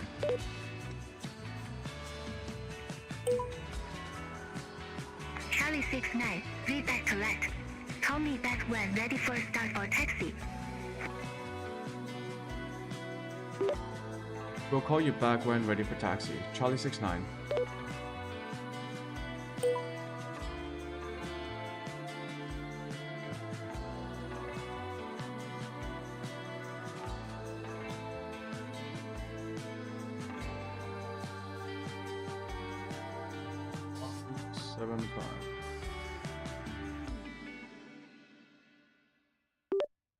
Charlie 69 requesting startup only.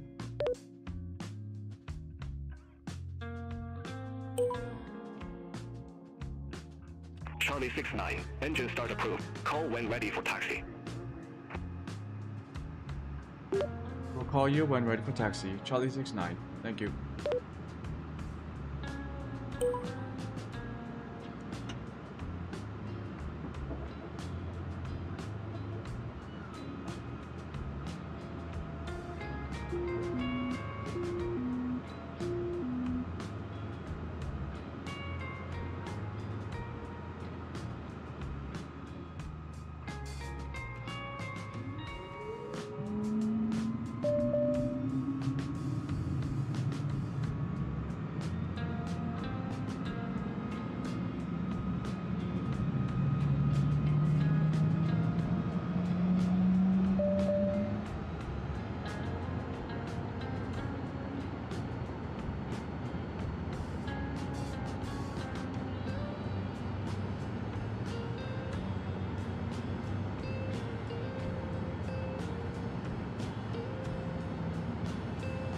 Trying to remember where the pitot heat was.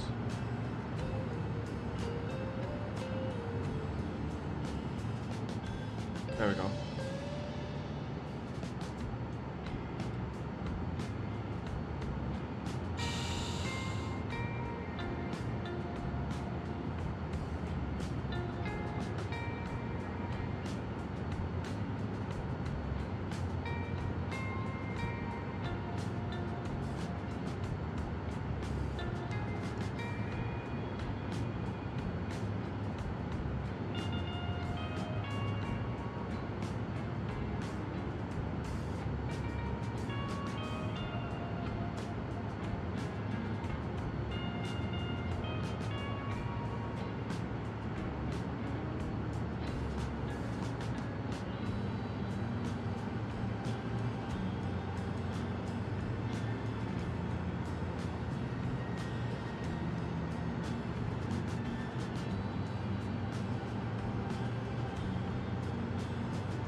runway 23.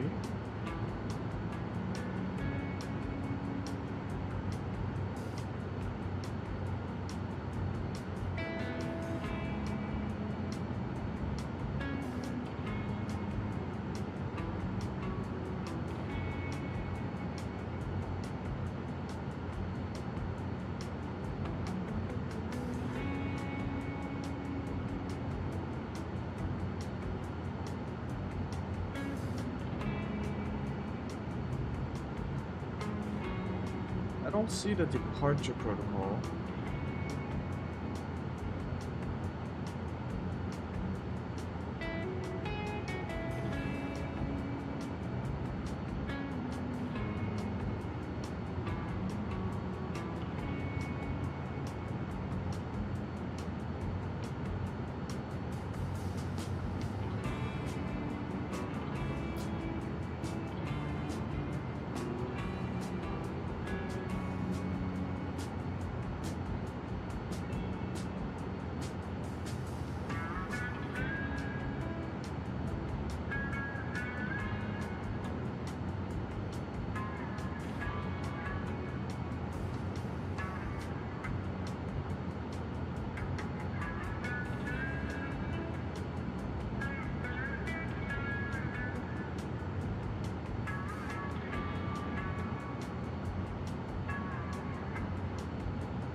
Flight level 120. Yep.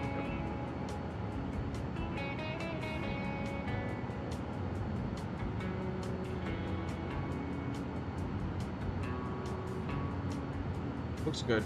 Okay, now it's set up. I just needed to load in the flight plan.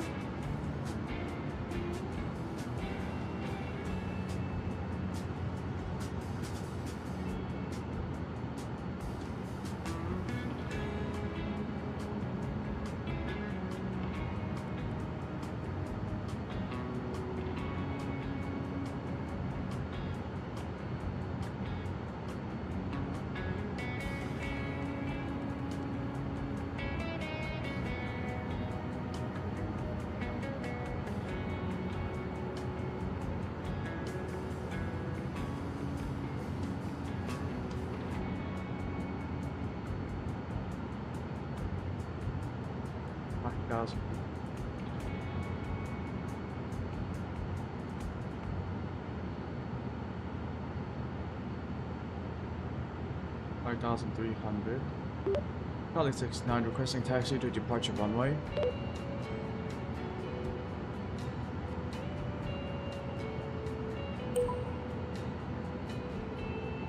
Charlie 69, runway 23 taxi via Charlie Tree, Charlie, Bravo, Bravo 9er, Whiskey. Runway 23 taxi via Charlie 3, Charlie Bravo, Bravo 9, Whiskey.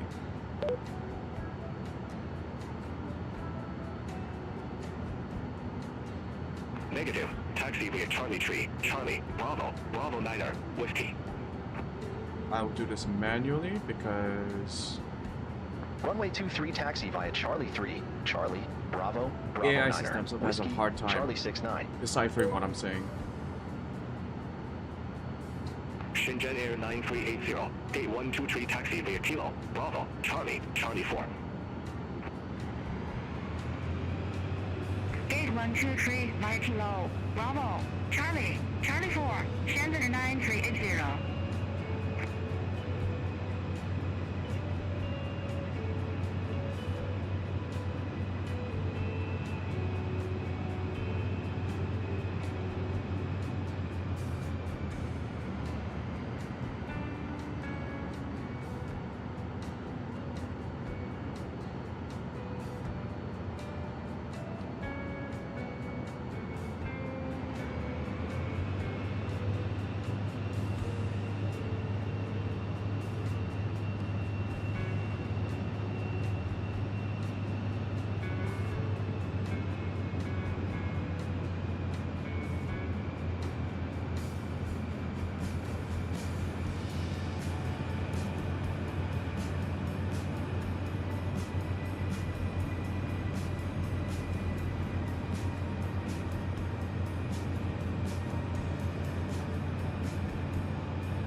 will probably be my last flight of the day.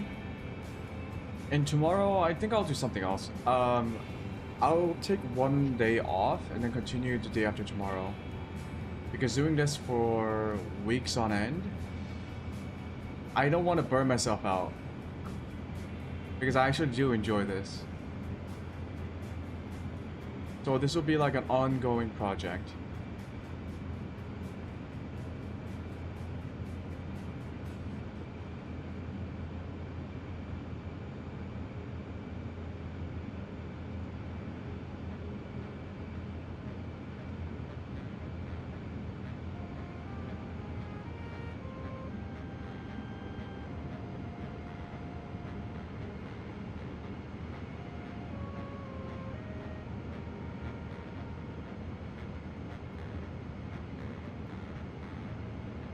Charlie 69, contact landing tower 130.35.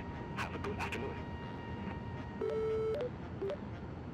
Charlie 69, say again.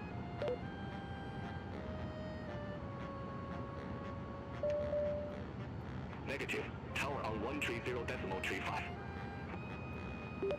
Power on 130.35. Charlie 69. Negative. Tower on 130.35.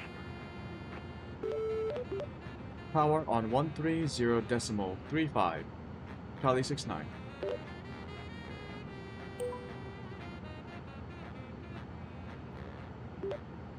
Power Charlie 69 with information uniform.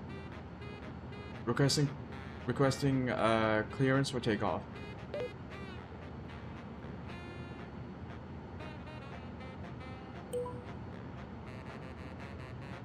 Landing tower Charlie 69, you're not cleared for takeoff at this time. Please hold your position. Affirmative, Charlie 69.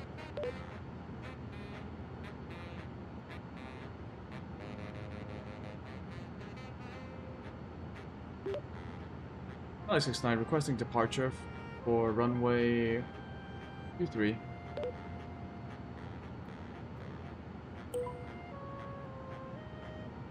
Charlie 69, landing tower, runway 23, cleared for takeoff. Almost forgot fucking runway 23 clear for takeoff. Charlie 69. I don't know why the AI says I can't take off the first time I said it. 5510.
Set.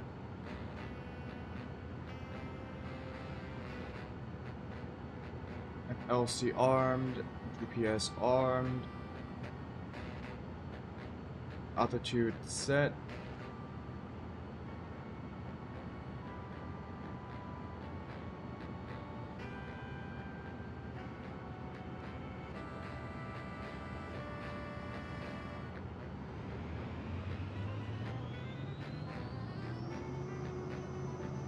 Take off.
Charlie 69. Contact landing departure 121.25.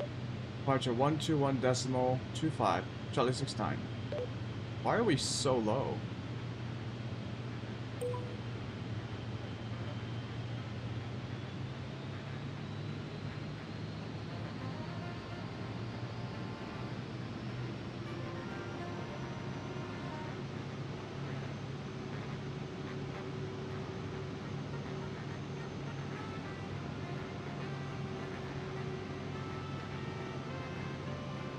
Landing tower 35078, ILS Yankee runway 23. Departure Charlie 69 at 1,600 feet, climbing to 5,300 feet.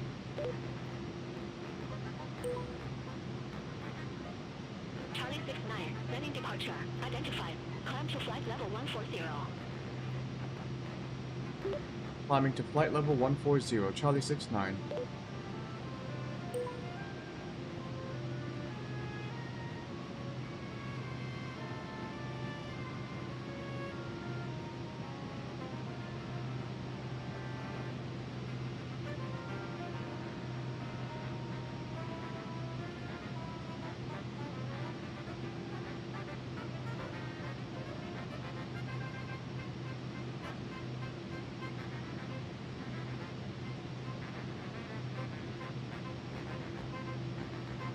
And this plane has...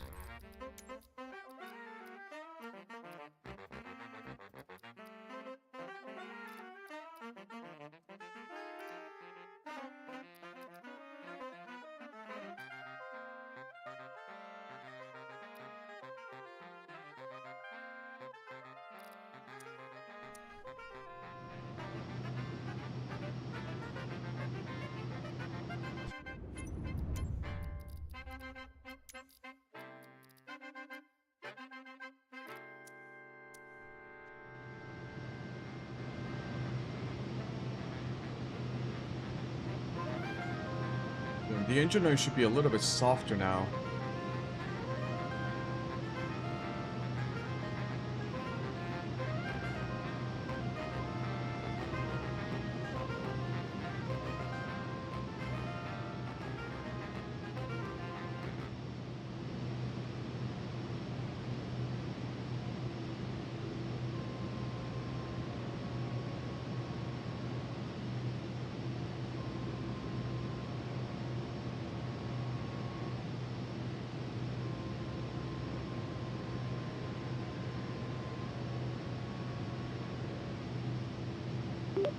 Charlie 69, requesting flight level 120.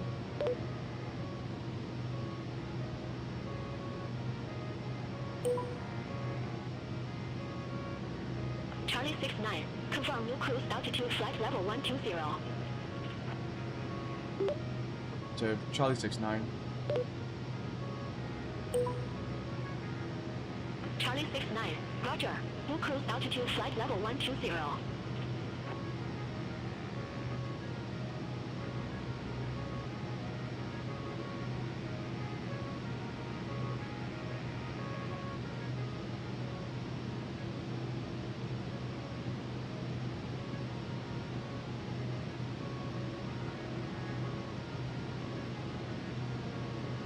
We do need to wait until we are finished with the departure procedure. Until we start cruising.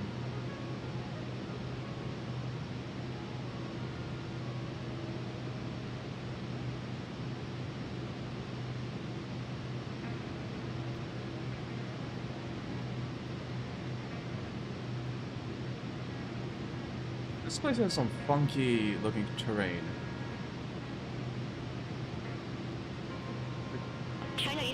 Very bubbly. I don't know what else to I don't know how else to describe them.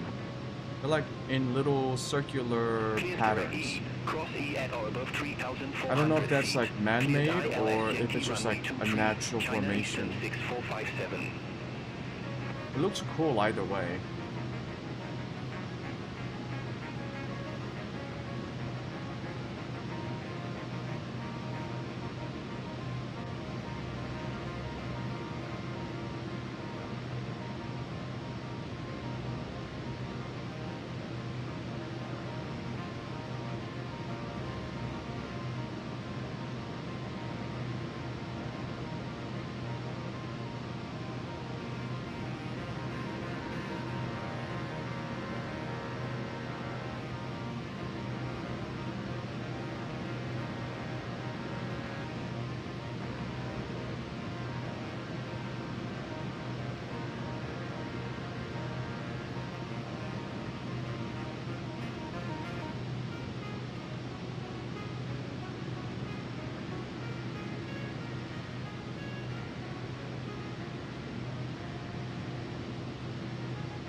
go all the way around until we can begin our climb to cruising altitude.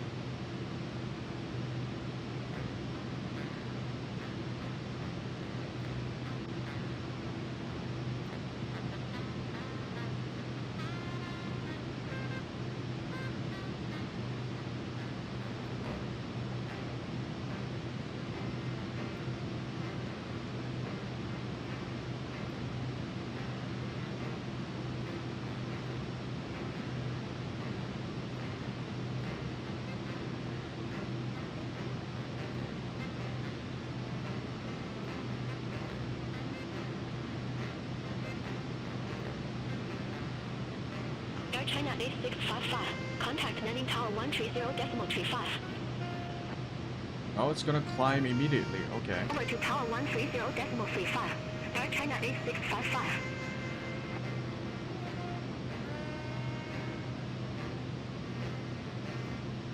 Shenzhen Air 9360. Contact landing tower 130.35. Contact tower 130.35. Shenzhen Air 9360. Have a good afternoon. This must be a really cool plane in real life. This is based on real life, and I'm assuming the GPS at the computer system is also based on a real life plane, the G3000 or something.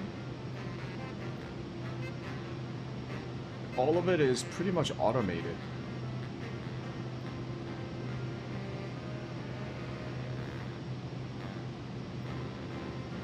POC within 1 minute.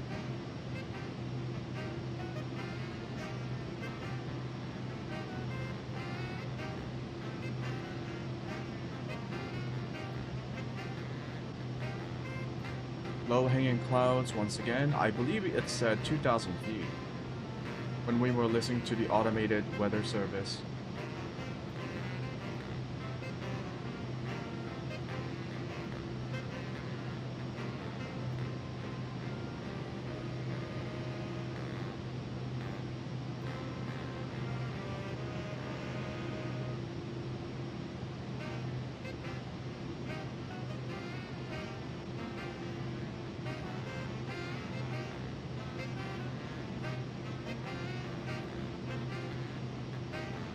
International Business Building H01, International Financial Center.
We are at cruising altitude. We should now start to speed up.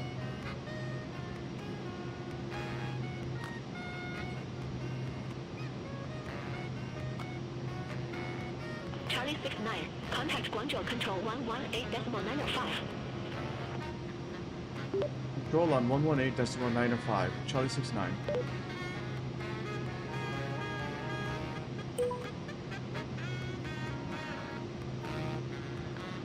Control Charlie 69 at flight level 118, climbing to flight level 120.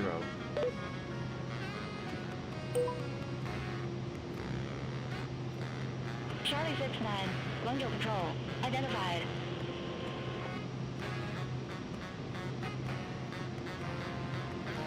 We are now at cruising altitude.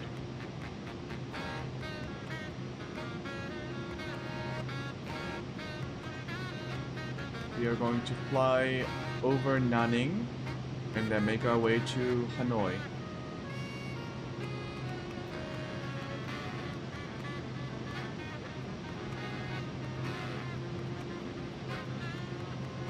Sichuan 3798. Contact Manning approach 121.25.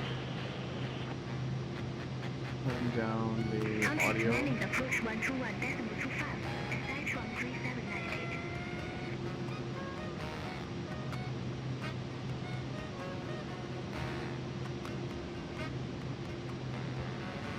Those of you who might not be familiar with Chinese and China-Vietnamese relationship,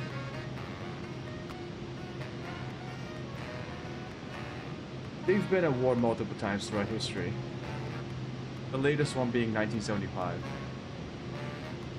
So, in Asian history, in recent Asian history, I cannot think of a nation that has fought more wars and won all of them in succession than Vietnam. And by that I mean North Vietnam at the time. So the Vietnamese were at war with, I believe, the French. No, the Dutch first, because the Dutch colonized Vietnam, or the area of Vietnam. And so the Vietnamese people fought against the Dutch. And then the French came in after the Dutch left, and then the Vietnamese people fought the French Empire, and then they won. And then when Vietnam was split in two, between North Vietnam and South Vietnam, the North Vietnamese fought against South Vietnam and the United States.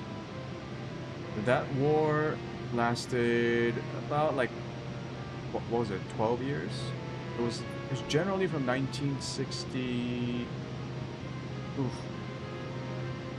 If you count JFK's initial deployment of Green Beret advisors, I think you could say the war started in 1962, 93. But I think I think the war, you will consider the Vietnam War to begin around the 1963 or 64, right? That went on until 1970. Oof. When did the war end? 1974? 73?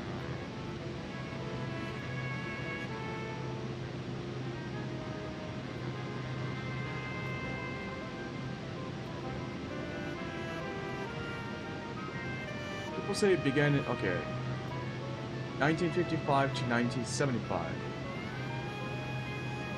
Sure, 1955 to 1975. My point being is the North Vietnamese fought South Vietnam and the United States.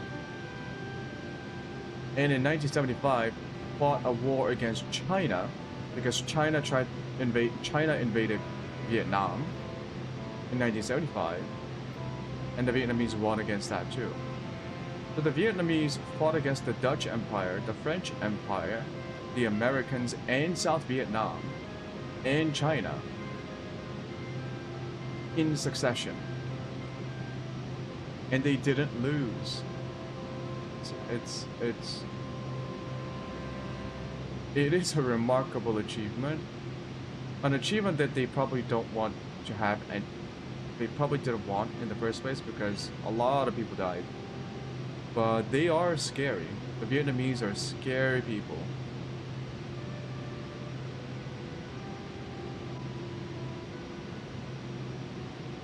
Yeah.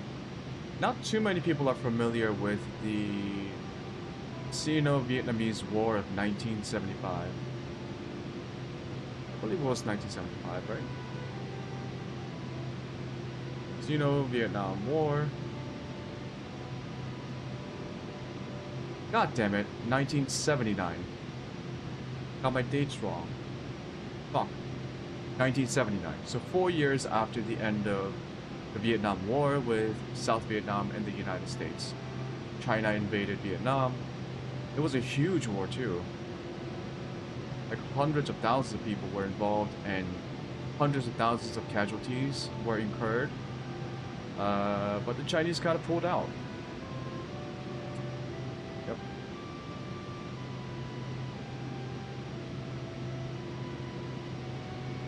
And now Vietnam is relatively stable, thankfully. All they have to focus on is economic development, political stability, and civil and political liberties and rights. But for more than 100 years, they've practically faced constant warfare against much larger and more powerful empires and nations, and they didn't lose. Incredible.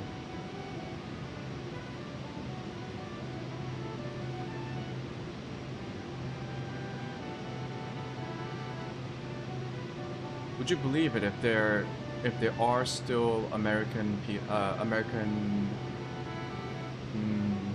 I wouldn't say politicians.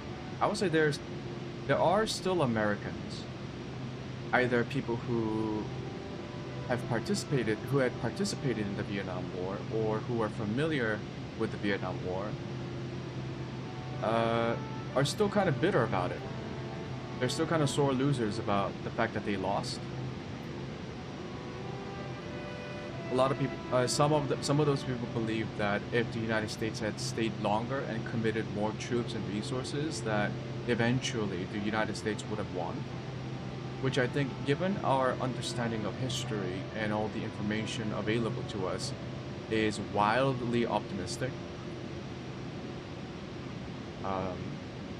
Precisely because those commitments, right, the commitments of more troops and more resources and more political will were not available to the American society. Americans were done. The American government couldn't call upon more troops, couldn't mobilize more resources. The US military was falling apart by the end of the Vietnam War. Like a lot of people might be familiar with the term fragging. Fragging was a term that used to denote enlisted men in the United States military dropping hand grenades into the sleeping quarters of their superior officers in order to kill them. So enlisted men would frag their superior officers. And there were a lot of motivations for that. Most of them being that the enlisted men did not want to die in Vietnam, but for many of the army officers who were leading the enlisted men, a good way to pad their career opportunities, a good way to pad their resume, was to achieve tactical victories, right? To find engagements and win. So the officers were overzealous and eager to get into combat, while the enlisted men, most of them were dragged into a war that they did not want to be a part of. And by the late 1972, 1973, most American soldiers just had enough with the Vietnam War.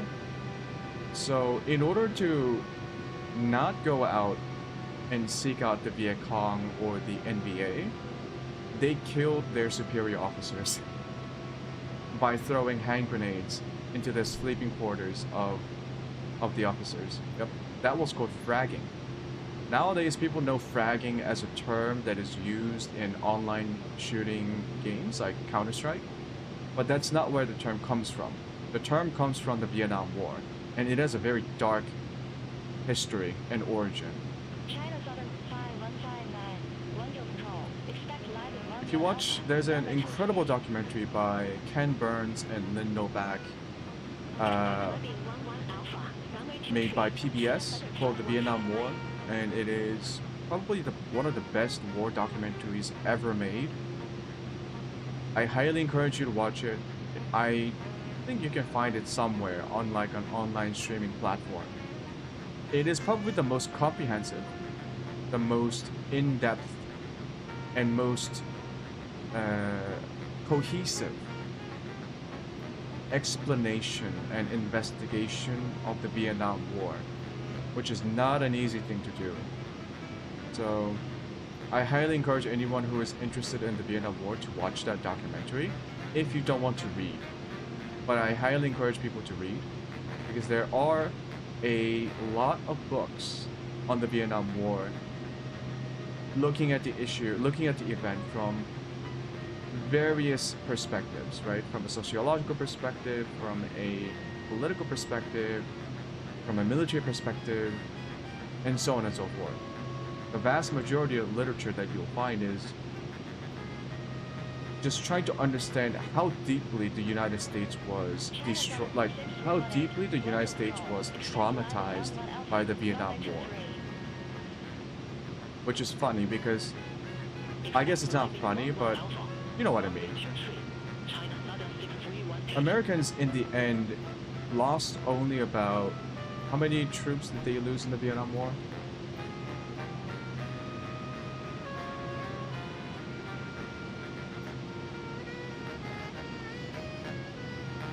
$40,000.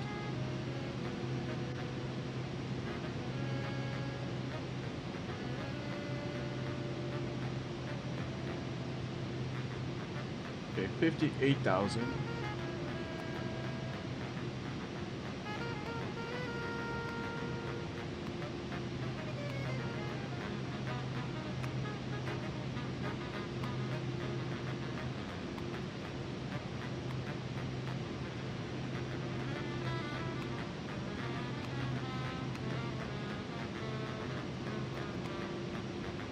Killed in action, total 40,000. Died of wounds, 5,000. Missing in action, declared dead, 1,000. Total hostile deaths, 47,000. About 50 to 60,000 US American troops were killed. Over like 2 million Vietnamese died. Right, so of all three participants, United States, South Vietnam, and North Vietnam, the United States suffered significantly lower losses compared to the other two. But the political and the military damage it did on the United States was something that the Americans weren't prepared for. And that's the difference. And that was like one of the main, I guess, differences between the United States and North Vietnam at the time. The North Vietnamese knew well aware that they were up against a superior force. It was the United States in the 70s. It was argued that it was the most powerful military, economic, and political entity in the world. And North Vietnam was North Vietnam. They knew what they were up against. And from the very beginning, they knew and were prepared for suffering large amounts of casualties, like a lot. So when they did suffer a large amount of casualties, they weren't as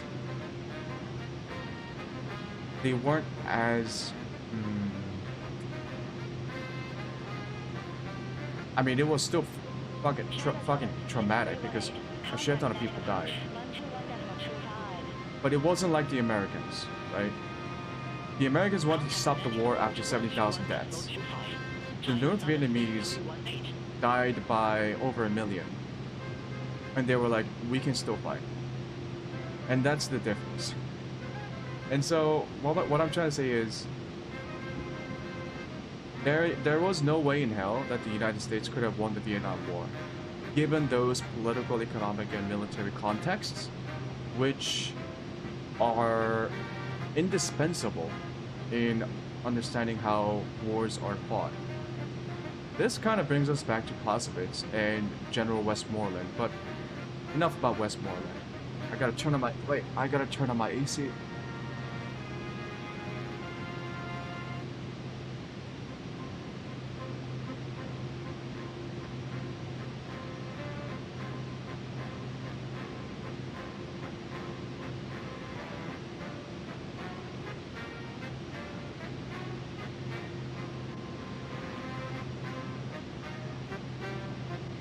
I'm just saying it's a little bit funny when there are still Americans Or like, oh, we could have won that war, or oh, it doesn't make sense that we lost.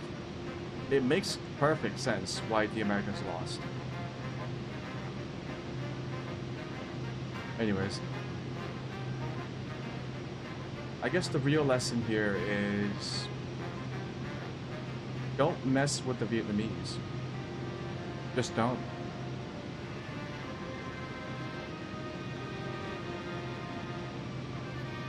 Oh, not to mention, shortly after winning the Vietnam War, unified Vietnam launched an armed intervention into Cambodia to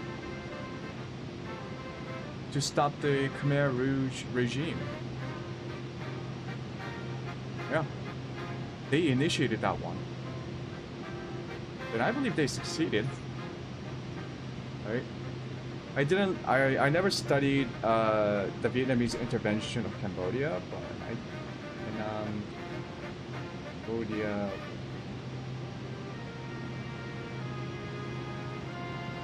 Yeah, against the Khmer Rouge, began in 1978, and they did topple the Khmer Rouge regime.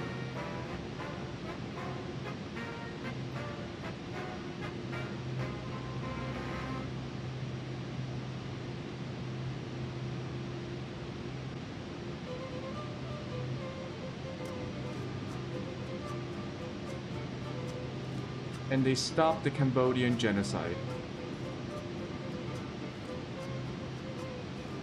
Yeah, don't fuck with the Vietnamese.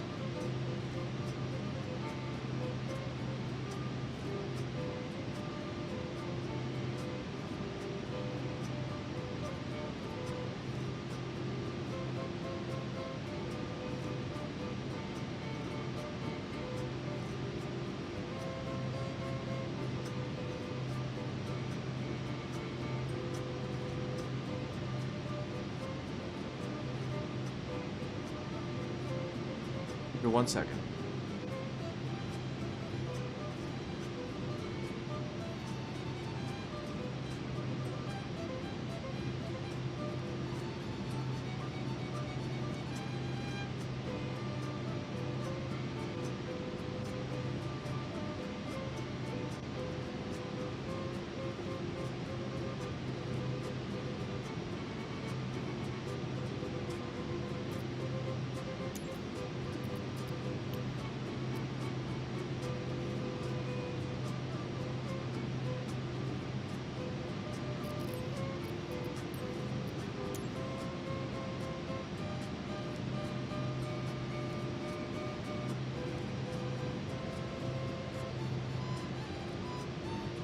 I got a BRB for a sec. I'll BRB in about 10 minutes, 15 minutes. While I'm gone, you guys can enjoy the beautiful scenery. It does look really good right now. I think it's because of the sunset. Yeah. So enjoy the view and the violin music. Actually, before I go, I'm going to bring down the engine noise even more. I believe these are it. Yeah, make it a bit more softer. Okay, enjoy the view, guys. I'll BRB. Also make this smaller. Oh.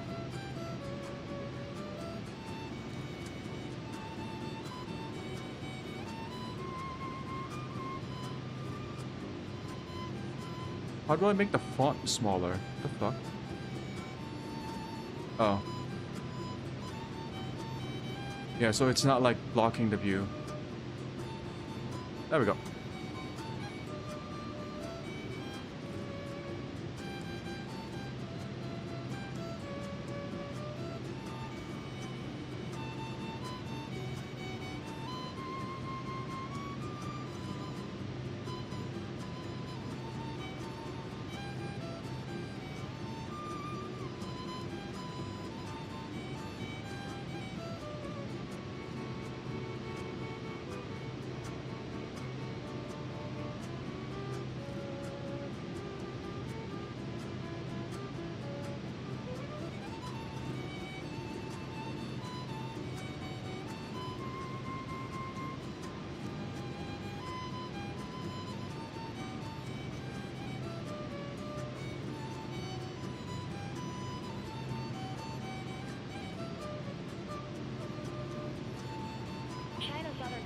159. Contact landing approach 121.25. Contact landing approach 121.25. China Southern 5159.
China Eastern 9730.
Charlie 69, contact Hanoi Control 125.9er.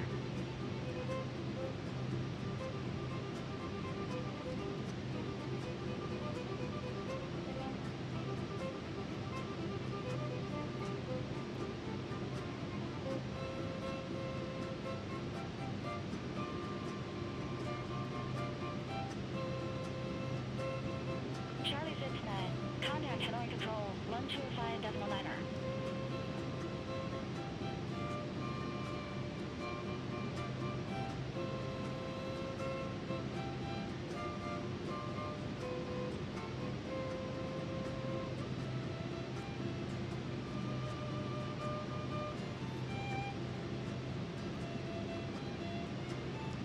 Charlie 69, London Control.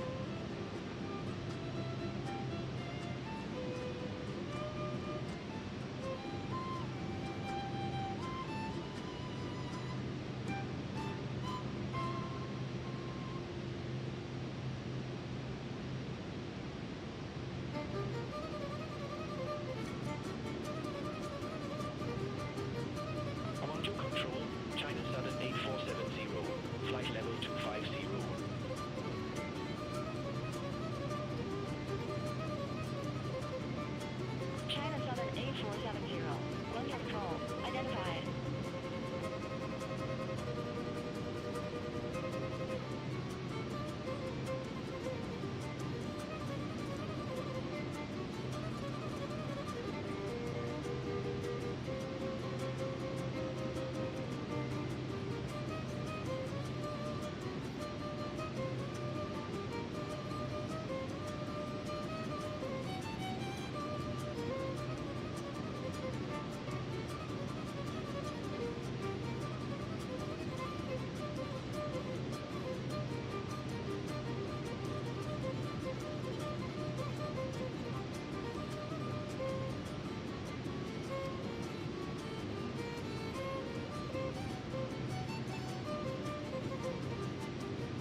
Oh god, where are we?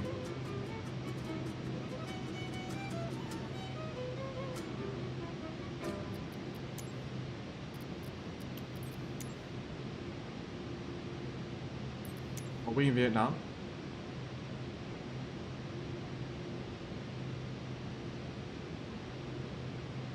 Yeah, I think we are in Vietnam.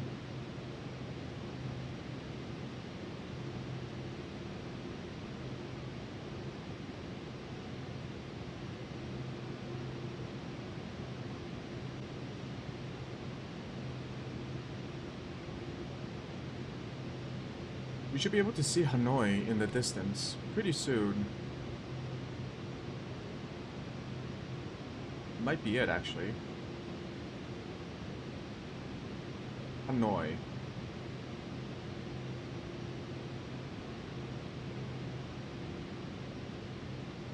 See? Vietnam.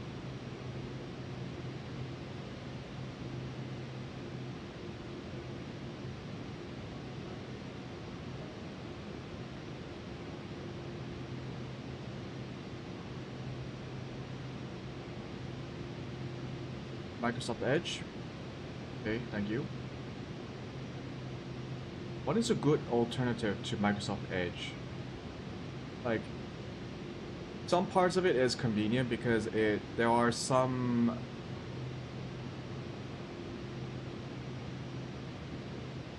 fuck it. I don't think it's great. I think it's just usable, but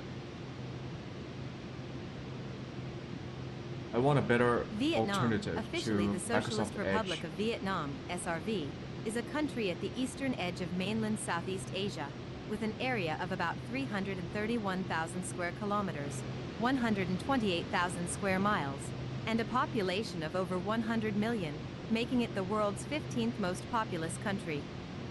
One of two communist states in Southeast Asia, Vietnam shares land borders with China to the north, and Laos and Cambodia to the west.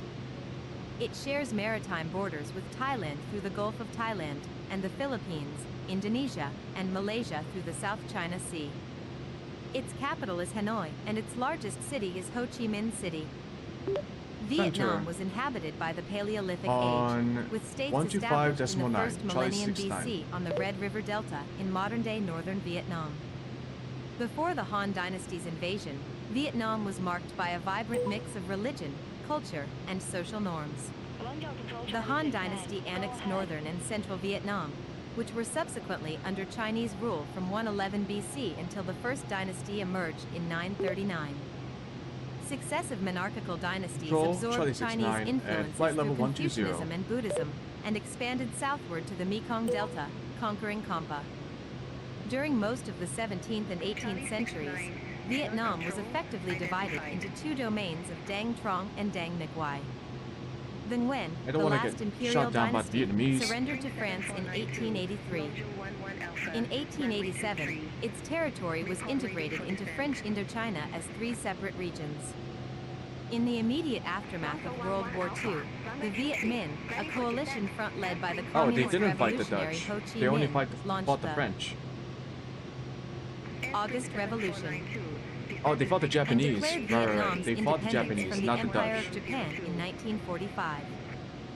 Vietnam went through prolonged warfare in the 20th century. After World War II, France returned to reclaim colonial power in the First Indochina War, from which Vietnam emerged victorious in 1954.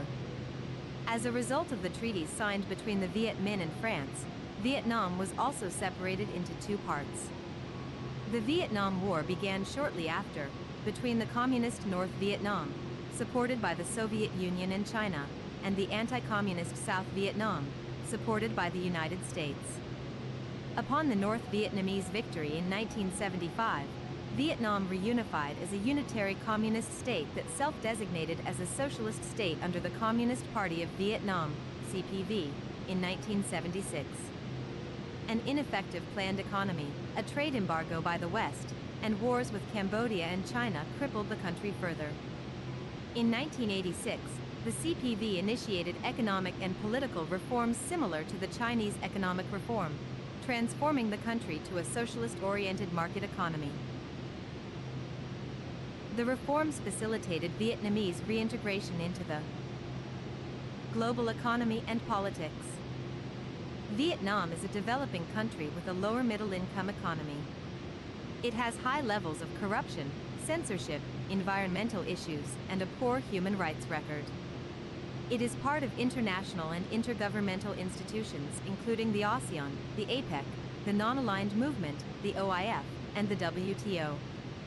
It has assumed a seat on the United Nations Security Council twice. Etymology. Main article, Names of Vietnam. The name Vietnam, pronounced Chu Han, literally Viet South, means per Vietnamese word order Viet of the South.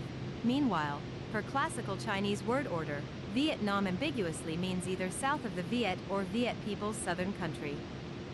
History. Rehistory and early history. Archaeological excavations have revealed the existence of humans in what is now Vietnam as early as the Paleolithic Age. Stone artifacts excavated in Gia Lai province have been claimed to date to 780,000 years ago, based on associated find of tektites. However, this claim has been challenged because tektites are often found in archaeological sites of various ages in Vietnam. Homo erectus fossils dating to around 500,000 BC have been found in caves in Lang Son and Nay provinces in northern Vietnam. The oldest Homo sapiens fossils from mainland Southeast Asia are of Middle Pleistocene provenance, and include isolated tooth fragments from Tam Om and Hang Hum. Teeth attributed to Homo sapiens from the late Pleistocene have been found at Dong Can, and from the early Holocene at Mai Dju, Lang Gao, and Lang Hume. Areas comprising what is now Vietnam participated in the Maritime Jade Road, as ascertained by archaeological research. By about 1000 BC, the development of wet rice cultivation in the Ma River and Red River floodplains led to the flourishing of Dong Sun culture, notable for its bronze casting used to make elaborate bronze Dong Sun drums. This culture spread to the rest of Southeast Asia, including maritime Southeast Asia, throughout the first millennium BC. Dynastic Vietnam. For a chronological guide, see Timeline of Vietnam under Chinese rule. Dai Viet, Compa, Angkor Empire, and their neighbors, late 13th century. Vietnam's territories around 1838, during the Vietnamese occupation of Cambodia. According to Vietnamese legends, Hong Bang dynasty of the Hung Kings first established in 2879 BC is considered the first state established in Vietnam, then known as Zich Quy and later Van Lang. Van Lang was established by Lac Viet tribes, who were likely a confederacy of multilingual Austroasiatic and Kra-Dai speakers that occupied the Red River Delta in northern Vietnam. In 257 BC, the last Hung King was defeated by Tuc Phan. He consolidated the Lac Viet and O Viet tribes, who came from southern China, to form the O Lac, proclaiming himself in Dung Vang. In 179 BC, a Chinese general named Zhao Tua, Truda, defeated in Dung Vang and consolidated O Lac into Nanyue. However, Nanyue was itself incorporated into the empire of the Chinese Han dynasty in 111 BC after the Han-Nanyue War. For the next 1,000 years, what is now northern Vietnam remained mostly under Chinese rule. Early independence movements, such as those of the Trung sisters and Lady True, were temporarily successful, though the region gained a longer period of independence as Van Xuan under the anterior Lai dynasty between AD 544 and 602.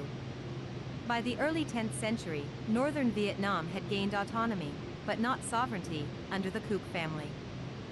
In AD 938, the Vietnamese Lord No Nguyen defeated the forces of the Chinese Southern Han state at Bac Dang River and achieved full independence for Vietnam in 939 after a millennium of Chinese domination.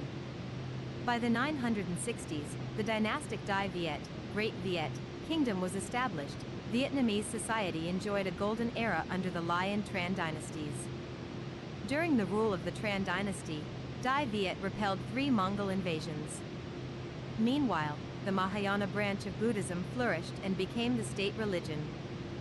Following the 1406-7 Ming-Ho War, which overthrew the Ho dynasty, Vietnamese independence was interrupted briefly by the Chinese Ming dynasty, but was restored by Lu Loi, the founder of the Liu dynasty. The Vietnamese polity reached their zenith in the Liu dynasty of the 15th century, especially during the reign of Emperor Liu Tong, 1460 to 1497. Between the 11th and 18th centuries, the Vietnamese polity expanded southward in a gradual process known as Nam Tien. Southward expansion. Eventually conquering the Kingdom of Kampa and part of the Khmer Kingdom. Or I guess downtown From the 16th Hanoi. century onward, civil strife and frequent political infighting engulfed much of Dai Viet. First, the Chinese-supported Mac dynasty challenged the Liu dynasty's power. After the Mac dynasty was defeated, the Liu dynasty was nominally reinstalled. Actual power, however, was divided between the northern Trinh lords and the southern Nguyen lords, who engaged in a civil war for more than 4 decades before a truce was called in the 1670s. Vietnam was divided into North, Trinh, and South, Nguyen, from 1600 to 1777. During this period, the Nguyen expanded into the Mekong Delta, annexing the Central Highlands and the Khmer lands in the Mekong Delta. The division of the country ended a century later when the Tay Son brothers helped Air Trinh to end Defense Nguyen. Command, Air They Force also Hanoi. established New Dynasty and ended Trinh. However, their rule did not last What's long, that? and they were defeated by the remnants of the Nguyen lords, led by Nguyen An. A little circular Nguyen An unified reservoir. Vietnam and established the Nguyen dynasty, ruling under the name Jia Long. French Indochina. Further information: Cochinchina Campaign, Tonkin Campaign, Sino-French War, and French Indochina. In the 1500s, the Portuguese explored the Vietnamese coast and reportedly erected a stele on the Cham Islands to mark their presence. By 1533, they began landing in the Vietnamese Delta but were forced to leave because of local turmoil and fighting. They also had less interest in the territory than they did in China and Japan.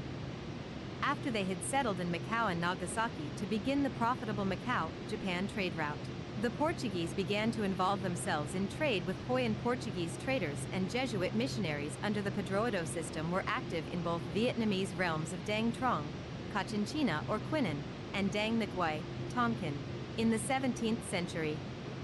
The Dutch also tried to establish contact with Quy Nhon in 1601 but failed to sustain a presence there after several violent encounters with the locals. The Dutch East India Company, VOC, only managed to establish official relations with Tonkin in the spring of 1637 after leaving Dejima in Japan to establish trade for silk. Meanwhile, in 1613, the first English attempt to establish contact with Hoyan failed following a violent incident involving the East India Company. By 1672, the English did establish relations with Tonkin and were allowed to reside in Pho Hien. Capture of Saigon by Charles Rigault de Genlis on February 18, 1859. Between 1615 and 1753, French traders also engaged in trade in Vietnam. The first French missionaries arrived in 1658, under the Portuguese Padroado. From its foundation, the Paris Foreign Missions Society under Propaganda Fide actively sent missionaries to Vietnam, entering Cochinchina first in 1664 and Tonkin first in 1666. Spanish Dominicans joined the Tonkin Mission in 1676, and Franciscans were in Cochinchina from 1719 to 1834. The Vietnamese authorities began to feel threatened by continuous Christianization activities. After several Catholic missionaries were detained, the French Navy intervened in 1843 to free them, as the kingdom was perceived as xenophobic. In a series of conquests from 1859 to 1885, France eroded Vietnam's sovereignty. At the Siege of Tehran in 1858, France was aided by Spain, with Filipino, Latin American, and Spanish troops from the Philippines, and perhaps some Tonkinese Catholics. After the 1862 treaty, and especially after France completely conquered Lower Cochinchina. In 1867, the Van Thuan movement of scholar gentry class arose and committed violence against Catholics across central and northern Vietnam. Between 1862 and 1867, the southern third of the country became the French colony of Cochinchina. By 1884, the entire country was under French rule, with the central and northern parts of Vietnam separated into the two protectorates of Annam and Tonkin. The three entities were formally integrated into the Union of French Indochina in 1887. The French administration imposed significant political and cultural changes on Vietnamese society. A Western-style system of modern education introduced new humanist values. Most French settlers in Indochina were concentrated in Cochinchina, particularly in Saigon, and in Hanoi, the colony's capital. During the early colonial period, guerrillas of the Royalist Con Vong movement rebelled against French rule and massacred around a third of Vietnam's Christian population. Anti-Catholic violence persisted in Nam Dinh, Quang Tri, and Ben Dinh during the 1880s. The French strategy for pacification in Vietnam relied more on alliances with local notables than on Christian missions to establish control and manage resistance. The French developed a plantation economy to promote export of tobacco, indigo, tea, and coffee.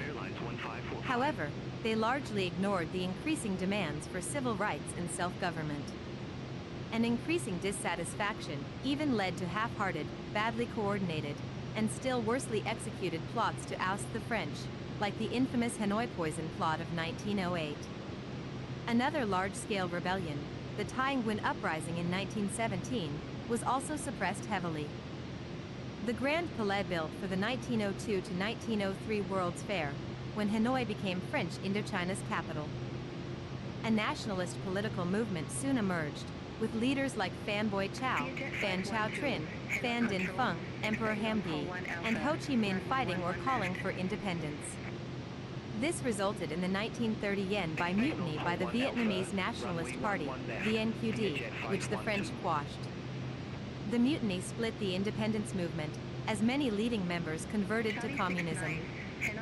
The French maintained full control of their colonies until World War II, when the war in the Pacific led to the Japanese invasion of French Indochina.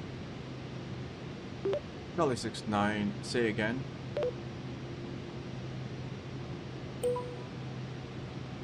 Charlie 69, Hanoi Control, expect Nom Ho 1 Charlie, runway 35.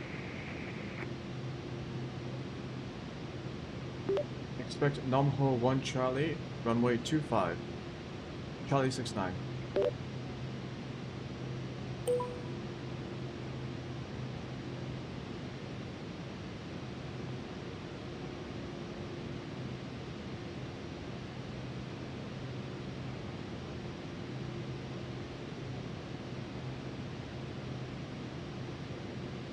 It's not the same procedure.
Vietnam Airlines 1545, Fuller 1 Charlie, runway 09er.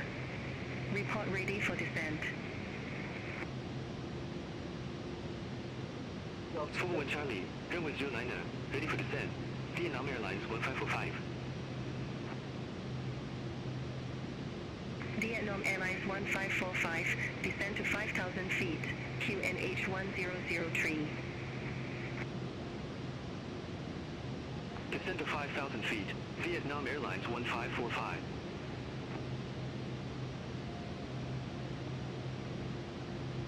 Vietnam Airlines 1207, you were assigned flight level 320. I show you at flight level 330. Descend to flight level 320. Wilco, descend to flight level 320, Vietnam Airlines 1207.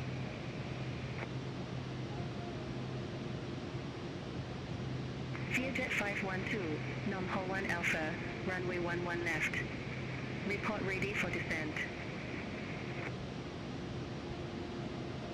Nom Ho 1 Alpha, runway 11 left, ready for descent, Vietjet 512.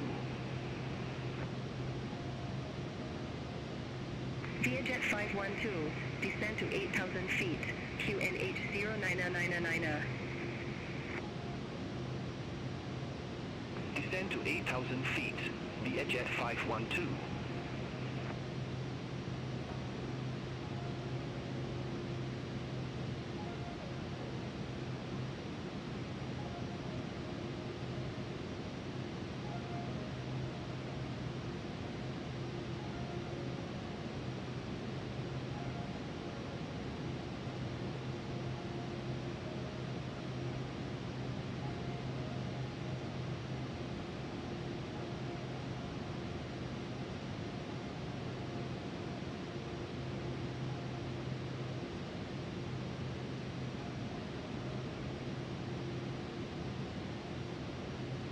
Vietjet 512, contact NOI by approach 121.0.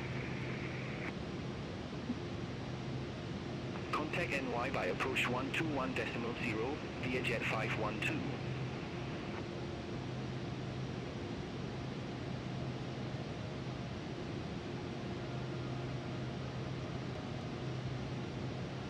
Spring 7492, contact Guangzhou Control 118.95. Have a good afternoon. Contact Guangzhou Control 118.95. Airspring 7492.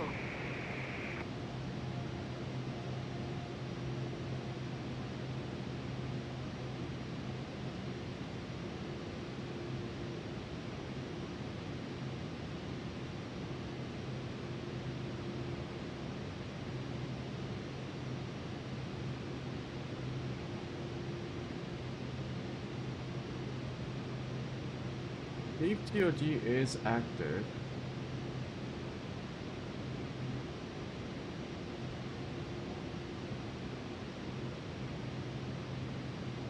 Okay, good. We're back on track.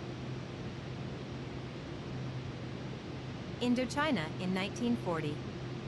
Afterwards, the Japanese Empire was allowed to station its troops in Vietnam while the pro-Vichy French colonial administration continued. Japan exploited Vietnam's natural resources to support its military campaigns, culminating in a full-scale takeover of the country in March 1945. This led to the Vietnamese famine of 1945, which killed up to 2 million people.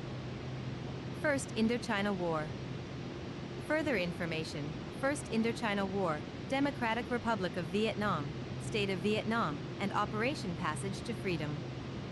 In 1941, the Viet Minh, a national liberation movement based on a communist ideology, emerged under the Vietnamese revolutionary leader Ho Chi Minh. The Viet Minh sought independence for Vietnam from France and the end of the Japanese occupation. After the military defeat of Japan in World War II and the fall of its sponsored government empire of Vietnam in August 1945, Saigon's administrative services collapsed and chaos, riots, and murder were widespread. The Viet Minh occupied Hanoi and proclaimed a provisional government, which asserted national independence on September 2nd. In July 1945, the Allies had decided to divide Indochina at the 16th parallel to allow Chiang Kai-shek of the Republic of China to receive the Japanese surrender in the north, while Britain's Lord Louis Mountbatten received their surrender in the south. The Allies agreed that Indochina still belonged to France. Partition of French Indochina after the 1954 Geneva Conference. But as the French were weakened by the German occupation, British Indian forces and the remaining Japanese Southern Expeditionary Army Group were used to maintain order and help France re-establish control through the 1945 to 1946 war in Vietnam. Ho initially chose to take a moderate stance to avoid military conflict with France, asking the French to withdraw their colonial administrators and for French professors and engineers to help build a modern independent Vietnam. But the provisional government of the French Republic did not act on these requests, including the idea of independence, and dispatched the French Far East Expeditionary Corps to restore colonial rule. This resulted in the Viet Minh launching a guerrilla campaign against the French in late 1946. The resulting First Indochina War lasted until July 1954. The defeat of French colonialists and Vietnamese loyalists in the 1954 Battle of Dien Bien Phu allowed Ho to negotiate a ceasefire from a favorable position at the subsequent Geneva Conference. The colonial administration was thereby ended and French Indochina was dissolved under the Geneva Accords of July 21, 1954 into three countries, Vietnam, and the kingdoms of Cambodia and Laos. Vietnam was further divided into North and South administrative regions at the demilitarized zone, roughly along the 17th parallel north, pending elections scheduled for July 1956. A 300-day period of free movement was permitted, during which almost 1 million Northerners, mainly Catholics, moved south, fearing persecution by the Communists. This migration was in large part aided by the United States military through Operation Passage to Freedom. The partition of Vietnam by the Geneva Accords was not intended to be permanent, and stipulated that Vietnam would be reunited after the elections. But in 1955, the southern state of Vietnam's Prime Minister, Ngo Dinh Diem, toppled Bao Dai in a fraudulent referendum organized by his brother Ngo Dinh Nhu, and proclaimed himself president of the Republic of Vietnam. This effectively replaced the internationally recognized state of Vietnam by the Republic of Vietnam in the south, supported by the United States, France, Laos, Republic of China and Thailand, and Ho's Democratic Republic of Vietnam in the north, supported by the Soviet Union, Sweden, Khmer Rouge, and the People's Republic of China. Vietnam War. Main article, Vietnam War. From 1953 to 1956, the North Vietnamese government instituted agrarian reforms including rent reduction and land reform, which resulted in significant political repression. This included 13,500 to as many as 100,000 executions. In the south, Diem countered North Vietnamese subversion, including the assassination of over 450 South Vietnamese officials in 1956, by detaining tens of thousands of suspected communists in political re-education centers. This program incarcerated many non-communists, but was successful at curtailing communist activity in the country, if only for a time. The North Vietnamese government claimed that 2,148 people were killed in the process by November 1957. The pro-Hanoi Viet Cong began a guerrilla campaign in South Vietnam in the late 1950s to overthrow Diem's government. From 1960, the Soviet Union and North Vietnam signed treaties providing for further Soviet military support. 3 U.S. Fairchild UC-123B aircraft spraying Agent Orange during the Operation Ranch Hand as part of a herbicidal warfare operation depriving the food and vegetation cover of the Viet Cong, circa 1962 to 1971. In 1963, Buddhist discontent with Diem's Catholic regime erupted into mass demonstrations, leading to a violent government crackdown. This led to the collapse of Diem's relationship with the United States, and ultimately to a 1963 coup in which he and Nhu were assassinated. The Diem era was followed by more than a dozen successive military governments, before the pairing of Air Marshal Nguyen Chow Kai and General Nguyen Van Thieu took control in mid-1965. Thieu gradually outmaneuvered Kai and cemented his grip on power in fraudulent elections in 1967 and 1971. During this political instability, the Communists began to gain ground.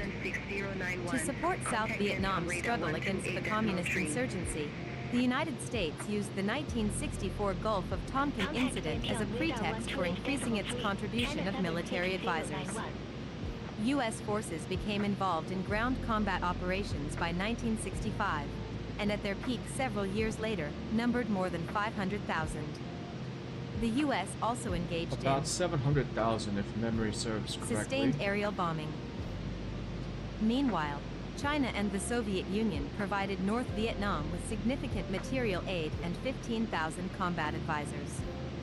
Communist forces supplying the Viet Cong carried supplies along the Ho Chi Minh Trail, which passed through Laos.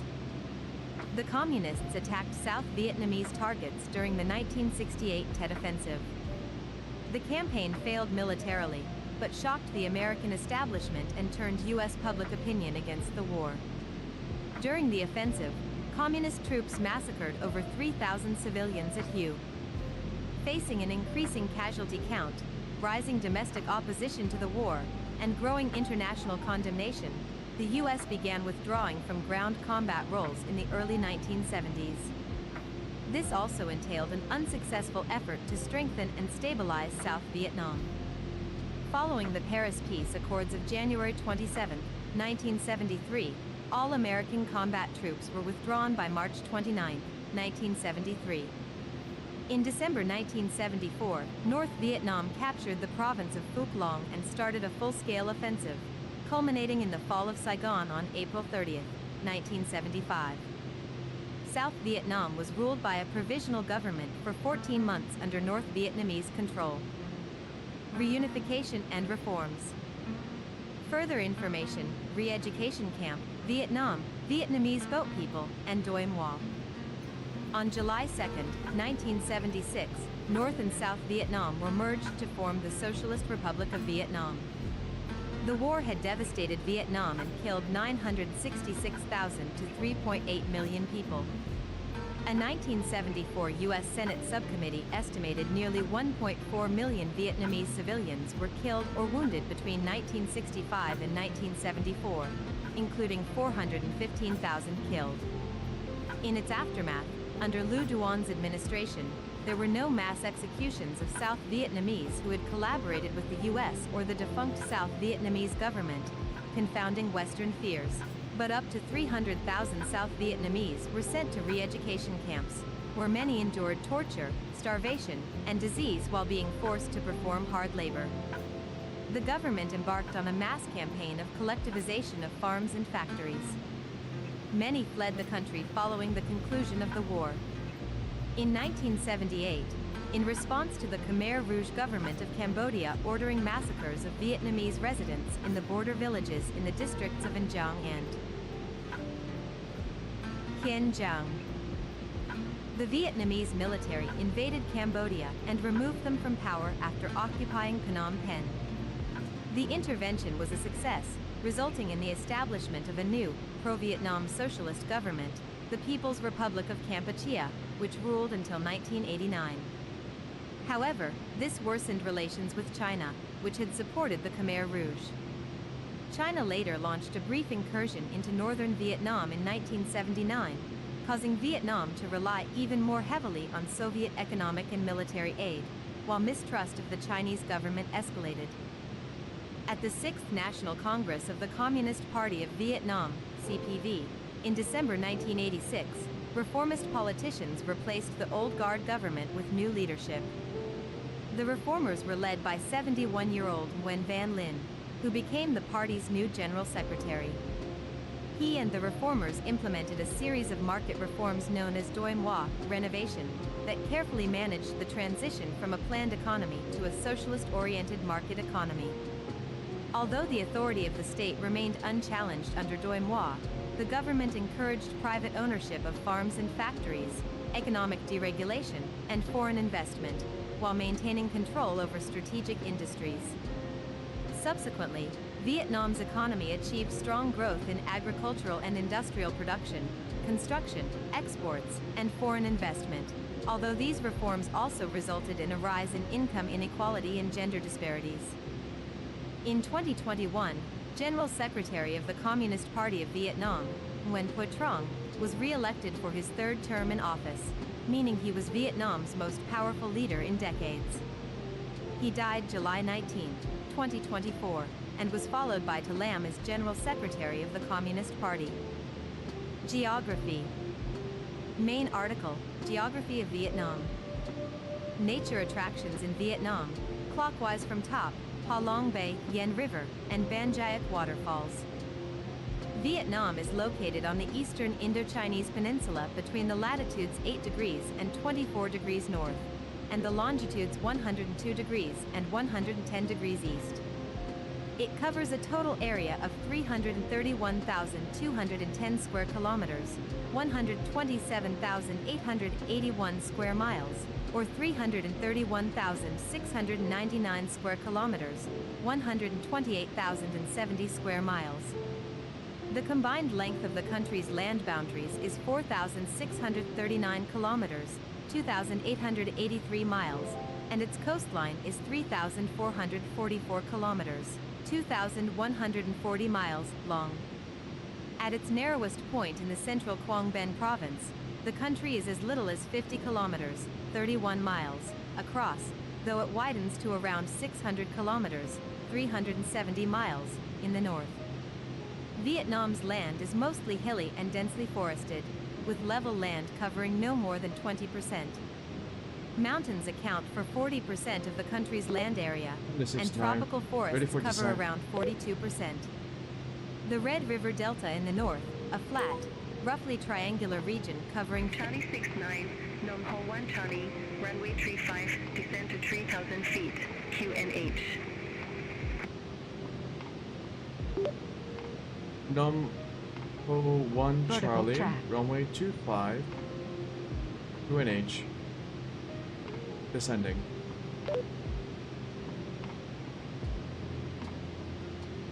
Negative, descend to 3,000 feet.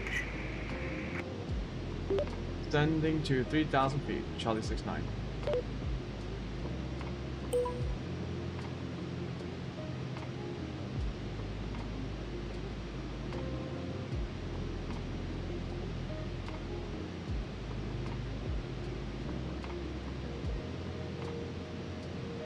Charlie 69, leave Devon heading 180, expect radar vectors for RNAV Yankee runway 35.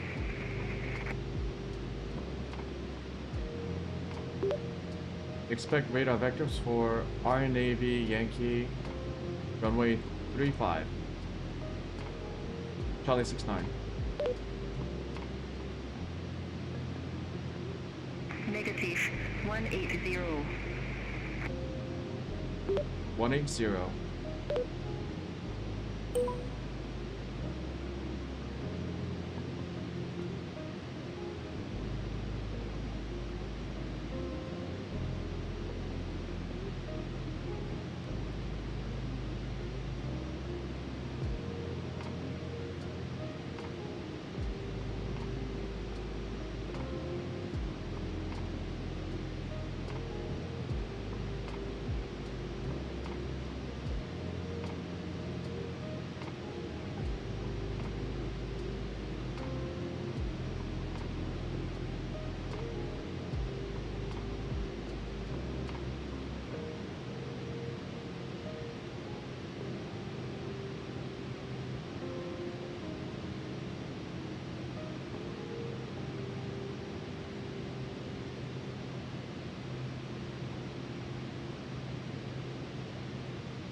Charlie 69 QNH, expect radar vectors for RNAV Yankee runway 35.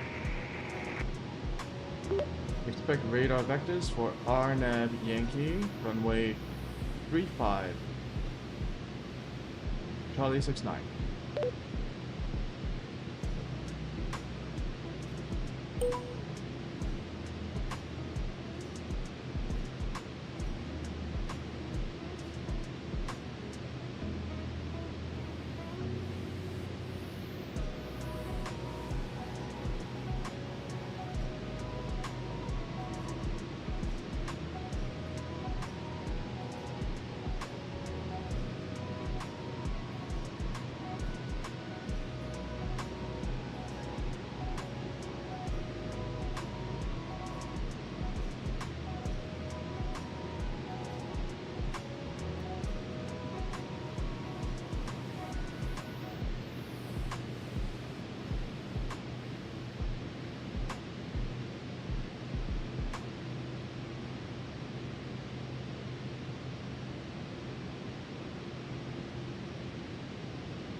Charlie 69. What's the local barometer reading?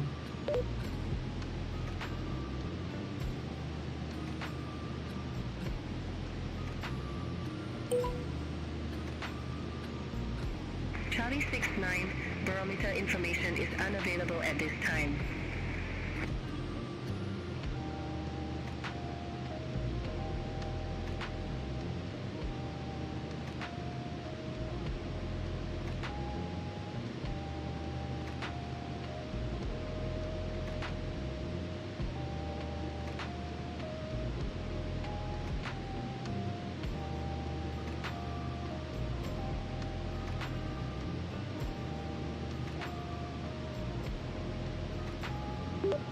What's the local QNH?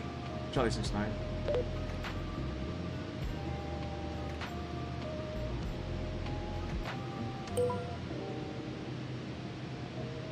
Charlie 69, Manning Wushu International Airport QNH 1003.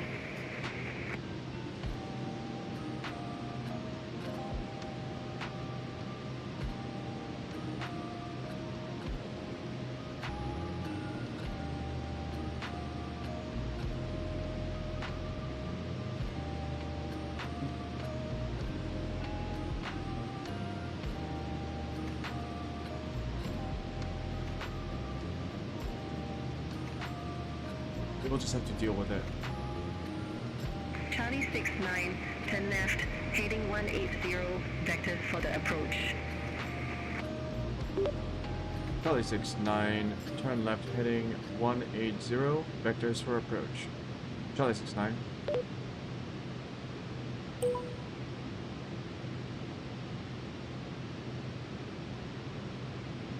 I don't need vectors, I can just go. Charlie 69, descend to 5,000 feet. Charlie 69, descend to 5,000 feet.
Vietnam Airlines 185, you will assign flight level 320. I show you at flight level 330. Descend to flight level 320. Will call. Descend to flight level 320, Vietnam Airlines 185.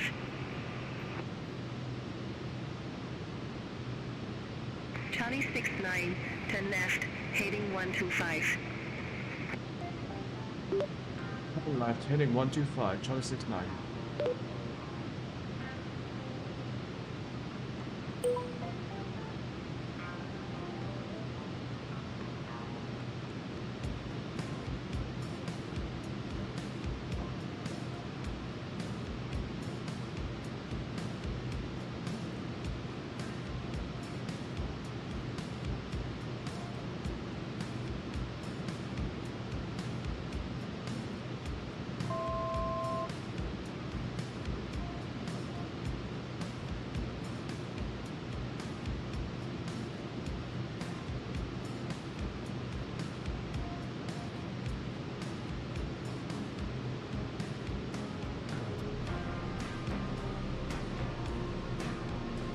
Vertical track.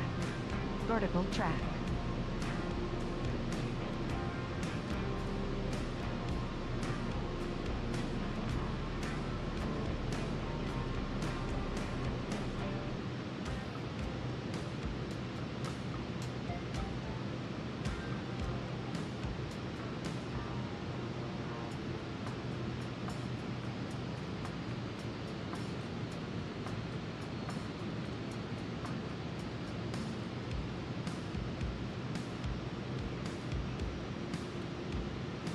Charlie 69, turn right, heading 180. Turn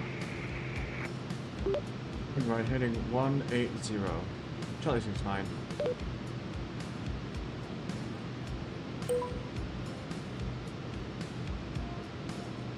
China Southern 3082 Heavy, contact Guangzhou Control 118.905. Have a good afternoon. Contact Guangzhou Control 118.905, China Southern 3082 Heavy.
Is it just me or the mountains look a little bit smoother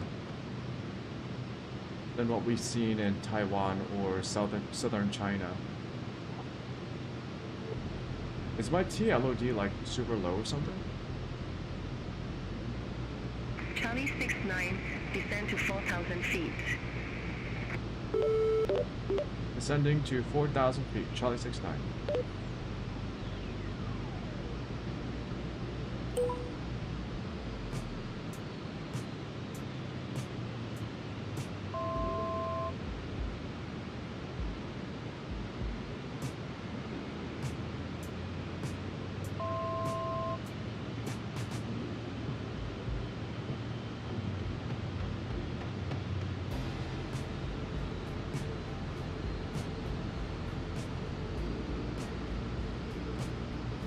Charlie 69, turn right, heading 225. Right, heading 225, Charlie 69.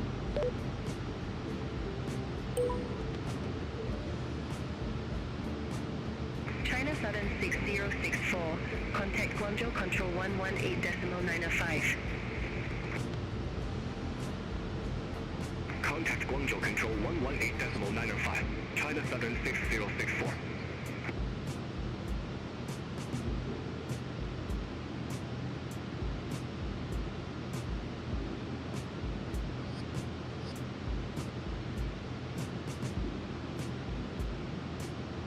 Charlie 69, turn right, heading 325. Turn right, heading 235, Charlie 69. Negative, turn right, heading 325. Turn right, heading 325, Charlie 69.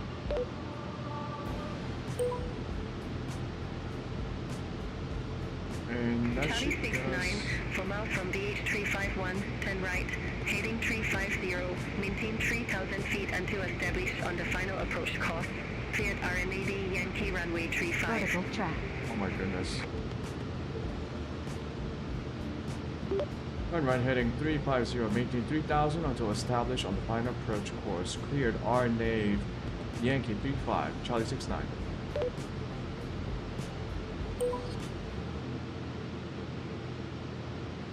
Thai Asia 524, contact Guangzhou Control 118.905.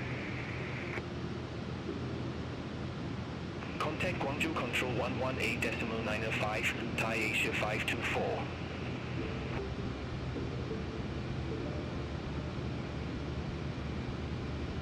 Vertical track.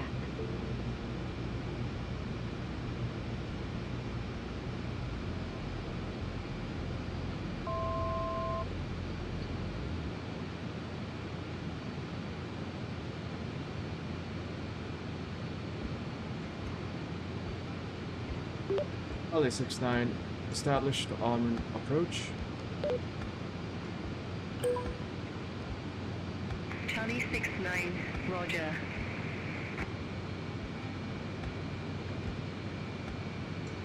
Charlie 69, contact Wind Tower 118.3. Bye-bye. Contact tower on 118.3, Charlie 69.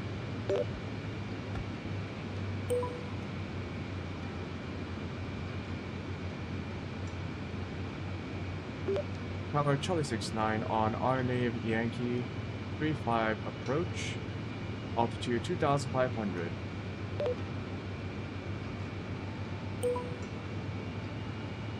Charlie 69, Wind Tower, runway 35 cleared to land. Runway 35 cleared to land, Charlie 69.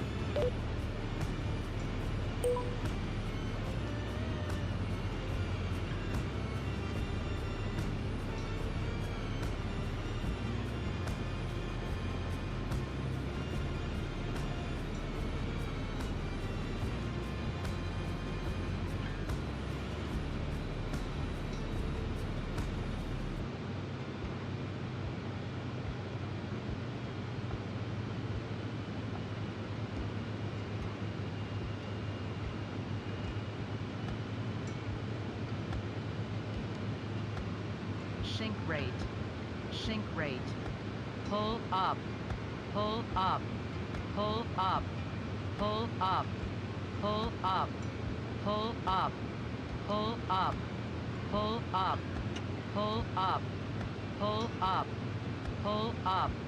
That's weird. Why didn't it catch the glide slope?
Charlie 69, exit next available taxiway. Charlie 69, exiting next available taxiway.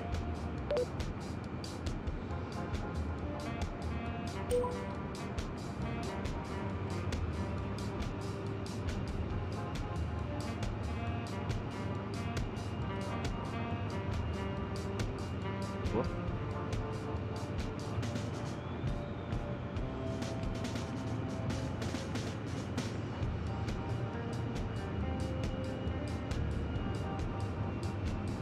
Yeah, that was a little bit strange. RNAV, maybe the VNAV wasn't activated properly in the waypoints. I saw the glide slope coming down on the altimeter, but it didn't catch on. Like, it didn't engage.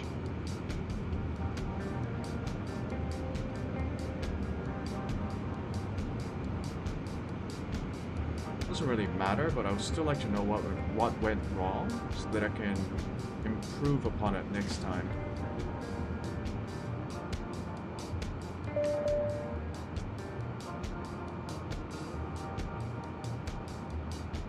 Oh, I gotta cross it first here.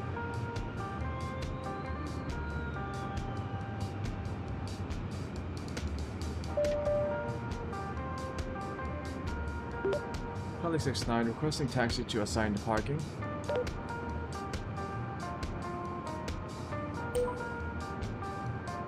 Charlie 69, ramp 9er, taxi at pilot's discretion. Ramp 9er, taxi at pilot's discretion. Have a good day.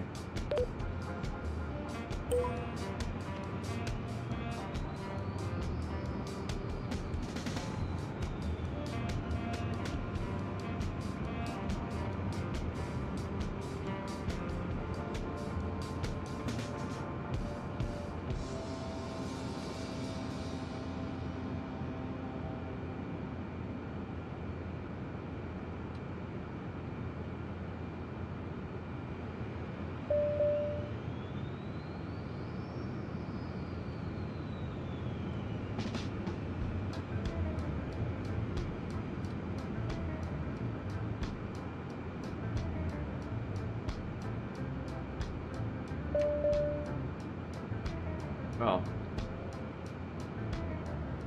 this has been a full day of flying and sightseeing.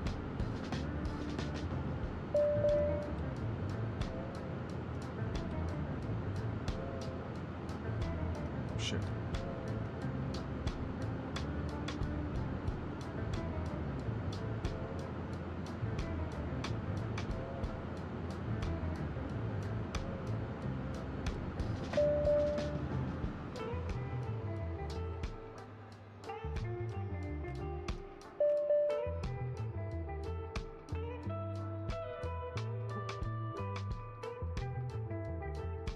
And I think that's it for me today.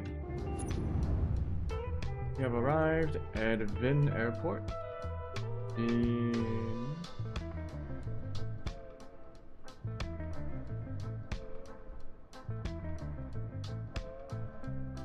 H. Tomorrow, I think we will go. Let's look at the map. Actually, tomorrow I might take a break from Microsoft Flight Simulator for like a day and do something else. I got something. I do have other games in the backlog because I plan on maximizing the value from the Xbox Game Pass. However, we will continue down Vietnam into Laos, Cambodia.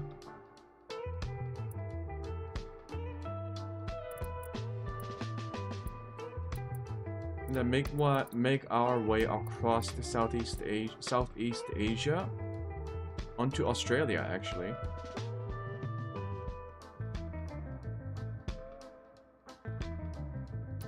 Maybe we can go around here and visit the Philippines. Yeah, we have a couple of options. We can go down here into Australia, or we can go up here and visit Philippines. Or we can visit the Philippines when we come back from New Zealand over these Pacific Islands.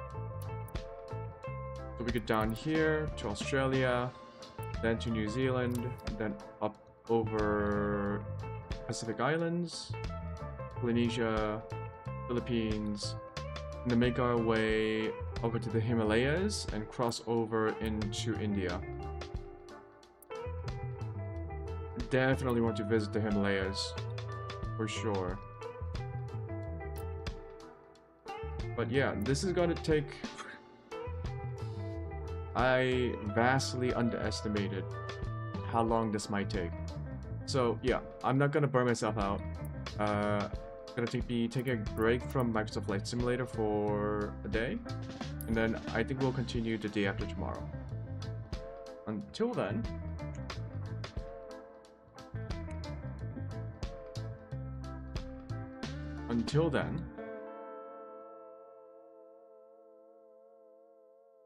hope you had some fun watching today's stream, hearing me talk about nonsensical things in a nonsensical way.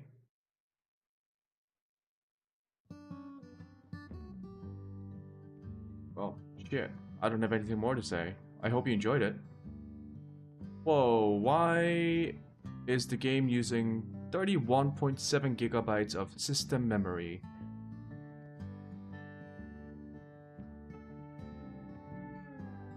Why? Okay, it's not 31 gigabytes, it's 21 gigabytes, but still, holy shit, 21 gigabytes of memory? This game uses a lot of system memory. Anyways, that's it for today. More flights coming soon. Just not tomorrow. Something else tomorrow. This will be an ongoing thing, then. I definitely do want to finish this world travel. But, I didn't even get to visit the Gobi Desert. Like, if I visited the Gobi Desert, that's like several days. So, yeah. It's gonna take a while. It's gonna take a while. Holy shit, Africa is huge. Okay.